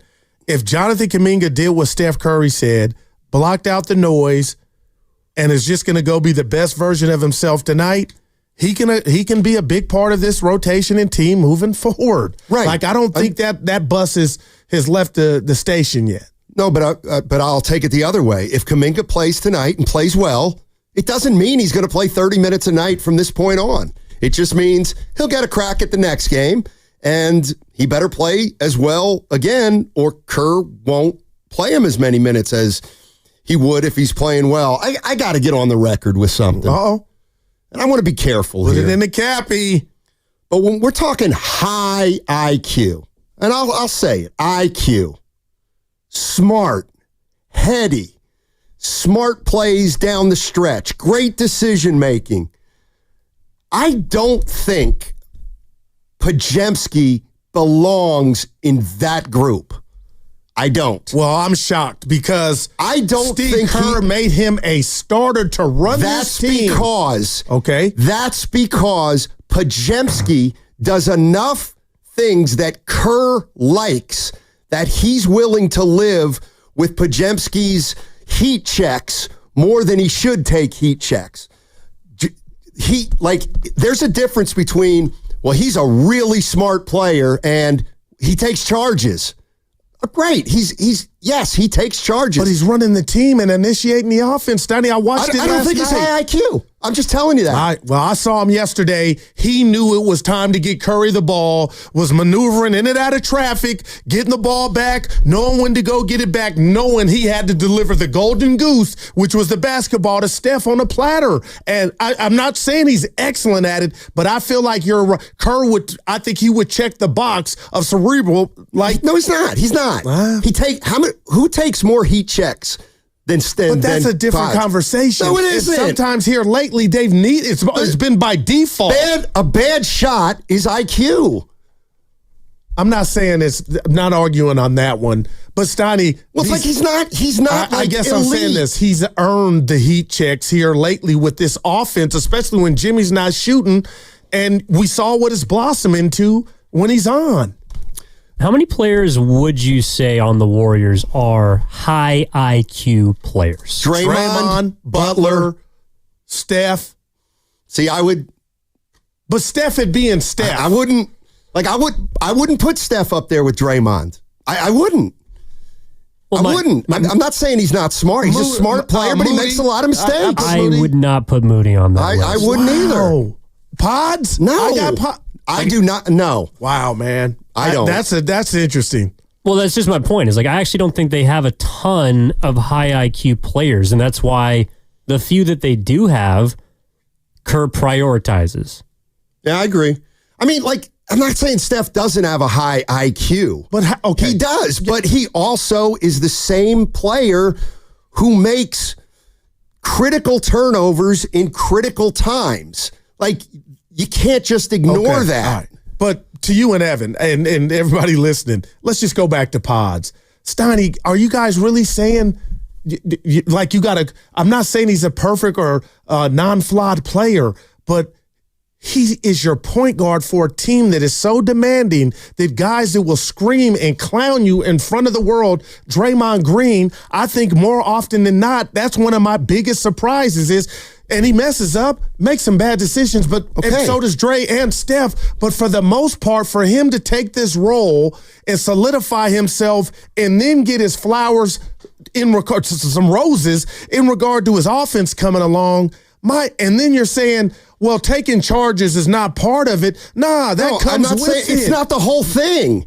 It's not the whole thing. He's got a knack for taking charges. Okay. That doesn't make him an overall smart player. And a knack for getting rebounds.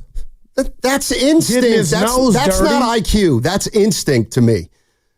That's just the way, and here's the other thing. To me, the reason Pods gets a bigger leash than Kaminga is because they need Pods more than Kaminga. Because they have two starting power. They have two forwards that start, and they are both high IQ guys. But no, I do not think, I would not put Brandon Podziemski as like a really high IQ cerebral player. I wouldn't. Wow. That's just me. Yeah, and I don't know how I'm coming off, but I'm not going to say he's above average, but I'm saying for him to maintain his role.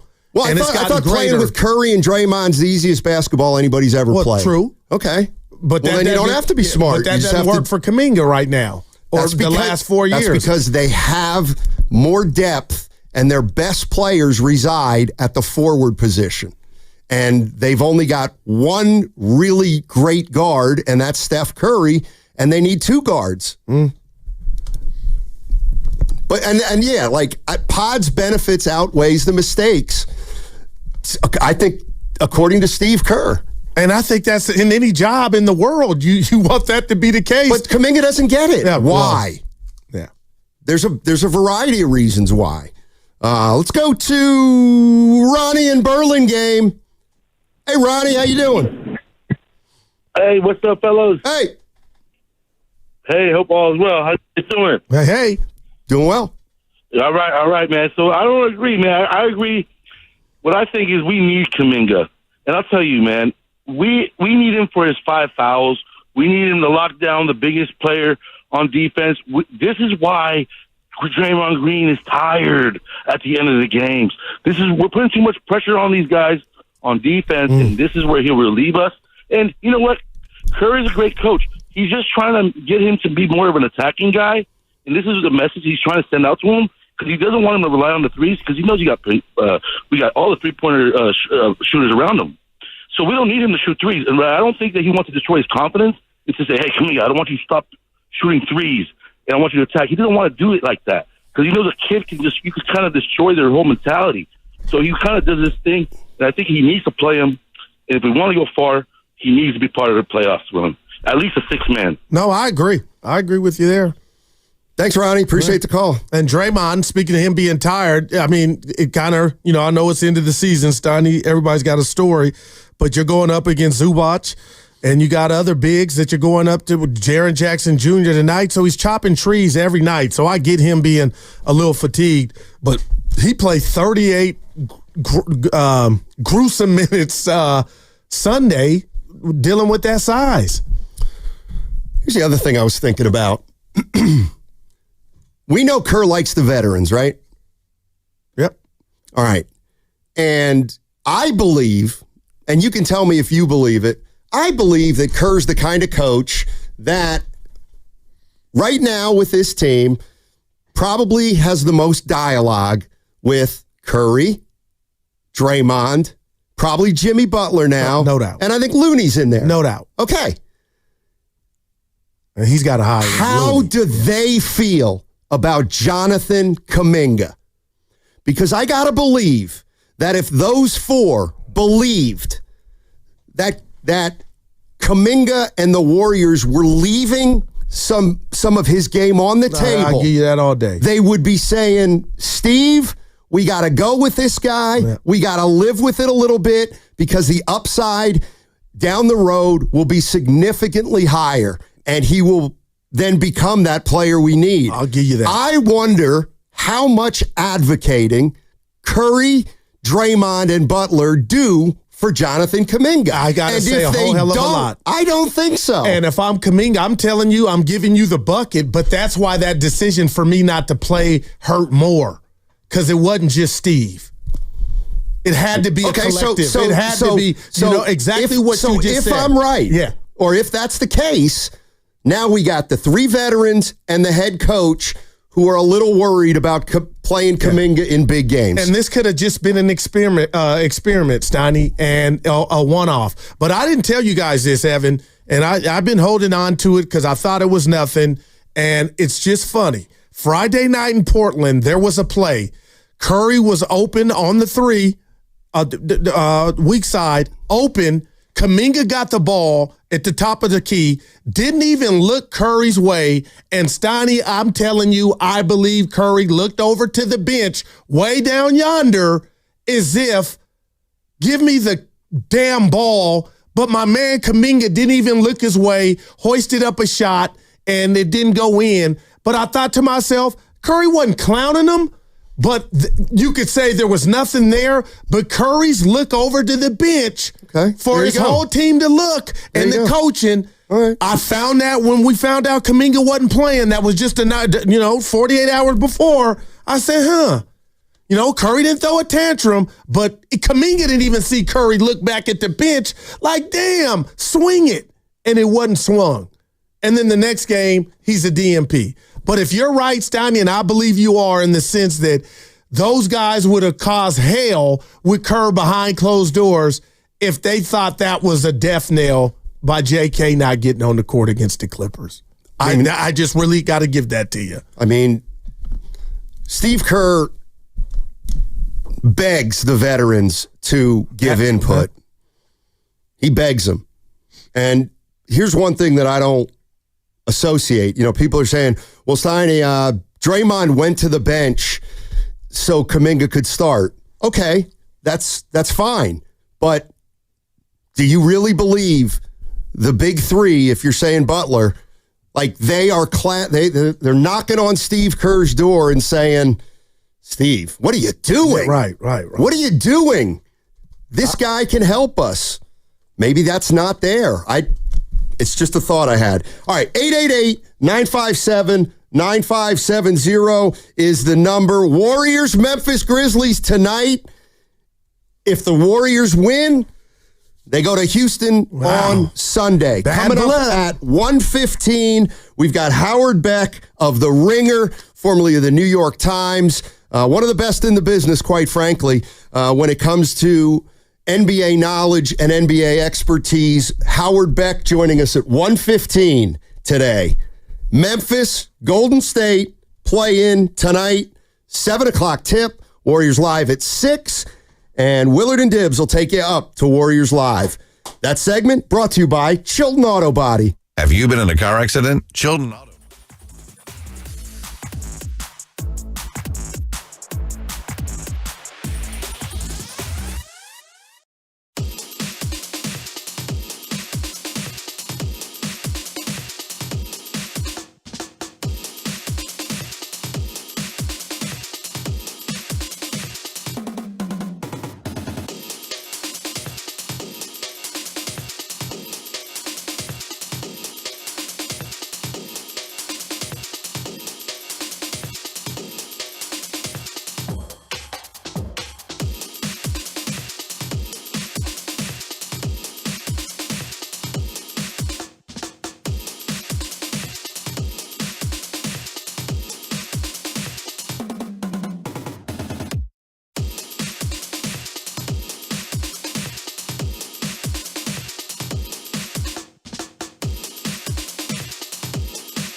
What's your favorite animal?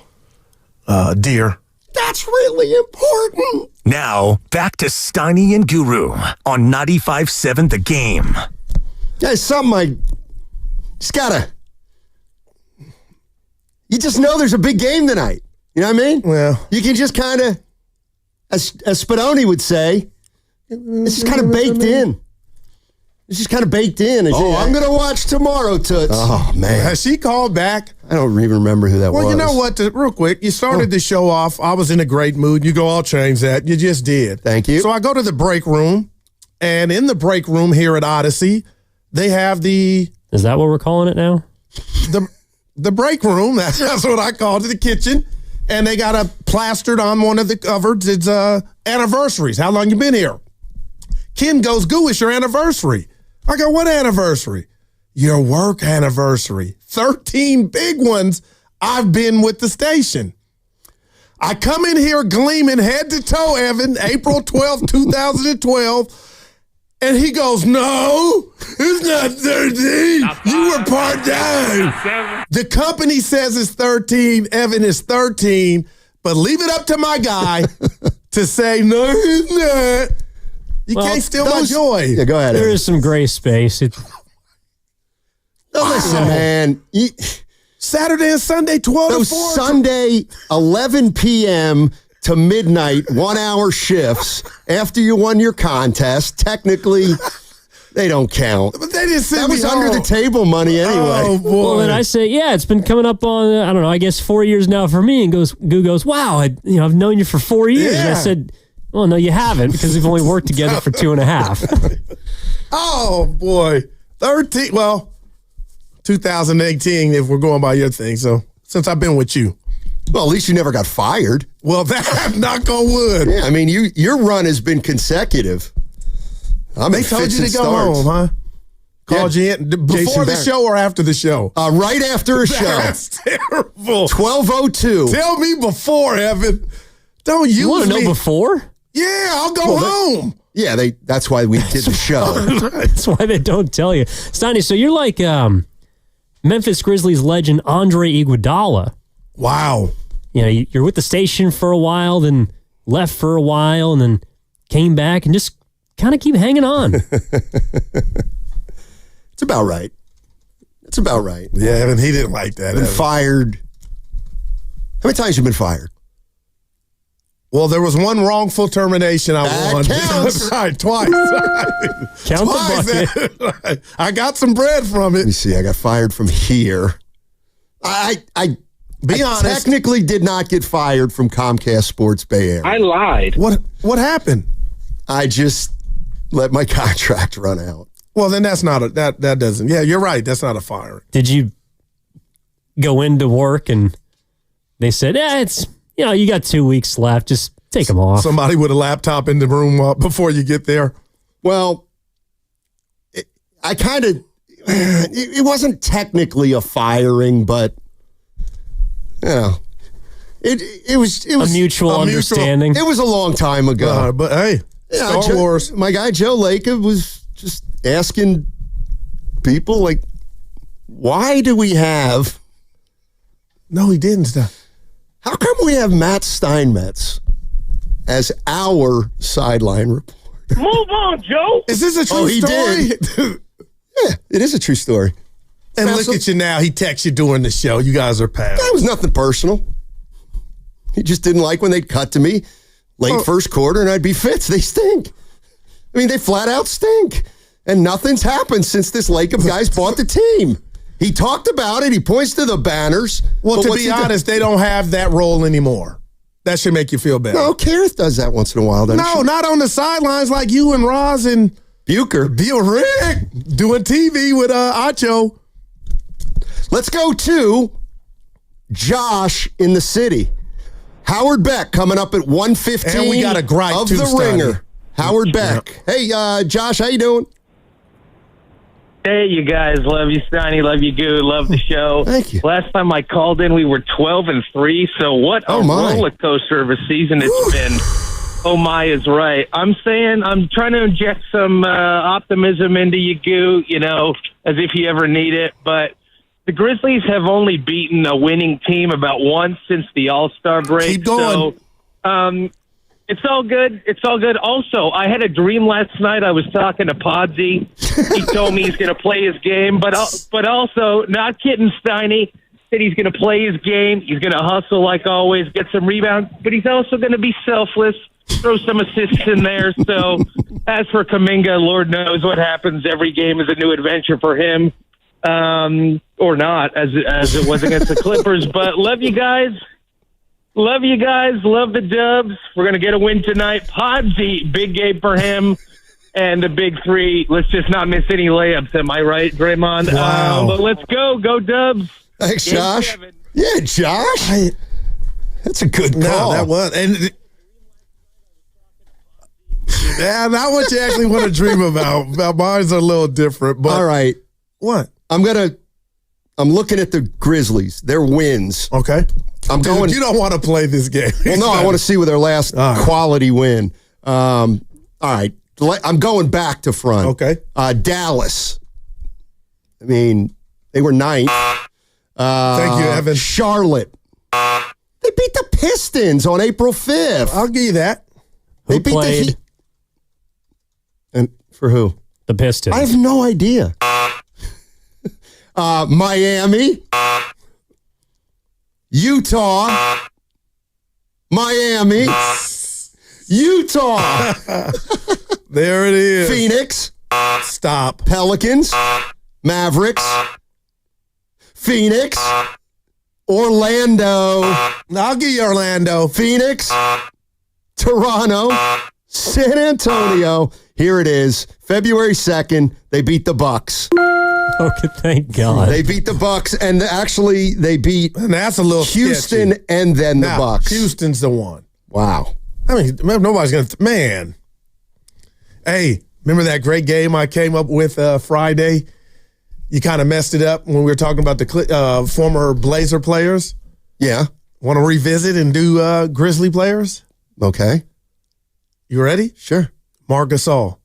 Andre Iguodala. Rudy Gay. Bonzi Wells. Steiny lost. Yeah! I'm 2-0! Iguodala never played for the Memphis Grizzlies. He was on the roster. Never played a game. Over. Nope, that's a loss. Victory lap for the Goo. Let me tell you something. How pathetic is it that you have to rule me out with a guy with 143 IQ? And I think that threw you off. He was on the roster. He never played. He got a paycheck. He never stepped foot in the FedEx Forum. Haven't hit the and buzzer. More power to him because he, you know how he was a Grizzly? Because he held him hostage. You don't hold a team hostage unless you're on the team. So you want to quit. I'm going Isaiah. You didn't meet the criteria, Steiny. I met the criteria. And by the way, selected, even if you get that win, you ran out of Blazers after Jerome Kersey. There was an accidental buzzer because I repeated one of yours. I can't do this anymore. Dude, I'm fine. But that was a win. Thank you. So if they play Houston, we'll do it with the Rockets. 143. Yeah. Yeah. But why does it feel good that I won? That's the because your standards are so low. And Shaka and Berkeley. You taking him? He might come in hot. You taking Shaka today? I think I know where he's going. Shaka, you need tickets? What's up, baby? Hey, man, of course. Goo got you. Stay on the Shaka, stay on the line after you hang up, and we'll get your information. Shaka, this dude is low, man.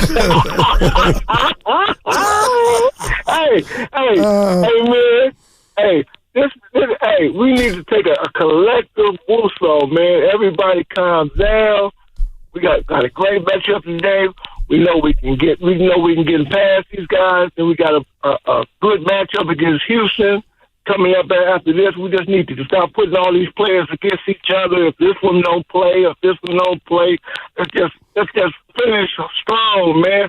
We had 3 leads and lost. We got to think about that. We got to take those possessions more careful and don't be lackluster. We're a veteran team, man. We're going to come up big, man. Go, hey, don't you believe we're going to win tonight? I came out. Stoddy's uncomfortable, but I'm like, there's no chance in hell we're losing tonight. None. There you go, Bill. Yeah. There you go. Yeah. There you go. All right, man. Okay. Thank you, man. Yeah. Steiny, you are ruthless. So oh, man. You're mad you lost. Yes, he is. I just can't believe this guy. What are you laughing at, Ken? I know you're laughing even under that mask. Oh, man. We can we can do it. I got to do the legal. Okay, go ahead, We'll do it again Friday. You're listening. Yeah, that's true. Hey. You're listening to 95.7 The Game, KGMZ FM and HD1 San Francisco. Always live on the free Odyssey app. Now broadcasting from the Laughing Monk Studios. Laughing Monk, righteously brewed in San Francisco. I just got to fight you on something, Steiny. And Evan, you're in it too. And again, I want to be careful. Because I got the race thing out the way. We're just talking about what it is. Smarts on the basketball court. It's had nothing to do with color. But for you to feel uncomfortable or you're not ready to put pods in that. No. Steiny, he's running regardless of what you think. He brings the ball up and throws a pass. That's not cerebral. I think he takes too many chances. How about that? But I don't think he stays solid defensively. Right. I think he gambles a touch too much. I think he takes a couple bad shots a game. Okay. And Curry can fall under that. So can Draymond. But my bottom line is, if you're right with what you said last segment, that the OGs have something to do with who's out there, I totally believe that. So they all have signed off on pods. And all I'm saying about pods is I was like, what's going on early? But he's won me over. And to sit here and think his smarts are not helping him navigate and be basically the point guard to this team and find a way to coexist with Curry and Dre. You said that's easy. No, you can't say it's easy to play with Steph and now say Pods is a genius for playing it. But that's basketball dumb for you to say in this instance now. I'm going to say it's easy. No, we got to give him more credit than what we're giving him in regard, what you and Evan are giving him in regard to where his smarts are. Is he really the point guard? Is he really the point guard? He brings the ball up and takes that from Curry, Steiny. He rebounds. I'm just saying. When we're talking, like, if you say, who are the high IQ guys? Pod's not there yet for me. He's just not. I think he checks too much. I think sometimes he definitely goes for dagger threes. Yeah, well, when a great possession, a grind out. Okay. Shot an air ball Sunday on a three. That's what I'm saying. I'm not saying he's dumb. I'm not saying he's an idiot. Well, I guess I'm saying to you, Steiny, I reserve high IQ for really high IQ. Is his job easy? A second-year player leading the team in plus minus. If you're into that. He led I know it was a non-playoff team. He led this Warrior team in plus minus year one out the gate. I hope I'm not trying to sell you guys on he's a perfect player. No, and he doesn't have warts. But Steiny, do you think his job is easy? Because he's kind of made it look that way in year two. Okay, let's say he makes it look easy. That to me is not IQ. I'm feel like we're having two different conversations. I'm definitely not telling you he's Larry Bird. Okay, is Draymond high IQ? No, Pods isn't in his group. Okay, all right. He's just got no problem putting him there, but kind of to say it's low or it ain't. I never said it was low, and I knew you were going to do that. No, it felt that way. I knew you were going to do that. If it ain't low, then we're good. I just had a problem with it. It's average as far as I'm concerned. His basketball IQ. It's going to go up, you would think. A guy like him, he works hard, studies the game. What? On the IQ with Pods. Or just the job that he's done in 2 years. He's fine. He's been really good for 2 years as a second-year player. But we're talking about something specific. I said it earlier. I think that Pods' IQ and the fact that people think that it's high or above average is more of a reflection of the lack of IQ of the roster. Because they don't actually have that many smart players. And that's why Jimmy Butler has been such a godsend. I'm not mad at that, how he phrased that. And I never once said above average. Like, I wasn't I hope I wasn't coming across as above average is where I placed it Pods. He's still a pup. Right, I'm just like he needs to be commended for holding it down. Yeah. And it looks like he's holding it down. High IQ. That's all. I think he's a good player. I think he's been terrific last couple months. But let me put it this way. You know, a big possession, you get an offensive rebound, he's coming down in transition. You feel great? No, I've seen the possession that's gone bad. No. Okay. And what about the one he had against Memphis? Pods. Biggest putback of the game. Yeah. Don't make me talk about his walk against the Clippers, because yesterday I was giving him What? That's true. Well, he had to, yeah. Let's go to Caleb in Livermore. Our guy. Caleb knows. Yeah. Hey, Caleb, what's going on? What's up, baby? Hey, man. You know, all I gotta say is my guy Evans, man. When he the sounds, everything, man. Like when you guys come back from special radio commercials and stuff, Evan is different, man. It is funny.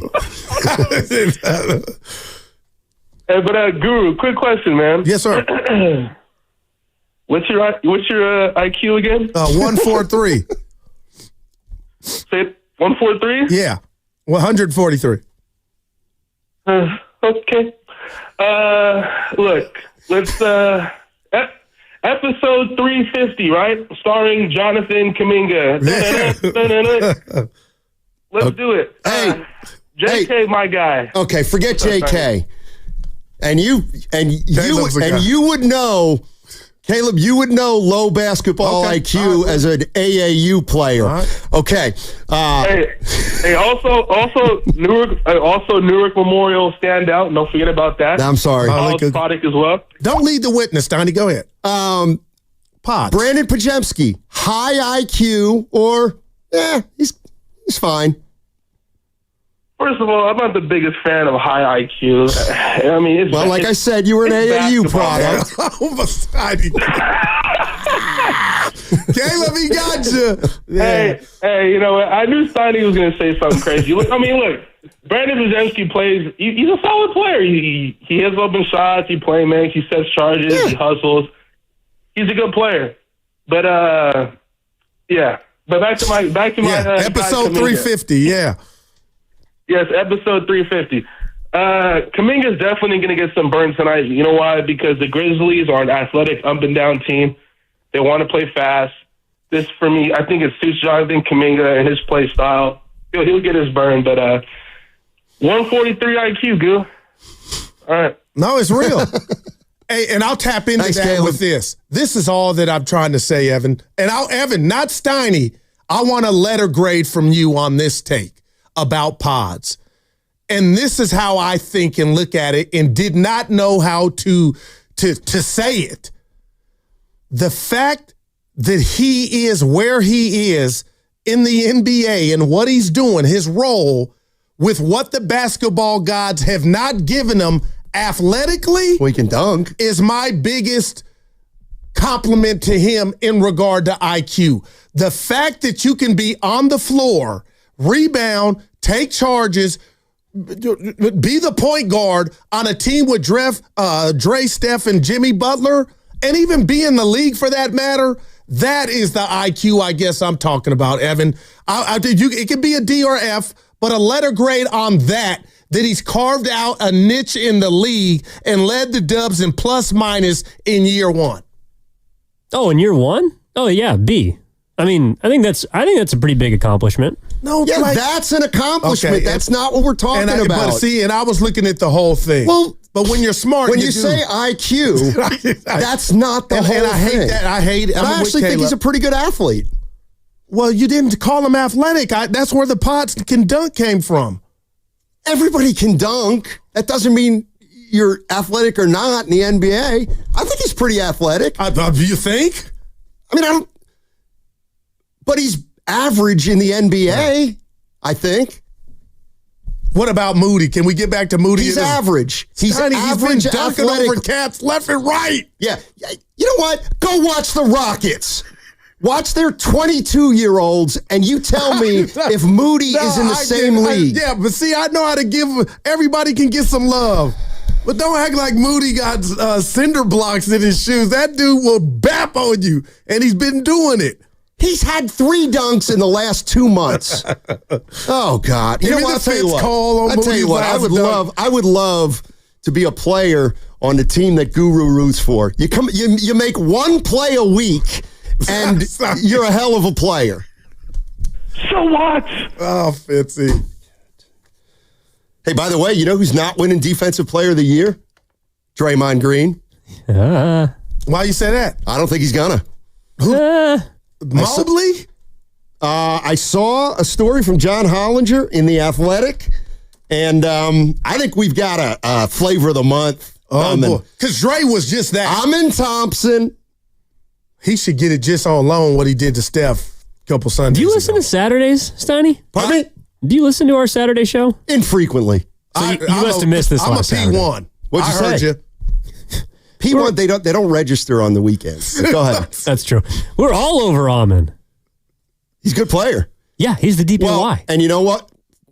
Okay. You and Hollinger agree. And here's why I think he is. Yeah. You know what? I'd rather have a great perimeter defender than a great rim protector. All day long. Okay, well then Draymond hit the pike. Well, Vegas is not saying that. I don't know what they're saying this week. I hadn't checked, but he was the leader last time. Hollinger does not have Draymond Green in his top 3. Wow. Did he list who are the top 3? Mobley, Thompson? Number 1 was Thompson. Number 2 was Mobley. Number 3 was Dyson Daniels. What am I missing from Zubac? Zubac is like 5th. Man. And Lou Dort. The torture chamber. And then there's like some guys that don't qualify, not just the ones that are hurt. That's a great point. But like Chris Dunn doesn't qualify because of minutes played. You know what? I know we're up against it. I watched that game again, and you know how we always go at guys that what were they doing? They wake up, they were asleep. That was a professional-ass game by Dunn Sunday. He needs to be 10 commended. years. I just tell now him. That's a high IQ. Stop. Providence. I got a gripe on the other side. I need to get off my chest. You need to duck. There was one other thing. Right. And that's why, like, I didn't know that. I thought it was just games played, but there's also a minutes requirement. So that's why Dre is playing. Well, it's also why Kaminga's not going to get Defensive Player of the Year this year, even though, boy, he can ball hawk, and man, can he stay in front of his man. He just didn't have enough minutes because he got hurt. Hey, everybody, on the other side, Howard Beck, the Ringer, covered the NBA for 30-plus years, and he knows his stuff. That segment brought to you by Frontier Ford. Our relationship is on the brink. Meanwhile at Xfinity.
I will never get duped again. John Sally. Now, back to Steiny and Guru on 95.7 The Game. Hey, tune in for Warriors Live today, presented by Xfinity. Stream sports from the best seat in the house with Xfinity. Bring on the good stuff. Tonight, Warriors-Grizzlies, 7 o'clock. Let's go. At 6 o'clock, Evan and Mark Grandy will have Warriors Live. So don't go anywhere. We'll have it all locked in tonight. Warriors in their home whites and Memphis in their powder blue. Their original roads. Yeah. Okay. I'm about to go in. Howard Beck coming up in 5 minutes of the Ringer. But first, I guess we got to do something. It's been a while. I will, Steph. I'm as mad as hell, and I'm not going to take this anymore. You're starting to piss me off. It makes me so mad. Oh, please don't make me angry, pal. You wouldn't like me when I'm angry. King Kong ain't got on me. It's time for Guru's Crops. Mother sucker. So, this guy is a friend of the show. I respect him to the utmost, but I got to come for him. Isaiah Thomas over the weekend had the audacity to call LeBron James out for warming up, Steiny, for a game with no shirt on. Yep. But do you understand it was a 7:30 game and Bron was shooting at 2:30? So one. It was not 2:30. Okay, but hold on, Steiny. Check the tape. One. You're the same guy that choked your own assistant coach years back, and I saw the video when you talk about professionalism. Brendan Malone, after Bill Cartwright gave you an elbow and you were bleeding and you were damn near doing the whole Sprewell to Carlissimo. But to say a guy that takes care of his temple and loves the game like LeBron James and call out the NBA and its lack of professionalism, I couldn't buy that. LeBron was there at least 5 hours before, Steiny, warming up for the game, his craft. So for Isaiah to go on NBA TV and almost get emotional and cry and say, what's happened to the league? I get you, Zeke, because I'm calling you that because I respect you on the coaches wearing the suits again. But to call out Bron, a dude that takes care of his temple, please. Steiny, I thought that was off base, and we've seen you, Isaiah, walk off the court after Michael eliminated your ass and you ducked. You didn't even congratulate him. So that's a lack of professionalism. But to call out Bron warming up 5 hours before a game, miss me with that. Isaiah, you need to apologize to King James. I've been waiting and forgot. I know, and listen, this is where some of my past actions may present themselves. But let me be honest, this isn't a shtick. I actually agree with Isaiah. I really do on that one. On the no shirt, Steiny, no fans were there yet. But the cameras are there, obviously. I kind of see where he's coming from. I just do. That's just me. It is the NBA. You've got access to 72 kinds of really cool shooting shirts. That's just me. I've talked to you about the coaches wearing what you have on today. You got like what the coaches Kurt wear. I don't like that. It's just a bad. There should be one Captain James T. Kirk, and that's the guy in the suit, and that's how it's always been done. But Steiny, your boy was there hours before the game. So how is it unprofessional? Why is it even getting out that he's warming up with no shirt on? Because there's cameras all over the place. And I guarantee you it was after 2:30 because I was listening. The guy said it was 5 hours. Gilbert Arenas said it was 5 hours before a 7:30 game. I don't believe it. Okay, but what but even so, I don't care. If there's cameras so Curry's there, out here warming up, and he would never do it. Wow. Like he just wouldn't. That's, again, on the grand scale of things, to me, this is small potatoes. Wow. But the coaches, that is the one dress of those, is attire is real. Like, do you really think, and I know it's not a big deal, but I just don't think Curry would do it. He'd be like, give me a shooting shirt. That's all. Yeah. Zucci Main saying, stop calling another grown man Bron. That's his nickname in the streets. Bron. What does that make Bronny? I'll tell you what. Dude, Evan, why'd you feed him what? I think he's going to have a role. I think he's going to have more of a role for the Lakers than Kaminga is for the Warriors. Oh. Just good Lord. Stop it. I'm kidding. Howard Beck coming up I can't momentarily, ladies and gentlemen. By the way, Hollinger's piece on the awards, I thought it was interesting. He has Shai Gilgeous. I have Shai Gilgeous-Alexander as the MVP. But there's a lot that are, hey, I get it, Steiny. He could have won it last year. But when is too much enough to just give to one guy? And the reason I say this, you're not going to like it, Jordan could have won it every year. No, he couldn't have. I believe so. So he gets the MVP. Steve Nash got Kobe's MVP. Steiny, stop. So Michael Jordan should have won an MVP one of his first 7 years in the league when they weren't a successful team. Well. Goo. Nash over Kobe, Steiny. I'm not speaking to that. You mentioned spreading Michael it out Jordan. is I think better for the league. And I know that sounds like a little participation trophy type ish, but I'm just saying one guy can't win it all. We got Howard. Okay, can't wait. All right, all guests on 95.7 The Game appear on the River Islands guest line. Isn't it time for you to discover the islands? River Islands in Lathrop. Let's welcome in Howard Beck of The Ringer, longtime NBA media member. What's up, Howard? How you doing, buddy? Gentlemen, doing well. How are you? We're doing great, and thank you so much for joining us. And let me just ask you about the Warriors. And I love getting perspectives from people outside the market. They lost to the Clippers. They slipped to the play-in. There was a lot of talk positively in the wake of Butler, but they still have a play-in game. Where do you put their chances, and I'll just say, to make a run in the Western Conference? I'm still pretty bullish on them to make a run based on the totality of the last couple of months, based on the fact that, okay, sure, they slipped to the play-in, but let's be realistic here. They are one game, finished one game outside of the actual playoff field, and in a, different NBA era before the play-in, we would just be talking about them as a seventh seed that was a mere 2 games out of being the third seed, because the West is just that tough and that deep. And sure, you end on a bad note on game 82, but hell, a game goes into overtime. It was tight. They had their chances. The Clippers have been one of the hottest, if not the hottest teams over the last 6 weeks. So no shame in any of that. I know it feels like a little bit of a warning sign. And there have been a couple of those in the last couple of weeks. And I think the thing that concerns me most, if I'm going to go glass half empty for a minute, I think what would concern me more than just Sunday's game or where they're seated or the fact they have to get out of the play-in again, it's more just the fact that this is a team relying on a bunch of older veterans. And every time you have to expend yourself, an overtime game on Sunday, now a play-in game, if they were to lose it, then a second play-in game, those are just miles you don't need on Steph Curry, Draymond Green, and Jimmy Butler. Like you just want to be as efficient and expeditious as possible at this point. And it would have been nice for them to have off this entire week instead of having to play tonight. So I still think that when I'm looking at the Western Conference, the Thunder are miles ahead of everybody by record and by rating, net rating, and by every other metric.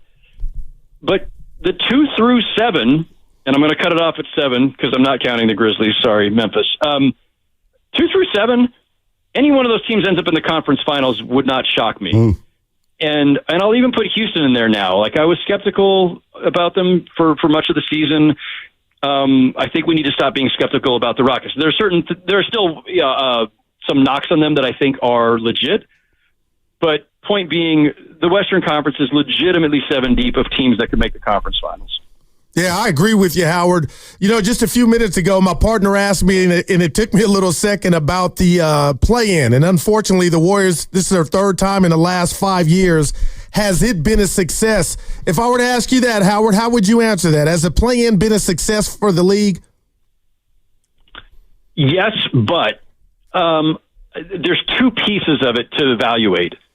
The piece of it where the play-in has created a new incentive for teams that otherwise would be out of it and would be incentivized to tank, it's had an absolutely tangible positive effect. More teams are trying later in the season than they would have before. It has not eliminated tanking. We know that this season was pretty bad for tanking. But it has incentivized more teams to try up and all the way through Game 82. It has made Game 82 much more interesting, for that matter. Like, the stakes would not have felt nearly as high on Sunday. Yeah, the seeding was still up in the air. But so, yes, the plan's a net positive for that. The piece of it that I am still hesitant about, and this is why I'm giving you the wishy-washy yes and no answer, I don't want to watch the Kings play the Mavericks. I don't want to watch these teams ever again. I want them to just go away at this point. And I would say that for pretty much all four teams in the Eastern play-in, too. Like, there's a certain part of this where it's like, you know what? You had your chances, and you weren't that good. You weren't that interesting. Move along, Miami Heat, Chicago Bulls. Like, so, yes, it's been good for the league to incentivize winning down the stretch. No, those games aren't always the most compelling. And besides that, for the most part, 7th and 8th seeds in this league are cannon fodder. Look at the history of 1-8 and 2-7 playoffs. Yeah, there's an upset now and then. We've had maybe more in the last few years, especially with Miami making that run. But, generally speaking, 7th and 8th seeds are cannon fodder. And so it's much ado about nothing, because all these games in the next few days may just be, competing for who has the honor of getting smoked by the Celtics, the Cavs, the Thunder. Right. Howard Beck joining us on 95.7 The Game. He works for The Ringer, longtime NBA media member, formerly of the New York Times. LA Times, too, right, Howard? LA Daily News. LA Daily News, paper. Yes, sir. Yes, sir. Hey, let me ask you this. We got a player out here that draws more interest than any other player on this roster, and it's Jonathan Kaminga. He's a fourth-year player. Started a little bit, got hurt. Now he's coming off the bench. Roles uncertain, and there's a lot of discussion about him. Can I ask you kind of what's the sentiment around the league about Jonathan Kaminga, his value, and what may be going on with him here in Golden State? Yeah, so I had to catch up on a lot. I was driving all day on Sunday, so I was listening to the game on radio, if you can believe that. People still listen to games on radio occasionally. Sure. Thank God for Sirius XM.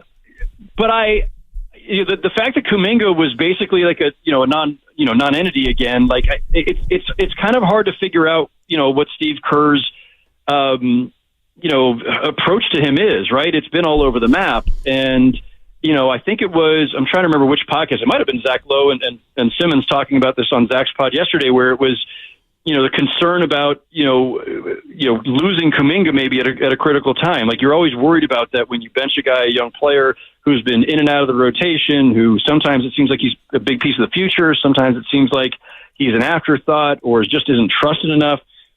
Those are not concerns you necessarily want to have going into this playoff, this postseason, but he's obviously a unique player in their context, right? Like, there's nobody else in that roster who does all the things he can do, the size, the athleticism, and they're going to need him at some point, assuming that they have a run in them, and I think they do. So that's all a concern. Is he in their long-term plans, or is this another indication that he's going to be on the trade block this summer? There's certainly going to be interest around the league. I haven't surveyed people recently, like what's the view of Kaminga or what would somebody give up for him. But I mean, he's definitely been a player of interest and of intrigue for other teams for the last couple of years, where it's we've had all these moments where it looked like maybe they'd move on. Yeah. Howard, I keep telling my partner and the fans that, wait till the Warriors, and they got to earn it, right? A 7-game series. They'll be able to put that pedigree on blast with Jimmy Butler once they get into a series. And you mentioned their collective ages or how old they are. Curry's 37, Dre and Jimmy 35. All I can think, Howard, is Tom Brady winning the Super Bowl at 40, but I don't have an NBA comp if somehow this Warrior team were to win it all. Does an older core even come to mind in regard to, I've seen this movie before? Because this would be a first for me. I have not looked it up in terms of like the historical comps in the NBA. But Kareem won a championship late, but Magic was leading that team and was much younger. A team led by nothing but 35 and up, not nothing but where your three most important players are 35 and up. I'm guessing there's no precedent for that. But we'll have to leave that one to the historians. I have not done that dive. It would be an achievement. I mean, heck, 3 years ago was an achievement because that one wasn't expected. And if they can make another run, that would be absolutely incredible. I think what's more fascinating to me right now is we're going to have pretty soon, and maybe multiple versions of this, the ultimate test of certain NBA axioms. And one of those is youth doesn't win, veterans win. But the flip side of that is that if your veterans are too veteran, too many miles on them, on the every other day pace of the playoffs, what happens when it's, Warriors, let's say it becomes Warriors-Rockets. Rockets are young, they're spry, but they have no playoff experience among the youth. Obviously, Fred VanVleet's won a championship. There's a couple other guys in that roster with playoff experience, but their core group, it's all new to them. And what is going to prevail in a series, a hypothetical series between the young Rockets and the incredibly seasoned Warriors? Is it going to be fatigue on the Warriors side and old age and getting banged up and not being able to play at your peak on an every other day schedule? Or is it like your savvy is going to win out and all your experience and poise is going to win out over and above whatever the Rockets can get from their athleticism? Like that. I love when we have tests of all of our pet theories like this. Yeah, no, I agree, Howard. And we're joined by Howard Beck of The Ringer, longtime NBA media member. I want to ask you about Jimmy Butler because I know you're very familiar with him and the moniker Playoff Jimmy. Has had some spectacular postseason runs with the Heat. Now, on that team, it felt like he was the best player on that team. What do you think playoff Jimmy Butler, if there is such a thing, what does it look like on the Warriors alongside a player like Steph Curry? Jimmy's always resisted that label. I remember back in the day, Rajon Rondo, there used to be a playoff Rondo thing, and he didn't like that either. I think from the player's standpoint, they don't like the idea that it suggests that I wasn't as great somehow in the regular season. But there are guys who kind of turn it up, and I'm not implying that Jimmy has laid low or dogged it in the regular season, although there are times in Miami where I think people felt like he was. It's more that it should be a compliment. And the compliment in Jimmy's case is this: in those Miami years, he's not typically a high usage guy, right? What I've always loved about him is that he fits perfectly with other stars because he doesn't have to dominate the ball. He doesn't have to use 30-35% of your possessions. He's fine being a facilitator, a defender, a ball mover, a screener, everything else. But in the playoffs, when the Heat needed him most, because they never really had a true number one scoring option, he'd be like, all right, it's me. And I'm going to spend the next couple of months just saying it, doing whatever I got to do. And if that means putting up 30, 35 points, I will. That's what playoff Jimmy is. It's saying, I know this is when you need me most and all of me. And I'm not a guy who's a number one scorer most of the regular season, but this is when you need this the most. So I think that's what he brings them. And I think that's what they're going to need too, because, Steph can't do it all himself every night. There really is nobody else on that roster who you could say is a clear go-to number two scorer. You don't have Klay Thompson in his prime there anymore. And someone else has to take some of the pressure off of Steph and obviously facilitate when Steph's off the court. And I think that's what playoff Jimmy will be for them. Howard, I hate to do this to you, but I'm going to ask you anyway. My partner doesn't know where I'm going. Had the Warriors won Sunday, they would be playing LeBron James and the Lakers, and I think the league's in a good spot, but I can't ignore that Steph and LeBron are still the faces of the league. Do you think there's any part of Adam Silver Sunday that might have been hoping he would have got a LeBron, and it still can happen next round, a LeBron and Steph Curry matchup out the chute? The funny thing is, if the Warriors had won that game, and if there had been a single, even minor officiating controversy or ambiguity, it'd be like, oh, the league orchestrated this. It'd be back to all the same stupid tropes and conspiracy theories. And when it doesn't happen, where are those conspiracy theorists? Is it a conspiracy theory to keep LeBron and Steph apart now because we want them to meet in the second round? Anyway, the conspiracy theories are always dumb and never hold up. I'm sure the league would have loved to see those two play each other. I'm sure if it comes to pass later, they'll love that too. Why wouldn't you? But I also think listen, anybody who loves the NBA and who has enjoyed watching these two, every time they play each other, it's a blast. It doesn't even matter if it's like in April or January. In fact, it was a year ago, January, they had like that epic Saturday night game.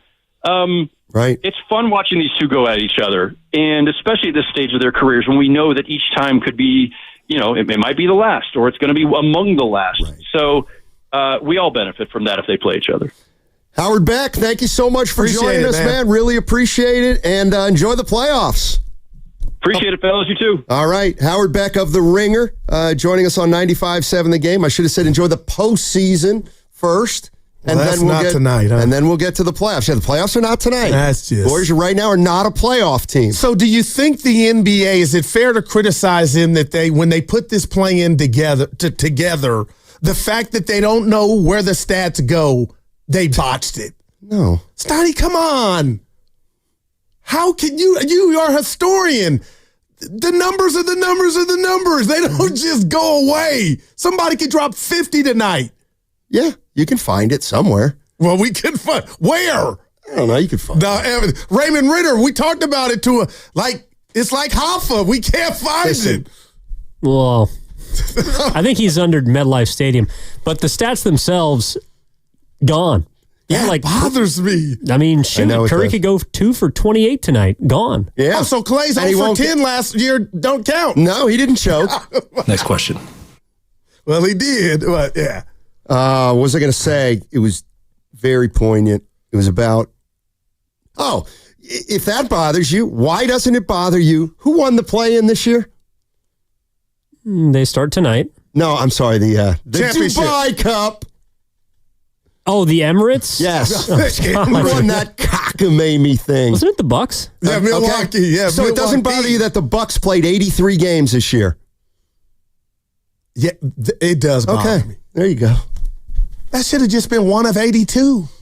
Also means that Ja's 35 to knock the Warriors out in 2021, just gone forever. Yeah, you can just forget about it. It's like Curry it never didn't happened. score in overtime. That's the one thing I remember. Or the fourth quarter. No, he scored in the fourth. Yeah, with 11:30 left. Not on record. Yeah, it doesn't matter. You know what? Happen. You're right. That was young Memphis when they were trending the right direction. You may as well have had a monster fourth quarter. Yeah. Just came up short. All right. What do we got coming up here? We got the crossover with Willard and Dibbs. And, the comp to this team is the Bulls with Pippen, Jordan, and Rodman. But they weren't quite as old as Butler, Curry, and Draymond Green. All right. Coming up next, crossover. And that's always fun. And I think we're going to have some fun with the number 143 with Dan Dibley and Mark Willard. I'm sorry. Wow, man. I'm trying to do a read here. I need to credit and say. Can you do the correct one? Yes, I can. We go down the tough road. Oh, God. So I helped them. That segment brought to you by Frontier Ford. Hey, it's Willard and Dibbs for Safeway. I was just at...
I'm trying to do a read here. I need to credit and say. Can you do the correct one? Yes, I can.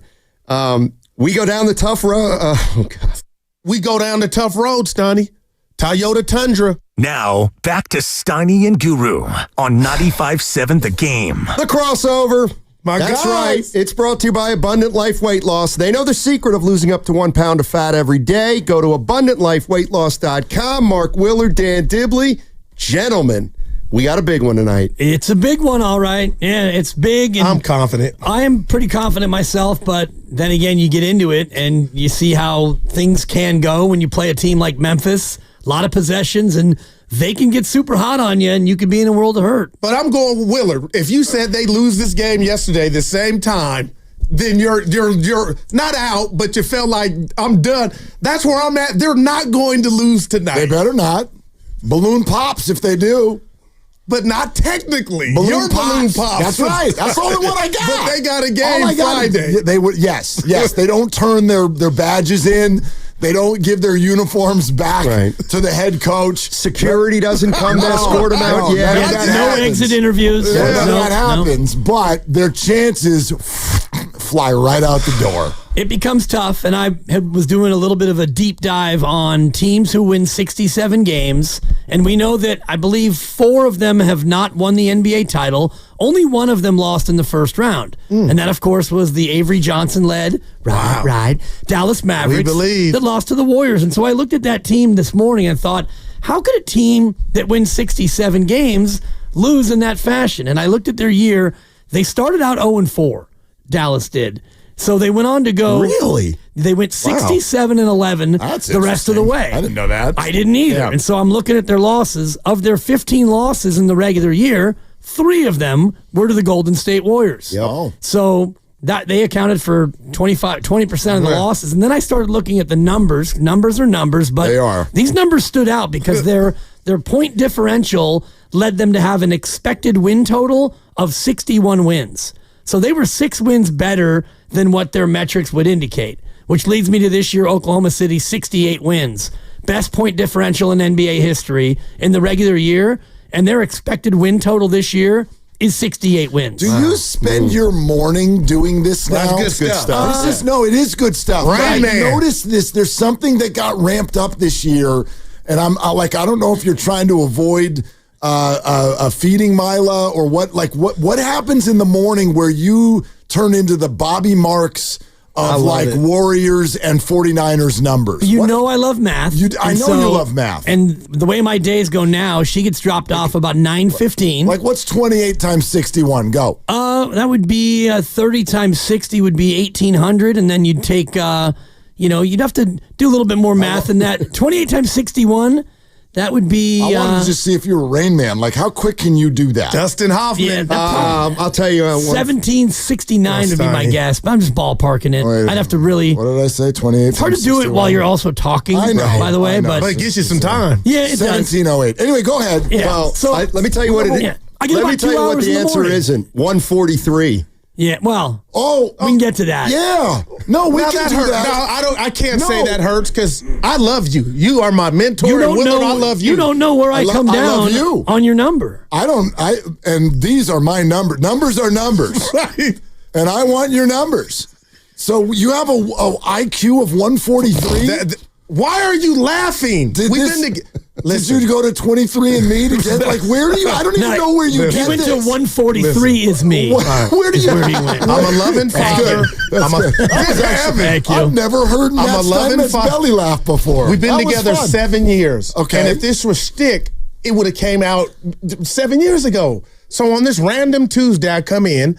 I'm a loving father, and before our kids were going to college, thinking about college, my wife had this whole thing with Kaiser to where they were giving scholarships, and they had an educational program in one of the executive offices in Sacramento. So being a loving father, she was at work, I had to take them, and I walk in, it's packed, and then I waited for my kids to do their test with the other kids. And the lady goes, "Oh, Mr. Johnson, what do you do?" I told her what I did. So I'm sitting there on the phone. She goes, "Have you ever taken an IQ test?" I said, "No, I have not." So she goes, "You have 90 minutes. I said, "They're going to be here 2 hours. I got 90. Let's go." And got a 143.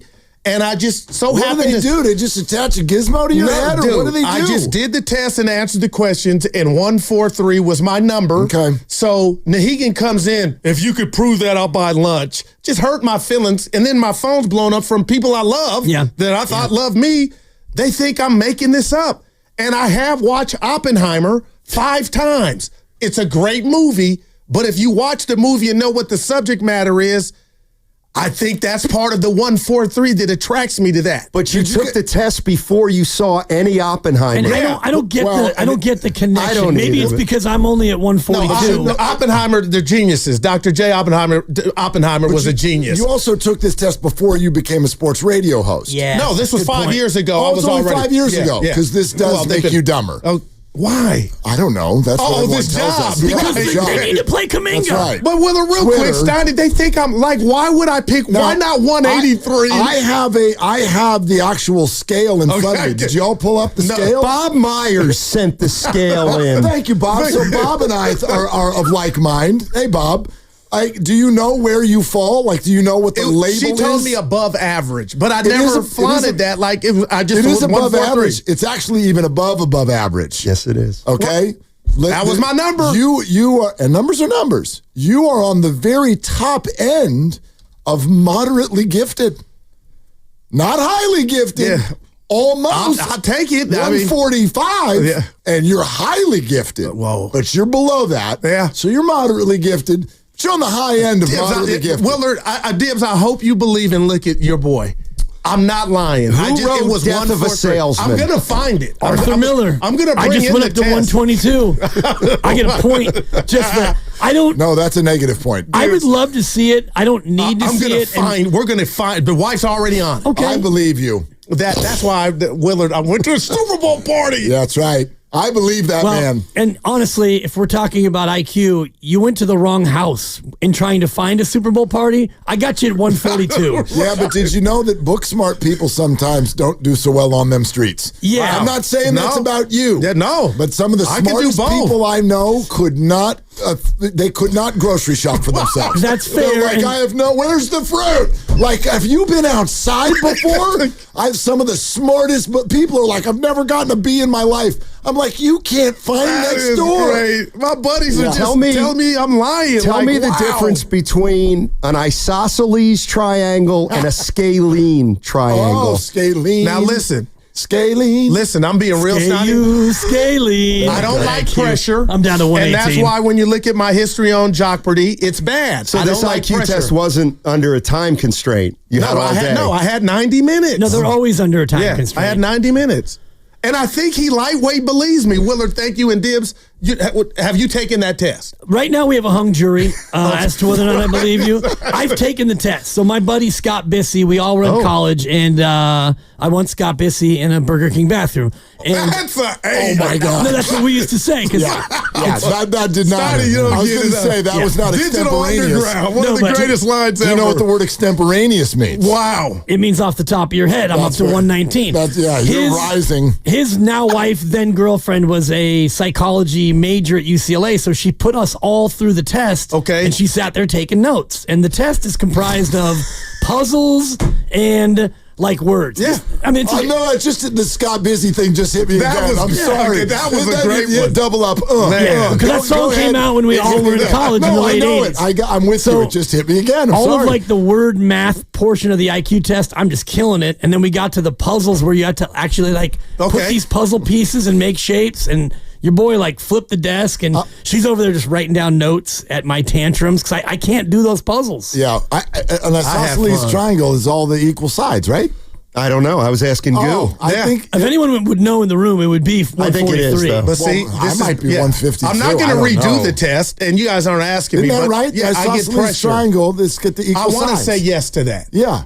I think it's got equal sides. What's a hypotenuse? I'm not retaking the test on air. Yeah. I'm going to produce the test.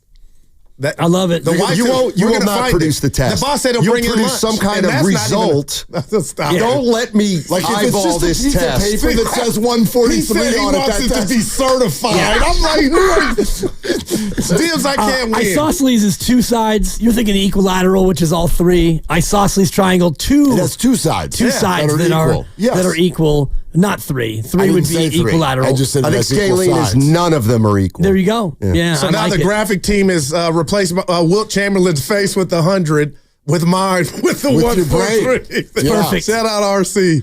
You just never know. And IQ is not, as you were saying, Mark, it's not necessarily indicative of education. I was doing some research because I heard this on the way in. I'm like, I got to find some comps for our guy, Goo. Natalie Portman graduated from Harvard, 140. Guru smarter than Natalie Portman. Yeah. Snoop Dogg, 146. School of Hard Knocks. I believe that, actually. Snoop. That guy has marketed himself better than any human on face of the earth. Period. Lady Gaga, like 175. That one, I believe that. 170, you can go that high. You can go. It goes up to 180 and up. That's when Right. you're profoundly gifted. Yeah. So 175 is exceptionally gifted, but not profoundly. I'll just say this: you are living in a neighborhood with Bill Gates and Stephen Hawking. Not money-wise. The average IQ score, you could argue if your IQ's that high, you done messed it all up. Somebody called him the biggest underachiever they've ever seen. Wow. The average IQ score is between 85 and 115. That's an average human. You're listening to 95.7 The Game, KGMZ FM and HD1 San Francisco, always live on the free Odyssey app, now broadcasting from the Laughing Monk Studios. Laughing Monk, righteously brewed in San Francisco. Let's see if we can do what we did to Mike Yastrzemski a couple of weeks ago. Hot as fish grease. Can you spell Brandon Pajemski? Don't look. Mr. 143. No, that's simple.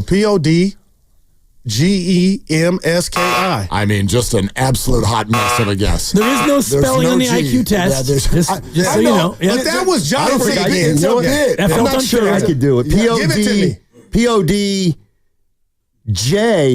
P-O-D-J-I-E-M-S-K-I. Y'all got to get out of this whole Pajemski thing. There's no Get it, G, Dibs, there's no crack it, J. Dibs, you know well, it. he's going to get it because Okay. We've done this before. Oh, Yeah, okay. I could get it wrong though because my IQ is down to Try about it. 104. Try it. P-O-D-Z-I-E-M-S-K-I. We have a winner. I before That's E, right, except man. after ski. No, we've done it before. Who wants to try Yastrzemski? I know Yastrzemski. Go ahead, Mr. Fancy Pants. Y-A-S Oh, look at you. T-R-Z-E-M-S-K-I. Look at it. Yeah. There you go. I mean, that goes way back to Stratomatic baseball. And they had it on Calm. the TV, so if you came to me already. So if you would like to keep pace with Dibs and Steiny, Mr. 143, a lot of pressure. Please spell Mike Krzyzewski. Man. Hold on. No, I'm not. Hey, you guys aren't going to steal my joy. K-R-Z-Y-Z-E-W-S-K-I. Now that's a Hoops fan right there. That's two Z's. The key Do is it the again, ZYZ. Steiny. Do it again. The ZYZ is the key. K-R-Z-Y-Z-E-W-S-K-I. It's But no kind of spelling, like, Willard, on the test. You ever drive down to L.A.? all the time. There's a road called Zizix. I've never seen that. It's like ZZYXX or something. It's over the grapevine. Yep. You get over the grapevine right before you get to Gorman. It's like kind of near Mojave. Oh, you mean like it's just an exit? Yes. It's not a road that you have to take. Oh, no, you don't have to take it. Yeah, In fact, I don't think anybody ever has. I've never seen it. But the word is a fascinating one to look at. No doubt. ZZY, I think XX. I think Y is the key letter. It is. What is going on here? Yeah. I'll tell you what's going on here, Okay, 'cause Bob. I gotta- You're not working tonight, I so hate that. chill out. Chill out. What do you, he's going to happen tonight? I think it's going to be a high-scoring, up and down track meet affair. I do think Jonathan Kaminga will play. Mark and I with a little Betty bet yesterday on the air. If Moody doesn't play, bets off. That's What if fair. you don't get to do that? No, when we actually, I mean, you can welch. That's called welching. I totally get to do that. It's welching. No, we literally. The only provision we put in was if he only plays in garbage I time. think it's obvious that if he's forced into action based on the injury to another, that is not the spirit of what we did. You That can is talk not. about. Do you go to the sports book and talk about the spirit of a wager? I didn't bet it at a sports book. Right. I bet it with a supposed friend, and I ain't buying you crap if fair. Moses Moody doesn't play. You will get a big bottle of Welch's grape juice if he plays And I'm and gonna you drink Welch. it. Yeah. Let me ask you two this. Yeah. I If wouldn't. Moody does play and Kaminga resumes his old role, what did Kerr really accomplish Sunday then by giving them the DNP? I don't know if it's about that. I was just asking. What did he accomplish Sunday by that DNP, Dibs? I could only answer that by saying nothing because what they were trying to accomplish was win the game, and they didn't do it. So I don't know how to answer that. I know that you said yesterday that you felt like a message was sent to JK. I know what you mean by that, but I don't. I don't think that this was personal. I don't think they were trying to tell him something. I think they're looking at data that suggests that he's having a hard time fitting in with key players, and in games that really matter, the key players play even more. So you wouldn't be shocked then if he didn't get in again tonight. I'd be shocked if he did. Wow. I'm a little different. If Moses Moody plays and stays healthy for the game, I would be very surprised if Jonathan played tonight. Yeah, see, wow. If I had a bet, even if Moody were to play, I think he's got to play.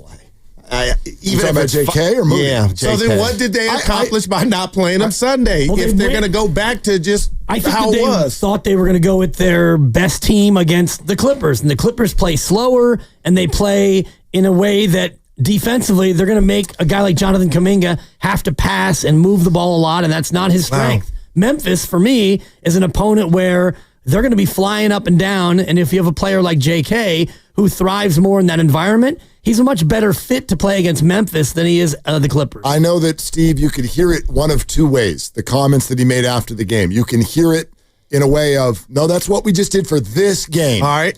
And you can also hear it as, well, no, we've found our best lineups. Our group work better when he's not in the game.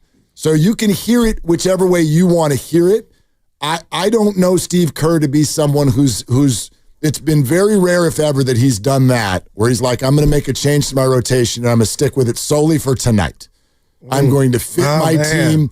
It's almost what Avery Johnson tried to do against We Believe. Remember, he switched his damn lineup. That's when you knew it was in their hands. So it was like, I don't think Steve's the type that's going to be like, I'm going to tailor this game to the Clippers. I think what Steve did was, we're gonna squeeze this because we need it. Wow. And so if that's what he did, why wouldn't he do that again tonight? You need it even more. I mean, it may be he's in playoff mode and he's saying, I'm playing 8 or 9 guys. And then maybe Kaminga's in a little bit of trouble. I refuse to believe that. I don't know anymore. If they make the playoffs with a win tonight, he's going to play against Houston. Agreed. He's going to have to. Agreed. But especially tonight, that matchup, don't you think? Yes, I do. Yeah. I do. And I do think he's going to play tonight for kind of the same reason. But Memphis is up and down, as Dibs mentioned. They score. I mean, I just think that's a little bit of a simplification in an NBA game. Memphis is up and down. You know what I mean? Like, just because the game is a little faster, I don't think that makes Steve Kerr and the staff suddenly feel, oh my God, we need Jonathan Kaminga. I think he plays, if they get to Houston, I think he plays in that series because A, it's a 7-game series. Going to be nasty. Right? And B, they are totally based on youth, athleticism, leaping ability, all of the things that the Warriors don't have anyone else that does. But they kicked Memphis's butt with 136 points a week and a half ago, and JK didn't play in that game. Yeah. And the thing about Houston is, I agree. People might not agree with this, but Sunday's game, in a way, is more important than game 1 in Houston. And tonight's game is more important in a way than game. Once you get to a 7-game series, you got wiggle room, especially if you're the Warriors and you think you have championship pedigree. And you know that the reason he's going to play in 7-game series is because they have 3 veteran guys who they've got to monitor a little bit. Yeah, I think you're right about game 1. If the Warriors do get to a best of 7 against Houston, you're just thinking about 1 or 2. You're probably not thinking about 1 and 2. So if you lose 1, you don't have to get 2. Right. You'd rather not be down 2 games to none. But being a veteran team, and I think Steph is 4-5 all time when they lose game 1. I'll have to check those numbers. Still pretty good. It's really good. It's really good. But then, you look at all the series that they've won. Sure. There haven't been a lot of series that Steph and company have actually lost. Right. For example, let's just say the Warriors lose tonight, and then they win Friday. I bet you Kaminga's going to play Sunday in Oklahoma City. Oh, he might start. Exactly. Everybody else is going to have to watch. I don't even want to let that enter my brain tonight. The idea of losing tonight, I can't even. It would be an absolutely back-breaking loss if they lose. Well, Steiny's looking forward to going on Friday. Yeah. According to that was pretty good. Look at this. Come on, man. So I know I went on a rant earlier because somebody called me out because we used the word IQ and I was being racist or whatnot, and I'm not. We're just talking about basketball smarts when we talk about IQ on the floor. I had to go off, and I'm not going to go. I heard it. Okay. I just hate that type stuff. Can I go ahead. Take it back for a second on that? Did somebody literally get to you by saying it's racist to call an NBA team low IQ because there's black people on it? If the player I'm talking about is black, filled with black people. I had to do away with that. Donnie sat out and let me handle my business. Don't listen to that crap. But this is about stupidest crap ever. This is about Brandon. Okay. We talked about. I got to be careful here. I don't think he's got from the basketball gods all the height, all the jump out the gym gifts that some other athletes have. About pods. Yeah, pods. But how he's carved out a role, led the team in plus minus in year one on this team, in this system. I told Steiny I got his IQ. I didn't say above average, but it damn sure is not low. When you hear pods and smarts, what do you put? For him to carve out a niche, what looks like a niche now, he's almost 143 in regard to IQ because you're doing it almost at a disadvantage because you don't got super athletic DNA. Don't you think? I think we do this, and yes, sometimes it does skew towards black and white when somebody isn't uber athletic. And I think he is. And they're good. Well, let's define athletic, right? He's not a leaper. Okay. He's not a dunker. Sean Kemp, he's not. Right. He's none of those things. And he's not even tall. So when someone plays well, it's like Chris Mullin. Ooh, high IQ. If you're not super athletic, but you're good at basketball, it's like you must be high IQ. I just think there's 1,000 different ways to eat a Reese's. Like Brandon Pajemski can drive full speed at a hoop, and then somehow he has a pause button. The decel. And everybody goes flying by him, and he lays it in and does the weirdest celebration I've ever seen. Is that athletic? I think it is. I think that's very athletic. The Euro move? Right, but we don't call it that. So we have to brand him as high IQ. It's not that he's not. He is. But Brandon Pajemski's a good basketball player. Does a lot of stuff, man. Rebounds the ball at his height. He's an effort guy. He's a smart player, yes. He's a good shooter. That's tip-ins, jumping, right. He's quirky. This is not an easy job. He's a good basketball player. The position he's in and the system he's in, Stoney. Stop it. We were talking about one thing, IQ. And my feeling is I wouldn't call him high IQ. But you wouldn't call him low. No. Because that's where I went. But what I'm saying is, like, I don't consider Brandon Pajemski, he's got a much higher basketball IQ than Jonathan Kaminga. I actually don't believe that. I just don't. I think, Pods to me takes a couple bad threes a game on a heat check. He takes some chances defensively that maybe aren't the right time to do it. I'm not saying he's prop 48. That's not what I'm saying. I'm just saying, let's just be careful when we say, well, Butler's high IQ, Draymond's high IQ, Pods is high IQ. Whoa, wait a minute.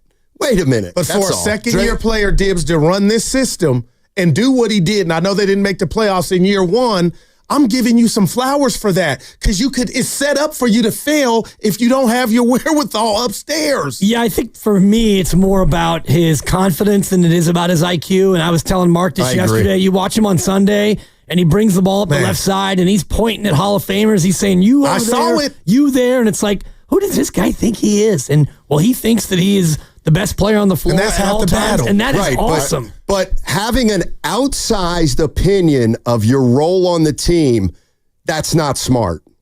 Who has that? You could make the case about Pajemski. That's all I'm saying. Could you? No, this is what I mean about... No, but do you feel that way? No, I feel like Dibbs is right. His number one characteristic is confidence. No doubt. He thinks he belongs.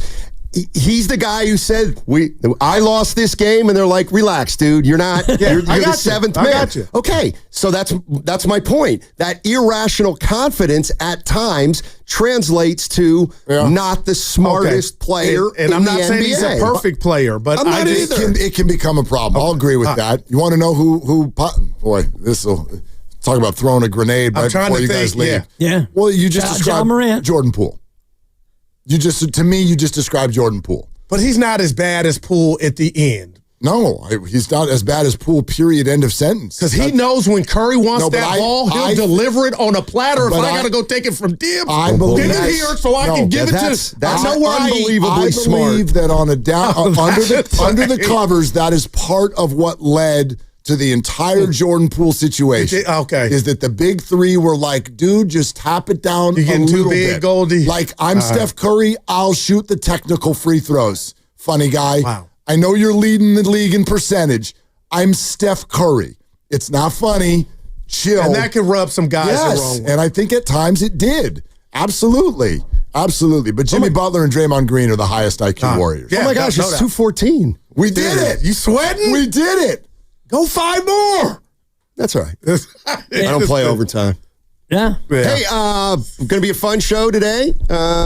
Get everybody ready. Get them revved up. Yep. Kevin Harland's on the show. Oh, nice. Yeah. Nice. That's he is incredible. Evan's our play-by-play guy. Evan's phenomenal. He patterns his style after Kevin Harland. Is that true? Mm-hmm. On 95.7, The Game.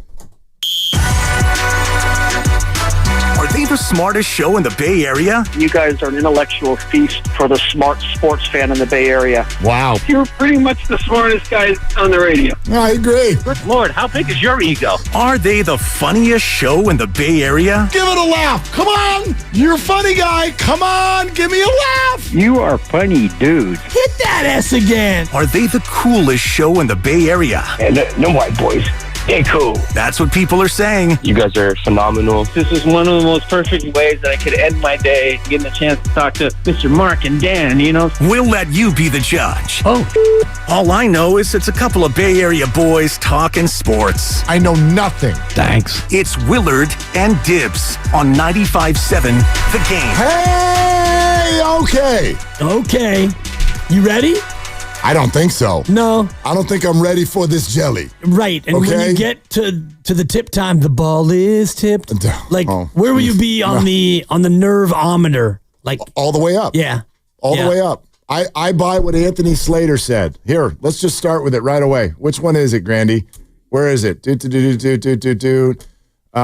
is. I got it. Everybody ready? This is from the Joes on the roast this morning. Slate's Warrior Insider. This is exactly where I want to start. Part of why tonight is so massive to win this game and not play Friday night. I honestly think this is the biggest night of basketball for them since Game 6, 2023 against the Lakers. Like, the result of tonight to me dictates whether they have a realistic playoff path, playoff life ahead of them, or if they're kind of dead on arrival. So really. Yeah. Oh, yeah. Wow. Because expand on that. Yeah, please. Because we'll expand on it. He's absolutely right. I'm going to Wesley Hogan this one. Radio Insider, you know what I'm talking about. This is the biggest game in the history of mankind. Yeah. And yes, no, it's not a championship game. It's not even a playoff game. But understand, in my mind, not only does this dictate whether or not any sort of a playoff run is realistic, this dictates the entire offseason. This dictates what you do next. If you don't win this game, all of the yay, Jimmy's here, and the Warriors are contenders, boop, balloon pops. No, it wasn't good enough, couldn't do it, didn't get where you needed to be. You're just going to flimsy your way out. You're going to lose in 5 to Oklahoma City. Listen, I hope I don't have to be proven wrong, because I hope that the Warriors win this basketball game tonight. But the way those guys think with their championship mentality, you lose this game, whatever you did to get to this point was effectively not good enough. Unless you pull off a real gigantic miracle by winning Friday and then winning against a 68-win team. And I won't bombard everyone with the numbers and the research, but teams that are that good in the regular season, they don't lose in the first round. The only time a team did was when they were a flukish 67-win team. It was Dallas, and it took a we believe against an inexperienced coach, and you mentioned a lineup switch and all the rest of it. That is not who Oklahoma City is.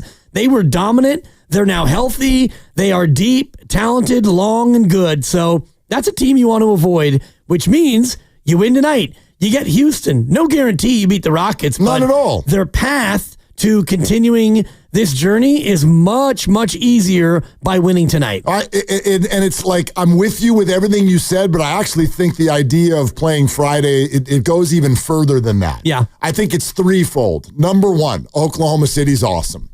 Number two, your fatigue level, if you have to play Friday, is shot. And number three, how on earth can you actually have full-blown confidence in the Golden State Warriors and what they've built if they go into a situation of 4 home games over the last week and a half where if you just win one of them, just one, favored in all of them, one of them you were favored by 18 points. Yeah. You win one of them and you're in the playoff bracket and you win none? How can we feel that what we have felt is realistic if that's what unfolds? Now, listen, the only waiver I'm going to put out there is it's one night and it's one basketball game and wonky things can happen. I don't know does somebody have to limp off or whatever. Do you know what I mean? Yeah. Or does Ja go for 60? Does he hit 9 threes? I mean, that's the scary part. It's one basketball game, and I never judge a team based on one night and 48 minutes. I don't think that that's fair. I don't think you can look at sports teams, Niners, Warriors, Giants, whatever. You would never watch one game and go, well, I've made up my mind about who you are. No, but the judgment would be bigger, and I think you laid it out perfectly. Absolutely. You laid it out perfectly where you didn't have Steph and you lost Atlanta and Miami back-to-back. That sucked, but understandable. And then you come home and you were tired against Houston after the gauntlet and you lost. Okay, San Antonio. You cannot lose to a Wembanyama-less San Antonio Spurs team at home, and then you back that thing up with a tough loss to the Clippers. You played well. So for me, you wouldn't be judging it based on one game, but it would be judging them on what you're describing, which is consecutive home losses in spots where you needed to come up with a win. Well, and the premise is also based on this is if they were to lose tonight as well.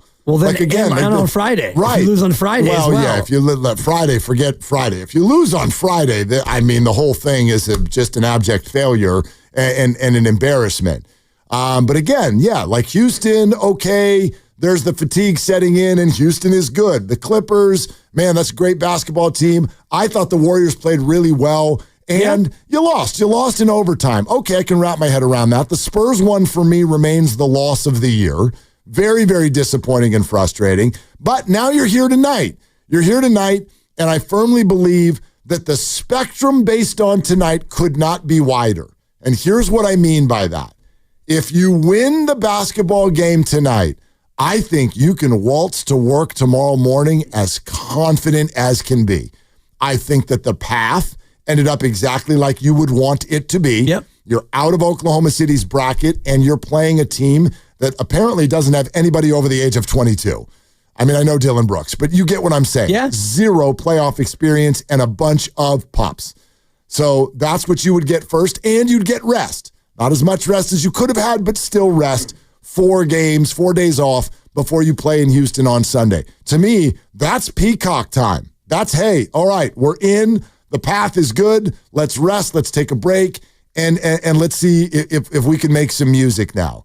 If you lose this basketball game, it is completely to the other end of the spectrum. I don't know how you could swagger into anything. Anything. Well, that would be 4 straight home losses, and you'd be facing a hungry and probably a good Minnesota if they're the team that you wind up Sacramento or Dallas in the play-in. And, you'd like your chances against both, but at that point now you get to what you're talking about, 48 minutes of wonkiness, and who knows what can happen over the course of 4 quarters. So I do think you're right about the spectrum of emotion because, you wanted to be top 6, but you could look back and say, you know what? We won 48 games, 2 more than last year. We are near perfect since Jimmy's been here. And yeah, things got sideways late, but we handled it in the play-in. We're the 7. Houston's got only 3 rostered players who are over the age of 30. So you're right about all the pups. And Jalen Green was born in 02. So was Şengün. Thompson was born in 03. Half their roster is younger than my oldest son. And that's where we get in my personal world. So yeah, you're 48 minutes away from, like you said, Mark, a little R&R. So the Warriors would be off tomorrow, off Thursday, maybe late practice Friday, flight to Houston. It's a manageable buildup for a Sunday playoff game. And the other side of it is, oh God, now we got to play Friday and grind it out. And didn't Anthony Slater say this morning that game Sunday would be a noon game? You're talking about Oklahoma City? Yes. Probably. Yeah. I mean, I don't know. I don't know that from Steiny and Goo. It's probable. It's probable. So then your turnaround would be like barely more than 36 hours plus a flight to Oklahoma. Yes, later on the morning said he would expect it to be a 36 hours between game on Friday and game 1 Sunday. You know the last time the Memphis Grizzlies beat a Western Conference playoff team? It's been a long time. It's been like a month, right? I think you said this earlier in the week or last week. Let's see. April, 1 month would be to March. More. Right. Well, I mean, 2 months? Yep. Keep going. What's the date of their last win over a playoff team? January 30th. Yeah, that's 2.5 months. They beat the Houston Rockets by 1 point. Man, and since then they've beaten no Western Conference playoff teams. And by playoff, you mean just the top 6, I'm talking right? the top 6. Okay. Or throw the Warriors in if you want. Top 7. Throw them in. I mean, I know they're technically not a playoff team yet. I'm scrolling. I hope I'm not missing one. Okay. They've beaten Dallas a couple of times. One of them was the last game of the season, which didn't matter for either of those teams. So I kind of throw that out. But scrolling. They beat Phoenix 3 times. Yeah, beat Phoenix. They beat Utah. They beat Miami. They beat the Pistons. They beat Charlotte. Yeah, Houston, they beat January Dallas. 30th. Houston, right. January 30th. Yep. That's the last time that the Memphis Grizzlies beat a Western Conference playoff team. And when they did that, they got to 32-16, and they've gone 16-18 since then. I don't want anybody to mistake this. Memphis is very talented, and they're Memphis. We know the history, but don't get it twisted. It's not a good basketball team right now. And this is where, and I think we've successfully gotten to the point where we just kind of like chuckle about it with each other about you are what your record says you are. Oh, yeah. The Grizzlies are 48-34 and the Warriors are 48-34, and no. I do not buy that you are what your record says you are, because the Warriors are 23-8 since they got Jimmy Butler. They're a very good basketball team. The Memphis Grizzlies in the months of February, March, and April are a very poor basketball team. And those are the 2 teams that are playing basketball tonight. And that's why the Warriors are a big favorite, and they absolutely can't lose. But look, we're wide open for you here today. We do have Eric Hasseltine, Memphis play-by-play, local guy. We do have Kevin Harland on the show. A lot of room for your calls, though. Where are you at, Golden State Warrior fans, with regard to how vital to their success is tonight? Is this must win? Oh, God, here we go. But you know what I'm saying. To me, balloon pops if you don't win tonight. But let's take some calls on where you're at, Warrior fans. 888-957-9570. All guests on 95.7 The Game up here on the River Islands guest line. Isn't it time for you to discover the islands? River Islands in Lathrop. It's Willard and Dibbs.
Dub Nation, it's Steve Kerr. You're listening to Willard and Dibbs on 95.7 The Game.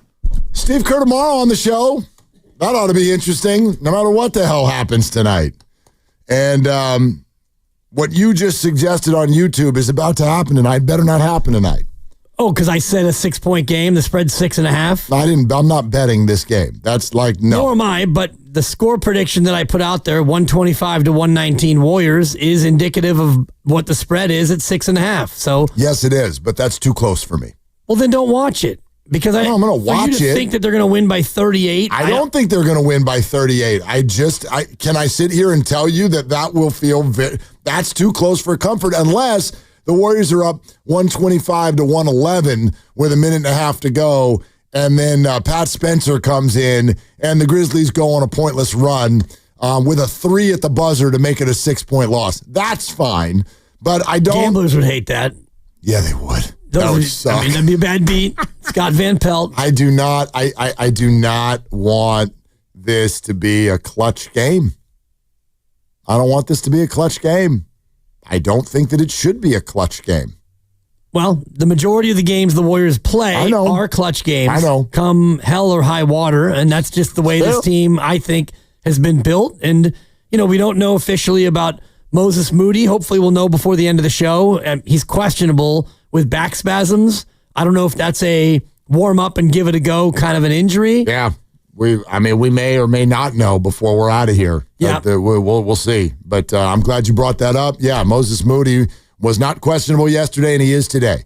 So he woke up with something, and obviously that leads to multiple sort of things that people want to think about going into this game. First of all, what would the starting lineup be if Moses Moody can't play? And clearly does that, and I think automatically it does. It opens a new door for Jonathan Kaminga.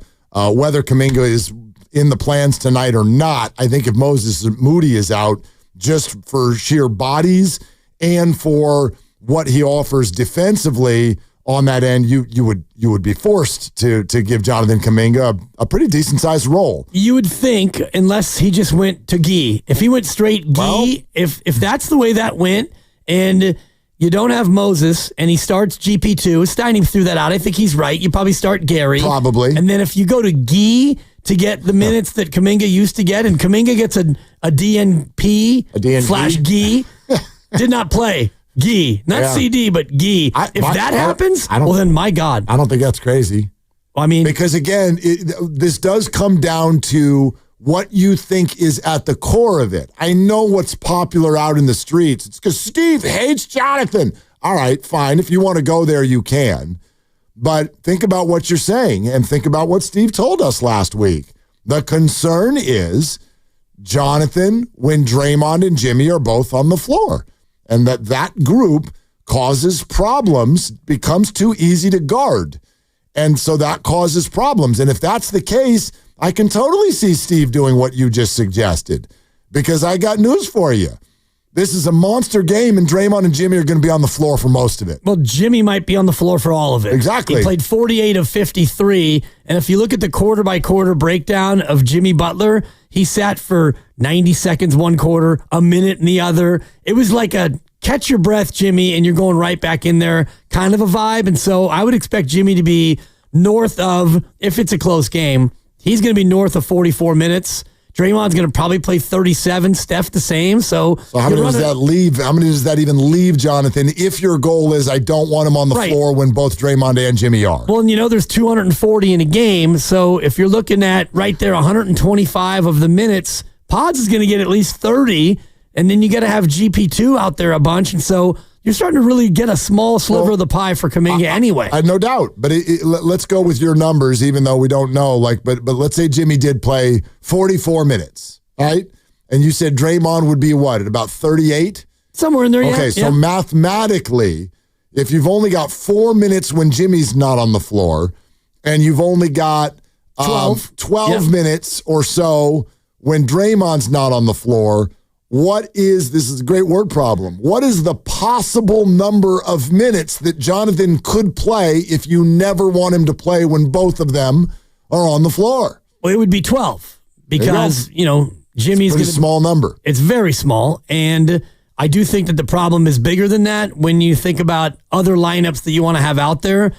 Kevon Looney's another player that, Kaminga, if it's Kaminga and Jimmy and Kevon, or Kaminga, Draymond, and Kevon, well, that's a problem because not a lot of spacing, not a lot of shooting. Yep. And I do think Guy falls in that same bucket to an extent that he, you're not going to put him out there just to be a shooter.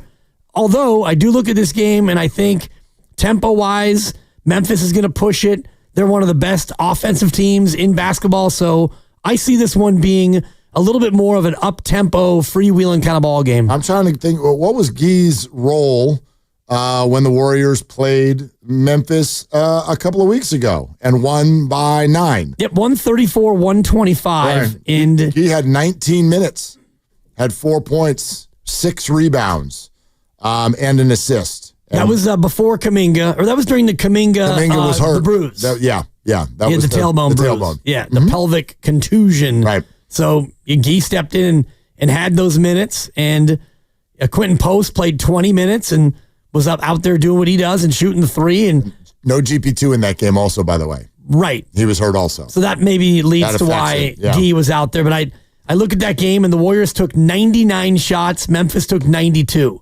That is an up-tempo, freewheeling kind of ball game, and I think that's going to be the way this goes. Well, remember, the Warriors scored a 45-point first quarter. Steph Curry came out absolutely out of his mind and finished the game with 52 points, had 12 three-pointers. That was the game where he was threatening to break the record and didn't do it, but he took a look at it there at the beginning of the fourth quarter, put up some heat check shots that didn't go in, but he had 12 three-pointers in that game, and the Warriors won by 9. So maybe it's that style. I tend to think that the gravity of a game like tonight slows things down a little bit. I don't foresee, like, count that up, 135 and 125. You're talking about 259, almost 260 points. Yeah. I'll take the under on 260. Yeah. Yes, I don't think it's going to be that wide open tonight. I think the gravity of it will slow it down a little bit. And unless Steph Curry is just nailing threes again like he was in that one, I think that you probably run things through Jimmy a lot, especially gets into the second half. Let him get to the free throw line like he did in that game. He was 12 for 12 from the line. That'd be my guess. Dub Nation, we're glad you're listening, and we would like to get engaged with you. Let's get engaged before every game, and tonight's a big one. Vote in our Engaging Dub Nation poll on 95.7 The Game's Twitter page, brought to you by Shane Co., your friend and jeweler, where you'll find the Bay Area's best selection of unique engagement rings and their unmatched free lifetime warranty. Visit shaneco.com today. Warriors-Grizz play in tonight. Winners the 7, and we'll take on Houston in the first round. The losers got to wait for Friday, and the winner of the Dallas-Sacramento game. If you win that game, you get the 8 seed, and you're going to play OKC in round 1 just 48 hours or less later. If you lose on Friday, your season's over. So the question we're asking, do the Warriors have to win tonight to have a realistic chance of making legitimate postseason noise? Yes or no? You can vote. The 95.7 The Game poll on Twitter. We'll share the results with you later in the show. My answer is yes. I think it's a pretty easy yes. Yeah, and absolutely have to win tonight. And for me, the idea of making noise would be beating Houston as a 7 over a 2, and then you face the Lakers most likely in the next round, and you at least make it a deep series. You don't have to necessarily win that series to make noise. I think that if you end up facing the Lakers in the Western semis, and it goes 7, and you lose at the Crypt in 7, and it's overtime, and it's a great series. That, to me, is making noise. Well, ask yourself, 2 years ago, did that qualify as noise? Yes. I agree. I believe so. And Anthony Slater said this morning that tonight is the most important basketball game since their last playoff game, which was against the Lakers, Game 6, 2 years ago. I'd argue that maybe this one is even bigger than that. And the reason I say that is because of sort of the feeling and the fallout that happens if you lose it. You lost that game to the Lakers. It was the first time, if you remember, it was the first time that in the playoffs a team had beaten a healthy Steph, Clay, and Dre throughout the entire series. So it was definitely a moment, and it was hard, and it was disappointing and all of those things. but I also felt like it was like, look, they battled, they got to the playoffs, they beat the Kings, they moved on, you lost to LeBron James in 6 games. It's not like you got to go hide your head in the sand after that. It's frustrating and it's hard, but you didn't have to hide your head in the sand. After where we've been over the last couple of seasons, and then over the last couple of months after the acquisition of Jimmy and all the talk, if you lose tonight and that leads to a whimper of a first-round ouster or even worse, a loss on Friday night, I think the fallout is great. Yeah. I think and by great, you don't mean terrific. I mean, everything is back. You mean vast. Yes. I think everything's back on the table. I think that they would go back to the drawing board. Right now, there's a feeling of like, remember how many times has Steve said recently, we found something. Jimmy has come and we found something.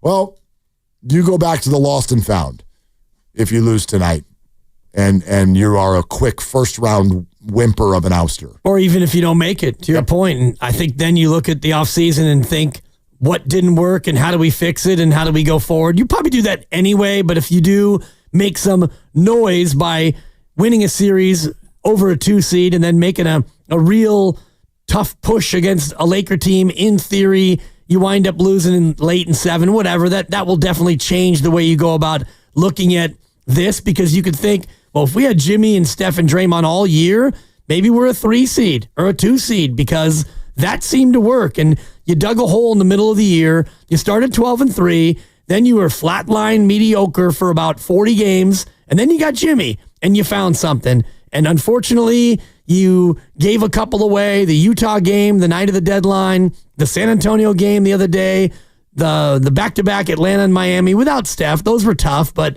you had some giveaways that kept you from being a 5 seed or maybe being even a 4 seed. So you would look at what worked and think, okay, we can build on that. But if you lose and then lose again and you don't even get a series, my God, it's not a complete teardown, but you got to take a hard look at what went wrong. It's a start over with a fresh look. It doesn't mean that there'll be some massive trade or whatever, but yeah. And again, it doesn't even matter what we think. Ask yourself what they think. You know the way Steph Curry looks at the world, the way Joe Lacob looks at the world, the way Draymond Green looks at the world, the way Steve Kerr, Mike Dunleavy look at the world. They're not going to be like, well, that was a nice run. So now we could try. Let's try it again next year. 38 years old. Right. Let's try it again. No, I don't feel that that's how they'd feel. I think things would get thrown off of the wall. If that were to happen. Well, because by the time you made it back to a potential playoff game next year, it would have been 3 years almost since you actually played a playoff game. Unreal. It was 2 years ago today. You opened up at Sacramento. The Kings beat you 126-123. You actually were down 2-0 in that series, and it took a Steph Curry 50-burger to avoid a first-round ouster. And a Harrison Barnes bonk. Yeah. Which would have been nice if could have used one more of those, dog. Jeez. But I do think the way that best of 7 went led you to losing to the Lakers, because you played 2 days later. Agreed. Even though it was home, LA was a lot fresher, and you ended up losing game 1 of both of those series. Yeah. Was it home? Yeah. Yep. The Warriors were the home team. Correct. Yeah. They needed to beat. The Lakers came out of the play-in, I believe. I think you're right. But the Warriors needed to beat the Kings in Game 6. I'll never forget it. You and I. It was Game 5 they beat them, and then they came. Yeah, that's right. They needed to. That's when we sang at the team store. Steiny sang. That's so Phil funny. Collins. Remember Phil Collins' day? It was a beautiful day in the city. I'll never forget it. We're driving to Chase Center, and Steiny is singing Phil Collins, Feel It in the Air Tonight. And you and I are at the team store, and everyone's like, you adorable little Kings. You did see, you're under our thumb. We told you you're under our thumb.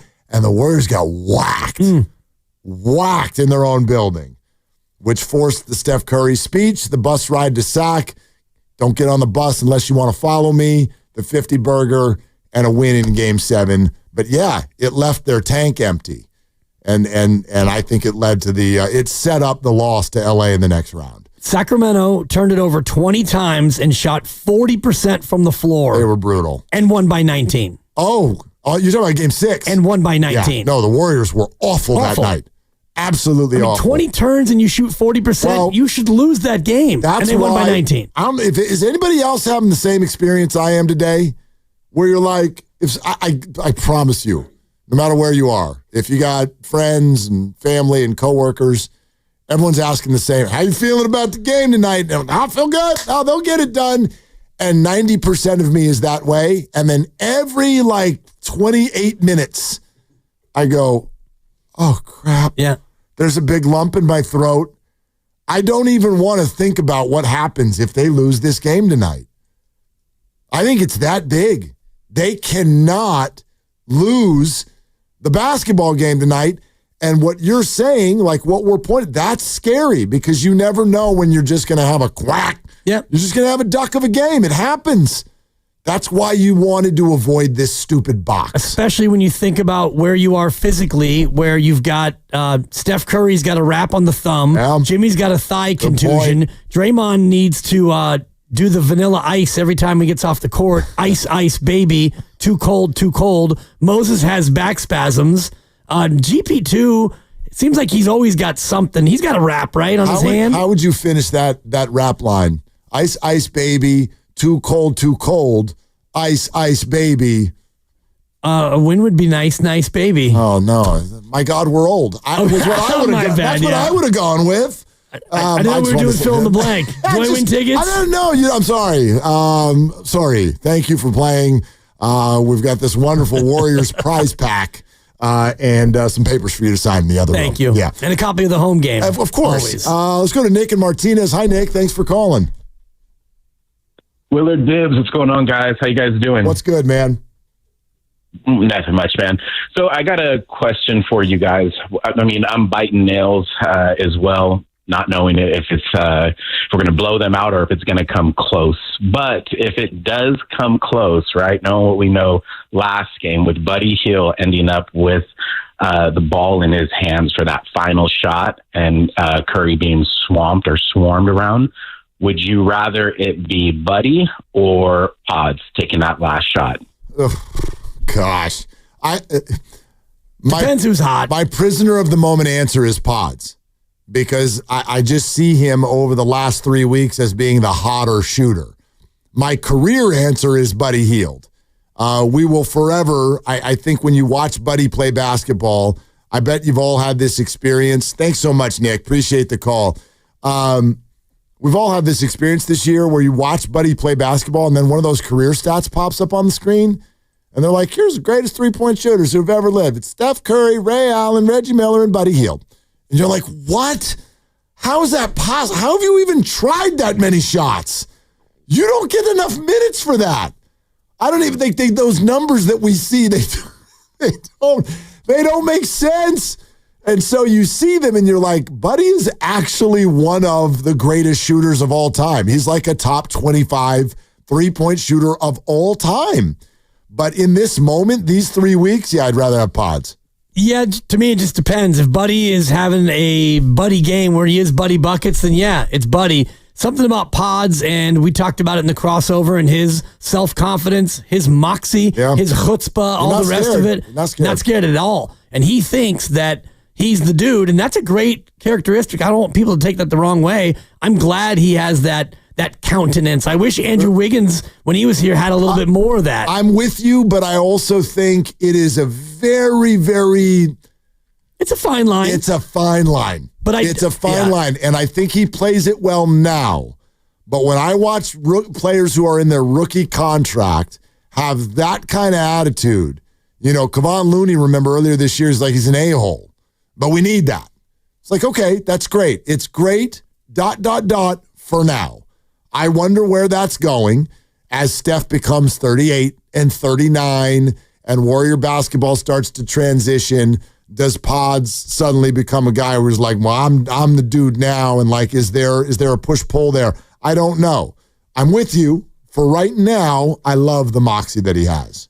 We'll see where it goes next. I don't often see him make plays that are the wrong play based on his own feelings or his own self-importance. Agreed. He tends to make the right play in the flow of the offense. So, and a last-second thing, they drew up the play for Buddy. And it was a cross-court pass, and it was a tough catch, and he maybe had time to pump fake and let Powell fly by, and you never know in the moment, but they designed it for Buddy, knowing that Steph was going to be at least double teamed. He might have been triple teamed. It was a double team with help. So let's hope we don't get into that tonight. Oh my God. I mean, I would love a good, close, competitive, fun, tight ball game. But I don't want down 3 with 6 seconds to go, needing a 3 to tie. Lovely Christy and I are going to go somewhere to watch the game tonight, and I hope. Where are you going? I'm not telling you. We actually don't even know yet. Well, we'll pick a spot. There are places that I have juice, and I have helped you in the past. You have. So that's the only reason why I'm asking. No, I'm not trying to stalk you. No. Hey, I love birds. I don't need to. When I need help, I'll ask for it. You know that. And I don't need help tonight. Always. Yes. Always. And I appreciate that. And I appreciate that. That's why I'm reaching out. No, I got you, but no, we're good. We're just going to find a spot, watch the game. But the reason I was saying that is that I hope in the fourth quarter I can just simply just look into her lovely eyes. That's what I like, and be like, oh, what's the game? Last I checked, we were up by 32. What is? Oh, it's down to 29. That's a bummer. Memphis is on a run. You want to share a dessert? Yeah, dude. I'm going to go to the bathroom. I'll be back in a little bit. No rush because, this one's in hand. I'm not one of these people. I don't need the tension just because it's entertaining. I don't need it. I don't need it, but I crave it. Give me that adrenaline. Give me 121, 120. And, oh, God. With 14 seconds to go and Memphis with the ball. I'll take the guru. Let's go kick their ass. That's what I would like. You got to go out there and be tough. You do. Kick their ass. Thank you. All right, we're going to go. Hey, Trevor, BPA, stay where you are. 888-957-9570 is the number. We're brought to you by Fremont Bank, here for you, here for good. Eric Hasseltine is the voice of the Memphis Grizzlies and a Walnut Creek guy, and he's in town, and he'll be with us here in about 20 minutes. Hour and a half, Kevin Harland on the show. Keep on hanging because it is the biggest game in the history of mankind, and it's Willard and Dibs. And, my people, it's also Willard for Underdog Fantasy. And check this out. I've been telling you all about Underdog, but we got a little something new for you. Underdog just became one of the best places to make picks during these basketball playoffs.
Steve Kerr won't call a timeout. They're going to double Curry in the backcourt.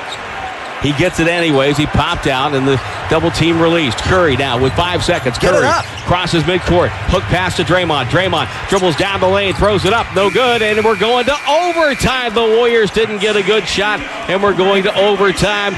We've got 5 more minutes. A bucket here, and that's your ball game. 17 seconds left. Shot clock at 10, down to 14. Morant pressured by JTA. Now goes to work with a dribble, drifting left side of the circle. Morant wants to drive, spins on JTA, floats it up and in. Ja Morant turning and scoring, and the Warriors season may be done. 114-109. Dub Nation, it's the voice of the Warriors, Tim Roy. You're listening to Willard and Dibbs on 95.7 The Game. Well, thanks for that. Good Lord. I mean, the only good... playing, am I right? Well, the season won't end tonight. No. They are 0-3 all time in these cockamamie playing games. I don't like numbers like that because I just don't like, even listen to that call. Morant breaking down JTA. Yep. It's a totally different team. Like the uniforms are kind of the same. Don't be disrespectful. No, I got nothing against that team, but this team ain't that team. Well, that team, the starting 5, and we could do this all night, but it's a short segment.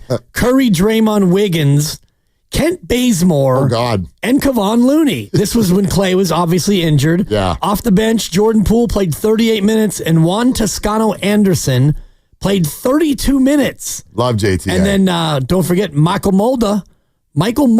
Oh, my God. 8:42 off the bench. That was your Golden State Warrior 8-some. Compare that to the team you have this year. It's a little better. I think it's slightly better, Mark. There's this guy, Jimmy Butler. It's a little different.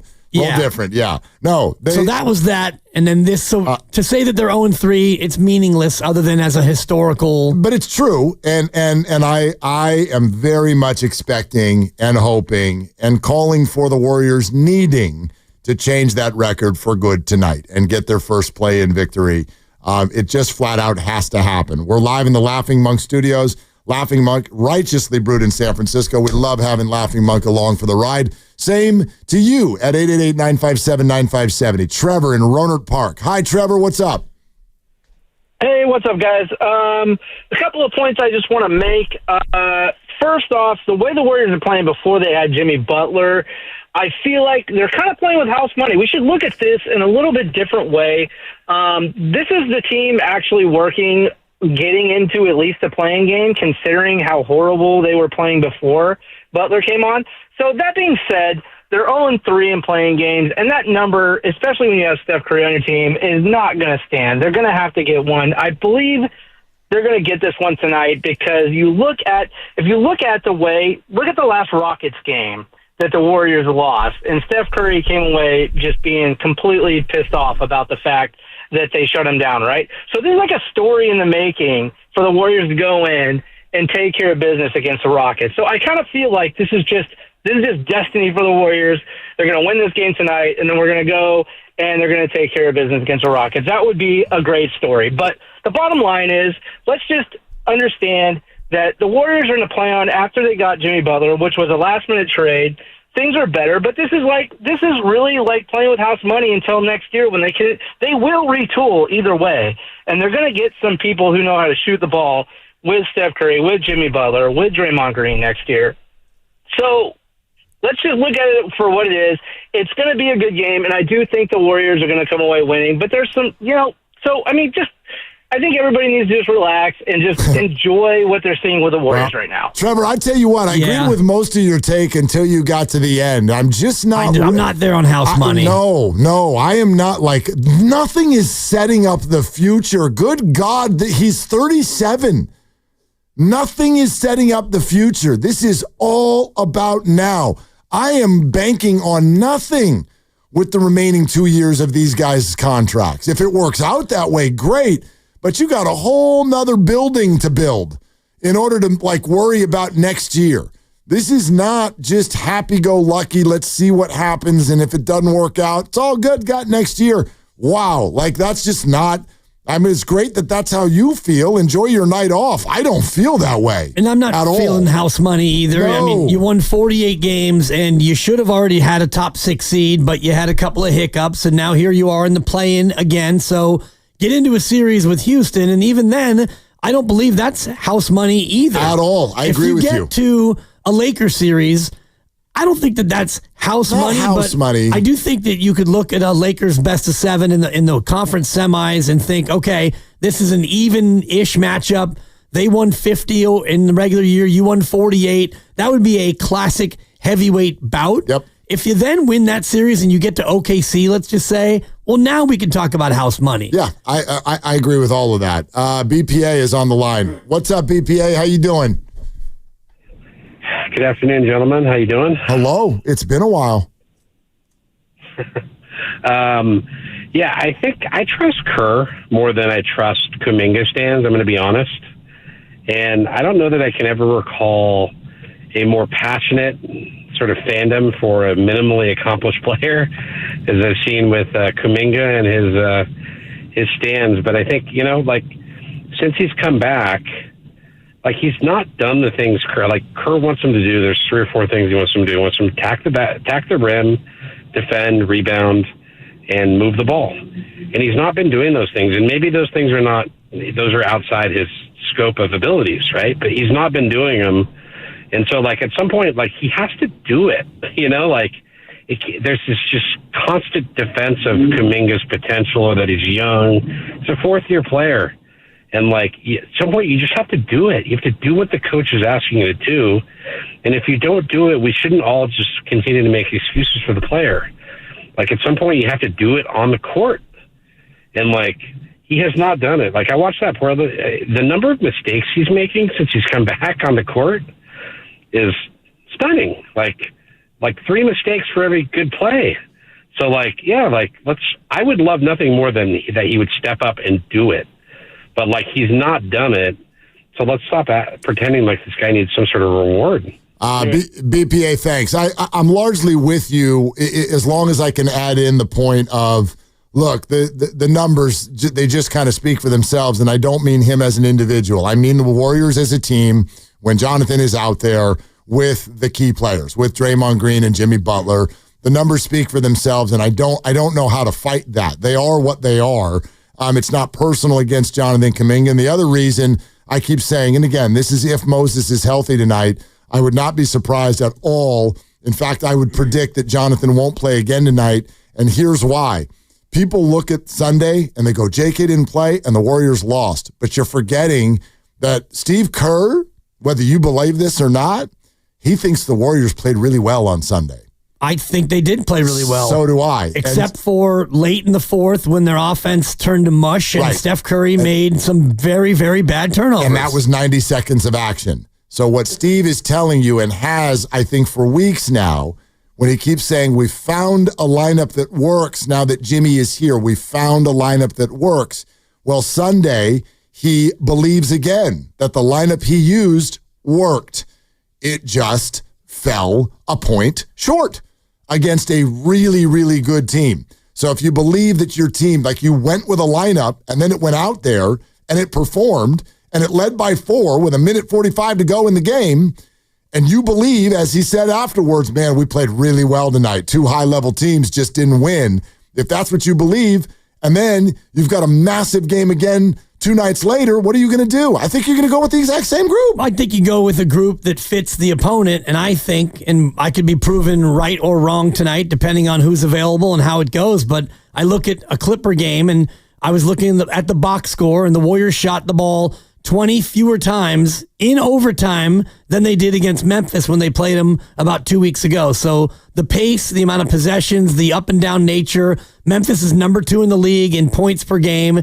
Memphis hits you for 120 a night on the regular. So I think when you get into an up and down athletic affair, I think the Warriors aren't afraid of that pace. Steve told us back in the beginning of the year, not at all. We want that pace. We want to shoot a bunch of threes. We want to play fast. And so when you're going to play fast, for me, that's a recipe for Jonathan Kaminga. I mean, but I don't know how you can feel that Draymond and Jimmy are going to play almost the entire game and tonight fits Jonathan Kaminga. I don't. Those two things don't work together. When we ran the numbers before, if Jimmy plays 44 minutes, which seems likely, he could play all 48, and Draymond plays 36 or so. Well, there's some minutes in there when you don't have Jimmy and Draymond together. So you bring in Quentin Post for shooting, and you bring in J.K. alongside for a 6-minute stretch, and you see if he can do some different things athletically that you don't have on your team. I don't argue that, but I guess if you of course, yes, that would count as playing if he goes out there and only gets 10 minutes. But 10 minutes of action,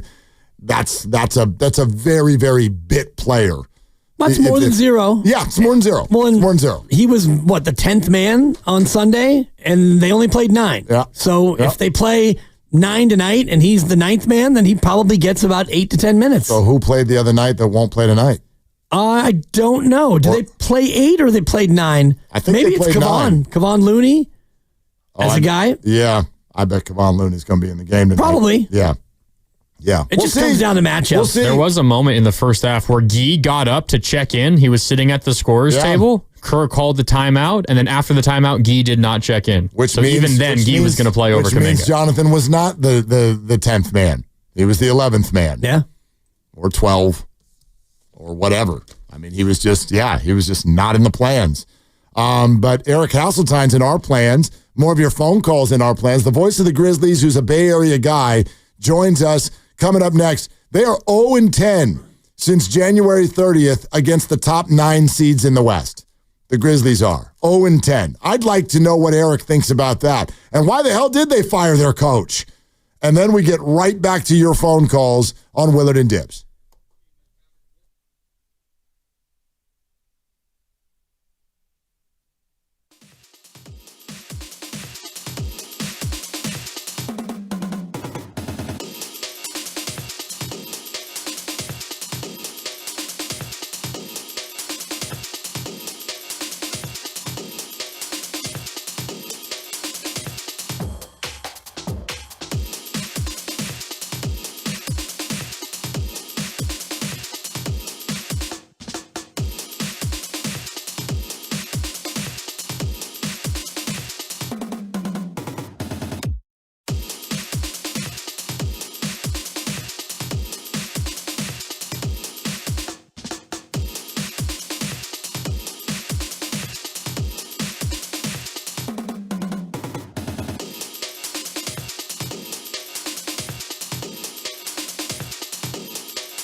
Looney stops in the paint to Draymond. Handoff Curry. Deep three on the way with 1 on the clock. Back rim miss. Looney again. Finds Thompson. Loads up a triple. Good!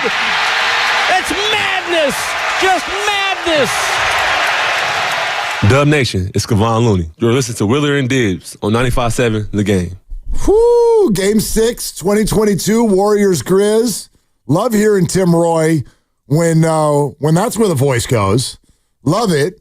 The last one you played when John Morant knocked the Warriors out of the play-in tournament a handful of years ago. Less fun, but that's where we are, folks. And it's a little bit nerve-wracking going into a monster game tonight. One thing that's fun, though, is we get to welcome someone who's come on the show a number of times, the River Islands guest line. He is a local guy and also the voice of the Memphis Grizzlies. Eric Hasseltine joins us here on Willard and Dibbs. Hey, Eric, how's it going? I'm good. You guys teased me with a little mirror in the bathroom and then just kicked me right below the belt with that highlight. I remember that. That Looney just killed the Grizzlies that year. It was unbelievable how good he was. 24 rebounds in Game 6 is how I remember it. Yeah, he was just tough. He was just a problem. And, look, I remember that series, and what I remember most about that year was the Grizzlies ended up passing the Warriors for the 2 seed and probably could have gotten the 1 seed, but as every coach does, you sit guys down. But in reality, when the series came up, I was like, hey, people realize that the Warriors should have been the 2. If Curry hadn't gotten banged up, I think that was the year Marcus Smart dove and rolled into his knee and he missed 2 weeks. That's when the Grizzlies overtook the Warriors. I thought the Warriors were a slightly better team, and the seeds were a little off at that time. But these are fun. These are so much fun. Just telling somebody today, coming home and remembering going to Oracle with my dad and watching Run TMC and, going to the Buena Vista and being able to share that now with my colleagues and be able to share my hometown and then, do what we love to do, even though now I'm on the other side. It's like a dream come true. And to hear those highlights and just all those great memories, it's just a blast. We love that for you. Yeah, Eric Hasseltine, for those who don't know, is a local guy. And so it's a pinch me moment for you. It's a kick us in the shin moment for us, though, because the Warriors have never won one of these. And we've spent the better part of the last month kind of thinking that they wouldn't be here, but here they are. So I wonder what your thoughts are on that. Not that Memphis is happy to be here either. A handful of weeks ago, they were the 3 seed, but do you think that affects the game tonight? Sort of the fallout from losing Sunday and the Warriors rolling their eyes and even being in this game? I hope it lights a fire under both teams. So we see a game like we saw with you guys and the Clippers. And although I was calling a glorified G League game in Memphis that day, I raced to the back knowing that with the national TV coverage, I'd catch most of the fourth quarter, which was just terrific to watch. But I hope it lights the fire because, both teams did not want to be here. The Warriors made the Butler trade, and they've been fantastic ever since. And the Grizzlies at the All-Star break were 36-18. And I was planning a vacation to Florida with my son to say, hey, we got the week off. Let's go down and, ride a couple of rides at Disney World, and then I'll get you back up for your stuff, and then I'll get ready to go wherever we're going, hopefully host. And then you start dropping a game here or there and drop 3 straight last possession games. And so you're like, they may be in the play-in tournament. So, both teams are not happy about being there, but it's better than the alternative. And I think what you get is a game where if you go into tonight and think, we'll get through tonight, let's see how it goes. And if it doesn't work in our favor, we can always have one Friday. That mentality, if the Grizzlies take it in there, the Warriors will bury them where they stand. And I don't think the Warriors will have that. My fear of this night is, if in terms of going the wrong way for the Grizzlies is that this Golden State team has that championship pedigree where the Grizz don't. And it's a relatively new group together. That chemistry has been one of the issues as to why they've been struggling at times. They look disjointed at times late in games against good teams where good teams have that. I know where this guy's going to be. I know where the pass needs to go. I know I've got this trust in help side defense. It hasn't always been there for the Grizzlies. So hopefully that doesn't come to fruition tonight. And it's just a well-played game where both teams go out and play with that fire of knowing we want to get to Houston on Sunday and play game one and not worry about having to win another one on Friday. Yeah, and that's kind of scary for Warrior fans knowing that you're 0-3 in the play-in tournament. So it's been a little bit of a PTSD experience. I want to ask you about the last 28 games, Eric, because you mentioned the record at the break, 12-16 since with a coaching change. What has made it so that Memphis kind of went sideways? Most notably, the defensive lapses at times, big quarters allowed. Take, for example, you go up to Denver and you're leading by 5, and in one of the worst back-to-backs I've ever seen in 24 years of being with this organization, playing at home on an 8:30 tip in Central Time and then having to fly to Denver where the Nuggets aren't playing and playing the next night. That's tough, but no one's going to feel sorry for you. It's the NBA, and they just ran out of gas. But other nights where you give up 40-plus point quarters, they've given up 2 50-plus point quarters.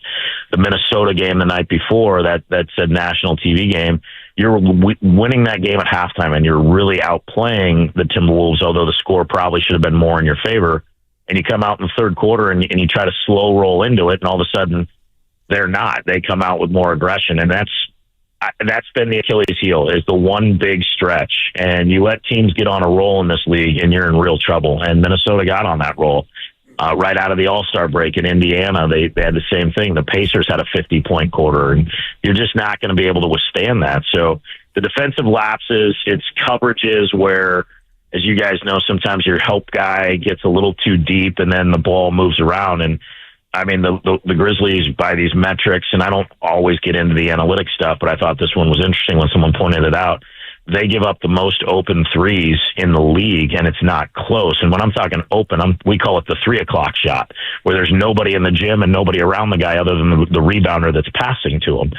And you're not going to be successful that way. And so that night that the Warriors came to town after the Grizzlies made the coaching change, and the Warriors were in town, and you're like, I said to my partner, I said, Steph Curry could go monster tonight if they don't get to that perimeter. Well, they were aggressively trying to, but Draymond Green had other ideas with some really good screens, and Steph goes for 52. And that was the microcosm, is now you're scrambling. Now the ball's moving. And this league, there are no secrets. There's all that tape out there, guys. When people see that, oh, yeah, if we do this, we're going to get open looks, or if we do this against you defensively, which a lot of teams are going into a 3-2 zone and trying to push the Grizzlies away from the paint because they weren't using a lot of ball screens, it really disrupted the flow.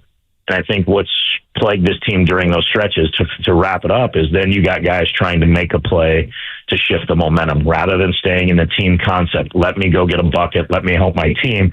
And although it's rooted in aggressiveness and thinking like you're trying to help the team, it's not what the offense is designed to do. So they've got to get past that. They've got to put the last 2 months behind them, like you said, the 12-16 stretch after the All-Star break. And you got to go play one game. And tonight, truthfully, you got to play your best basketball of the year. They played really well a few weeks ago in a game that they lost to the Celtics. They played really well in the game they won against Detroit. But they've only beaten one team with a 500 record or better since the All-Star break, and it was that game in Detroit. Everybody else has beaten them. And so great that you do what you're supposed to do and beat the teams that aren't in the playoffs. Not great that you're not competing with the teams that you're going to face in the postseason. And that was where the concern was for a while for this team. Eric Hasseltine is the voice of the Grizzlies and a local guy joining us here on Willard and Dibs. Can we back up from all the points you just made? Yeah. Why did the Grizzlies fire their coach? Man, if I knew that, I would be living in a much different neighborhood in Memphis, because I would be in the upper echelon of the organization. I think, in all honesty, I just think the way it looked like the message had gone on deaf ears at this point. And I get along great with Taylor, and he's a great coach, and multiple guys in other organizations would talk about how smart he really is. But if you're not getting the message through clearly, it's hard to keep that job when it doesn't look like your star players are on board with what the concept is. Now, I think the wheels were in motion when this team did something I'd never seen before. The front office decided they needed to go a different direction with the schemes. They let 5 assistant coaches go. They brought in a new 5. One is now the interim head coach in Tuomo Asiasalo. and they tried to shake up the offense. They tried to get it faster and more spaced out. And at times it just didn't look like it was connecting. Early in the season, you knew they were going to struggle in terms of finding the rhythm, and they had some losses where, again, big stretches where the offense didn't produce led to lopsided losses, but they also found stretches where they were blowing the doors off some teams. So I just think that as it kept progressing, there was a little bit of a difference of philosophy between two of the offensive guys they brought in, and the organization's just decided, hey, this is the route we want to go. This is the message we want to convey. And at that stretch, if you're pretty dead set on making a change at the end of the season, I get it. One of the theories that was thrown out there was what happens if you don't make the change before the end of the season and you go win a couple playoff series, but you want to make the change. How do you justify that? And I've always said you shouldn't have to justify anything in the front office. You just have to live with the decision. You have to answer for what happened.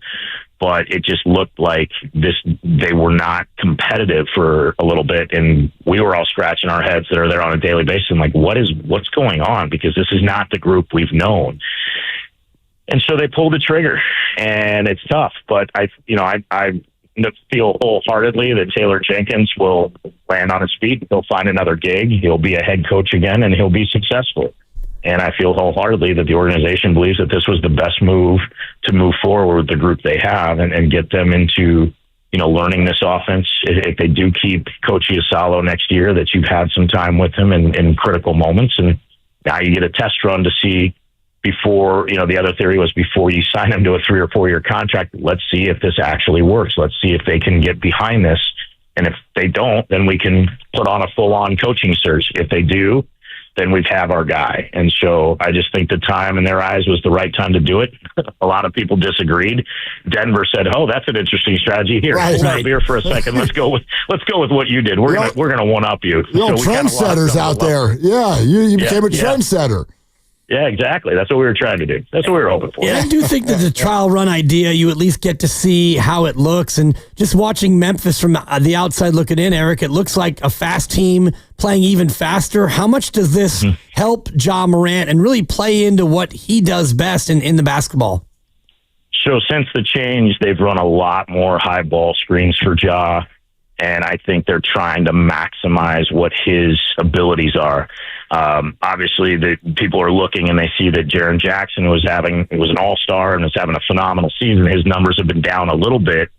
I don't think that's due to the offense. I think it's due to Jaren basically rolled his ankle and fought to get back as soon as he could because he knew how important the games were and didn't just sit out. He tried to play through some pain. So I don't think he's quite 100% right. I don't want to speculate because I don't ask him about that, and I'm not in the training room. But the moves just don't look as explosive to the common eye, and so I think getting the ball into Ja's hand, getting him more comfortable, getting him back to where he can be that type of guy, that dynamic, break you down with the dribble point guard, was a priority. It's helped Desmond Bane. He's getting the shots he was getting before, and I loved what they were doing early in the season. They called it everybody eats. Like everybody was getting looks. Everybody was getting touches. They had a game where they scored over 145 points and nobody had more than 22, but 8 guys were in double figures. So, everybody was getting those looks, and they wanted to go back to, hey, we were at our best when Ja was working, when Jaren was working, when Dez was working. And then you had two of the other guys step up while the other guys contributed. And it might be a different 2 guys every night, but those 3 were your stalwarts. And as you get to the postseason, you guys know it slows down. It's way more star-oriented. You let your best players take over the game, and they win it or lose it for you. That's why they get paid the money they get paid. If you try to do it with the distribution theory of everybody contributes and everybody's going to get their touches and we're all going to be happy, in the playoffs, that'll get you beat, and it'll get you beat fast.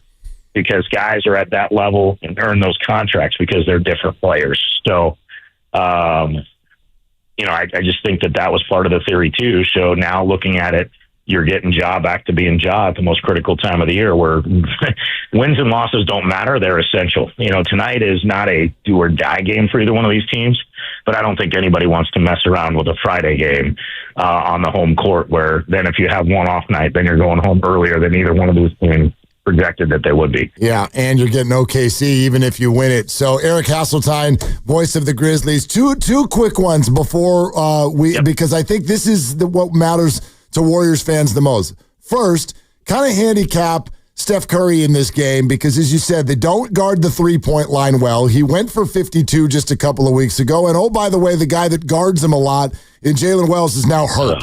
So, like handicap Steph Curry in this game tonight, Eric. Well, I hate to say that I can see it coming sometimes, but the night that the Warriors were in Memphis, I looked at my partner, Elliot Perry, who played in the league for 10 years, and I said, he goes for a minimum of 35 tonight. There's no way he doesn't. And a lot of that was not only Steph. The Grizzlies actually extended the defense, and Jalen, as you mentioned, was healthy that night. A lot of that was Draymond Green just setting really aggressive screens and playing it to the point where I'm going to do everything I can and push the envelope with whether you're going to call this as a moving screen or not. Until you call it, I'm going to keep going, and I'm going to take it a half step further the next time and a half step further the next time. When you let me know what's not allowed, then I'll know.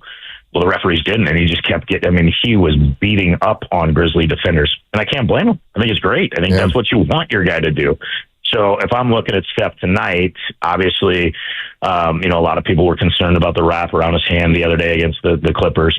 I think he gets going, but I think knowing what the Grizzlies will try to do defensively, they're going to try to take that away. They may shift the coverages a little bit more with Jalen out. And boy, he's a kid from Folsom that couldn't have been a better dude all season long, just super mature for his age. That was one of the scariest moments of my career, that fall he took in Charlotte. And, thankfully he's okay, but he's not available. So you've got to have other guys step up, whether that's Scottie Pippen Jr. or Vince Williams.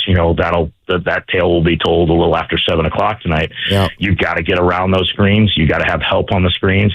And if you have Zach Edey on the floor, and they have, since the coaching change, had him more out there, he's got to really understand about drop coverage and where to go, because this Warriors team isn't going to put a guy down on the block where Zach can just go, all right, I'm guarding this guy. They're going to move around the perimeter, and Zach's going to have to figure out where he can get to and how he can help, because if you're playing 5-on-4 against the Warriors, we might as well warm up the bus right now and get ready to head to the plane and get ready for a Friday game against Dallas or Sacramento.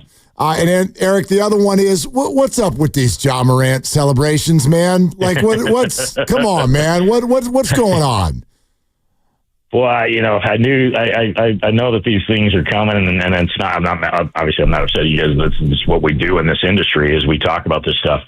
I didn't, the one where he got fined, I think, was him saying, I don't agree with the fine. I don't agree with why you're doing this. Other guys do it. And then to my audience, I said, hey, look, other guys may do it. Other guys were not suspended by the league for what he was suspended for. And I like Ja, don't get me wrong. I think he's always been great to me, but I think he's just had some moments of being young and brash and, being out there and wanting to be, the life of the party, so to speak, and be the guy that enjoys the fruits of his labors and how hard he works and his success. But, as I told somebody, the NBA it's not a right. It's a privilege. And if the league says, hey, don't do this, you can't thumb your nose at them and do it in a different manner. And now the next one is meeting with people's questions of why is he doing this. But hey, I don't see him getting suspended for whatever these is. I think he called them word bombs and, throwing them like grenades. And I don't think that's as big an issue with the things we have going on, obviously, in the country, with people's concern about firearms and getting in the hands of the wrong people. And if anybody understands that, we do in Memphis. We're not, we don't lead the country in violent crimes and not understand that. But I think, now it's a little more it's a little more on the humorous side with these to me, but other people are looking at it going like, yo, dude, are you ever going to learn? Right. Are you ever going to learn? And I get both sides. I know the young man. I know he's not advocating any of that, but I also know he's like a young guy that's going, hey, look, you can have me, follow the rules and do this, but I'm going to celebrate and I'm going to enjoy this. And if you don't like it, then you have to make a decision. And whether that's the right way or wrong way to go about it, I think that's for everybody to decide. I personally would love it if he just, celebrated a different way and took some of the focus off of it, because I think it puts a little more pressure on him. But he could tell you that he doesn't feel any of the pressure and he's going to play the same way. And okay. Yeah. Then you do you, man, and deal with the consequences. It's like the front office that drafts the wrong guy. Hey, I wouldn't have taken that guy, but you can take him, and if it works out, great. If it doesn't, you're the one who has to answer for it, not anybody else. Yeah, no doubt. Fair answers. Hey, Eric, thanks so much for the time, and have a great call tonight. Guys, always great to talk to you. Good luck tonight, and look forward to talking to you again down the road. Yep, thanks, absolutely. Eric Hasseltine, local guy, voice of the Grizzlies, and we're an hour closer to this one tipping off tonight. Yeah, pretty exciting. And I love the breakdown on the coaching change and the fact that they wanted to play offensively a little different. And I look forward to seeing them in a different way tonight with a lot more of the screen and roll for John Morant. And, he talked about the pace, and they're number one in the association and how many possessions they have over the course of a game. And they're number two in scoring. So I don't think that that's going to change that much just because it's a playoff game. Yeah, I wouldn't think so. And Ja has been playing really, really well lately. No doubt. I don't know if that has anything to do with the coaching switch or not. But I also heard Eric say something that I would foresee tonight, which is I'm not saying anybody's going to get locked up or anything like that, but I don't think this is going to be as free and wide open as a regular season Grizzlies game would. And the Warriors were willing to play that way last time they played the Grizz. I just think there's too much on the line tonight. It's going to bog down a little bit more. People are going to be playing harder defense. More fouls are going to get called. Jimmy Butler's going to try to get to the line. All of those things. I'm not calling a low-scoring game by any stretch, but I think it's going to be a little slower paced than when we've seen it in the past. Yeah, we'll see. If you're Memphis, you probably want it to be faster paced. I don't think you want to have it get into a spot where it's Jimmy Butler getting to the foul line. And the interesting one is Steph Curry, because their primary defender is out. So how is Memphis going to go about trying to prevent what happened last time these two teams met? We're brought to you by Fremont Bank. Here for you, here for good, here for your calls. Kevin Harland in a half hour, but back to your calls next. So Ricardo and Dylan, you're going to be first up, 888-957-9570. We both think this is as close to a must-cut kind of a game as you could possibly imagine. Where are you, Warrior fans, as we close in on the next edition of the Game of the Year? 888-957-9570. Willard and Dibbs. And Dan Dibley here to talk about Fremont Bank, which is a family-owned bank, and it's got...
And playoff basketball it's supposed to be physical. Everybody's going to compete. Everybody's going to fight for everything. But there's a code in this league. There's a code that players follow where you never put a guy's season/career in jeopardy by taking somebody out in midair and clubbing him across the head, ultimately fracturing Gary's elbow. This is a guy who's been toiling the last 6 years trying to make it in this league, finally found a home, playing his butt off this year in the playoffs. This should be the time of his life. And guy comes in, whacks him across the head in midair. He broke the code. Dylan Brooks broke the code. That's how I see it. Now, back to Willard and Dibs on 95.7 The Game. Save that one for Friday in case the Warriors are about to see Dylan Brooks again. Memphis is just a little bit less annoying today than they used to be because Dylan Brooks is not on the team anymore. But yeah, forever bleep that guy. Forever bleep that guy, Dylan Brooks. And I hope we see him this week, and I hope the Warriors take him out. But we're not there yet. No, got to win to get there and take him on Sunday. And yeah, that would definitely add a layer to the matchup, and that was an absolutely dirty play, and he broke the code. And I was just looking at the highlight as Grandy was playing the audio version, and it's just no other way to look at it other than just a cheap shot where a guy's going to the basket and you go up top to the head, and you got to protect the guy in that instance, and he did the absolute opposite. We're going to go to the phones here, but I just saw this courtesy of Kawakami on Twitter, and I'd like to run it by everybody in the room and see how this grabs you. The Warriors originally were not going to have a shoot-around this morning, which is standard for home games the last few seasons, given the veteran status of the team and wanting to give them rest and all of that, especially, I think, at this time of year. Steve Kerr's even recently talked about how little practice they actually do this time of year. So normally, no shoot-around. But after getting a request from player leadership to have a shoot-around, Steve Kerr put one on the schedule, and the team had a shoot-around earlier today. Okay. So I imagine player leadership, that must mean Steph, Dre, and Jimmy. I don't know who else that would mean. Maybe come on. I don't know. But player leadership said, we need to get our butts into the gym today and get ready for this game tonight. How's that grab you? It grabs me as them trying to check every box and, paying extreme attention to detail. And I also think that shoot-around is as much about being together than it is like Steph Curry needs to work on his shot. So, right. Steph Curry, get the shots up, and, Buddy Hield and the rest of it. Yeah, get some shots up and, break a sweat. But I do think a lot of it is being there together. I wonder. I can't tell you that that's not a part of it, and obviously that is to a degree, but also there's got to be some strategy, something tactical about this idea, and the veterans who are all dinged up foregoing their rest so that everyone can come do this tells me that, there's something that they wanted to address going into this game from a strategy standpoint, from a tactical standpoint. How's it grab you, Grandy? My mind immediately goes to 2023 Game 7 versus Sacramento when Steph told everybody, if you don't want to, you're not part of this, don't get on the bus. Because shoot-around feels more like, as Dibs was saying, just the guys being together than like a practice and gearing up for an opponent. Kind of feels more like there's a message that they want everyone on the team to hear. Yeah. I find that very interesting that the players... The tired old players called Steve and said, get everybody in the gym. Right. Let's show up and let's treat this the way that it should be treated, which this is not just a garden variety game in the regular season. This is win or stay home. It's not win or go home. It's win or stay home. And you don't want to stay home. No. You want to win and get on a plane. You don't want to win and stay home. That would mean you have to play on Friday. Well, I tell you what I like from it, and I guess maybe, Grandy, this is a part of what you're sort of indicating with what you said. If you think of Game 7 in Sacramento, I very much want, and I'm sure they will, not that they didn't on Sunday, but you have to treat this. I don't care about the phrase that gets everybody going, must win. Right. You have to treat this as something that is absolutely critical. You have to win tonight. And if that's part of the messaging, I don't know that, like, just because you're Brandon Pajemski or Jonathan Kaminga or Moses Moody, I don't think that's lost on you. I don't think they don't know that, but maybe there's something to, right? Steph Curry's like, my thumb hurts. Jimmy's like, my leg hurts. Draymond's like, my neck hurts. And we want you all here right now. Right. This is critical. And the thing about it, Mark, is they're coming off a game where they shot 54% from the floor and 46% from three. So it's not like, guys, we had a bad night. Let's get in the gym and shake off the cobwebs. Right. They shot it great. They played mostly great. Yet you look at it and it's, guys, we need to do everything we can to make sure come 7 o'clock, we're ready for everything. But what bothered them about the game on Sunday? I would argue, like, here's what I saw. Moses Moody lost his minutes in the second half because they didn't feel like he was ready to dive on a ball. I saw Draymond get very, very frustrated with Quentin Post at one point because Quentin ended up, and I can't even remember if it was Kawhi or James Harden, but it was one of those brilliant plays where the old vet is like, dude, if you're going to stand there, watch this. Whoop, whistle, foul. Like, dude, you're too close. You're crowding them too much, and Draymond got very upset. And what happened? Quentin only got 10 minutes in the game and never scored. And so I wonder if there's also like, hey, guys, like, you have to have unbelievable attention to detail, full focus, full effort, leave everything out there for 48 minutes. Kind of an attitude tonight. And if they do that, by the way, they're the better team. They should win. They should. And maybe the shoot around is as much about Quentin and Moses and Buddy, because Moses only shot 4 times, didn't make a 3. Quentin shot once in 10 minutes and didn't make his 3. And Buddy was 2 of 6 from 3. So maybe the shoot around is aimed at guys who actually may need a little work on their shot. Or what if they know Moses isn't playing? And they want to get Kaminga sharp and get him ready. And they would like to get him mind, body, and spirit and strategy in place. It's very possible. Possible. Yeah. And to your point about must win, you know I bristle at the phrase unless it truly is. But if you want to look at what this is and you lose, then you have to. Friday's a true must win. And even if you do win that, the current odds to win the Western Conference, OKC is minus 150. They are odds on favorite. And they had the best regular season by point differential in the history of the association. They're going to be rested, and they won 68 games. So even if you lose tonight and you win Friday, you're going to be heavy underdogs to knock off a 68-win 1 seed like that. So, yeah, you want to avoid playing them. You want to avoid being out, but you also want to avoid playing them in the 1-8 series. You have to win tonight. Yeah, exactly. Yeah, I'll avoid the phrase because I don't want to make you angry. No, you can use it. I know, but I don't. Yeah. But I don't want to because there's multiple ways to sort of like receive that phrase. Right. And so I'll use different words. You have to win tonight. Well, look at the level of urgency that they're showing. Yes. They're showing up for a shoot around, which is not totally unheard of, but it's rare. It's not usual. Yeah. And they're doing it because they see the urgency in tonight. So, yeah, without using phraseology, you could just explain things like, well, Jimmy Butler played 48 minutes on Sunday of 53, and he'll probably play about the same amount tonight. I hope his leg is up for it. Like, I mean, he was really hurt. Yeah. He was really hurt. I was listening to Slater this morning describe Jimmy at his locker after the game,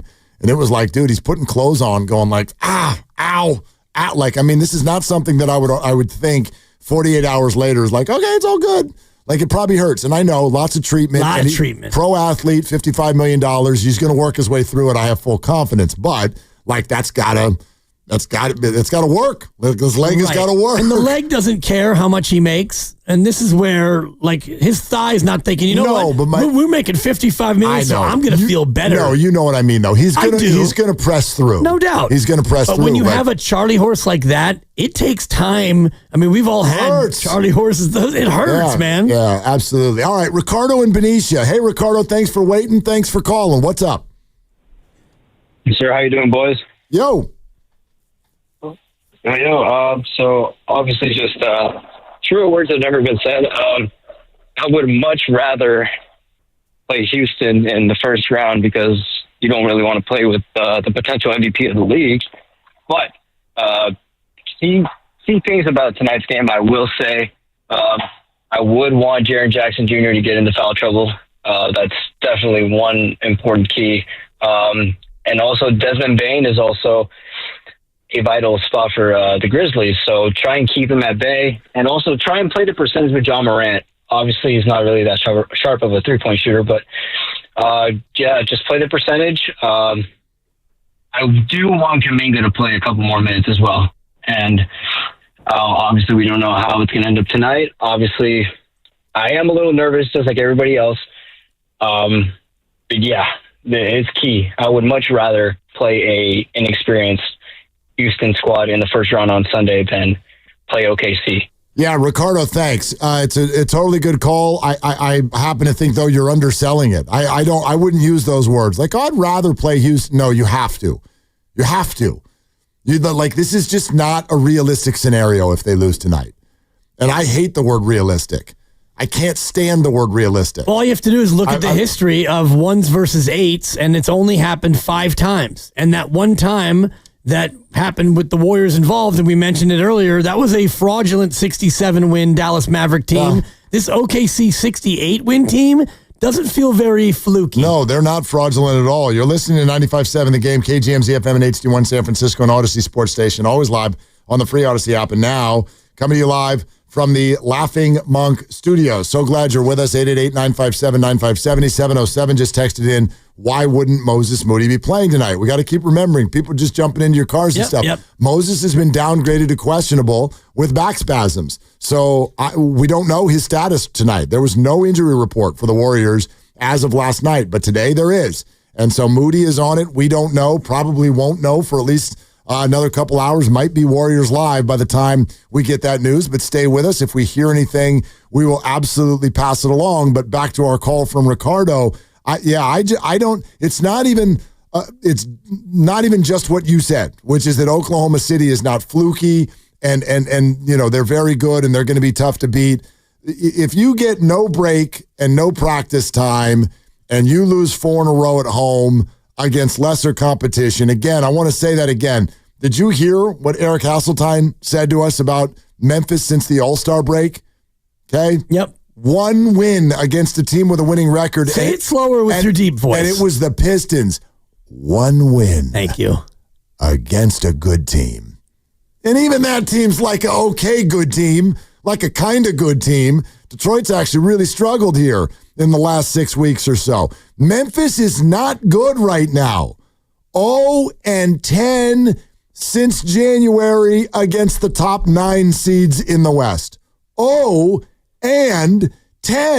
You can't go out there with what's on the line tonight and make it 1-10. You can't do that. No, you can't. You're allowed to use your phrase. It's within the rules. Yep. But you can't do it. I don't think it happens, but you have to go out there and play it. And I will offer up a little bit of good news because, I get excited for this.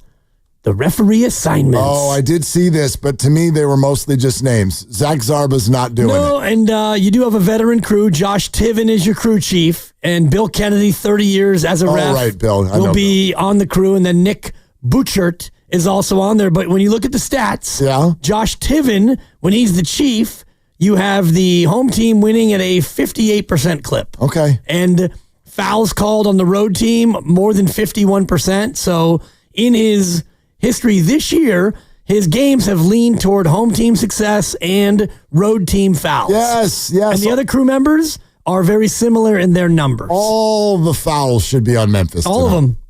All of them.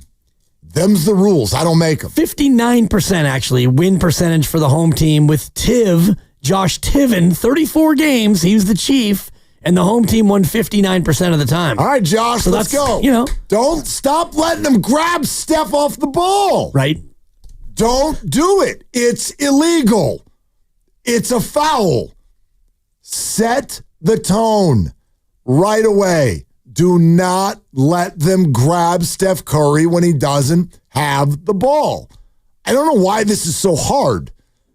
It's your job to be looking at it. Well, Eric Hasseltine with a great comment about Draymond and the screens he sets. And it's like, I'm going to set this screen and move, and you're not going to call it. Now I'm going to move more. Now I'm going to move more. Now I'm going to move even more. And then finally, he's going to make them call it. Totally. And that's what we have in the NFL with holding, right? And that's what we have with the way people defend Steph. And I have no problem with that approach. What I have a problem with is the officials at times letting that tone get set. It's what happened when the Houston Rockets were here a week and a half ago. You just let him beat the hell out of the guy. Hey, Dibs, can you read that number to me again? The officials' record for home teams? Josh Tiven, the crew chief, this year home team wins 58.8% of the time. And generally speaking, across the NBA, the home team wins about 62% of the time. 62. So that actually means that the official favors the road team. He likes roadies. 62%. I wonder. Who doesn't like roadie? I like a roadie. Yeah. Okay. Well, that's across the history of the NBA, the home team wins 62% of the time. So what's the up history with this year? Yeah, what's up with your boy Josh? The whole NBA. Why is he hate fans so much?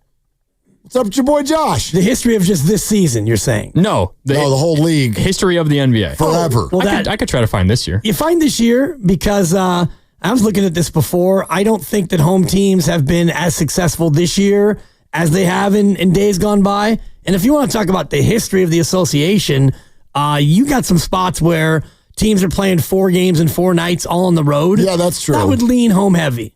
So I appreciate, though. And he jumps in to make sure he can refute the research that I do. I mean, that's a good supportive team. Accuracy matters. I mean, if you're going to make the point that this guy Josh loves home teams and he actually hates them, I want to know. Right. I don't know that that's the case, but I want to know if that's the case. And it's nice to put some context to it. Yeah. Come on, Josh. Loosen up. Be popular once in a while. Stop being such a contrarian. I'll just add one more name, and then you can go to the phones. Okay. And you're going to cringe when I throw it out because Mark Davis is the official. The guy that owns the Raiders? No. Oh. This is the guy who has a home team winning percentage of 48.2, and he's authored some Warrior games this year that have infuriated fans. Such as? Mark Davis. I'd have to remember the exact games, but I thought you had that. Nope. 48.2 for Mark Davis. Hater. Exactly. That's somebody who just, like, you know what I mean? He shows up he's like when Bonds was, when people were throwing syringes at him or whatever. Like, he just, like, enjoys being booed. Yeah, you wish you had Zarba. 66.7% home team percentage. That's an official right there. That's my man. Where's that guy tonight? Yeah. Is he in Orlando? Nope. Okay. Nope. Hey, let's go to Jordan in the city. Hi, Jordan. Thanks for calling. Hi. Hi. So, one thing I wanted to point out was I think that if the Warriors lose this game, I think they could probably. I have no problem with playing the Mavericks or Kings, but the problem I do have is that they're going to play the OKC, but the record isn't against us. I think we beat them. I think we beat them a couple times, so I think we might have a chance. And Steph Curry and Draymond and Jimmy have experience, and Jimmy Butler knows exactly how it feels to come from the playoffs. I mean, to come from the play-in tournament all the way to play against one of the best teams. And I want to play the Rockets, but one thing I don't want is they're probably going to run the same thing that they did last time they played them, and it's probably just going to lock down Steph Curry. So Steph Curry's got to learn how to fight through that. Jordan, this is a wonderful call. How old are you, Jordan?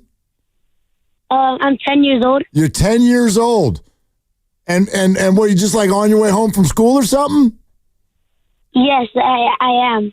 Okay. You keep doing that work. You forget homework and go study box scores, okay? That's how you get ahead in life. Okay. All right. Thanks, Jordan. Thank you for calling. This is Jordan, breaking down Dubs basketball. Love it. That's pretty good. Very strong. Some strong takes. And positive, too, about the feelings. But he's a little worried about what would lie ahead if they take on Houston again. Yeah, I don't know that game a week and a half ago has anything to do with what would happen next. I hear a lot of people, and I don't want to do a whole Houston breakdown because I think it's just bad juju. But if they do end up playing Houston, I know where we're going to go for the next 3 days. Oh, my God, they're young and they're athletic and they're tall. What do we do about that? Well, I'd argue that most games that the Warriors play, they are less athletic and shorter than who they're playing. That's, you know what I mean? Almost every time. Right. Yep. They've locked Giannis up 3 weeks ago. Like, locked his butt up. He is tall and he is athletic. Very, very much so. So, like, it's not like the Warriors aren't used to combating this. They're not going to do it every single night, but they're used to combating this. And they've had success against Houston this year. More often than not. Depends on how you want to look at it, because with Jimmy Butler, they're 0-1. And 1-1. Oh, because they did beat him the one time. They did. They beat him in Houston. And yeah, it was February 13th. Steph had 27 in that one. And then the other game that he played without Jimmy in December, Steph had 19, and they lost. But they were 3-2 against Houston on the year. So, and again, it's a different team now with Jimmy Butler. But if I'm Houston and Ime Udoka, and I do face the Warriors, I'm going to try the exact same blueprint. Yep, and good luck with that in the playoffs where every eyeball is much wider. I just don't, and again. And I do think that there's a sense of, the collision course that the league would love to have, and that would be Lakers-Warriors. Of course, if you're an NBA conspiracy theorist, Lakers and Warriors in 4.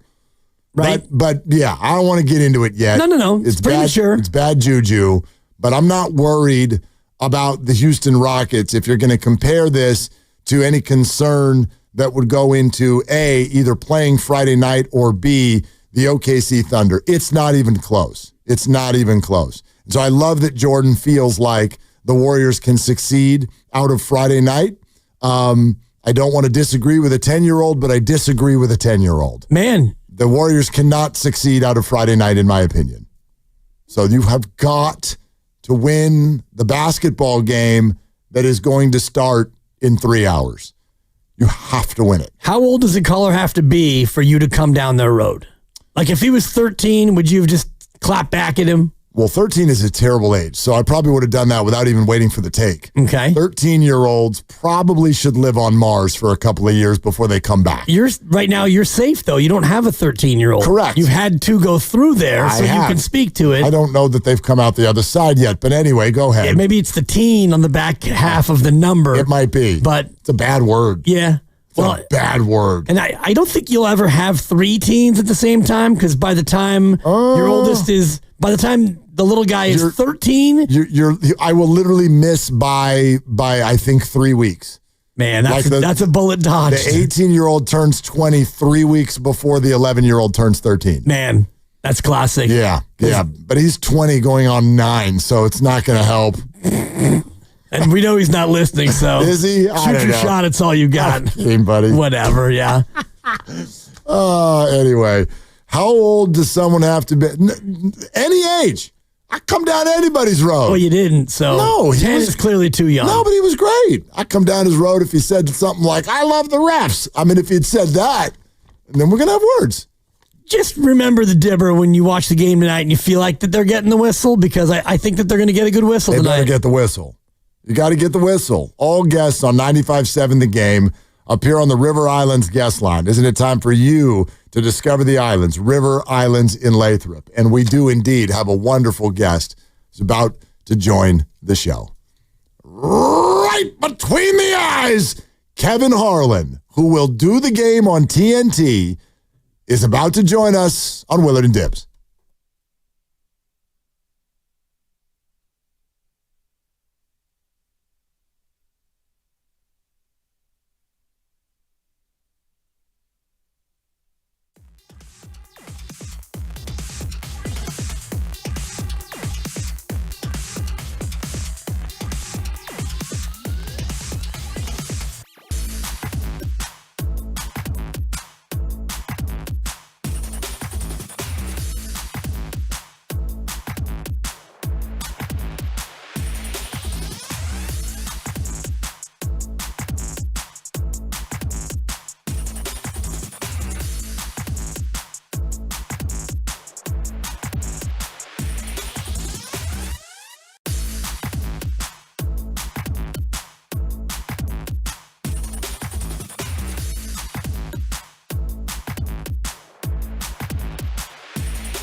Now, back to Willard and Dibs on 95.7 The Game.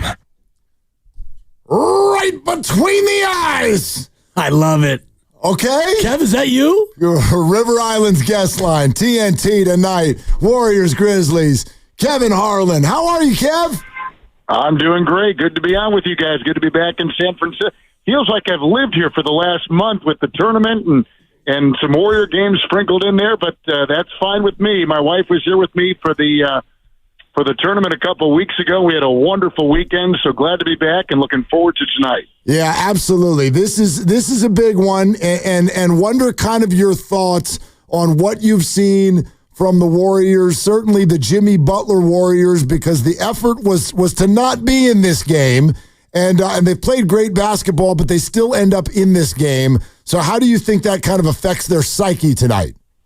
Well, they're such veterans, and the three main guys are all in their 30s, and they have been down this road multiple times. And while Butler has not won a championship, he's played in the finals.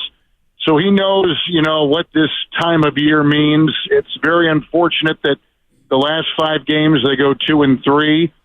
But I'd like to think of that maybe as a little wake-up call. And not that they were cruising and enjoying all the benefits of Butler, and there are many, and what he's done, and I think he'll continue to do for this team deep into the month of May. But clearly this is not the way they wanted to finish, and I think it kind of resets themselves a little bit, gets their compass in the right direction if it needed any of that prodding at all. I'm very high on this team, and they could have been a 4, but now they're number 7, and they win tonight. They're in the playoffs. They take on Houston on Sunday. And I think that they'll be in pretty good shape. Now they're taking on a Memphis team clearly that is motivated and trying to kind of work through their debris with coaching changes and a new voice now for the last 9 games. Morant, I just don't know if you ever really know what you're going to get with him from night to night. But when he's on, he'll be very tough. And they are a formidable team coming into the Chase Center tonight for sure. When you look at the Warriors since they added Jimmy, and you watch as much NBA as anybody, what are some of the things that you've seen him do, not only for Steph and Draymond, but for the other guys on this roster as well? Well, it's been interesting because I think with him on the floor, Steve has gotten a better indication of what kind of rotations and combinations work and don't work. And so we're seeing, Kaminga clearly not seeing that kind of time. Santos seems to be out of the rotation, although I do think they'll both play major roles in the upcoming playoffs in some form or fashion. What that will look like may not be what it has been like, but Butler is a very special player. He has driven up their free throw shooting percentage and trips. He's improved their defense. They're scoring more clearly, and in important situations, in clutch situations, they're 9-4, and that means in the final 5 minutes in a 5-point game before the Butler trade, there were 16-16, and since he's arrived, they're 9-4. So he gives them belief, he gives them confidence. He just puts another brilliant basketball mind on the floor with Green and with Steph that is really filling that void. And listen, we have been down this road before, right? We saw it with Durant. Now, I'm not saying he is Durant, but when they added someone like him, it changed the game, and Butler has clearly changed the game for this team and what they can look forward to. So it's been a win-win so far for him, and I would not get mesmerized by what's happened over the last 5 games with the 2-3 record. It may be the end of a long season. It may be just exactly what they need, a little kick in the rear to make sure that they get back on track and play the way they were when Jimmy first got here.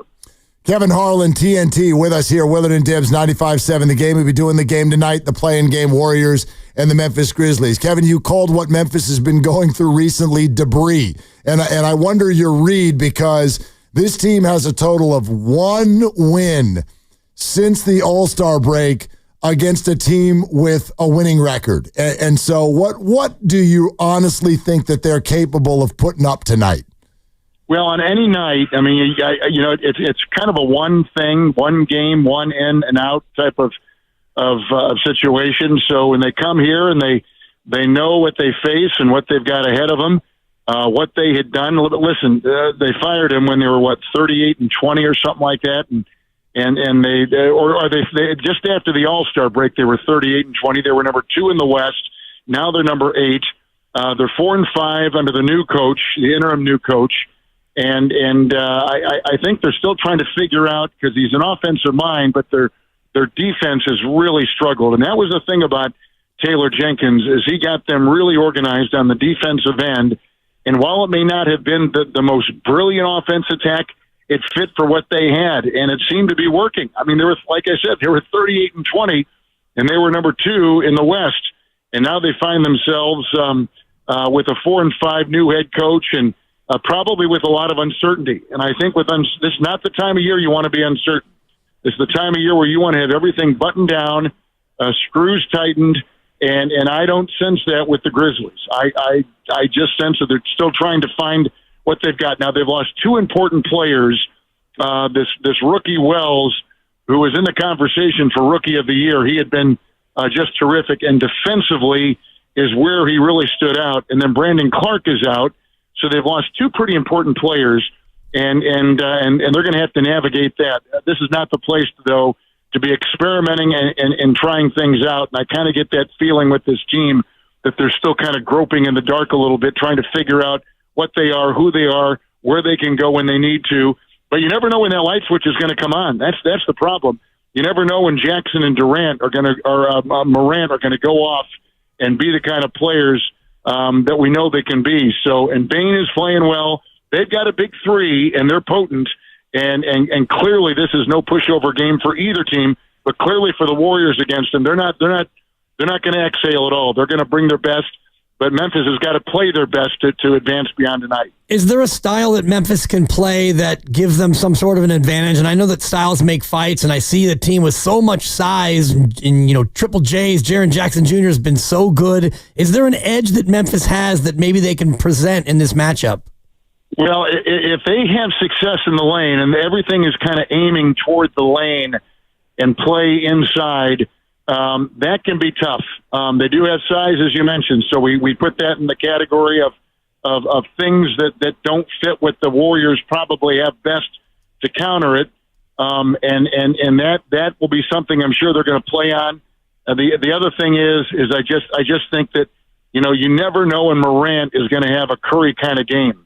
And I guess we really won't know until we get into the game the extent of the injuries for the big 3. The neck issue, upper chest or shoulder area with Draymond with that fall the other day. Clearly, the thumb and the back, the pelvic bruise that Steph is battling through right now with the brace that he has to wear, and then Jimmy. I know that none of these are real major concerns, but throughout the course of a game and a team like Memphis that can be physical, you just don't know where it's going to take you. And I think that's the unknown. And you're playing desperation basketball right now, right? The winner tonight is in the playoffs. The loser's got to wait and figure out what they're going to do in the Dallas-Sacramento game. So there's a lot going on here, and there's no pushover at this stage. These players in this game is a playoff game, and make no mistake about it. And you're going to see, I think, the best that Memphis has to offer. And when they have been their best, they've been dynamite. Kevin, do you believe in the idea of from play-in tournament to actual contender? Absolutely. We've seen it with Miami. They went to the finals a couple of years ago with Butler. This particular group, though, the Warriors, you buy this group? Oh, no, yes. And the reason I say that is because they've got better depth than I think people give them credit for. We know they've changed the rotation, tweaked the rotation a little bit. But listen, this team began the season playing the entire bench. They played the entire roster for the first, month of the season.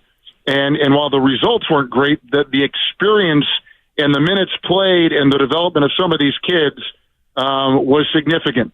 And they've got Gary Payton back, and that is, I think, huge in watching Morant tonight. Listen, I think any of these teams, you get to this stage, had they not had the 2 and 3 finish, the Warriors could possibly be the number 4 team in the West. Yep. So that's what we're dealing, and clearly the best, most competitive, and deepest and most vibrant conference in the NBA. I mean, the West has been just treacherous, and for them to survive and play the way they have, and incorporate Butler and play the way they have, who's given them the boost they needed, the exact right player this team needed. I would believe anything right about now. In the beginning of the playoffs, I'd believe anything. Kevin, welcome to town. Have a great call. Thank you so much for spending time with us. My pleasure. Thanks, guys. Take care. All right, you too. Kevin Harland, TNT, on the call tonight. I tried. Yeah. I think he missed it. I think he got it, but or maybe he you just did it didn't straight care. off the top. And, if we had I want more, to get it out of the way. I want to talk to Kevin about the game. I do too. And I had forgotten that you were going to do that. And I love your impersonation of it. And when we have more time, he clearly was in the car going to the arena and, his wife's there. And I think if you have more time, you can set it up and do it. And he'll be like, that's awesome. Or he'll say, do I sound like that? And the answer, Kevin, is yes, you do. Yes, you do. But my takeaway from that is the word debris. And yeah, he called Memphis like their experience the last handful of weeks debris. Right, and Eric Hasseltine was a lot closer to the team, portrayed it in a slightly different way, saying that they wanted to make a change and they did it for certain reasons. But yeah, you can look at how they've been since they made the coaching change, and what are they, 4-6? I think since the change. I mean, whether it's even let's see. Well, what date was the change? I don't remember exactly what date the change was. I've got him at 4-5 since he's taken over. Okay, 4-5. Okay, so I think it was March 28th. March 28th. Yeah. So then they lost 3 in a row right away. Then they won 3 in a row. Then they lost 2 in a row, and then they won what Eric called a glorified G League game, because nobody who mattered played when Dallas was there on Sunday. So, again, there was the win in Detroit on April 5th, 109-103. And that's the one. That's the one win that they have against a team with a winning record since the All-Star break.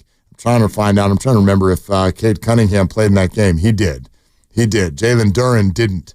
For the Pistons. So anyway, I don't know, man. Like, I never like to make it all about one night. I think that's tough because these are all professionals, man, and anybody can get hot. It's kind of like what Kyrie did right after the Jimmy Butler trade when everyone was like, oh, they're going to go into Dallas and crush that team. And Kyrie went off and the Mavericks won a game. Like, the Grizzlies capable of something like that? They sure are. But guess what? I mean, just go through their last 2 months.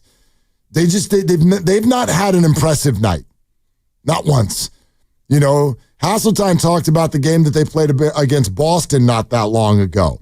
And I remember that game because, and you all do, it was the night before the Warriors were there. Remember we talked about the Warriors being there watching the Grizzlies play Boston. And Boston ended up winning that game by 14 points.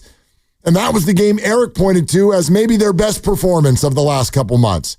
And they lost by double digits. Defending champs. And we all were watching that. And the other one that he pointed out was the game against Minnesota. And you and I were highlighting that as a game like, ooh, this is a must watch. And this is just last week. And he even mentioned it. They gave up a 50-point quarter, which I believe was the third quarter. And Memphis was playing great in the first half. And you and I ended our show and we ended up catching the game a little bit later, and Minnesota just absolutely exploded on Memphis and buried him in that ball game. And that's something that I do think is one to watch tonight is Memphis goes through lapses rather, where they just defensively they don't defend. And Eric was mentioning how they lead the league in open threes allowed. 3 o'clock threes, he called them, because no one else is in the gym. And I like that. I may have to steal it, but that's what happened in that game, and that's what happened when Steph Curry went off against them last time. They had back-to-back games on January 30th and February 2nd where they defeated Houston at home, and then they won in Milwaukee. And Milwaukee was full strength. That was February 2nd. Since then, let me read off the teams to you that Memphis has beaten.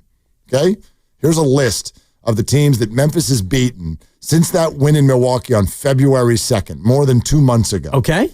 This is who they've beaten. The Spurs, the Raptors, the Suns, the Magic, the Suns again, the Mavericks, the Pelicans, the Suns again, the Utah Jazz, the Miami Heat, the Utah Jazz, the Miami Heat, the Detroit Pistons, the Charlotte Hornets, and members of the Dallas Mavericks family on Sunday.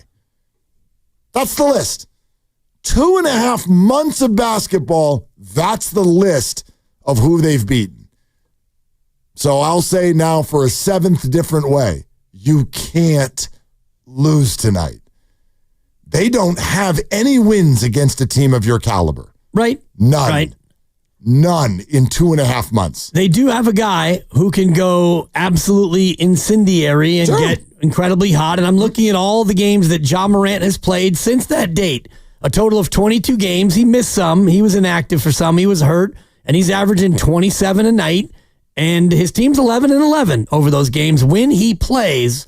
But Ja is one of those guys, as Kevin was describing, you can have a game where a player just goes bananas and you can still overcome that and win. The Warriors are not undefeated when Steph scores 50 points. We've been over that. But that's the one thing about tonight that kind of scares me is a night where they just go crazy offensively. Yeah, it could happen, but you should be able to go crazy offensively right back at them. You should, yeah. You should. Yeah, they're not a very good defensive team. They're not a good defensive team. Well, especially when you lose your number one defender, the rookie who was going to be the number one attempted Steph stopper. Do you know how many teams in the Western Conference have given up more points per game than the Memphis Grizzlies? On the season? Yep. Probably 2. That's correct. Yeah. The Jazz and the Pelicans. Yeah, and they're bad. That's it. They're bad. That's the list of teams that have given up more points than the Memphis Grizzlies. Listen, do you remember when the 49ers played the Cowboys on Sunday Night Football 2 seasons ago? And it was billed at this, this big matchup. And that whole year, that was the year, in fact, that the Dallas Cowboys went to the playoffs as big, bad division winners. And then Jordan Love's Packers walked in there and went, dog, you guys suck, and just went up and down the field on them. And then we looked back on the Dallas Cowboys season and we went, oh my God, did you notice something about the Dallas Cowboys? Because they have this good record. They won their division. They're the NFC East champions. Do you know what you noticed? They never beat a good team. All year long, they never did. And I really want to give this label to the Memphis Grizzlies. It doesn't mean that you're not a good team. You're 48-32. And wins against bad teams, that is, as I've said many times, the definition of a good team. But to be a great team, to really be a threat, you have to do well against other really good teams. And the Grizzlies do not do that. They just haven't. They haven't for 3 months. Maybe they did a few months ago. I don't really find that relevant at this point. Similar to talking Warrior basketball in December. Irrelevant. Jimmy Butler wasn't on the team. That was one of those games where they beat the Warriors 144-93. Yeah, they blew them off the floor. Right. I remember that night. That was a Dennis Schroeder. There was a Wiggins in there. So I think that you're right about comparing April to December when you make such a profound trade. You are who you are right now, and while I will not have any fingernails left by 7 o'clock, at the same time, this is reason number, like all the sort of logistical stuff that we've talked about. Oh, you need rest and you don't want to play OKC. That's all true. But there's also just like a pride thing to this. Memphis has not, for 2.5 months, they have not been able to rally what is needed to win a game like this. You're going to suddenly let them do it tonight with everything on the line? I can't see it. I can't see it, and I hope I don't see it. Because if I see it, I'm telling you, the alarms are, all of them go off. Right. All of them go off and the balloon pops. Well, the balloon deflates. It doesn't fully pop, but I get your point, and you've been saying it all day, and I'm not going to sit here and tell you that you're wrong, but it's like when you get one of those helium balloons and it no longer floats to the ceiling. It doesn't even float above the ground. It still has air in it, right? But that's a sad balloon, and it's even hard to like stick a pin in it to pop it because it's so saggy. It's soft. It's kind of creepy, actually, when the balloon is just levitating, sitting there in the middle of the room. You know what that would be, by the way? It would be a balloon that needs to go in the garbage. Oh, you didn't want to pay it? It's a levitation sensation. I'll pay it. I'll pay it. Thank you. Yeah. I appreciate that. No problem. The thing about Memphis is just fascinating. They've scored 125 points 33 times this year. They've lost 6 of those games. When they've scored 125, they've found a way to lose 6 times. The Warriors have lost 1 of those games, and that was the Kyrie went bananas game. So when you score $125, Mark, in the association, you're not supposed to lose. And Memphis does it pretty often. Yeah. It's just like it's a matchup that if you're buttoned up and you bring your A game and nothing weird happens, you should win. Yes, it could be scary. They might be down 5 in the third quarter. But I don't know, man. I'm looking at this from a bunch of angles, and maybe part of it is just like, the fandom coming out. But when you've got Jimmy Butler, Steph Curry, and Draymond Green with their experience in these moments, and it's what Kevin Harland just talked about, and you bring in a Grizzlies team that's kind of the opposite. They're trying to find themselves. You're changing a coach. They've got some playoff experience. Obviously, their big three of Jackson and Ja and Desmond Bane. They're very, very talented. They're not buttoned up. They're not buttoned up in the same way. It's on your home floor. The payment is very steep if you lose the game.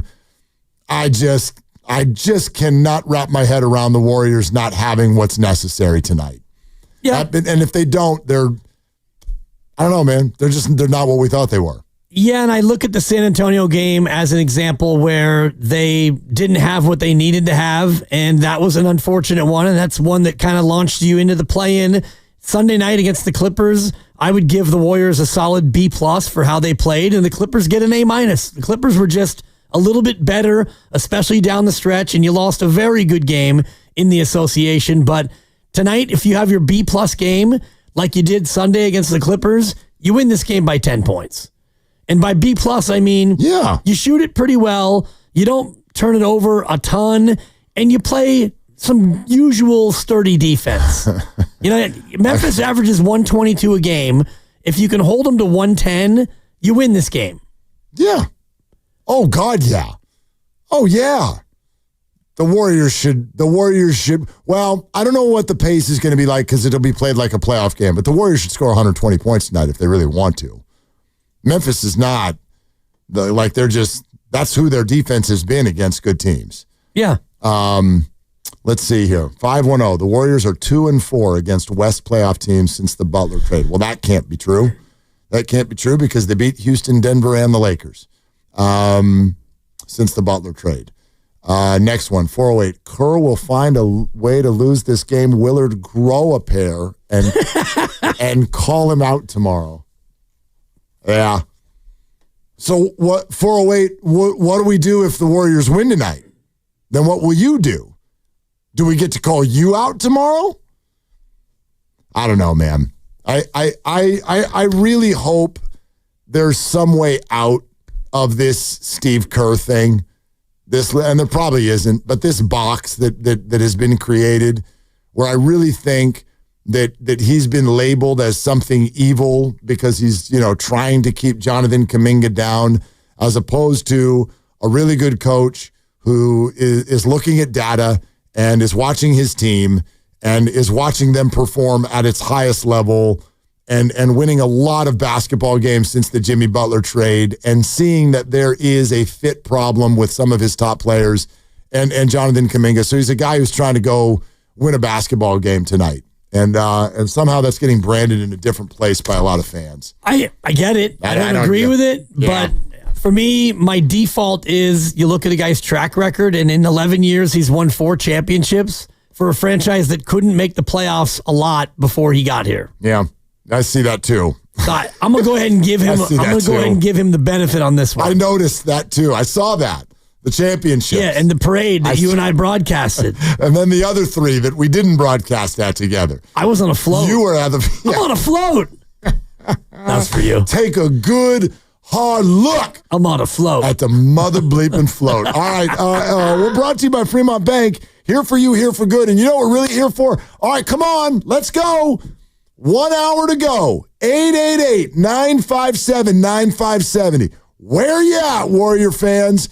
Are you feeling good, bad, somewhere in between? It is nothing but you and your comments on Warrior basketball, what you want to see tonight, what you think you're going to see tonight. We have the biggest game in the history of mankind and creation coming up on 95.7 The Game. So let's hear from you. Let's take your calls. 888-957-9570. We will take your calls right now and all the way up to 6 o'clock on Willard and Dibs. I'm tired of getting pushed around. You got to go out there and be tough.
Now back to Willard.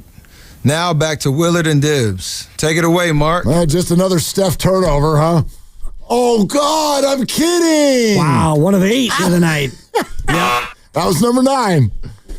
Now, Steph can mess up my name all he wants. Who cares? 888-957-9570. At the risk of doing what I know we're not supposed to do, which is letting the voices get heard. I'm not going to point to any particular listener, YouTube, text line, whatever.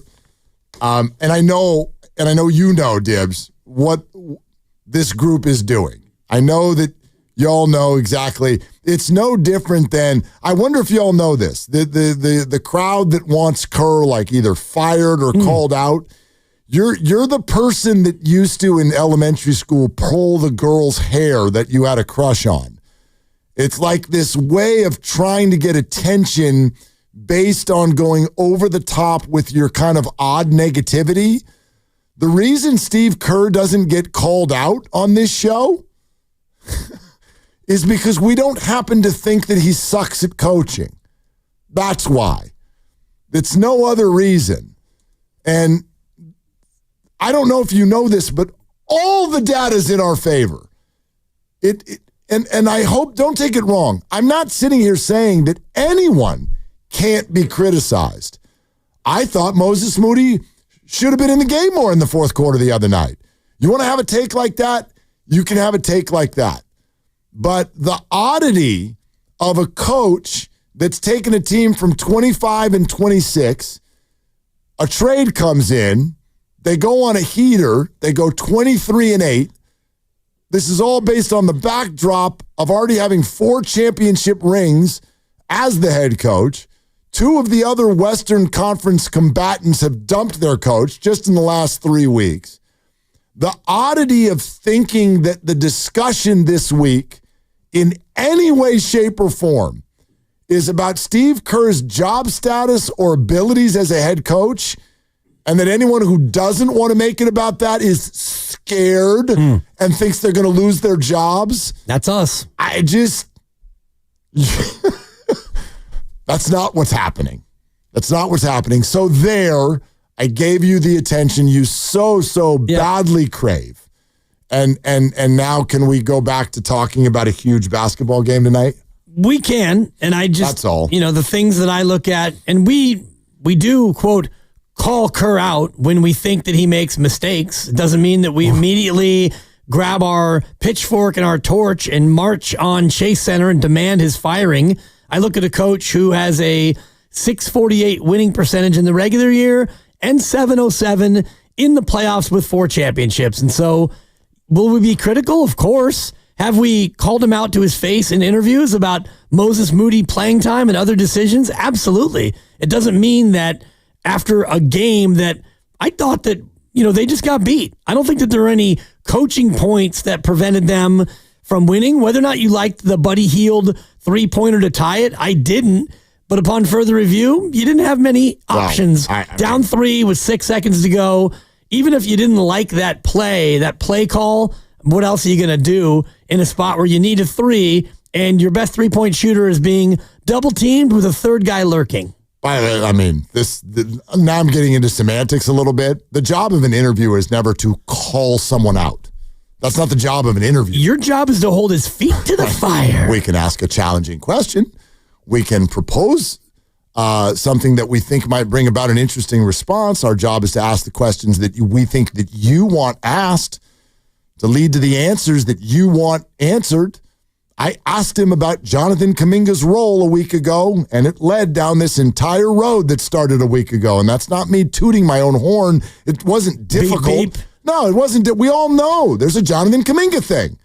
There's been a thing. There's been a thing for a year and a half, 2 years. So that was the right time to put that topic out. But the job of an interviewer is not to call someone out. We don't have somebody call us on their off time so we can be like, I'd just like to let you know that I think you were stupid with 7 minutes to go in the fourth quarter the other night. Steve, I'd like to call you out. You think you should be fired, Steve? Because I'm getting a sense that that you're not aware of how fired you should be. There are so many, and look, dude, you're so fired. We're here for it. It's sports radio. We want every opinion. We want every perspective. But there are, I don't know, man. In Warrior basketball this year, there are some moronic sideshows going on. There are moronic sideshows going on right now. Well, that is any fan base, I think, in any sport. I don't agree. I actually don't. I know what you mean, but there are not that, even those who Kyle Shanahan's a choke artist. All right. All right, I don't. Debo's lost a step. I don't think that's, when you have a player who is very physical and then has a bad year and then starts saying, I need the ball more and drops it. That's actually, I don't think that's a moronic sideshow. But it is a moronic sideshow to have conversations about Steve Kerr's job status. It's a moronic sideshow to think that he doesn't like young people. It's a moronic sideshow to advocate the trading of Stephen Curry, I think. Yes. I mean, even at the time when they were flatlining before Jimmy Butler came, for me, that was a moronic sideshow. And we can get into those as time goes on, but I'm more interested in what happens in 2 hours and 5 minutes. When you are at home, you're favored, you're more experienced, you're better. Does that mean that you're going to win for sure? Absolutely not. No. ESPN did. Actually, you know what? Jude scared me the other day. Last night, we're sitting at dinner, and this is your 11-year-old. Yeah, the 11-year-old. So the kids always do this, they have their own kind of perspective, and they're like, all right, so what's going on? What's the situation? And I'm like, we got to win tomorrow night. You got to win tomorrow night. And I was like, so wait, what's the situation? What happens? Who do they play if they win? All that stuff. And we go through the whole thing. And Jude, 11 years old, he's like, they're totally going to win. He's like, I went on ESPN.com, and their win percentage is 62%. So they're definitely going to win. I see. The old win percentage. I was like, why the hell is it only 62%? That doesn't feel big enough. It should be bigger than that. Right? Why is it so small? I mean, 62 is... That's not enough. It's not Ottoman, that's for sure. It's not enough. Well, those percentages are kind of hilarious because if you go back to the game against the Clippers and Steph hits the shimmy three, at that moment they had an 84% chance to win the game. I know. I just went to check his math. It's down to 61.1. Man. The Warriors, the matchup predictor has the Warriors at 61.1%. Dibs, it's too small. It is, but based on the numbers that I ran about home teams and their winning percentage this year in the Western Conference. Oh, yeah, you were waiting for this. Home teams won in the West this year 58.2%. Okay, why'd you only do West? Is I it did the whole different in the thing, East? but I'm bringing it up now. It's way different in the East, but I'm just pointing this out now in the West because you mentioned 61.1, and the record for the year for West teams at home was 58.2, 0.582. All right. In the East, it was 0.502.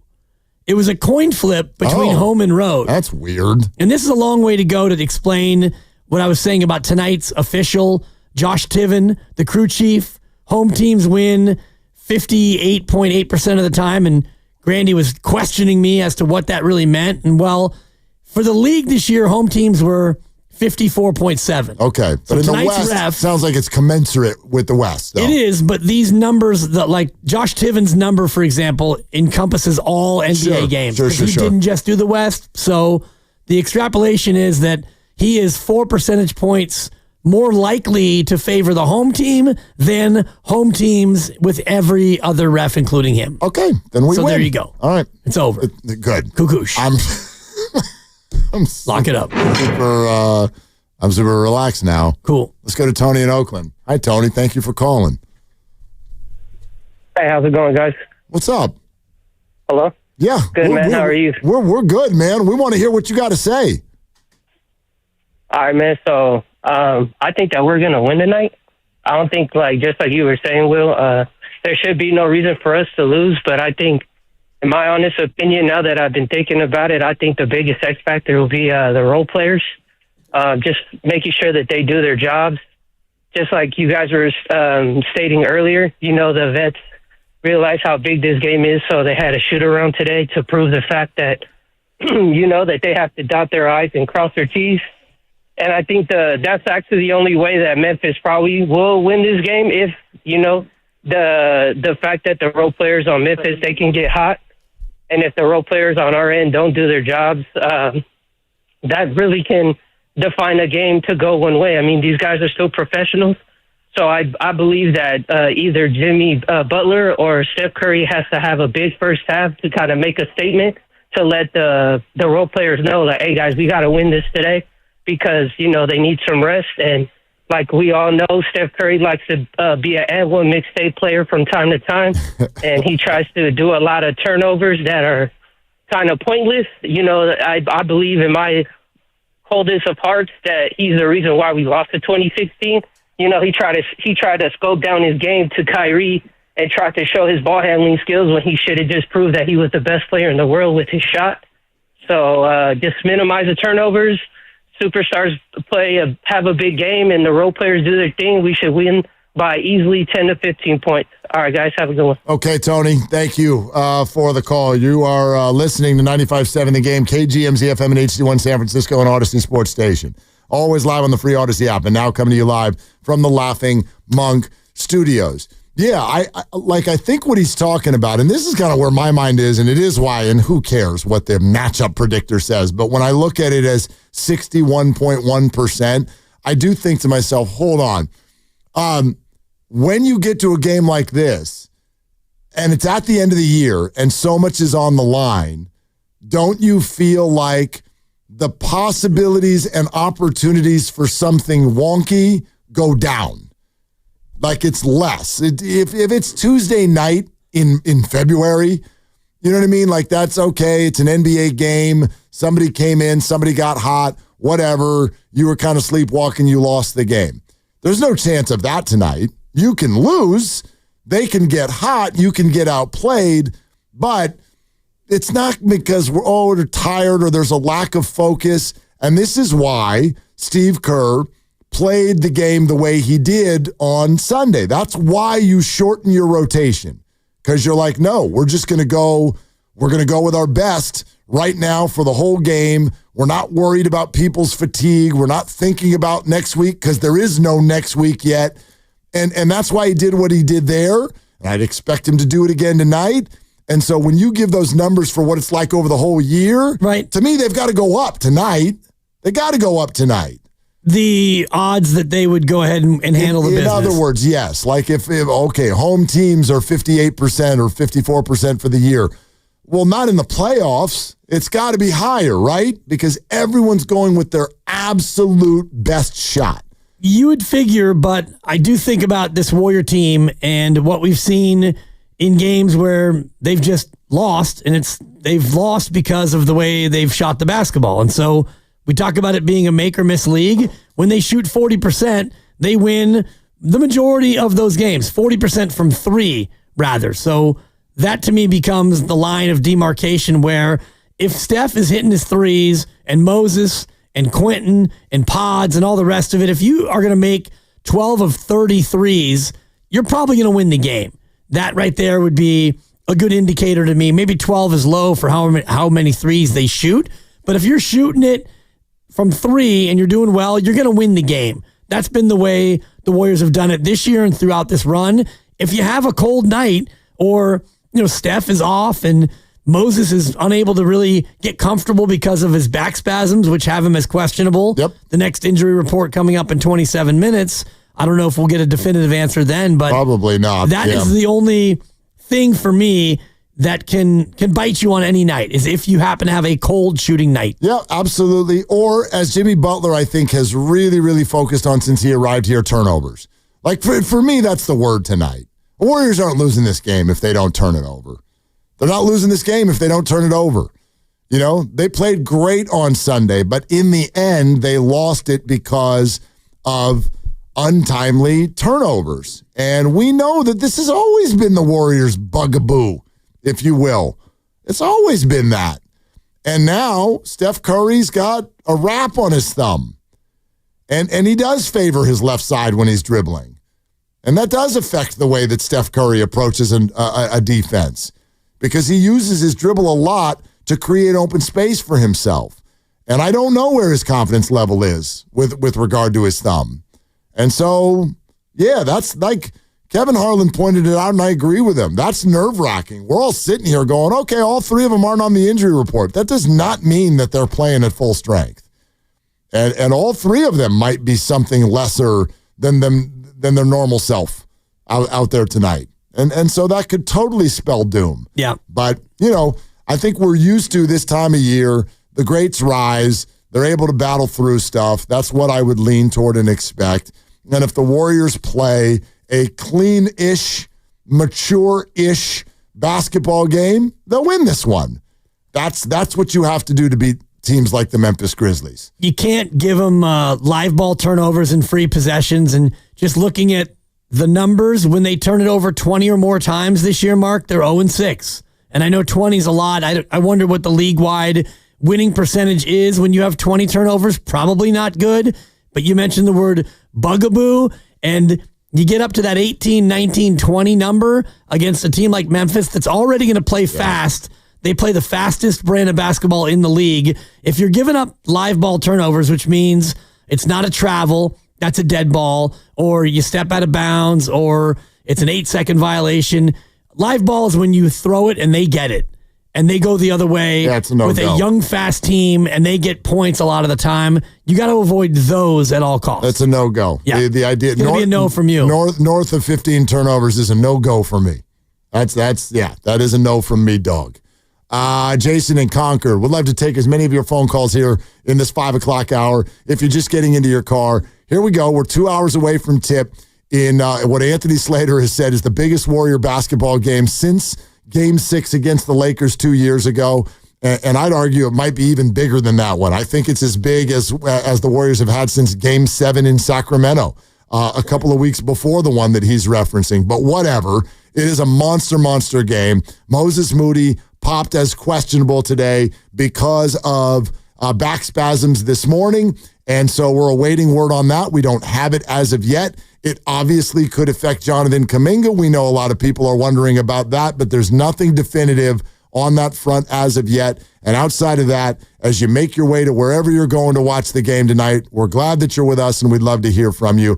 888-957-9570. Jason in Concord on Willard and Dibbs. Hi, Jason. Hey, how you guys doing? Thank you for taking my call. Yeah, man. Hey, I wonder if we have a stats or anybody keeping track. What's the Warriors' record in crunch time? Crunch time, I believe, is five minutes toward the end of the game within 5 points. What's our record? Because it seems like we're turning the ball over too many times, especially in crunch time.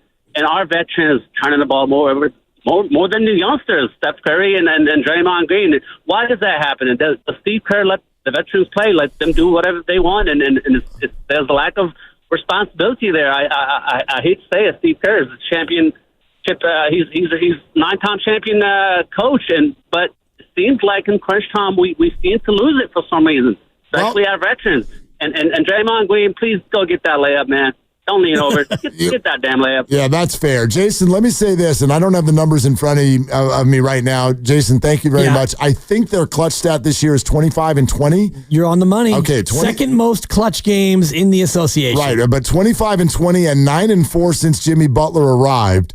And so what I would say, I'm not going to say you're wrong, because like we've watched a couple of games kind of get coughed up recently and pointed to turnovers, namely Sunday. But I do think it's fan perception that, oh, man, why are we always coughing the game up late? They're not. They've actually, since Jimmy's arrival, they've been very good in clutch games, 9-4 to be exact. He's changed that. He's been able to get to the free throw line. I think all fans always feel, oh, man, we're always the ones screwing it up. And that's the way fans feel. Here's the other thing, though, and this is now going into Warrior history. They've always been a turnover-happy team. They were one of the teams that led the league in turnovers when they were winning titles back in the early ages, in the KD era and whatnot. Steph Curry has always played that way.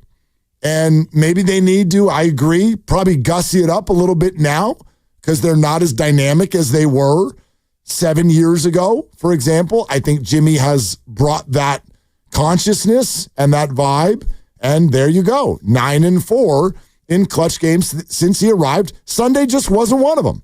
9-3 before that one. Yep, and they've been really good, and they've had, like I said, 45 of those games, which is second most only to Minnesota, and you're 10th on the year at 25-20, so not as good as you'd like to be, but that tells me that in the games that aren't clutch games, you've wound up with, a better record. So the clutch games, you've lost more than you had in the rest of the games, because you wound up 48-34, right? So that means that you were 23-14 in non-clutch games, which means you were more often than not the team doing the blowing out as opposed to getting blown out. Yeah, I don't know if people need to hear this, but when you look at the NBA from 10,000 feet, the Warriors are a good team.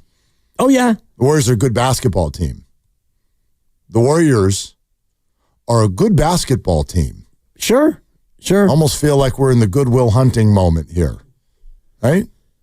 It's not your fault. Right. The Warriors are a good basketball team. And if you look at the teams let that sink in. Well, and if you want to talk about clutch games and teams that don't do well in those games, Utah's 8-25 in clutch games. They might be the worst team in the association. I'm surprised that it's that high, to be honest with you. That many? Yeah, I would have thought it was more like 4-29. The other teams at the bottom are Toronto, Miami, Charlotte, the Pelicans, and Philadelphia. So those are 5 of the worst teams in the association. Top of the clutch, I think you've heard of these teams, Boston, Cleveland, and OKC. They're 1, 2, and 3 in winning percentage of clutch games, and OKC only played 24 of them. Yeah, dude, they blew people out. Well, I mean, they set a record, right? They set a record for point differential. Right, but of the 24 games that they actually had to bite some nails, they were 16-8. Yeah. So they did it in all ways. Phenomenal team. Yep. Archie and Marin is next up on Willard and Dibs. Hi, Archie. Thanks for the call. Hey, bud. Thanks for grabbing the call. Yeah. Guys, I think this is a good conversation to have, and I tend to agree with you on the idea that firing Steve is the answer to everyone's problems here. But I do think it's fair to kind of question, because an organization, and I think we saw it over the time with Clay and Jordan and some of those tougher decisions. I do think that when you've led an organization that had a lot of success, I think you can develop some blind spots. And I think that's why people are up in arms, because I think there's a passionate fan base. 4 championships will do that for us, which has been great. People care. And I think that when people look at the eye test, I think they see the best version of this team includes our best athletes and players being on the court. And I think, it's hard to say JK is not one of those folks. Now, if you start parsing apart and looking at, you mentioned earlier that the data is overwhelming. I got to say, I've dug into a lot of the data on Clean the Glass and a lot of the other advanced analytic things. I haven't done, hours and hours of a day job, but it's not overwhelming. I mean, there is a player on our team where the data is overwhelming, at least on that Clean the Glass stats, and it's the guy that we got. I mean, almost any statistic that you don't have to pay for on that site, Jimmy Butler is like top 10 percentile and usually top 3, 4, 5 percentile on every we're seeing and loving about having him on the team. But there are players on the team that have flaws, and certainly JK is one of them. But so is Draymond. I mean, some caller just mentioned a minute ago, he is 7th percentile in turnover rate, and he has the ball pretty consistently at the end of the game, and guess what a lot of us see? They see turnovers. So is he also a Defensive Player of the Year candidate? Absolutely, and that's why he's out there. He should be out there. So I think that this narrative that it's so overwhelmingly obvious that it's JK and he's a problem and he's not making the right rotation. The rotation stuff he's missing is super subtle.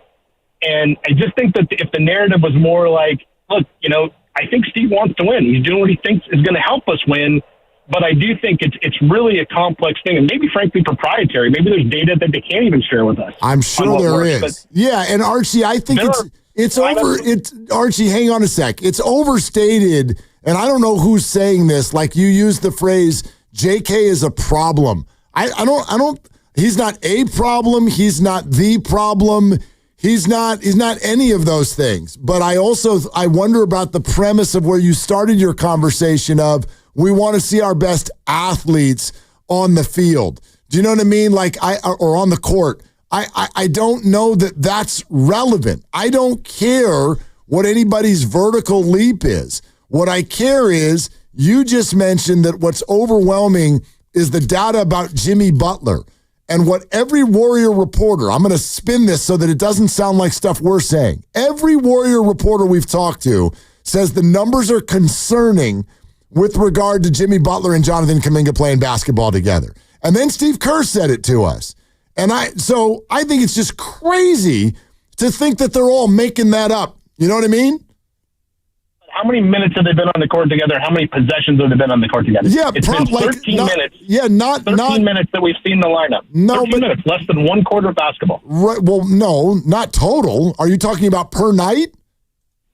I'm saying since Jimmy and JK have been back, it's the lineup of Steph, Pods, JK, Jimmy, and Draymond. That lineup, which a lot of people would say is our best 5 lineup. That lineup has played 13 total minutes together. Slater said it on the pod this week. And why do you think that is, though? Because Archie, what I will tell you, there's a very large sample of Kaminga being on the court with Draymond and Jimmy. That's a much larger sample. Forget Steph and Pods. And that larger sample is showing that the Warriors are not getting the returns that they want. There's not enough shooting on the court. Yep, there's a large sample with JK on the court with Looney and GP2. And do you know what that looks like? It's a plus 24. Okay. So and I think that's about 50 to 60 possessions. So you're advocating is that shooting? But I'm saying the data, that you have to look into the data. You can't just say, okay, well, here's the data. It's simple, it's open and shut. It's not open and shut. No one has said that. They're saying that literally just about that threesome of Jimmy Butler, Draymond Green, and Jonathan Kaminga. Like you just brought up Looney, who, quite frankly, spends most games playing less than 20 minutes. So if you're advocating a lineup that's featuring Jonathan Kaminga, Kevon Looney, and GP2, Archie, come on. What are we talking about? We're missing something there. I'm not advocating. I'm telling you that the data looks good. And so if you're trying to tell me that we can't swap out Draymond for Looney and Jimmy for GP2, and it's a shooting problem, it's not a shooting problem. It's a time together problem. It needs more reps. Yeah. People say, hey, let's give this a good look, and then 2 games later we yank it. I'm just saying that there's a reason that people are seeing this stuff. It's not as open and shut as we think. It's probably really complicated, and hopefully it's proprietary, and I hope it's right. Well, I think there's a reason that people see this stuff. I know, Archie, and you make some very good points. Thank you for calling, but I think you've created your own blind spot. Just my opinion.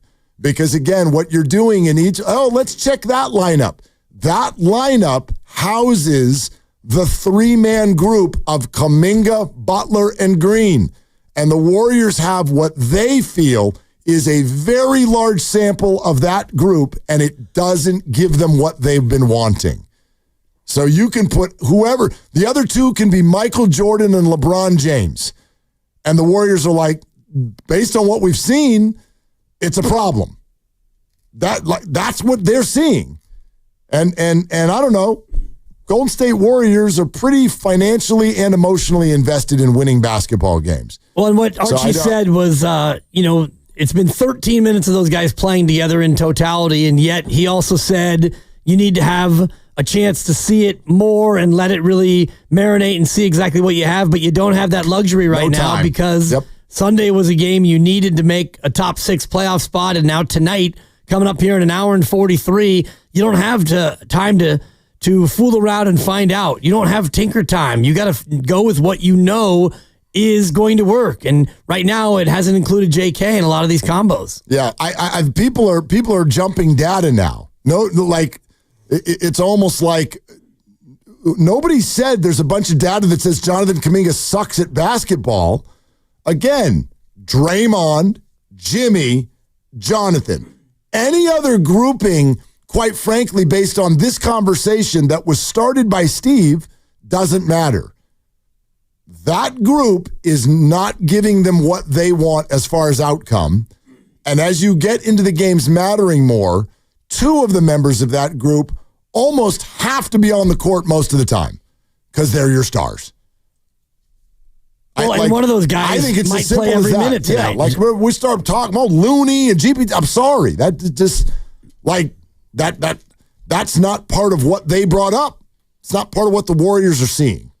Well, it's been a small sample, and the numbers that Archie was throwing out are great. And, cleaning the glass, if you want to partake in the real deep dive analytical numbers, it's great. You get usage and percentages and percentiles and all the rest of it. And I would imagine the Warriors have access to the premium numbers on that account, and they have their own numbers, and they have their eye test and all the rest of it. And so I would guess that, but however this ends, if they are able to bring back Jonathan Kaminga next year at a price that works for both, and he might be a part of the team, doesn't feel right now like that's very likely based on recent events, but just playing along with what Archie is saying, this year ends the way it ends, and you bring back Kaminga, well, now you've got a training camp, and you've got a run-up to where you can see, how do we get Jimmy, Draymond, and Jonathan to play together and play well together? You'll have a longer run-up to be able to go ahead and see what you have. Right now, you don't have that luxury. I totally agree with you. I think there's still many twists and turns that could happen here. Many, many twists and turns, including this being very different sounding next week. I just don't see this. Like, I understand that the basis of the conversation is Jonathan Kaminga. I don't even see it so much about Kaminga. I see it about it's playoff time, and these feel pretty damn close to one and done type games. And when you do that, you shorten your bench. You shorten it, and you put your stars out there more. And right now, there's an issue with Jonathan and a couple of the Warriors' stars, and they're going to be on the floor almost the entire game. And if that's the case, I just don't find it irrational. Is it perfect? Maybe not. Is it something against what the fans are hoping for? Yeah, sure, I get that. Everybody loves to see Jonathan and every player succeed. But I don't think it's irrational what the Warriors did based on what they have seen, which is that group of three does not provide the output that they want in a basketball team. I really don't know that it's about much else. I don't know if it's irrational. I know that it makes sense based on what happened with the Clippers, and I think it's the way the Clippers play. It's not the way Memphis plays. That's why I do believe that Jonathan Kaminga will play tonight. But also, let's say he doesn't play, and you beat Memphis. Well, now you're going to go up against Houston. Are we going to continue to not play Jonathan Kaminga, or are we going to find a way to bring him back and have him be a part of a playoff series? Because for me, and I said this weeks ago, I think that he has to be a part of the Warriors in order for them to go on any kind of a run. I don't disagree with that at all. And it's different when you start a 7-game series as opposed to when you're like, we have to win tonight. And maybe you're right about the matchups. Steve Kerr just said this less than a minute ago. Oh. Pre-game availability right now. Fresh slates? Just said this less than a minute ago. The Clippers are among the slowest paced teams in the NBA. Quote, that was our slowest paced game of the entire season. He indicated that he thought tonight would be very different. Does that lean in JK's direction? Maybe. Or maybe that's just the pace of the game and has nothing to do with his rotations. I don't know. We're going to find out. If they're talking to Steve, I'm sure the Moses Moody and Jonathan Kaminga questions are not far away. I don't know how he'll answer them, though. He may well not be ready to talk about that pregame. It's not like he announced it before the Clipper game that Jonathan wasn't playing. Right, and he wouldn't do that again tonight. Right. He'll just, and about Moses and his back spasms, maybe he'll give some clarity as to he's going to warm up and give it a shot, or I like where he's at, or no, he's not going to be ready. Hopefully it's going to be a classic like, Moses is, doing all he can to get ready, and we're going to send him out there for warm-ups, and we'll see how he's doing. Yeah. So with the back spasms. With that conversation underway, we're going to keep close an eye on it. Stay right where you are with us here on Willard and Dibbs, 95.7 The Game. If anything comes out with regard to Moses or Jonathan or anyone else, we're going to pass it along right away. Rich in Daly City next up on Willard and Dibbs. Hi, Rich. Hey, guys. How's it going? Good, man. What's up? Yeah, I think one of the issues that I'm seeing as frustrating me is we clearly have an older team. But, in both the 12-0 run at the beginning of the year and most recently the 13 or so wins, the issue that I've been having is, if it ain't broke, don't fix it. And what I've seen is Kerr has shrunk in both instances the size of the bench and the line when strength in numbers was being touted early on as being the issue to supplement our older vets. And now he's shrunk it to the point where we're relegated to small ball, and, our vets are getting tired. And, with the small ball, we're getting offensively rebounded, and it's going to get worse once playoffs go into the half-court set. So that's where my issue is, and I wonder if, to what extent, this Kerr's monkeying around with the bench is really messing with the flow that was already established with Gee, Post, as well as JK being more involved in the offense. I don't know what you guys think. Yeah, Rich, I mean, it's an interesting take. I don't know that the rebounding thing, I have felt like it's been a problem in all games. It was a very big problem Sunday. I get that, and you can feel that way about the loss to Houston recently too, but don't you think in general that's kind of a sports norm that when you get to these must-wins at the end, you kind of shorten the rotation that you play with, don't you think? Well, my only problem is it's almost, I get the logic, but that's been happening for the 4 years. That's his excuse that we can't develop the guys because we're so focused on maximizing the years with Steph. And same thing with focusing on winning, this year.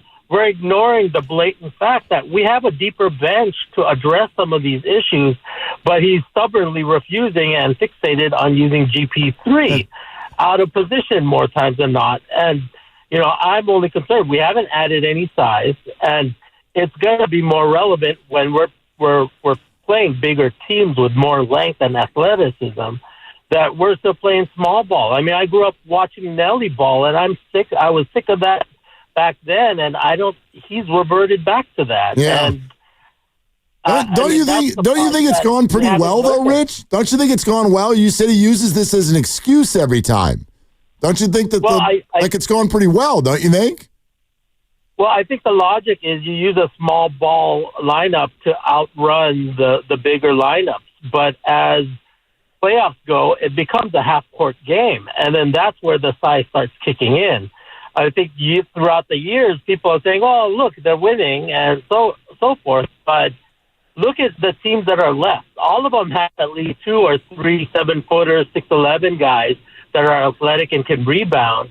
And I don't know if you can do that with a bunch of 6'3", 6'4" guys, because you're playing all small guards, 4 and out, 4 small guards and Draymond. And I don't know if, and they're older, so I don't know if that's going to wear if we're going to make a deep run in the playoffs as a result of that. Yeah, Rich, I get it. It's a good call. Yeah, they're 5th in the league this year in rebounding, right. And Memphis has 3 7-footers at least, and they were number 2 in rebounds. Part of that, though, is because when you play at Memphis's pace, you're going to have more possessions, more shots both ways, offensively and defensively. And that game against the Clippers on Sunday was a bit of an anomaly where you got out-rebounded by 20-plus, and you still went to overtime. Right. So you led by 4 with a minute 45 to go. And, we all want to fixate on the size, and they tried to address it with Jonathan Wiseman and James Wiseman. So much Jonathan in my head, but Jonathan, Wiseman. It's pronounced James Jonathan Kaminga. Kamaisman. That's kind of what it is. I got Kaminga on the brain, but that to me is a big part of it because Kaminga and his athleticism should be a better rebounder than Brandon Podziemski, but he's just not. And so that might be part of what is holding him back from playing time. And even though you don't have a big team, what did Eric Hasseltine tell us earlier about the series against Memphis when Kevon Looney, he had 24 rebounds in a game. So rebounding is about attitude and effort, and this team rebounds just fine. They're tied for 5th in the league in rebounds. So now, I mean, again, for me, this all goes to the acquisition of Jimmy Butler. And I feel like what the organization has been trying to tell people is, do y'all notice that we got Jimmy and then we got a lot better? Everybody notice that? We found something that we think works. And I'd argue it's working better than at any other point over the last 2 years of Warrior basketball. This to me, and maybe I'm wrong, but these 31 games, that looks like the best. I'm not saying championship level or perfect. I'm saying the best. That's the best they've looked in 2 years. Don't you want to lean into that? Don't you want to lean into that group that's looked that way? I would, and I think that's what they're doing. And whatever name that adds and whatever name that leaves out and whatever that person's height is or vertical leap, I don't know how relevant that is. Strength in numbers, by the way, I know it's got history with our team. I know there were T-shirts. That's not what's grabbed my attention. I'm not like, let's go to the playoffs and everybody plays and that's how we'll beat people. I don't know teams winning NBA championships because they're 11 deep in the playoffs. Nobody's going to do that. No, and even if you're a team like Oklahoma City that probably could go 10 or 11 deep because they have that kind of a team, They are that deep. When they get deep into a series and they get deep into a game, they're going to shorten that thing up as much as they have to try to make sure their best players can go out there and play. And you can't go with a deep rotation if you want to play Jimmy Butler 44 minutes, which I think they will, and Draymond's minutes go up, and Steph's do too, and Pods he's played his way out of the role player category. Yeah, for sure. I mean, he's now a mainstay, and he plays 30-plus minutes, 32 minutes, so you're running out of minutes to dole out for a strength in numbers type of approach. Let's go to Rich in Fremont. Hi, Rich. What's going on? What's up, guys? Thanks for taking my call. Hey, I think what it really comes down to is something I've been calling into the show all year about, and really it's a lack of defense, especially when it's down the stretch. I feel like, and I understand this is probably the strenuous part of the game, the fourth quarter when guys have been run up and down for 3 quarters and their legs are not as strong as they were in the beginning of the game. I get all that, but still, they got to do something with this team to get them to play defense for the entire 4 quarters, okay? Especially down the seconds, because that's when their defense gets piss poor. It's really bad. And, oh, by the way, I got to come down your road, Dan Dibley, because the other day you said that, Steph shouldn't be shimmying. I'm going to tell you something. If Steph is feeling it, that brother should be shimmying all up and down that court. That's Stephen freaking Curry, man. Let's keep it real. Let the man shimmy, man. Let him shimmy. What happened post-shimmy? What happened post-shimmy? Oh. Yeah, he gone. What? Wait a minute, what? After he shimmied, he proceeded to turn the ball over not once but twice, and they lost the game. Just be careful when you shimmy. It was a mistake. I mean, what do we know about Steph, though? Steph turned the ball over. He does. But still, you can't take away his feeling if he's feeling good. Come on now. Yeah, I mean, maybe he motivated James Harden and Zubats. Zubats is probably mad, Rich. Thank you for the phone call. Zubats is like, you shimmy? I'm Zubats. You better recognize. Zubeezy got loose. I hope that's his celebration. I would love that if he just walked up to people and he's like, I'm Zubats. You better recognize. That'd be great. I'm Zubats. Just throw it near the rim. I'm a Zubats all over that basket. Trevor in the city. Hi, Trevor. What's up? Oh, that was a good call. Bong. Let's go to Dan in the city. Hi, Dan. Yo, what's up, guys? Love the show. Love everything you guys do. Thanks, man. Thanks for taking my call. Let's do it. What's up?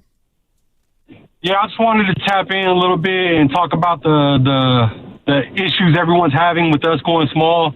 And I think you hit it on the head a few minutes ago talking about we're 5th in the league. Look, man, other teams watching us rebound must be just irritated. Our guys are small, and they're rebounding better than a lot of teams that have big men. I think that people need to chill. We're playing good basketball. The margins in the NBA are super small, super small. We made a few mistakes, and that's why we lost the game the other day. A few things go our way, a couple bounces here and there, and we're either tied, going to double overtime, or we win that game. I think we just need to kick back, enjoy Warriors basketball, let Curry do what he does, let Kerr do what he does. He's a 4-time champ, a gold medal, Olympian. They know what they're doing, man. People need to kick back and just enjoy it. The games are fun. We're in the chase right now, whether we win a chip or not. It's exciting time to be a Bay Area Warriors fan. So just everyone just needs to enjoy it while we have it. Thanks for taking my call, and love you guys, man. All right, man. Free Dan. Yeah. That might be my favorite Dan. Wow.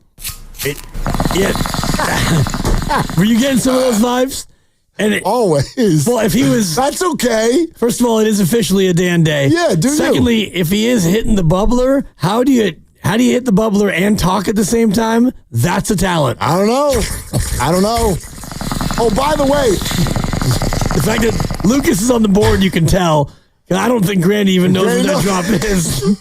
The Grandy man would not have gone there. That's not a drop. That's actually Lucas. He just turned his mic on. Let's go That's live all to that the other happened. room. Yeah, let's What's hear going it. on, guys? Hey. What's up? Director of what? You're about an hour and 14 minutes late, but it's all good. It's all good. Oh, by the way, previous Rich, and I know his point, and it ended up on the Steph Shimmy thing, but he was like, the Warriors stink at defense.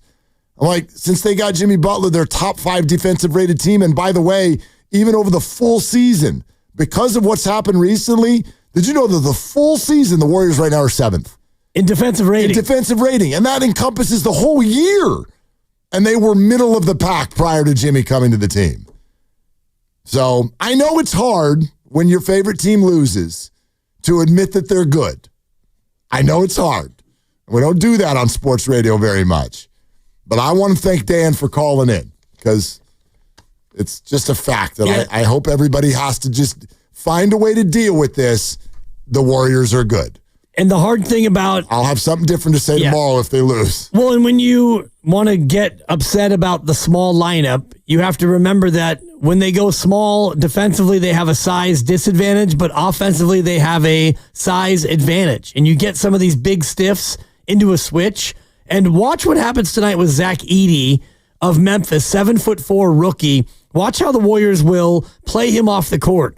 Because whoever Zach Edey is guarding when he's out there, that player is going to come in on a screen and roll, and he's going to get switched onto the chef. So you got 6'3" going up against 7'4". That's a bad matchup for Memphis on defense. You're not going to see a lot of Zach Edey tonight, I would predict. We're going to keep going with your phone calls, but I want to add this into the conversation from our own Mark Grandy, who is co-hosting Warriors Live with Evan Giddings tonight, and therefore already headed down to Chase Center a short time ago. And that's why you were able to get those sound effects from Lucas a short time ago. But Mark just went to Twitter and tweeted something and then texted us a little bit of a follow-up to it. And do with this what you will. Steve Kerr was asked if he's had any conversations of late with Jonathan Kaminga about his role going forward, and Kerr declined to answer the question. Grandy then texted us and said he turned away from Sam Gordon of the SF Chronicle, who had asked the question, and simply waited for the next question. Well, and that's fair. I mean, I would imagine that he has had conversation, and really, it's nobody's business. He doesn't have to answer and give details on all that stuff, right? No, of course not. No. And I'm sure that, I'm sure they're not thrilled where this conversation has ended up. It is unfortunate, and we're a part of it. So I'm not gonna try to shimmy way, no pun intended, shimmy my way out of that one. We're a part of it. And I actually have something to say to Steve tomorrow about my specific role in it, but we'll worry about that tomorrow. It's a story. I mean, you have a guy who played a lot of minutes, not a ton of minutes, but he went from playing actual minutes to playing no minutes. There's no question it's a story. My point is this, though. It is unfortunate that we arrive at this moment, and the most important Warrior game is about to unfold in the last 2 years. And for a lot of people, it's about one of the players who may not even play in the game. Yeah. And I'm not blaming anyone for that. I get it, but I can also comment on it. It sucks. I don't enjoy that. It's unfortunate. He doesn't enjoy that. Clearly not. For sure. I mean, if I were the Warriors, I would not be happy about the way that this is unfolded. And sure, they have a very big piece of the blame pie, if you will, also. He's here, and the whole thing is what it is. And so I get why people are into it, but I also understand why it's kind of a bummer where you're going into a game that's this big and potentially this exciting, and a lot of people, a lot of us want to talk about this thing that's going on over here on the side stage. I felt like we did a great job yesterday of not making it our entire show. Like we pivoted to it about 4:30. We did some of that. One bit of news, the 5:30 Pacific time injury report is out. And? Moses Moody is questionable. Still questionable. Left mid-back spasm. And you've got the same guys on Memphis, the same 5 players on Memphis who are out, including Brandon Clark and Jalen Wells. Yeah. So they're out. They've been out. And we still have nothing definitive with regard to any plans for Jonathan tonight and Moses Moody's availability. I've not seen anything come across that is definitive about that. The game starts in an hour and 20 minutes. All right. A lot of you still want to weigh in, and we are coming to you. So stay right where you are.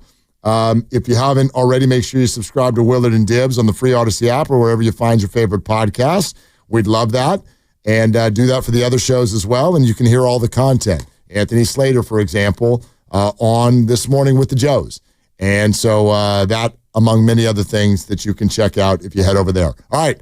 We'll get to as many calls coming up as possible, and then it's Warriors Live time. This is Willard and Dibs.